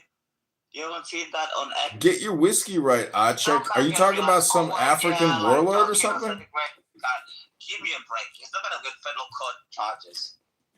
And Pumpkin comes in and be like, oh well, yeah, Jack, you're doing something. Pumpkin, you should be ashamed of yourself. Like, you're a woman who should be beautiful, handsome. It's just terrible what you're doing, you know. Awful, terrible. You know, I don't know what you're doing. What you're doing. You're just you have a fantastic accent, but your mind is slow. You know, it's terrible. I don't understand why you don't understand what we're doing. That's a great observation. And you speak very slow. It's just so bad. You want to know why women are so slow? Oh my because God. They wait. I'll tell you. Because they wait for the men. Nobody cares, dude. Listen, I'm talking to my longtime friend. I'm talking to my longtime friend, fucking John. I didn't even get to wish him a happy New Year's, and you're just barking like a dog. All you're doing is barking like a dog. I want to speak to John. I was quiet for like 20 fucking minutes. You're a horrible you didn't even wish him a happy fucking birthday. You're a terrible person. Don't come here and be like, oh well, you're just coming here and doing horrible things. Oh well, yeah. I just want to wish you a happy birthday. You talk shit about everybody, and nobody likes you. Pumpkin? Nobody likes horrible. You. No one likes you at Cheek. You know that, right? And you come here and you talk my shit God, about I'm so hurt. Crazy. I'm so heartbroken. Nobody likes nobody cry about. And you're gonna talk shit about John. Don't give a fuck. Are you kidding me? This is a man who was running for United States Congress. Because you're doing some horrible things. And you're just like, nobody likes you. Nobody likes you. Just like I give a fuck. For our Congress member, John Kitover. You're like, nobody likes you. Nobody likes you. Shut up. You're not even American. You live in Australia. You live in Australia. You're a refugee. You're so retarded. You're just a refugee living in America, like Pepe said. You're such a fucking pussy. And left fucking Africa. Amazing. We're trying to talk about American politics. You're not American. You're not American. Pumpkin. I'm not gonna recover this. Nobody likes your chick. Nobody likes your chick. You're such a retarded son of a bitch scumbag. It's Your not even mother. funny. Your mother. That's why she's like the seventh Yeah. baby mother of your father, right? Yeah. Your mother's a whore. Bro. Mute up. Yeah. Mute up. You're a retarded scumbag. Funny. Yeah, your mother's a slut. You're such, you're so Yo, okay. I don't know why you're saying the mom. The mom was a slut, but the mom still made life to the person you're calling a slut, right? I don't care. And Pumpkin is like trying to act out. He's like, well, yeah, Pumpkin, you're such a retarded person. It's not even funny. You're such a retarded person, You're Edgy, so retarded. honestly. You're so retarded. How many mothers does your father have? I don't care. How many baby mothers? How many? How many siblings do you have? Do you even know all of your siblings? How many children did your Do mother you even know all of your siblings?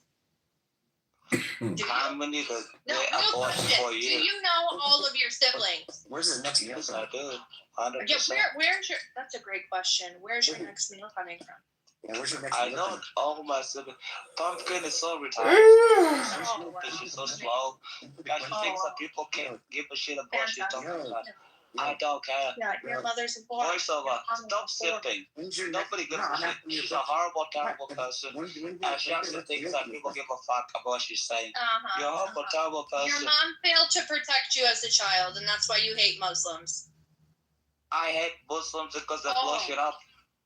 Yeah, no, because your mother failed to protect you. And she was too busy chasing around your dad. I hate Muslims. Who was running around between 7 other women. I hate Islam and I hate Muslims and they blow shit up. Amazing. Very good. What's your solution to blow shit up? It's the way it is. I hate Muhammad. Muhammad is a pedophile, a child molester, a sex offender. Nothing to do about it. He's a criminal. Who is? Muhammad, the pedophile of Islam. He raped Aisha when she was 9. And Pumpkin comes here and want to talk shit about me. Can you imagine if Jesus Christ Almighty raped a 9-year-old girl? You'll never hear the end of it. But Muslims are like, oh, well, yeah, maybe at that time, like, oh, she might have been 18 years of age or 12 years. Fuck Islam. Fuck Muhammad. Fuck no, your I'm prophet. not a Muslim, but you're I still don't the care. child of what? I don't care. What number child are you? Because you have like 20 fucking siblings, right? I'm number 3.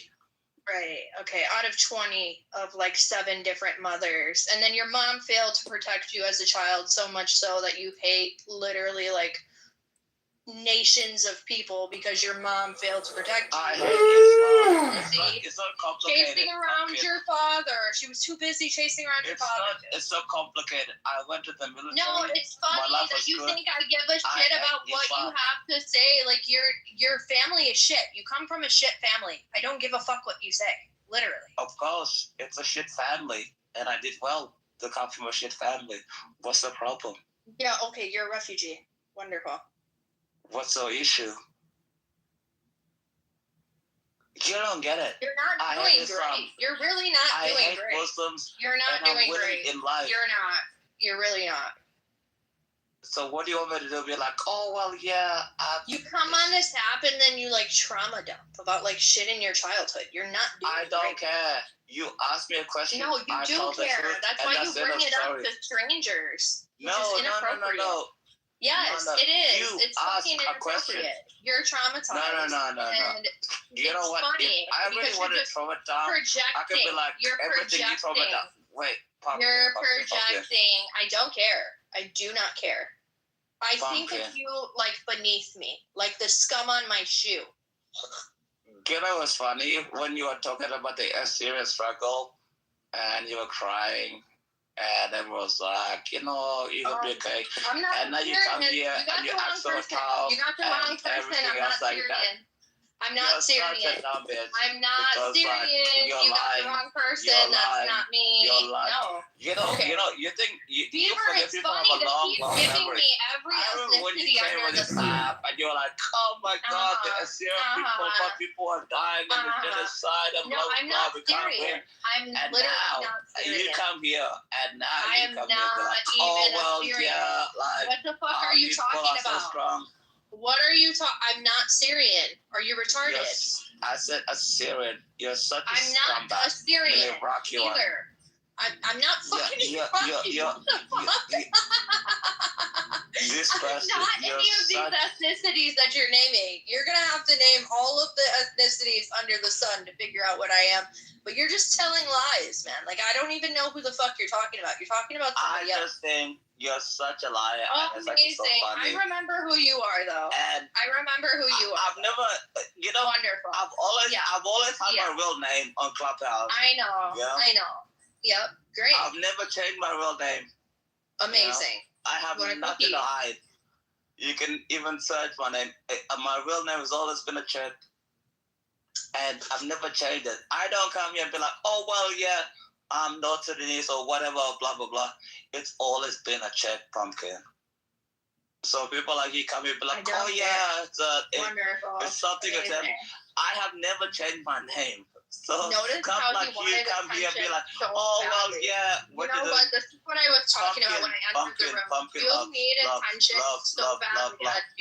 Love. I was having a conversation with my good friend, and you decided to insert yourself to just like start saying a bunch of hateful fucking nonsense because you're a low IQ bird brain booty scratcher, right? So, you know, just do the room a favor. Because you just started making fun of Assyrians and like Iraqis. I'm not even Assyrian or Iraqi. And then you made fun of their genocide, which, I mean, that is fucked up. But again, I'm not either of those races. You have no idea what you're talking about. So just do yourself a favor. Stop making a fool of yourself. I don't care. You guys have a good night. I'm going to go to dinner. Take care. Amazing. You're beautiful. Okay. Bye. Goodbye. Bye.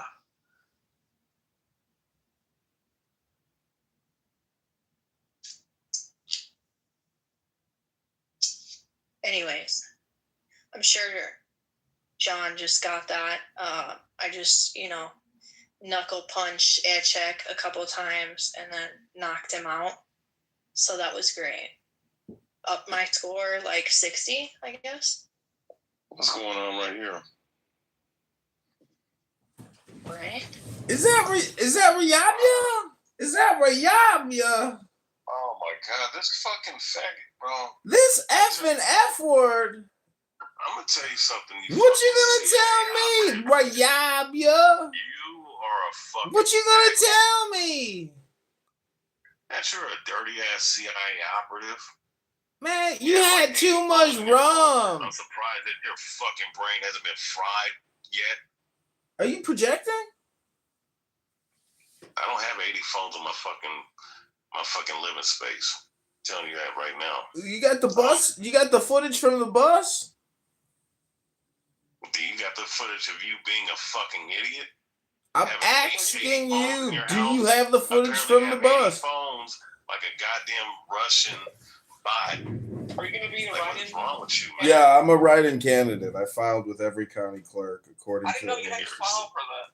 You do, and you have to have run. You can't just file.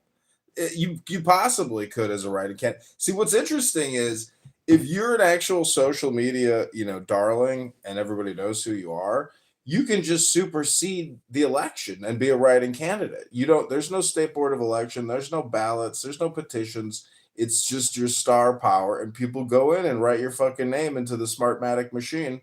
And if you get more write-ins, then people, punch the ballot hole. You so win. If I wrote in pumpkin without even pumpkin wanting to be written in or filing for it or anything, if I wrote her in and everyone else did, she could be elected.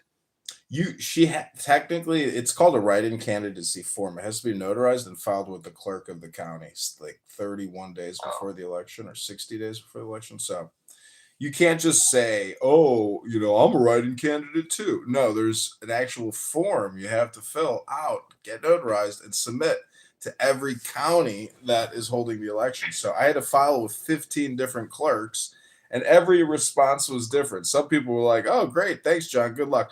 Other people were like, "I'm rejecting this motherfucker." Oh yeah, how's your Mr. Congressman? How's that going for you? It's good. I'm a write-in candidate for Congress. Have you ever been a write-in candidate for Congress? Oh, you're a failure. Are you projecting? You didn't get nowhere. Are you projecting, sir? Because anybody who wears jean jackets in 2025, maybe they're still shopping at the dollar store. No. What's your beef with Kitover? Well, Riyabia here. Faggot always coming in these rooms running his fucking mouth talking shit all the time. Mm-hmm. Well, see, Riyabia here one time, I was in a room. Since every time he does that shit, I'm going to talk shit back. I was in a private room once. I was in a private room once where Riyabia admitted that he attacked 2 underage girls on a bus. And in order to prevent himself from being arrested, he had to get the bus footage back, from the bus. Go ahead, ask him about it. You can ask him about it because it's a true story. I'm not making it up. This man has attacked underage children and had to try to sue to get the footage from the bus. Ask him about it. He talked about it for a whole day once. Go ahead, Riyabia. I'm gonna tell you something, John Kitover. You keep saying stupid shit like that. You never know. Somebody might come to your doorstep with a lawsuit. Somebody gonna sue me for a recording that I made on Clown House about you attacking and maybe possibly molesting 2 underage children, and you're telling me that somebody's gonna show up to my door and file a lawsuit against me for repeating a thing I heard on Clown House back to the person who said it? Is that what you're trying to tell me? Hello? You dumb idiot faggot. You dumb fucking faggot. There was somebody who was being accused of some bullshit. So I told him my story of me being falsely accused of some bullshit. Oh, you mean to tell me that you were falsely accused of committing a crime?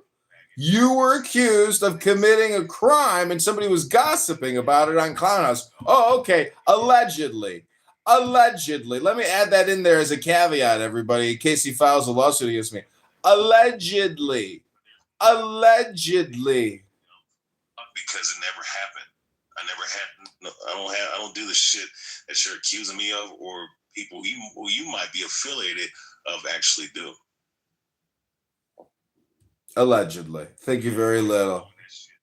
So of course, anytime he does that shit, I'm gonna lambaste his bitch ass. You know what I'm saying? So. Well, good one, Riyabia. And you too better be careful. Somebody might show up to your house with a lawsuit at your front door, allegedly. I wish one of these fuckers. What were you gonna ask me? Motherfuckers would. Because what are they gonna like if they come up to my doorstep with a lawsuit and they have nothing viable, then I can countersue. You understand that?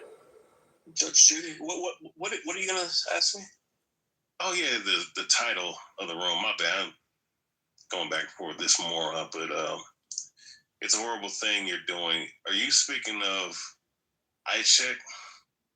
Yeah, I love it when he says it's a horrible thing you're doing. Terrible. It's horrible. It's terrible to blow up Moss. Yeah. So what do you think about the shooting in Minneapolis? Do you think that lady got what she deserved? Honestly, I think it's a psyop. Looking at the video, I think that it's nice Hollywood stage. That's just my personal opinion. If he really did air her out, the way she was laid on the fucking car, laying there, it's not the right angle. And to me, I think that some of the people that were filming it was in on it because their reaction didn't seem authentic or organic to me. So now do I endorse ICE? No, I don't endorse ICE at all. But as far as her, do you endorse ice cream? No. I wish they would have a show. You remember the show Cops or Live PD Patrol? I wish we could do that for ICE. Like just have a camera crew showing them hunting down like the illegals and like taking a lasso and wrangling them up, and putting them in the cars. That'd be high ratings.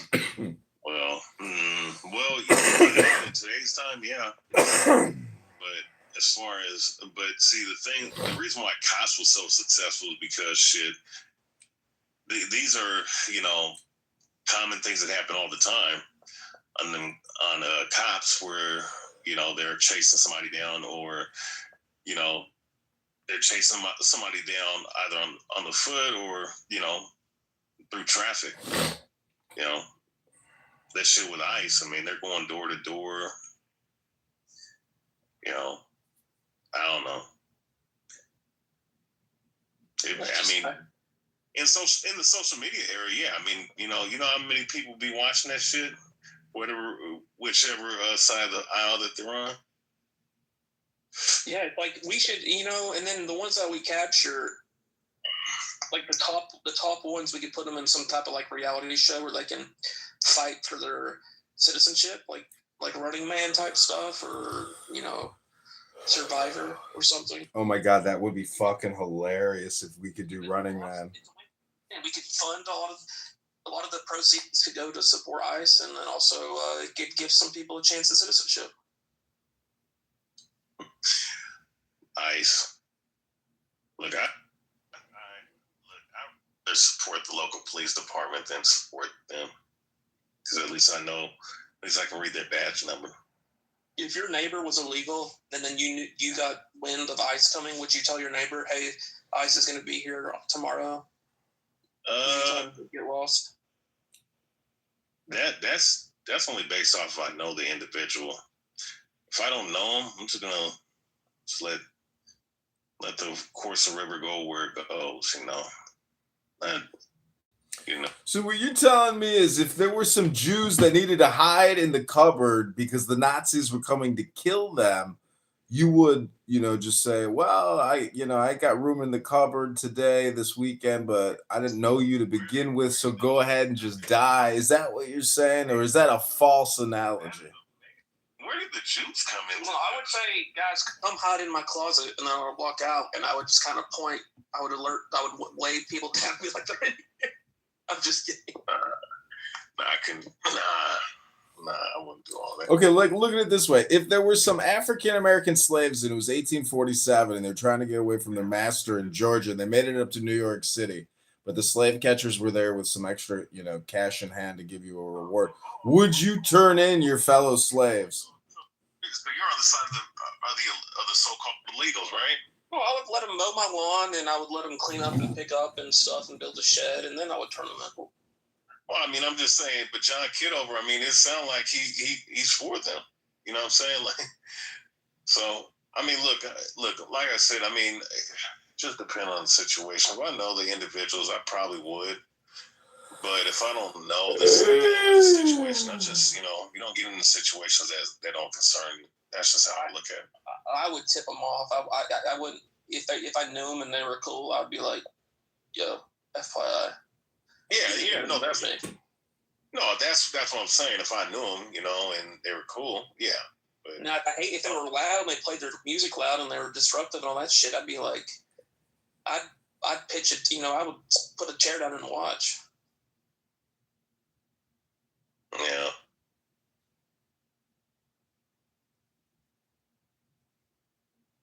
Ajax's been extra feisty lately. He's been really in a bad mood. Has he?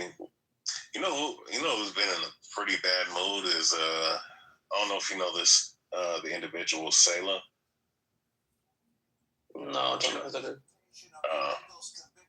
But yeah, A-Check blowing up Mosh. I mean, that's all I remember him saying. That's his favorite pastime. Blowing up Mosh. Like him and Pepe were going at it like about an hour ago, and Pepe was trying to make like a point about something, and then Ajax would just get flustered and go, "Shut up! I don't care. Listen, I hate Muslims." I hate Muslims. I hate them. I don't care. I hate. They're not even talking about Muslims. Well, Pepe's a natural contrarian, so anything for an argument, anything to fucking piss somebody the fuck off or have a talking point.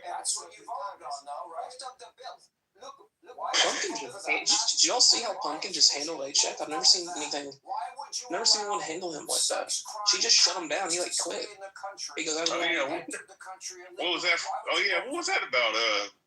Pumpkin, what did he say that pissed you off? Just include that issue. There were other things in the bill, and so I cannot pick. Oh, she must have fell asleep. Where I can strike out one portion of the bill.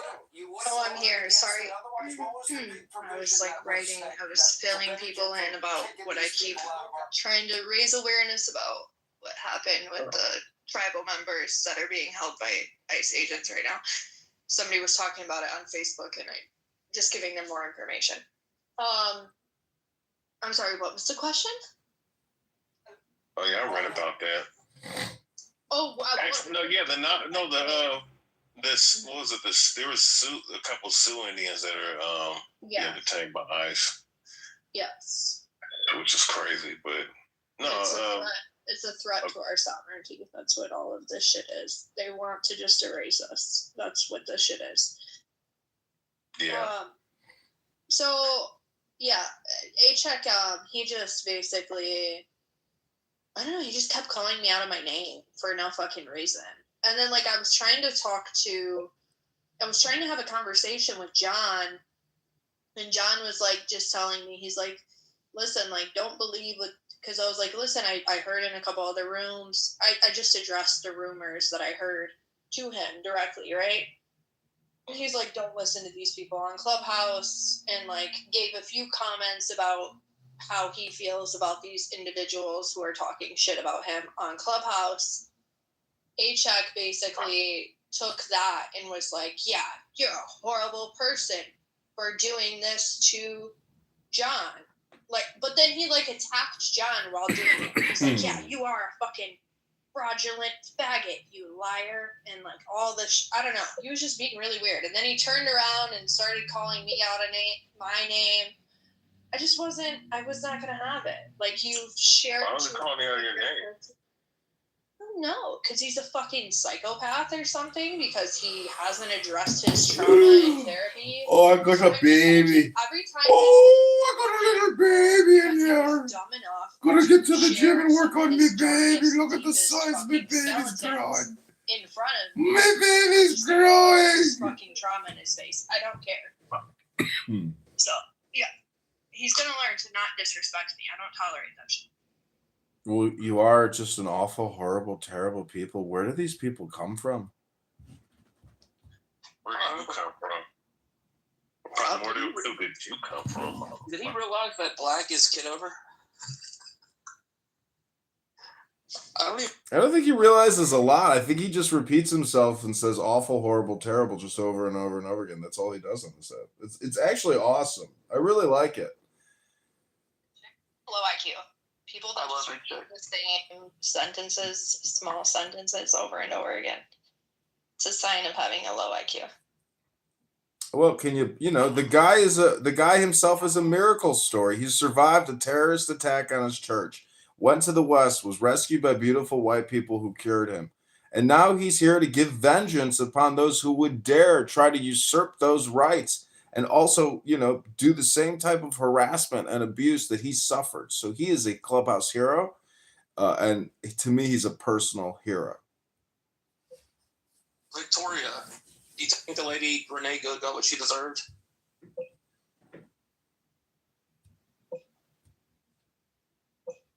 She's in the ready room. She's with JD Vance. She's busy. Hey, is this a serious question? I mean, no, I know she didn't. I'm not saying she deserved it. I was kind of, that was being like hyperbolic, but what are your thoughts on the situation? That it was incredibly unfortunate that the person that shot probably wasn't well trained, and he's a super cop from Peoria, my district where I'm running for Congress. Did you know that he's already raised $1 million in GoFundMe? Over $1 million. I didn't know. I was gonna. I thought it was like over 800,000. I didn't know it reached $1 million, but she reached 1.5 million for the family. We can't let this happen, guys. We gotta get him above her mark. No, they're gonna seize that money and give it to the cop. They're not gonna give it to that dyke wife of hers. I think it's actually just like absolutely ridiculous. Somebody would be facing this issue. Why would she interfere though? Like, why? Why would somebody stand in front of a car like they're in a video game or something? Yeah, I wouldn't advise that either. That was I don't think I would have shot dumb. either. And you could see in the slow take she left. Victoria, do you suffer from some type of like disorder that prevents you from making clear and coherent sentences on the regular? Sorry, what? I was asking because in many rooms, sometimes like when they come to you as the speaker, you're very disorganized. I was just wondering if you have like some kind of psychological or mental impairment. No. Oh, that's great news. I'm so happy to hear that for you. Victoria's very intelligent. She's just on the wrong side. But there's a lot of people like that are intelligent, but on the wrong side. Yeah, I'm a reluctant speaker because I'm not dead. Oh, you suffer from reluctance. I understand that. From which room? She used to work at the White House in the skiff. She was regularly being, giving briefings to the president and the administration from the skiff at the White House. Okay, you're with Patty and Oh, they give her a hard time. They call her a robot, and like Ghost always like. And yeah, and so she needs a software update. They just don't know she suffers from reluctance. Yo. They hate anybody that's white though. That's just I try to tell Victoria this. Like they're never gonna accept you. You can never gain their favor. Even Moose tries to gain their favor. Yeah. Wait, no, they like that one Ukrainian chick. What's her name? Katrina, they hate her. No, they didn't. They don't. And They hate. Then why does she keep going up in there? Because she's like a stupid lost puppy, dumb dog. It's just the only one that they're not like Marshall is because they probably think there's something wrong with Marshall, like he's retarded, so they accept him. Yeah, Marshall's intelligent though. To be he's like Butters from South Park. No, he isn't.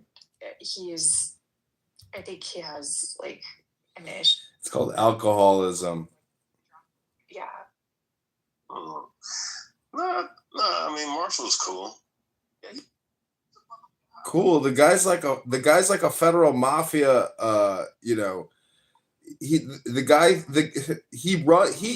He's like the technocrat who runs the world from Washington D.C. with his little brother or something. No, he's quite literally a guy in Texas that works on a farm and probably gets drunk every single day. At a time where he's been. I wish I could get drunk every day. Shit. How do you get drunk every day when the medication specifically tells you this cannot be mixed with? Oh, I get it. That explains everything. He literally does that for the critical thinking for him. And I just unfollowed him because I was kind of like, okay, can't continue this. Let me say this. Lisa's cool. So was what's her name? First Lady. Patty, Lisa, and First Lady are the. First Lady, Lisa, especially First Lady. I'm cool with, but Patty, huh? Kitover almost got Patty fired. Yeah, I almost got Patty taken out by the lieutenant colonel she works for because she kept calling Donald Trump a motherfucking war criminal. That motherfucking war criminal. I want to virtually choke Black for doing that because I think that's absolutely insane if you did that. No, I didn't actually do that. I was just putting out fake rumors here on the app to create mind viruses on the app for people so they shake in their little boots. Are you trying to get people fired for? Yeah, I didn't actually call her manager. I just put out on the app that I got her fired just for shits and giggles to see how fast it would spread through the F word, N word decision tree matrix of Clown House. I just want you to like literally go to sleep tonight knowing that another person hates you. Oh, that's excellent. I'll sleep very deeply because of that. Thank you, Victoria. I have no problem with Patty at all. I just do remember that time she moved me down when I was getting quadruple teamed on that stage, and she said that I look like a 50 that I'm a 50-year-old or something like that.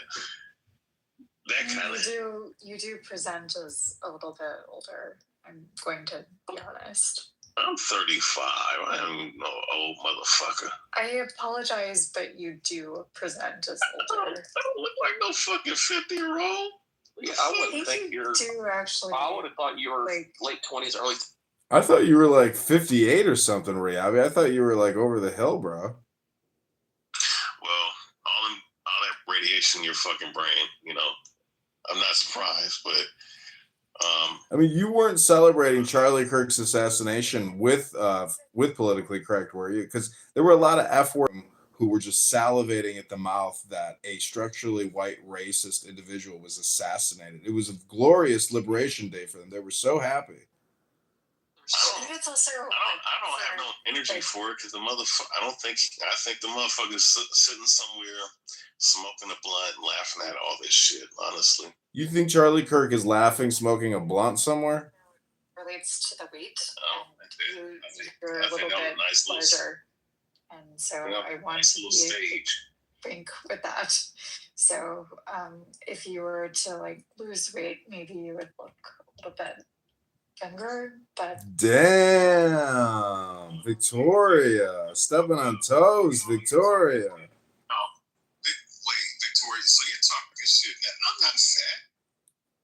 Is that what you? I'm just saying how you appear. Victoria, you're crossing the line here. Wow, you talking? Just look at it as constructive feedback, Riabia. Man, listen, I have an 8. Well, no, I don't have an 8-pack. I have a 4-pack. You got a 4-pack of beer in the fridge? I got a 4-pack of beer in the fridge. I mean, I have a 6-pack. Like, what are? Well, I mean, I barely have a 6-pack, but 4-pack for sure. I'm muscular. I mean, this photo composition is not like. I mean, if what is this from? Like a high school edited art project or something from 10 years ago? Are you catfishing us, Riabia? You're a faggot. Did you just call me an F word? Did you just call me an F word? I'm not even going to say N word. I'm just going to say, did you call me an F word? You're a faggot. That's all everybody is. This person that is speaking back to you, but what I'm stating to you is that if she mentioned that you looked a little older, I think your profile demonstrates that you look a little bit larger. And that was like a giggle of a guy with like a 3-pack, barely 4-pack. He looks like Arian Foster, the former running back for the Texans. Oh my God, you're right. You're like the 5th person that has told me. It would be an easy mistake to make. I was going to say he kind of looks like the Clubhouse Drake. No, you're like the 5th person that told me that. I look like Arian Foster. Riabia, when was the last time you were in love with a woman? How about pretty recent? Recently, you were in love? I'm not in love. I don't fall in love with women. You fall in lust? Falling in love with anything outside of the Bible is not healthy. Amen, brother. Wow, you're so based. Wait, what? Adams? Yeah, A-Check and Adams are talking about anal sex and all kinds of shit. It was disgusting. Whoa. Damn, so like I ain't got nothing against Adam, but he really Somebody said he's getting his marriage annulled already? Well, he seemed like they were back together. Kept bringing it up. It was weird. It was like A-Check wanted to have a conversation with Adams about anal sex. So weird. Yeah. Sex like before he came back into the room. Whoa. Yeah, he gay, man. And A-Check was like, you know, I work hard and I get to come home and, you know, my wife's cooking dinner. It smells great. And she takes her tits out. And you just come home and you see a boner. Like he was kind of like all over the place. His wife takes her tits out. Yeah, he goes, I go home, my wife's tits are out, and I get to see her tits. What country is he from again? He's from Kenya, or where the hell is he from? Oh yeah, he's Sudan. Oh man, he's a character. I think he's, you know, see in the Dinner for Schmucks. Riabi, have you seen the movie Dinner for Schmucks with Zach Galifianakis? I don't know what the fuck that is. Basically, it's a clubhouse room just like this. It's like a room full of retards who are so retarded nobody knows they're in a room specifically designated for retards. And so it becomes a comedy show of retards. Or the comedy of, you know, tragedy or whatever you want to, you know, Shakespeare. Another room you recorded for your own amusement. It's Shakespeare's unreleased writings. Tragedy of the Commons. Is it? Yeah, I mean, you know, this is like the tragedy of the retards. That's what this app is. It's like a collection of schmucks. It's the Dinner for Schmucks. That's really what this app is. It's all comedy, all entertainment, all the time, and you know, the characters are what make it a playable video game. Like without Oddcheck, without Dr. Adams, without Matt down there, without all these identities and characters cast on the stage, like where would we be? Where would we be? Hey, Beaver, I'm not gonna lie. You know, I don't know. I'm about done with that chillism room because that's like the worst.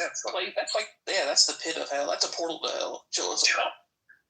I don't know what it is because there is no room that brings out a very violent and murderous spirit in that fucking room because I don't know. It seemed like your motherfucking manhood gets fucking attacked in that room and you have to fucking do something or say something horrific to the leader of that fucking room.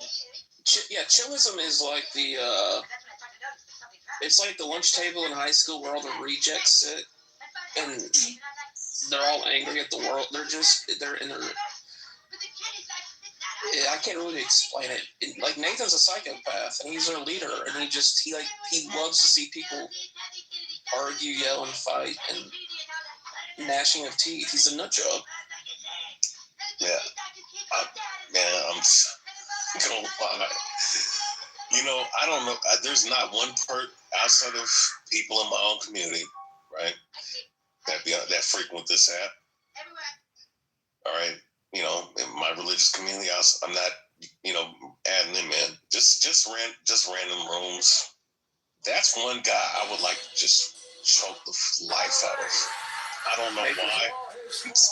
I don't know. Like nobody else. Like I can disagree vehemently with someone else, and they don't even give me that fucking. Yeah, I would chip in. I hate that guy. I would chip in. I would pay you to like choke him. I don't think you want to condone violence, and maybe let's keep this off. No, you're right. I mean, I don't know. I mean, I just talk about a fucking retarded ass room. Like, I'll never go up in there with that shit, man. They're degenerates, and then, you know, politically correct is where it's just they're crazy. Those people have TDS, out of control. I mean, I've been accused of that, but to be quite honest, like, I don't have any like landing plane in any of the spaces, like whether it's Democrat or Republican spaces. You always have a place here, Victoria. Nope, I don't. See, Riabia. I better as soon as I start to actually speak, people disagree, and Robbie, you got to look at it from a content perspective, not a participatory perspective. The mind virus known as chillism is perpetual in nature. So from somebody who records, what's great is I can wake up at 8 in the morning, hit the record button, come back at 8 at night, and they're still going. So that's gold, Jerry, gold.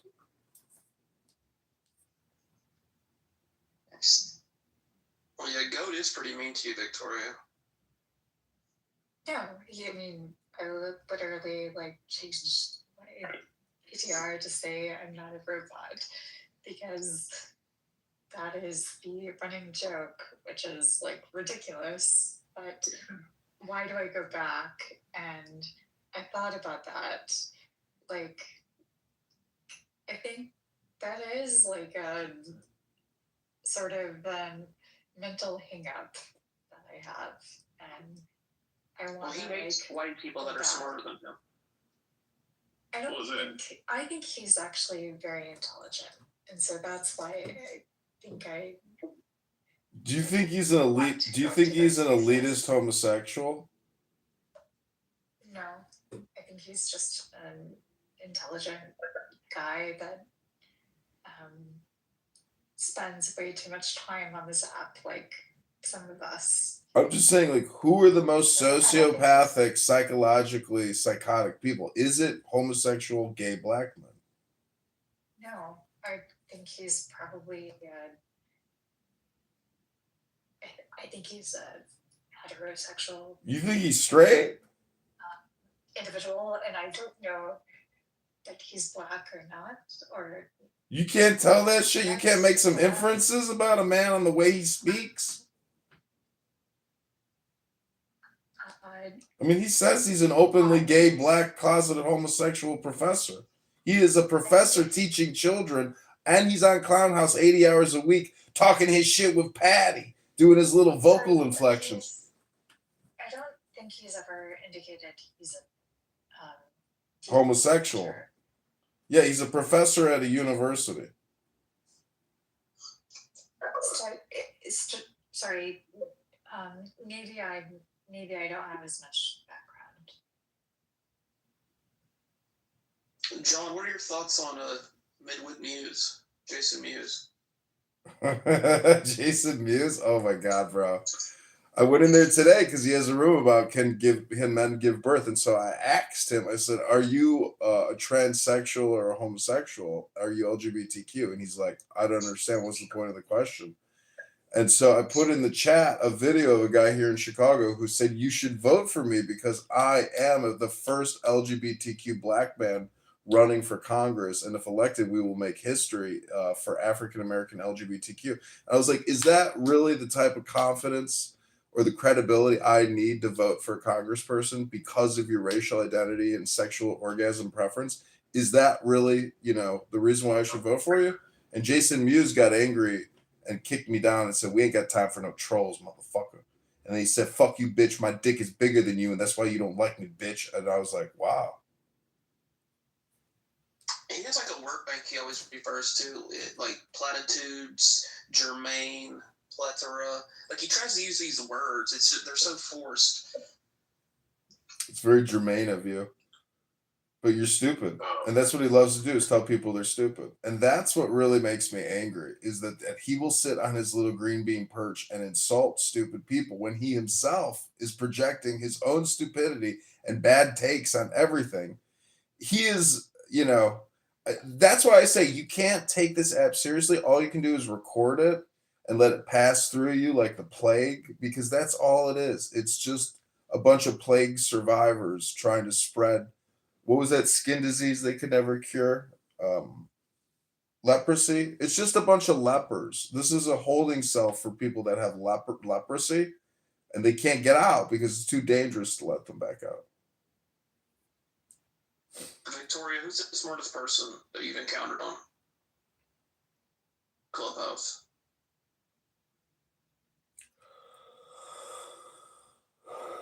It's got to be like Gagosian, You know, the homosexual professor from Patty's room who is so flamboyant, it's obvious he's a fucking homosexual.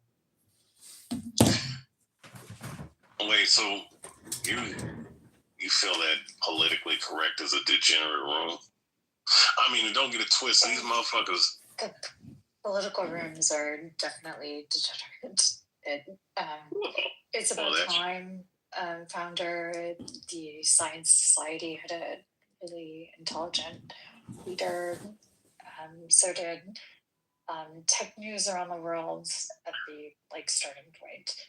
There were a lot of really clear spaces where individuals were sharing information and not trying to put a tone on it, just sharing it as it came out, especially because a lot of people joined during COVID, and that I think. What about Ann Hero? Do you think she's a thought leader of the conservative? Oh my God, I don't like any of those people, including a couple of people in your audience. They're not my. You don't like Chloe? What's wrong with Chloe? I don't know that person, but I like Matt. What's wrong with Matt? Not my taste. Why? Not my taste. That's it.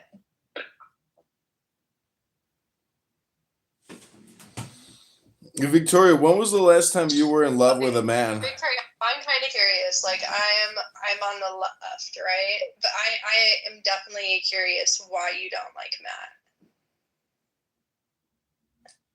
I think we've gotten into some arguments about data in different chats in the past. Data integrity? What's the beef? Victoria, when was the last time you were in love with a man? I'm dating someone now, sorry. Oh, so you're in love right now. Well, that's great news. Happy for you. You know, Matt Cool down there, what's cool about Matt Cool is he doesn't even have to say anything. He can go into politically correct. They might let him chill and they'll say, oh, we got the MAGA down in the audience. Bring the MAGA up. You know, what I don't understand is about people that have Trump derangement syndrome is they keep saying these MAGAts, these MAGA people. It's almost like they've never heard of the Republican Party or the Democrat Party. They're just like these repeating robots with no originality anymore. They're just completely infected with a TDS mind virus. And I encounter hate from also the liberal side of things, because I also say things like, wow, you're taking this to an extreme. Elon Musk did not say that he was happy to endorse child pornography. He ran an application that ran amok, and there were problems. But I didn't think that meant he endorsed it. And I ended up getting so much hatred that there's even, you can listen to it if you want to, but I don't think it's very interesting. But there is an audio recording of me talking to this person who literally just kept going at me for this. Who was it? It doesn't matter who the individual was. Miki? No, but it doesn't matter who the individual was. It just happened. So I'm just stating, my effort has always been search for the truth, and the truth will set you free, and thinking that would be the good way of sort of good faith engagement, and it has failed me entirely on this base. So I am not I don't think I'm helping engagement. I don't think anything I've done has been effective. I don't think it's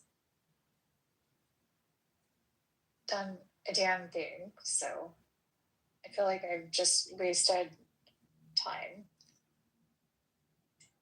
I need to go back to Chinese idioms and reading rooms. Who do you hate the most on this He's in your team right now. Matt?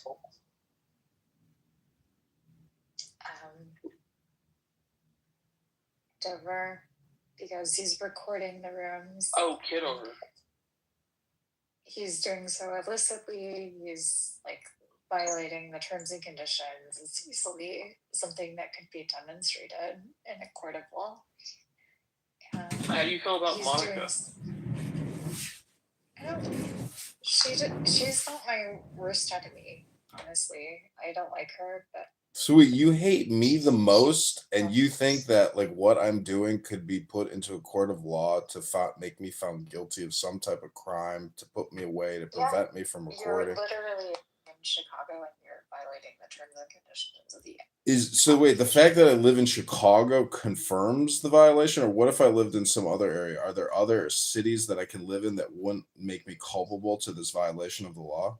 There are other states that you could live in that would be more favorable to my position? Okay, cool. Do you think you have autism or like some type of spectrum disorder? Are you on the spectrum, Victoria? No.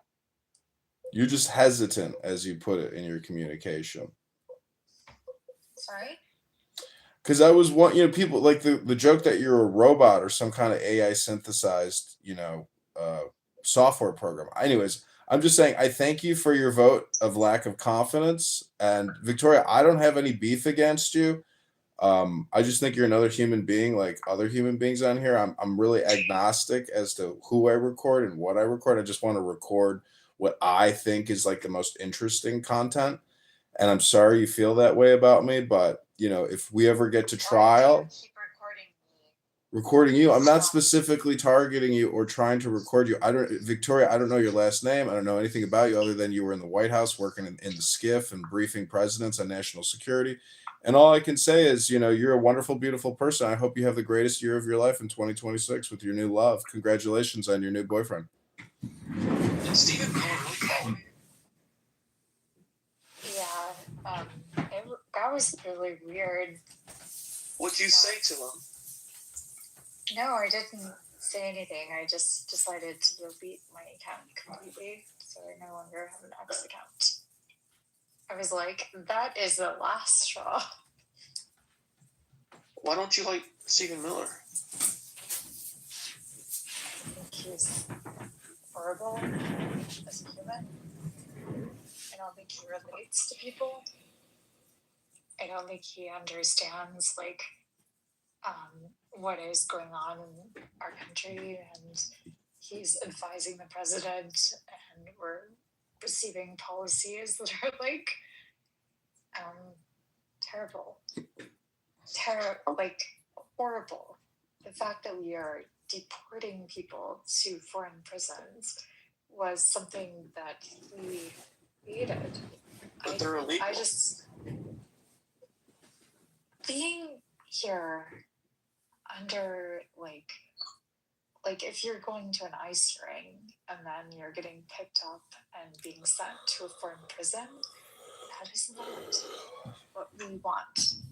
Well, they were given a warning to get out, and they ignored the warning. So now they go where they go. Well, I think that you and I disagree fundamentally. So you think if they suffer a little bit, that it's the worst thing?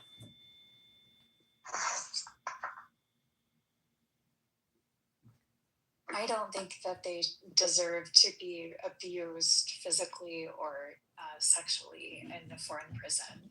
Oh yeah, definitely. You're able to make Maduro look like a hero for negotiating the release of more than 250 Venezuelans from an El Salvador prison. All right, let me paint the picture for you and tell me how it makes you feel. So you're walking down the street and you see eyes, and you see like a 3-year-old boy who's trying to hold on to the the frame of the porch, and the ice people are prying off his fingers as he's crying to take him away. How would that make you feel?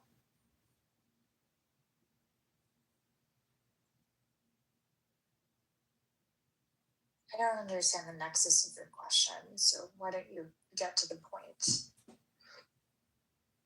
Well, I was just trying to gauge your emotional reaction to that, because yeah, that is horrible. But we have a question from the audience. Would you be okay if someone from the Trump admin got deported? Say Stephen Miller was actually illegal, or his wife was illegal, and she got deported. I just really think the entire framing of that is ridiculous, because you're trying to pivot to like a political sort of niche or something. But if you want to address the question of illegals, or if we want to look at Victoria, let me ask you a question. How many illegal aliens are being arrested daily in 2026 on average? Do you know? Interrupted me when I was speaking, sir. Oh, Did that you realize you know, that? people like to say that on Clubhouse when they have nothing else to say, but you do that, Victoria. It's getting late anyways. Congrats. No, I think the entire idea of how we're addressing the issue right now has gone way too far, and it's very clear. It's very evident. People are getting deported that are actually U.S. citizens. Yeah, isn't that terrible that we're like, oh, it's just horrible that we're doing it. It's terrible that we're doing that. Can you believe like American citizens are getting arrested and deported? It's just awful, horrible, terrible. It's hard to believe, really, that they would do that to Americans. It's like, I can't believe an American who's just living his best life is all of a sudden like, Has one single citizen been deported? Worst person I've ever encountered ever. There is truth in what she's saying. worst person you've ever It's, like, encountered? one of the reasons why Christina, like, there's reach for her to get impeached right now. That was one of the first reasons, and now they've just piled up because they're completely out of control at this point. I do have a question though, Victoria.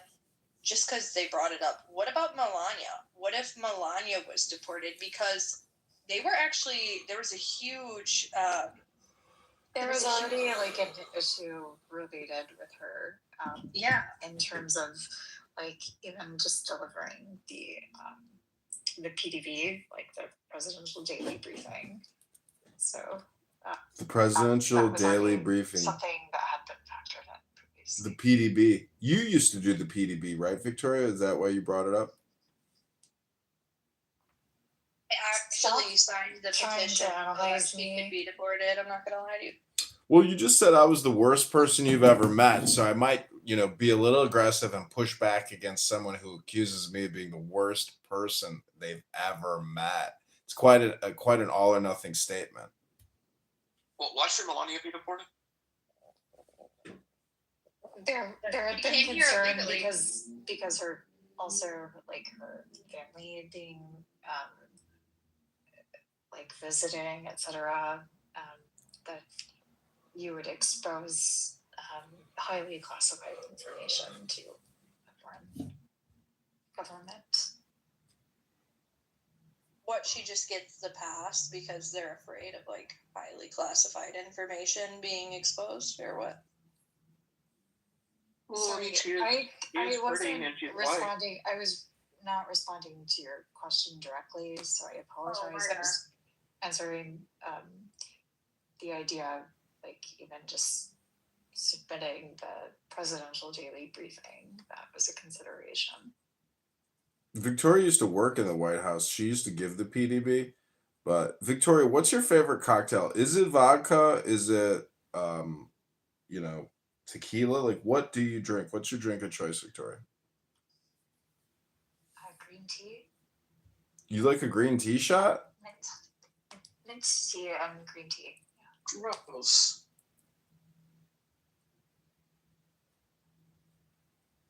Could you imagine like being the president and being like super patient with Victoria as she presents the PDB, And like you look over at the vice president, Dick Cheney, and you're like, could this bitch speed it the fuck up? We got a war. We got to get started. It'll take us 2 weeks. This bitch is so slow. Actually present the PDB to the president. I like quite literally don't want to have the conversation with a person who is recording the entire conversation. So thank you. It would be too delicate to national security if she revealed any secrets in her involvement in the deep state. She can barely coherently form a sentence without, juxtaposing and breaking it up every 3 seconds because it's hard to have a complete, thought and make a complete statement. But I'm the worst person she's ever met, and I record everything, so I understand.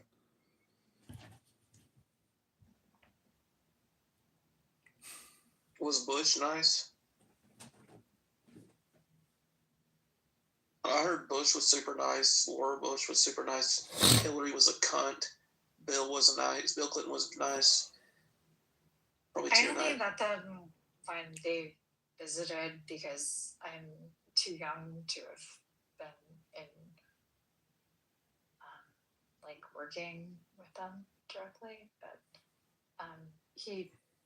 Yeah, and it's all just a question of like willpower. Nice. You just say, "Hey, I want to work for the president," and you just walk to the White House, with your backpack, and you're like, "Hey, everybody, I'm here for work. Can I get the PDB? I got to give it to the president today." Are you okay? I can't take this person seriously. Could somebody remove him, or does he have to be here? Yeah, this is like a conference. It's kind of competitive who gets to stay, and some people could say kick that motherfucker from the room. But I am the worst person you've ever met. I do record everything. I understand. I can be obnoxious, but Victoria, like, do you think perhaps you have some fascistic tendencies? I think I really want you to just like be kicked off of the application entirely, and it would give you that satisfaction psychologically, right? So like you could go to sleep the next day and be like, I got that guy John Kitover. I fucking got him. He's banned from the app permanently. I think it's like insane that you have 40 that you try to utilize to create different profiles. So you have like some sort of obsessive compulsive disorder. I just ripped one.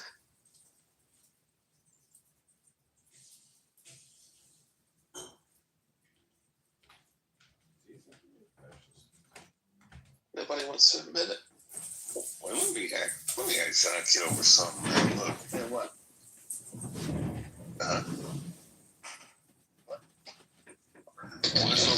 So that's John Kitover. Wait, so voiceover guy's John Kitover too? No, I'm me. I was about to say. No, I'm voiceover guy. I'm voiceover guy. Voiceover guy. You a voiceover actor? No, I worked in radio for 10 years. Oh, okay. I was the production director for Market Dick Radio. Oh, okay. John Kitover, man, why you sitting up here calling Amir a terrorist, man? What do you mean? I've reported him to Kash Patel, Dan Bongino, former FBI, and like they just haven't kicked his door in the way that I was hoping they would, to drag him out by his hair so he could be sure. It was that John Kitover in Clown House. It's not true. I'm not a terrorist supporter or promoter. And no, I didn't make those recordings on Clown House promoting terrorism. It wasn't me. It wasn't me. It wasn't me. It wasn't me. Terrorist, though. What do you say that's terroristic? I know, you got to listen to the recordings. I posted them to Kash Patel. Maybe Kash Patel could tell you. Ask Kash Patel. It's all on X. There's a lot of people that hate people on here. I mean, there's people that hate black people. People that hate white people. There's people that hate Asian people. All right? There's people that hate Mexicans and, Guatemalans, Native American. I mean, there's a whole bunch of hatred on here. Yeah, I'm happy as could be. I don't live my life with hate. I just listen to people spreading hate. I record them and then I notify the authorities. That's it takes all the burden of responsibility off my back.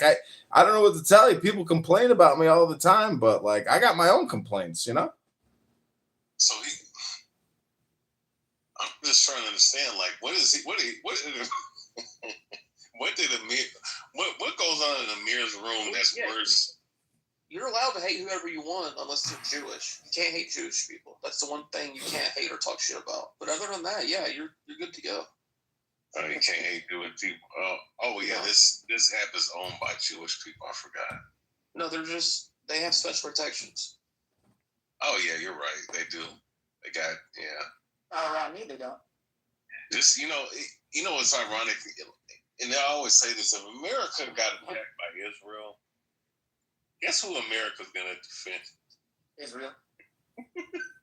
Don't defend Israel. America did get attacked by Israel. It's called the U.S. Liberty. Yeah. Oh yeah. Yeah. See, isn't it funny that like Victoria is in the chat saying, I want this douchebag to be silenced on social media. He violates terms. Like, I just gotta say, Victoria, that like your take is so stupid, but all your takes are stupid. The fact that you want to censor one annoying person because you don't like how annoying he is and he violates the law, aka a major corporation's terms of service, privacy policy, etc. It's like, Victoria, get a fucking life. And that's what my complaint is against everybody on this fucking app, is if one loser with one cell phone sitting in his underpants in a shitty little office is causing you that much emotional stress, anxiety, anger, rage, maybe it's not a me problem, bitch. Maybe it's a fucking... You only project what you're talking about what you've been through, bro. Beaver kick me. Beaver kick.